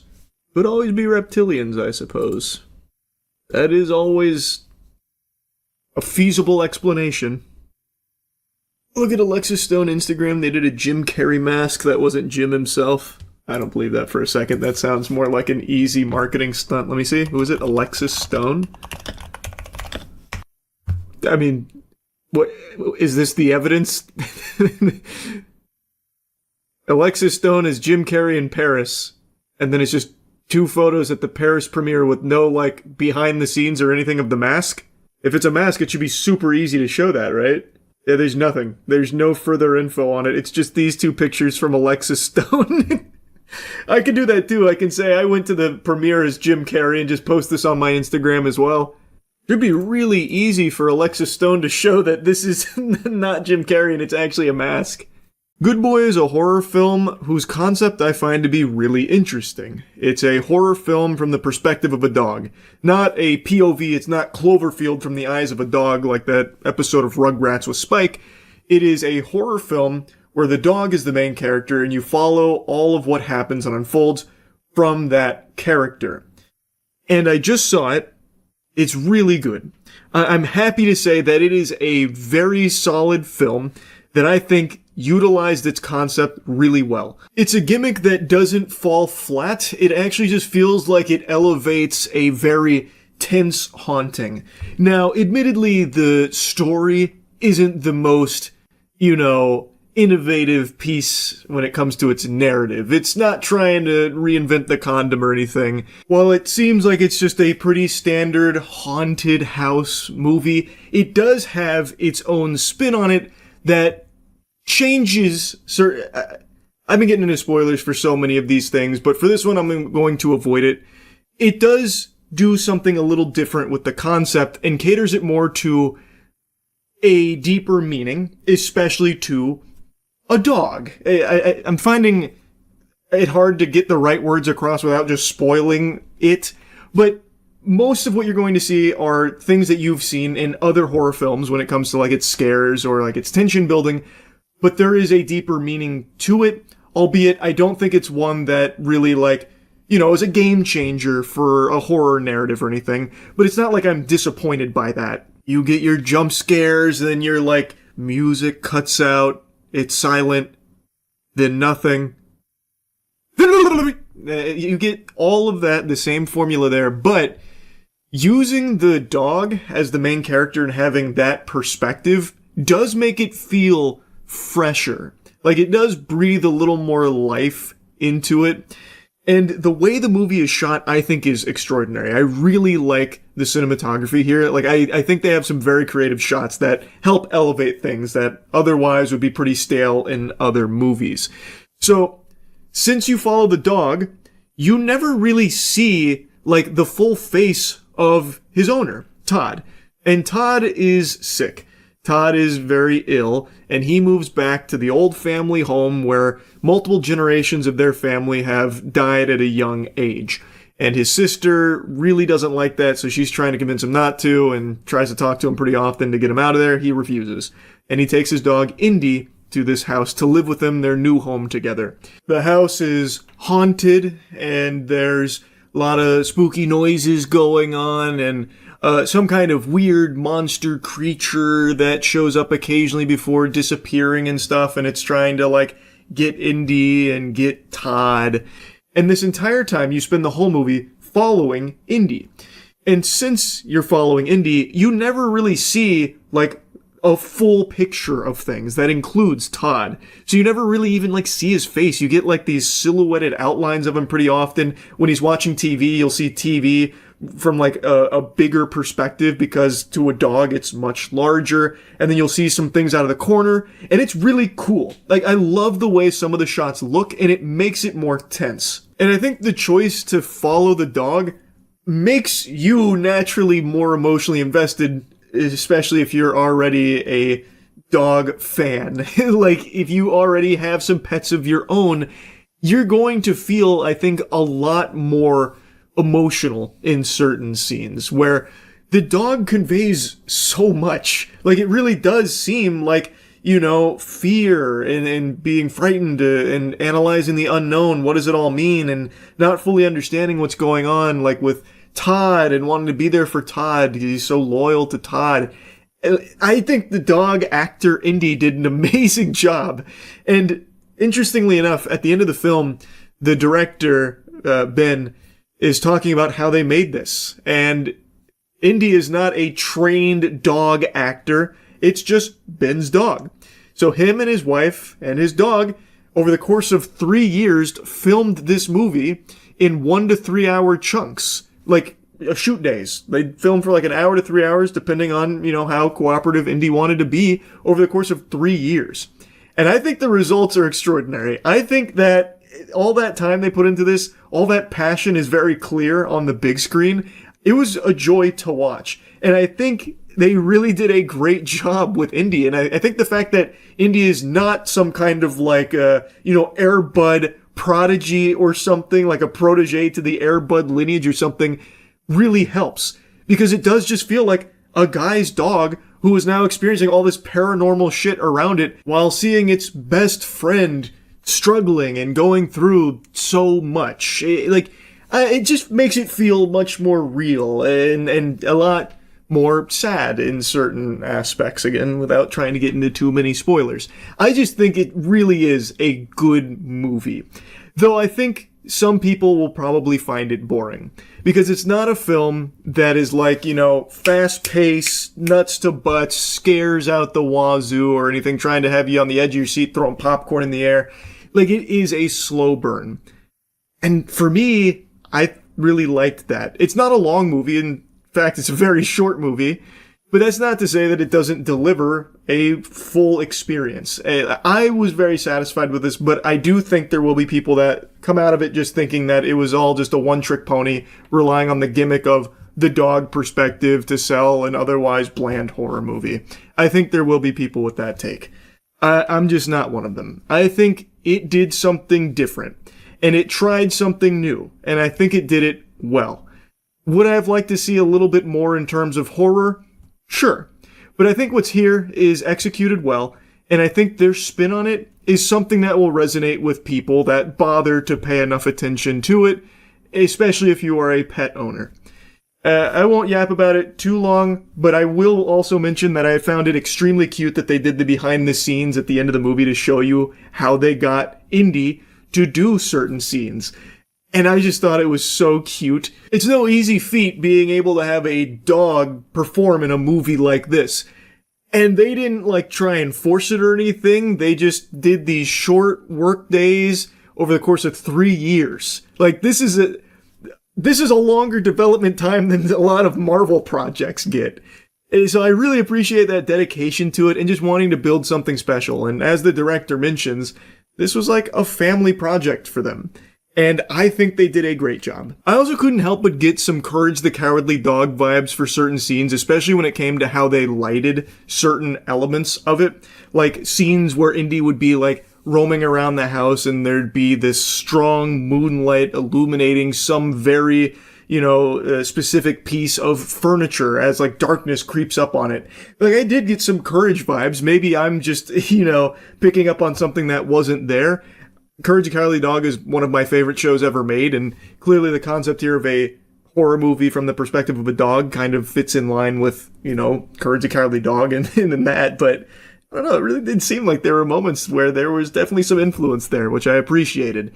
Regardless though, I think this was a good movie. I would recommend it. I thought it was something new and something fresh that I hadn't seen before and was done very well. Anyway, that's about it. So yeah. Get your protractor out, nerd, because I'm ranting Wumbo style right now. I am so tired of the Epstein files being treated like it's Half-Life 3, where there's all these leaks being teased all the time and then nothing. Nothing ever happens. Just release the files. It's been years, and it feels like every 6 months there's this big push, they're finally coming. It's on the way. Batten down the hatches because you're not ready for this bombshell, and then poof! What? Nothing new. The reason I'm ranting about this is because yesterday I kept reading and kept being told, tomorrow's the big day. The Epstein files are finally fully declassified and all of it's coming out tomorrow. The dam has broken, we're gonna know everyone's names, and we're not ready for it because there's names on there you'd never expect, fucking Commander Shepard's on there, The Citadel has been compromised. It's okay, finally, it's about time, all this red tape, we finally got around it. Good, let's release it. Well, now it's tomorrow, and all I have seen, some people have this binder that they're all holding that says Epstein Files Phase 1, and they're doing this. They're taking prom photos with it. They're just cheesing on top of the binder and still not releasing it. If what you have there are the Epstein files, why don't you make a fart trapped in my butt and release it?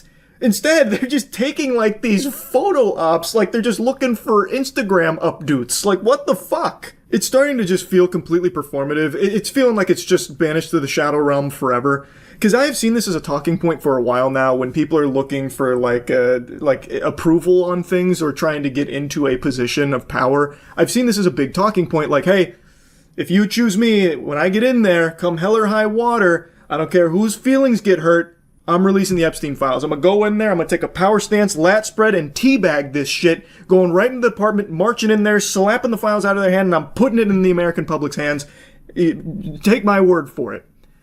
Well, now there's a lot of people that can do that, and it's still not happening. The names are still not being released. The most we ever get is these little tiddlywinks of Epstein file morsels that have been known for years, and they parade it around like it's new info. It's so stupid, and I'm beyond tired of it, because there is no doubt so much redacted information that is still not publicly known that I'm fully confident they have access to, especially judging by these pictures they're all posing with, like, here's the Epstein files, I've got them right here. Well, how about you open it and let us take a peek inside if we're that close to releasing it? Like, today was supposed to be the day. At least that's everything I kept reading and getting told. So when is it? When will we finally know all of these names and all of this information? Because it has been so long of the same song and dance. Now, as I've been making this video, a new article just dropped that states that after review of the release documents from today, most of the information has been heavily redacted and previously reported. Also, it's called into question if the information was ever even classified in the first place, and it's drawing, of course, heavy criticism because apparently it boils down to being some of Epstein's phone book. And now I just read another article that said it's being pushed to tomorrow because the FBI director is withholding thousands of pages. It's such a mess. Like, I am fully expecting tomorrow to roll around and still nothing to be there. Hopefully I'm wrong about that. We'll see. But based on what I'm reading from the people that did have access to this huge new information, it boils down to mostly redacted shit, as well as things we already knew, and then some of Epstein's phone book. So when are we actually getting the meat and potatoes, the fucking spaghetti and meatballs of all of these Epstein names and all of this absolutely evil shit that they apparently have had access to for so long but still haven't released? It just feels like I'm perpetually reading BuzzFeed slop headlines in regards to this. The first arrest will shock you. The Epstein files are coming. Okay, that's exciting. When? I'm ready to be shocked. When's that first arrest happening? Why hasn't it happened yet? Like, who is it? Who are you trying to catch? Is it fucking Adam Warlock? Like, why can't we get a handle on them? When is that first arrest happening? Like, if these headlines just keep popping up over and over and over again in regards to the Epstein files, and then there's still nothing that ever gets released. It's at the point now where I really feel like there might not ever be an arrest that comes from it, and there may never come a point where the Epstein files ever get fully released. I also read a couple days ago that allegedly the FBI was working to delete some of the files, so it's just such a fucking disaster. It's so infuriating. And I keep hearing time and time again, like, it's coming, it's almost here. It's set your alarm clock. But it's become like the Bloodborne 2 of documents. It just doesn't exist, it feels like. I guess when Jeffrey Epstein mysteriously found a way to kill himself in prison, like, you know, Tony Stark of suicide, he killed himself with nothing but a box of scraps and toilet paper. Somehow, all of the evidence and everything he had vanished with him. And now it only lives on in headlines occasionally about, like, well, it's coming, maybe. No, it's actually coming this time, and then it never does. But again, hopefully I'm wrong. Maybe tomorrow is the big day with a lot of new information, a lot of new names, and maybe, God willing, some fucking consequences for the people on the Epstein list. Here's hoping. Fingers crossed. But anyway, just wanted to rant about this briefly. That's about it. So yep, I've been on one of these in a while, and I used to do them all the time. Many of you may remember way back many moons ago, I used to do an annual video, a yearly roundup of the most common questions I got asked that year, and answering them all in one big video dump. But it's been a long time since I've done that, mainly because I started streaming daily, which means I was answering the same 50 questions every, 4 minutes, so there wasn't really, a ton of questions that were going unanswered. But I wanted to give a little mix-up here, hit you with the shake and bake, because there is one question that for actual years I have been asked probably above all else. The only thing that comes close, maybe second place, is why am I so short? which is a question I've answered like 3 times now. I mean, again, it's not a question for me. You got to ask the man upstairs. I don't know why God made me this short, but I don't mind being fun-sized. Can't change it. Is what it is. But I'll be right back, though. I have to excuse myself to the little sailor's room. All right, anyway, and that question is about the gym. What is my advice for anyone looking to get started with gym going, a fitness journey? And it's a question I always enjoy answering or just diving in on. The subject is just something I'm very familiar with.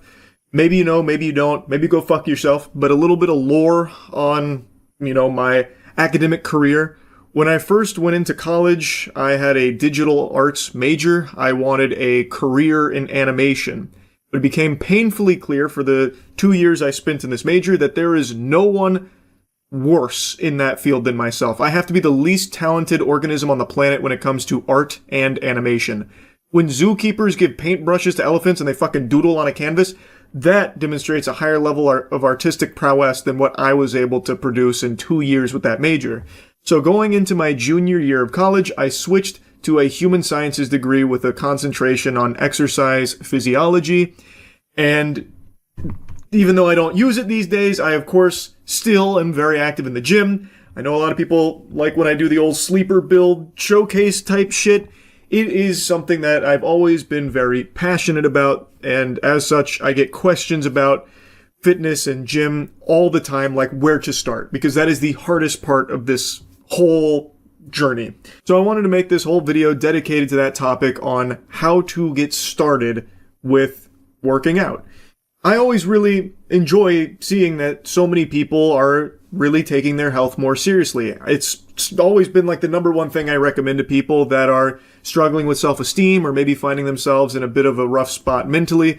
I always recommend starting some kind of fitness journey, setting these small, attainable little goals that you can chip away at, so that way you can feel yourself progressing and taking your health more seriously. I really think it can just do wonders for people's self-esteem, their outlook, and their general attitude. And it's something that's completely free to begin with. You don't need an expensive gym membership. You only need your body.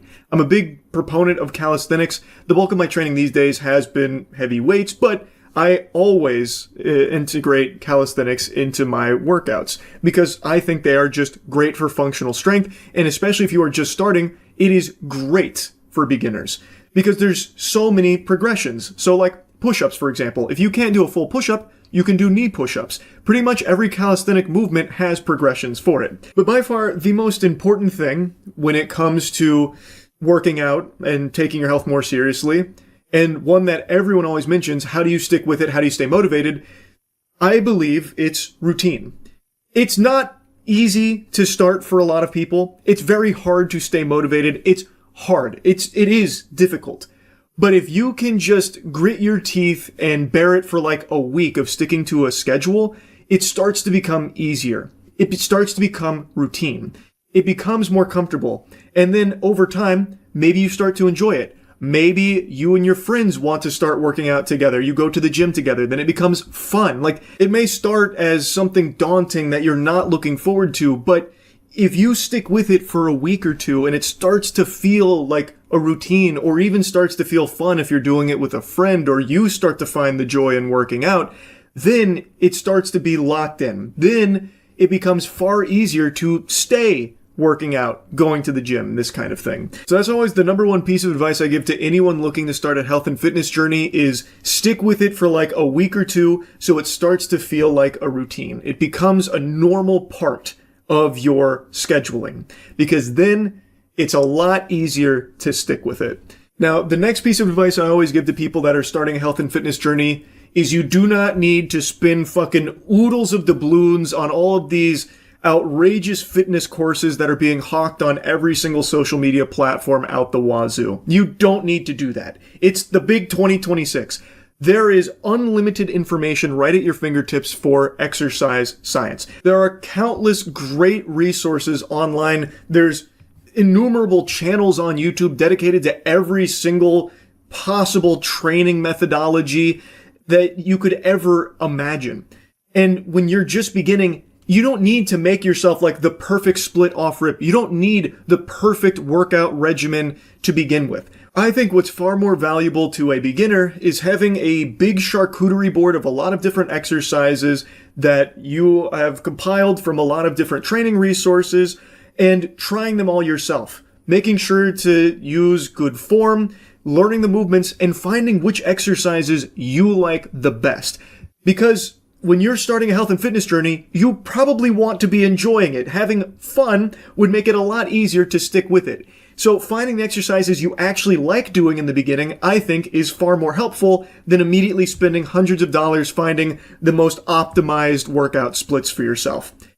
That can come later. Once you're more, seasoned in the gym, you know what you like, you know what's working for you, what's not, then you can start catering your workouts more specifically using other resources that are specific for the goals that you are trying to achieve. But I don't think you need to do all of that all at once. I think it's much more valuable when you're starting out to find the exercises that you really like. Now, naturally, that leads into another question. How do you find these exercises? Where do you go to learn about these lifts and how to properly do them?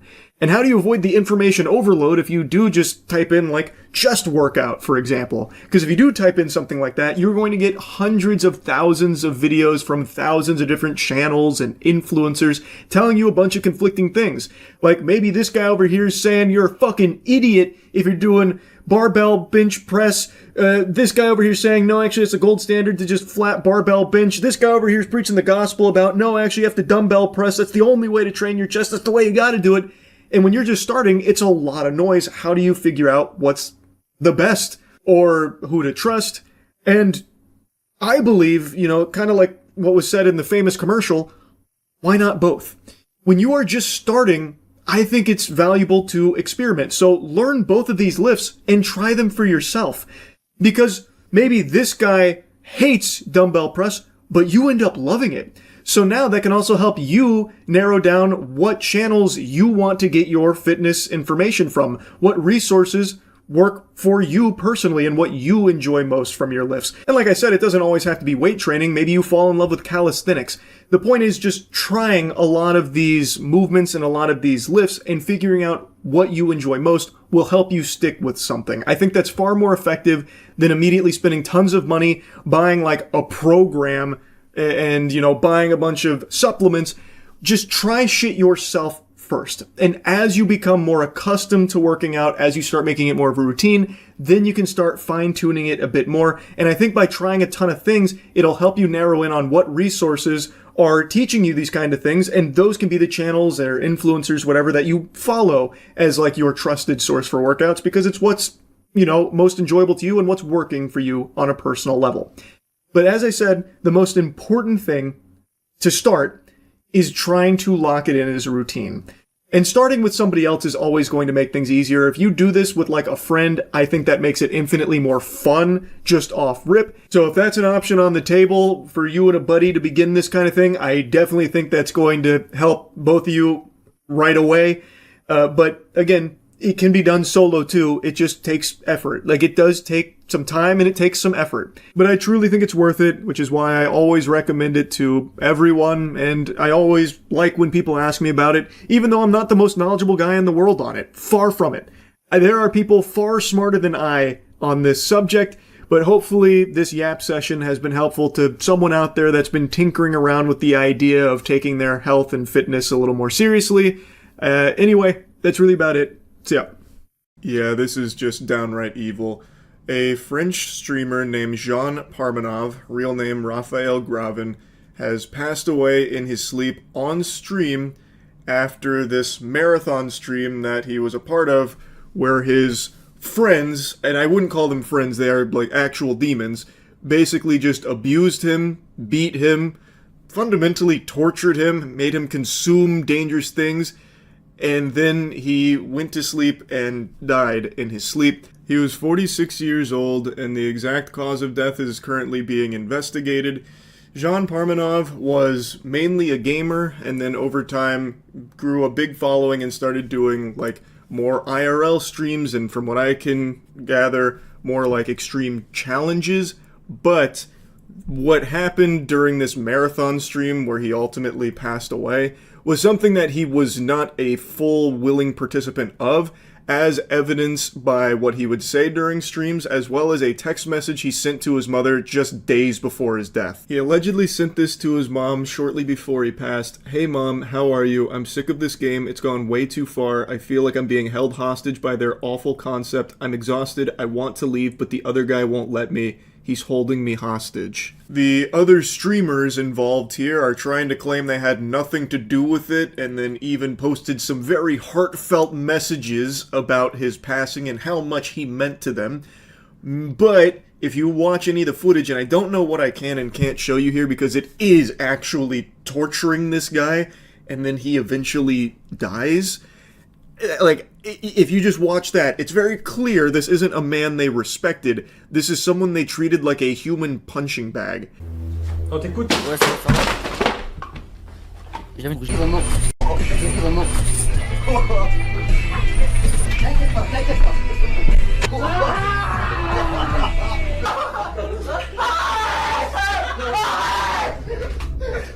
Je relâche. Allez, arrête, arrête, tu vas mourir.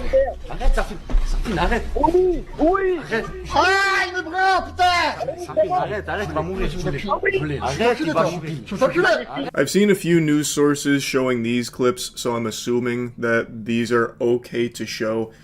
Not that any of it is okay, it only gets worse from here. But as far as what they did to this man and the abuse that he endured, this is like the lowest level of it. Not that there's a such thing as diet torture, there's no such thing as like a tasteful amount of torture, but as far as like clips I can show you of just how awful it was, this is, I think, the limit of what I'm allowed to show. It is shocking that it went on for so long. Like, this was not just like a one-time thing, this was a recurrent gag on their streams where they bring Jean in and then they all just turn into like the toddlers from Weapons and start like ripping at him, beating him, insulting him. Like they really treat him like their prisoner, like a dog's chew toy or something. It is foul. And they have the audacity to claim that they did nothing and that they are blameless in this death. Like, oh, it was just such an unexpected tragedy that he passed away. No one could have seen it coming. I think any sensible person will look at all of the evidence that they themselves filmed on stream and be able to say with high level of confidence that they definitely had a hand in his untimely death. Two of the streamers directly involved in this have made statements where they're trying to put on this facade of grief, but I don't buy it at all. The first comes from Naruto, which is a wild name for a piece of shit like this to have. It's been a while since I've seen the show, but I don't recall Naruto ever being a huge advocate for torturing innocent people. Anyway, his statement says, "I've always dreaded writing these words. Sadly, last night, JP, Raphael Gravin, left us. My brother, my sidekick, my partner, 6 years, side by side, never letting go.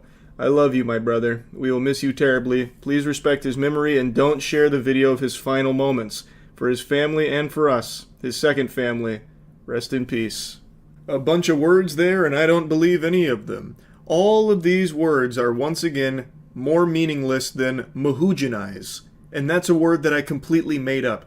This is hollow when you look at how they treated this guy for so long. It wasn't just the physical abuse that Jean Parmenov, Raphael Gravin, endured.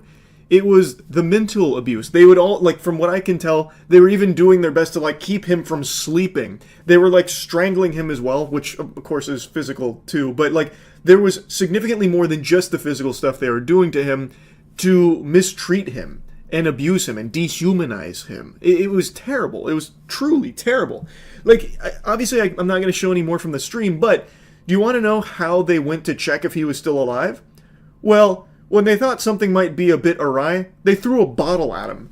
They just threw a bottle at his body, and then they went over and started slapping him to try and see if he'd wake up, but he was still unresponsive. So that's when it dawned on them that he had died in his sleep, on stream, right next to all of them. There is nothing that I have seen here that leads me to believe they genuinely cared about this guy. I think it's very clear Raphael Gravin very much cared about them and wanted to be their friend And to me, it seems like they exploited that. They manipulated him into being the butt of the joke for these humiliation streams. That's what these were. They were humiliation streams that they roped Raphael Gravin into agreeing to, and it seems like they were just dangling this carrot of friendship in front of him. And like all of the attention that it was gathering, it seems like they were holding over his head like, oh man, we need you here, JP. We need to, mistreat you on stream, but just know we love you. This is all part of, the joke here for the audience. We're all in on it. We're not laughing at you. We're laughing with you.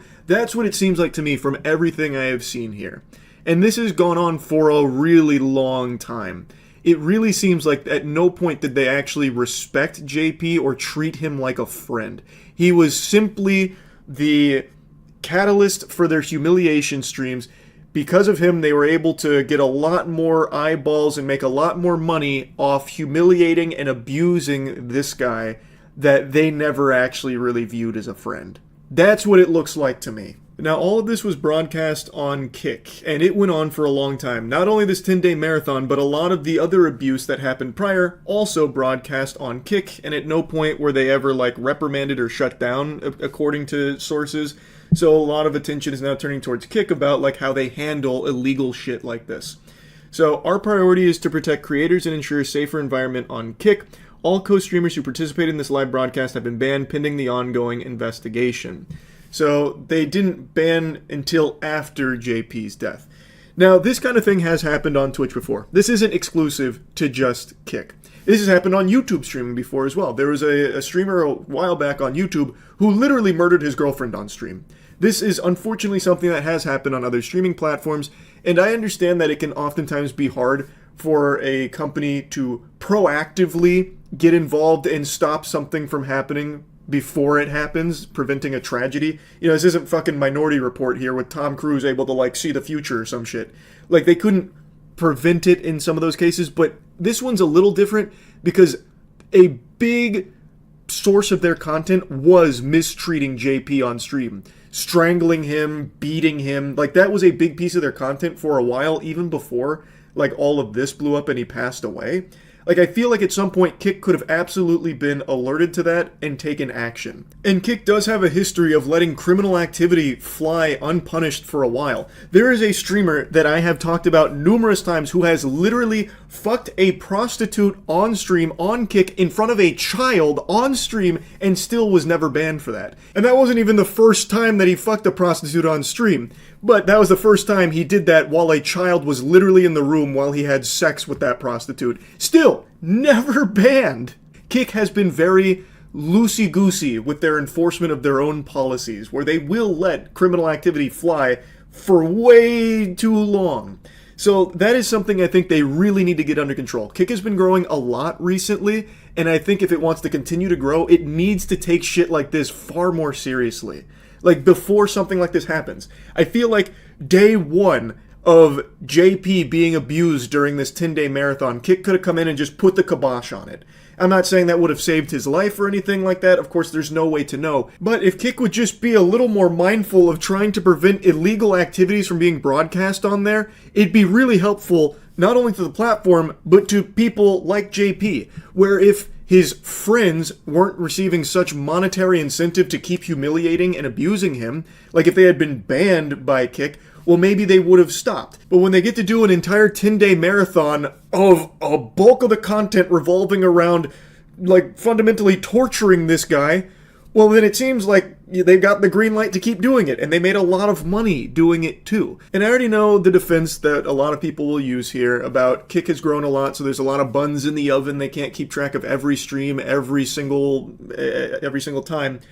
And I recognize that to a certain extent, but this was a big stream for them. This is something that I think would have been on their radar in some capacity, and given Kick's history of just letting really degenerate and illegal shit fly for a while, I think there's a chance they knew about this, but just were letting it ride because it was a big stream, and they don't want to be viewed as the platform that's like Weenie Hut Jr., where they'll ban people willy-nilly. Which again, I get, but when it comes to torture and illegal shit, there is nothing wrong with stepping in and banning those accounts. In fact, I would argue it's very beneficial for your platform to do that, so that way the perception of Kick as a whole isn't like a lawless wasteland where criminals go to broadcast illegal shit. And it seems like the user base would like Kick to do more in cases like this. Aiden Ross made a statement where he mentioned that him and Drake are going to be covering the funeral costs for Raphael Gravin, which I think is a very nice gesture. And from what I can tell, it seems like Aiden agrees that Kick needs to do more in cases like this to stop the illegal content from being broadcast on that platform. It seems like it's something the users agree needs to have more action taken on, like stopping illegal broadcasts of crime on Kick. Now, to go back to the actual individuals involved in the abuse of Parmenov, one of the lawyers for them has come forward and said that the victim had cardiovascular problems and that the violence in the videos was acted. All of those scenes are just staged. They follow a script, he said. Actually going back to the classic, it's all just acting. A pretty interesting defense tactic here. I wonder if the text message Raphael Gravin sent to his mother agrees that it was all a script and that it was just acting. That must have been part of it. It was one hell of a script here. This is up there with some of Nolan's best scripts. This is crazy. To claim that the violence was staged and just acted. No, the fuck it was not. You can watch it yourself and see that is not the case. Like, they're trying to pull that meme of Patrick Stewart going to sleep and then saying, wasn't sleeping, just acting, and use it to try and excuse the hand that their clients may have had in the death of a 46-year-old innocent man on stream. It's, again, you can watch the clips yourself. It's pretty infuriating. It's hard to watch, but you can. And it's very clear this was not some script and that this was not just acting. This is real terror and real abuse that this man suffered at the hands of people he thought were his friends. Now, I do know that there are a couple of clips where Raphael Gravin was playing along with it to a certain degree, where he would kind of lean into like the humiliation / abuse for the sake of like the stream. There are a couple moments of that, but it's very rare. The majority of the majority of it is them like just lashing out and like attacking him or making him do things against his will, and it's not scripted. Very clearly not scripted or fully agreed upon. So I think that is a very weak defense. I guess we'll see if the French courts agree, but I really think you can say with high confidence that this stream and these streamers did play a role in what ultimately happened to Raphael Gravin. They may not have directly killed him or anything like that, but I do think everything they put him through for such an extended period of time had a real role to play in what happened. It's sickening. This stream was hard to watch the clips from. It was brutal. Anyway, I had to talk about it a little bit. It's just so fucking crazy. That's really about it. See ya.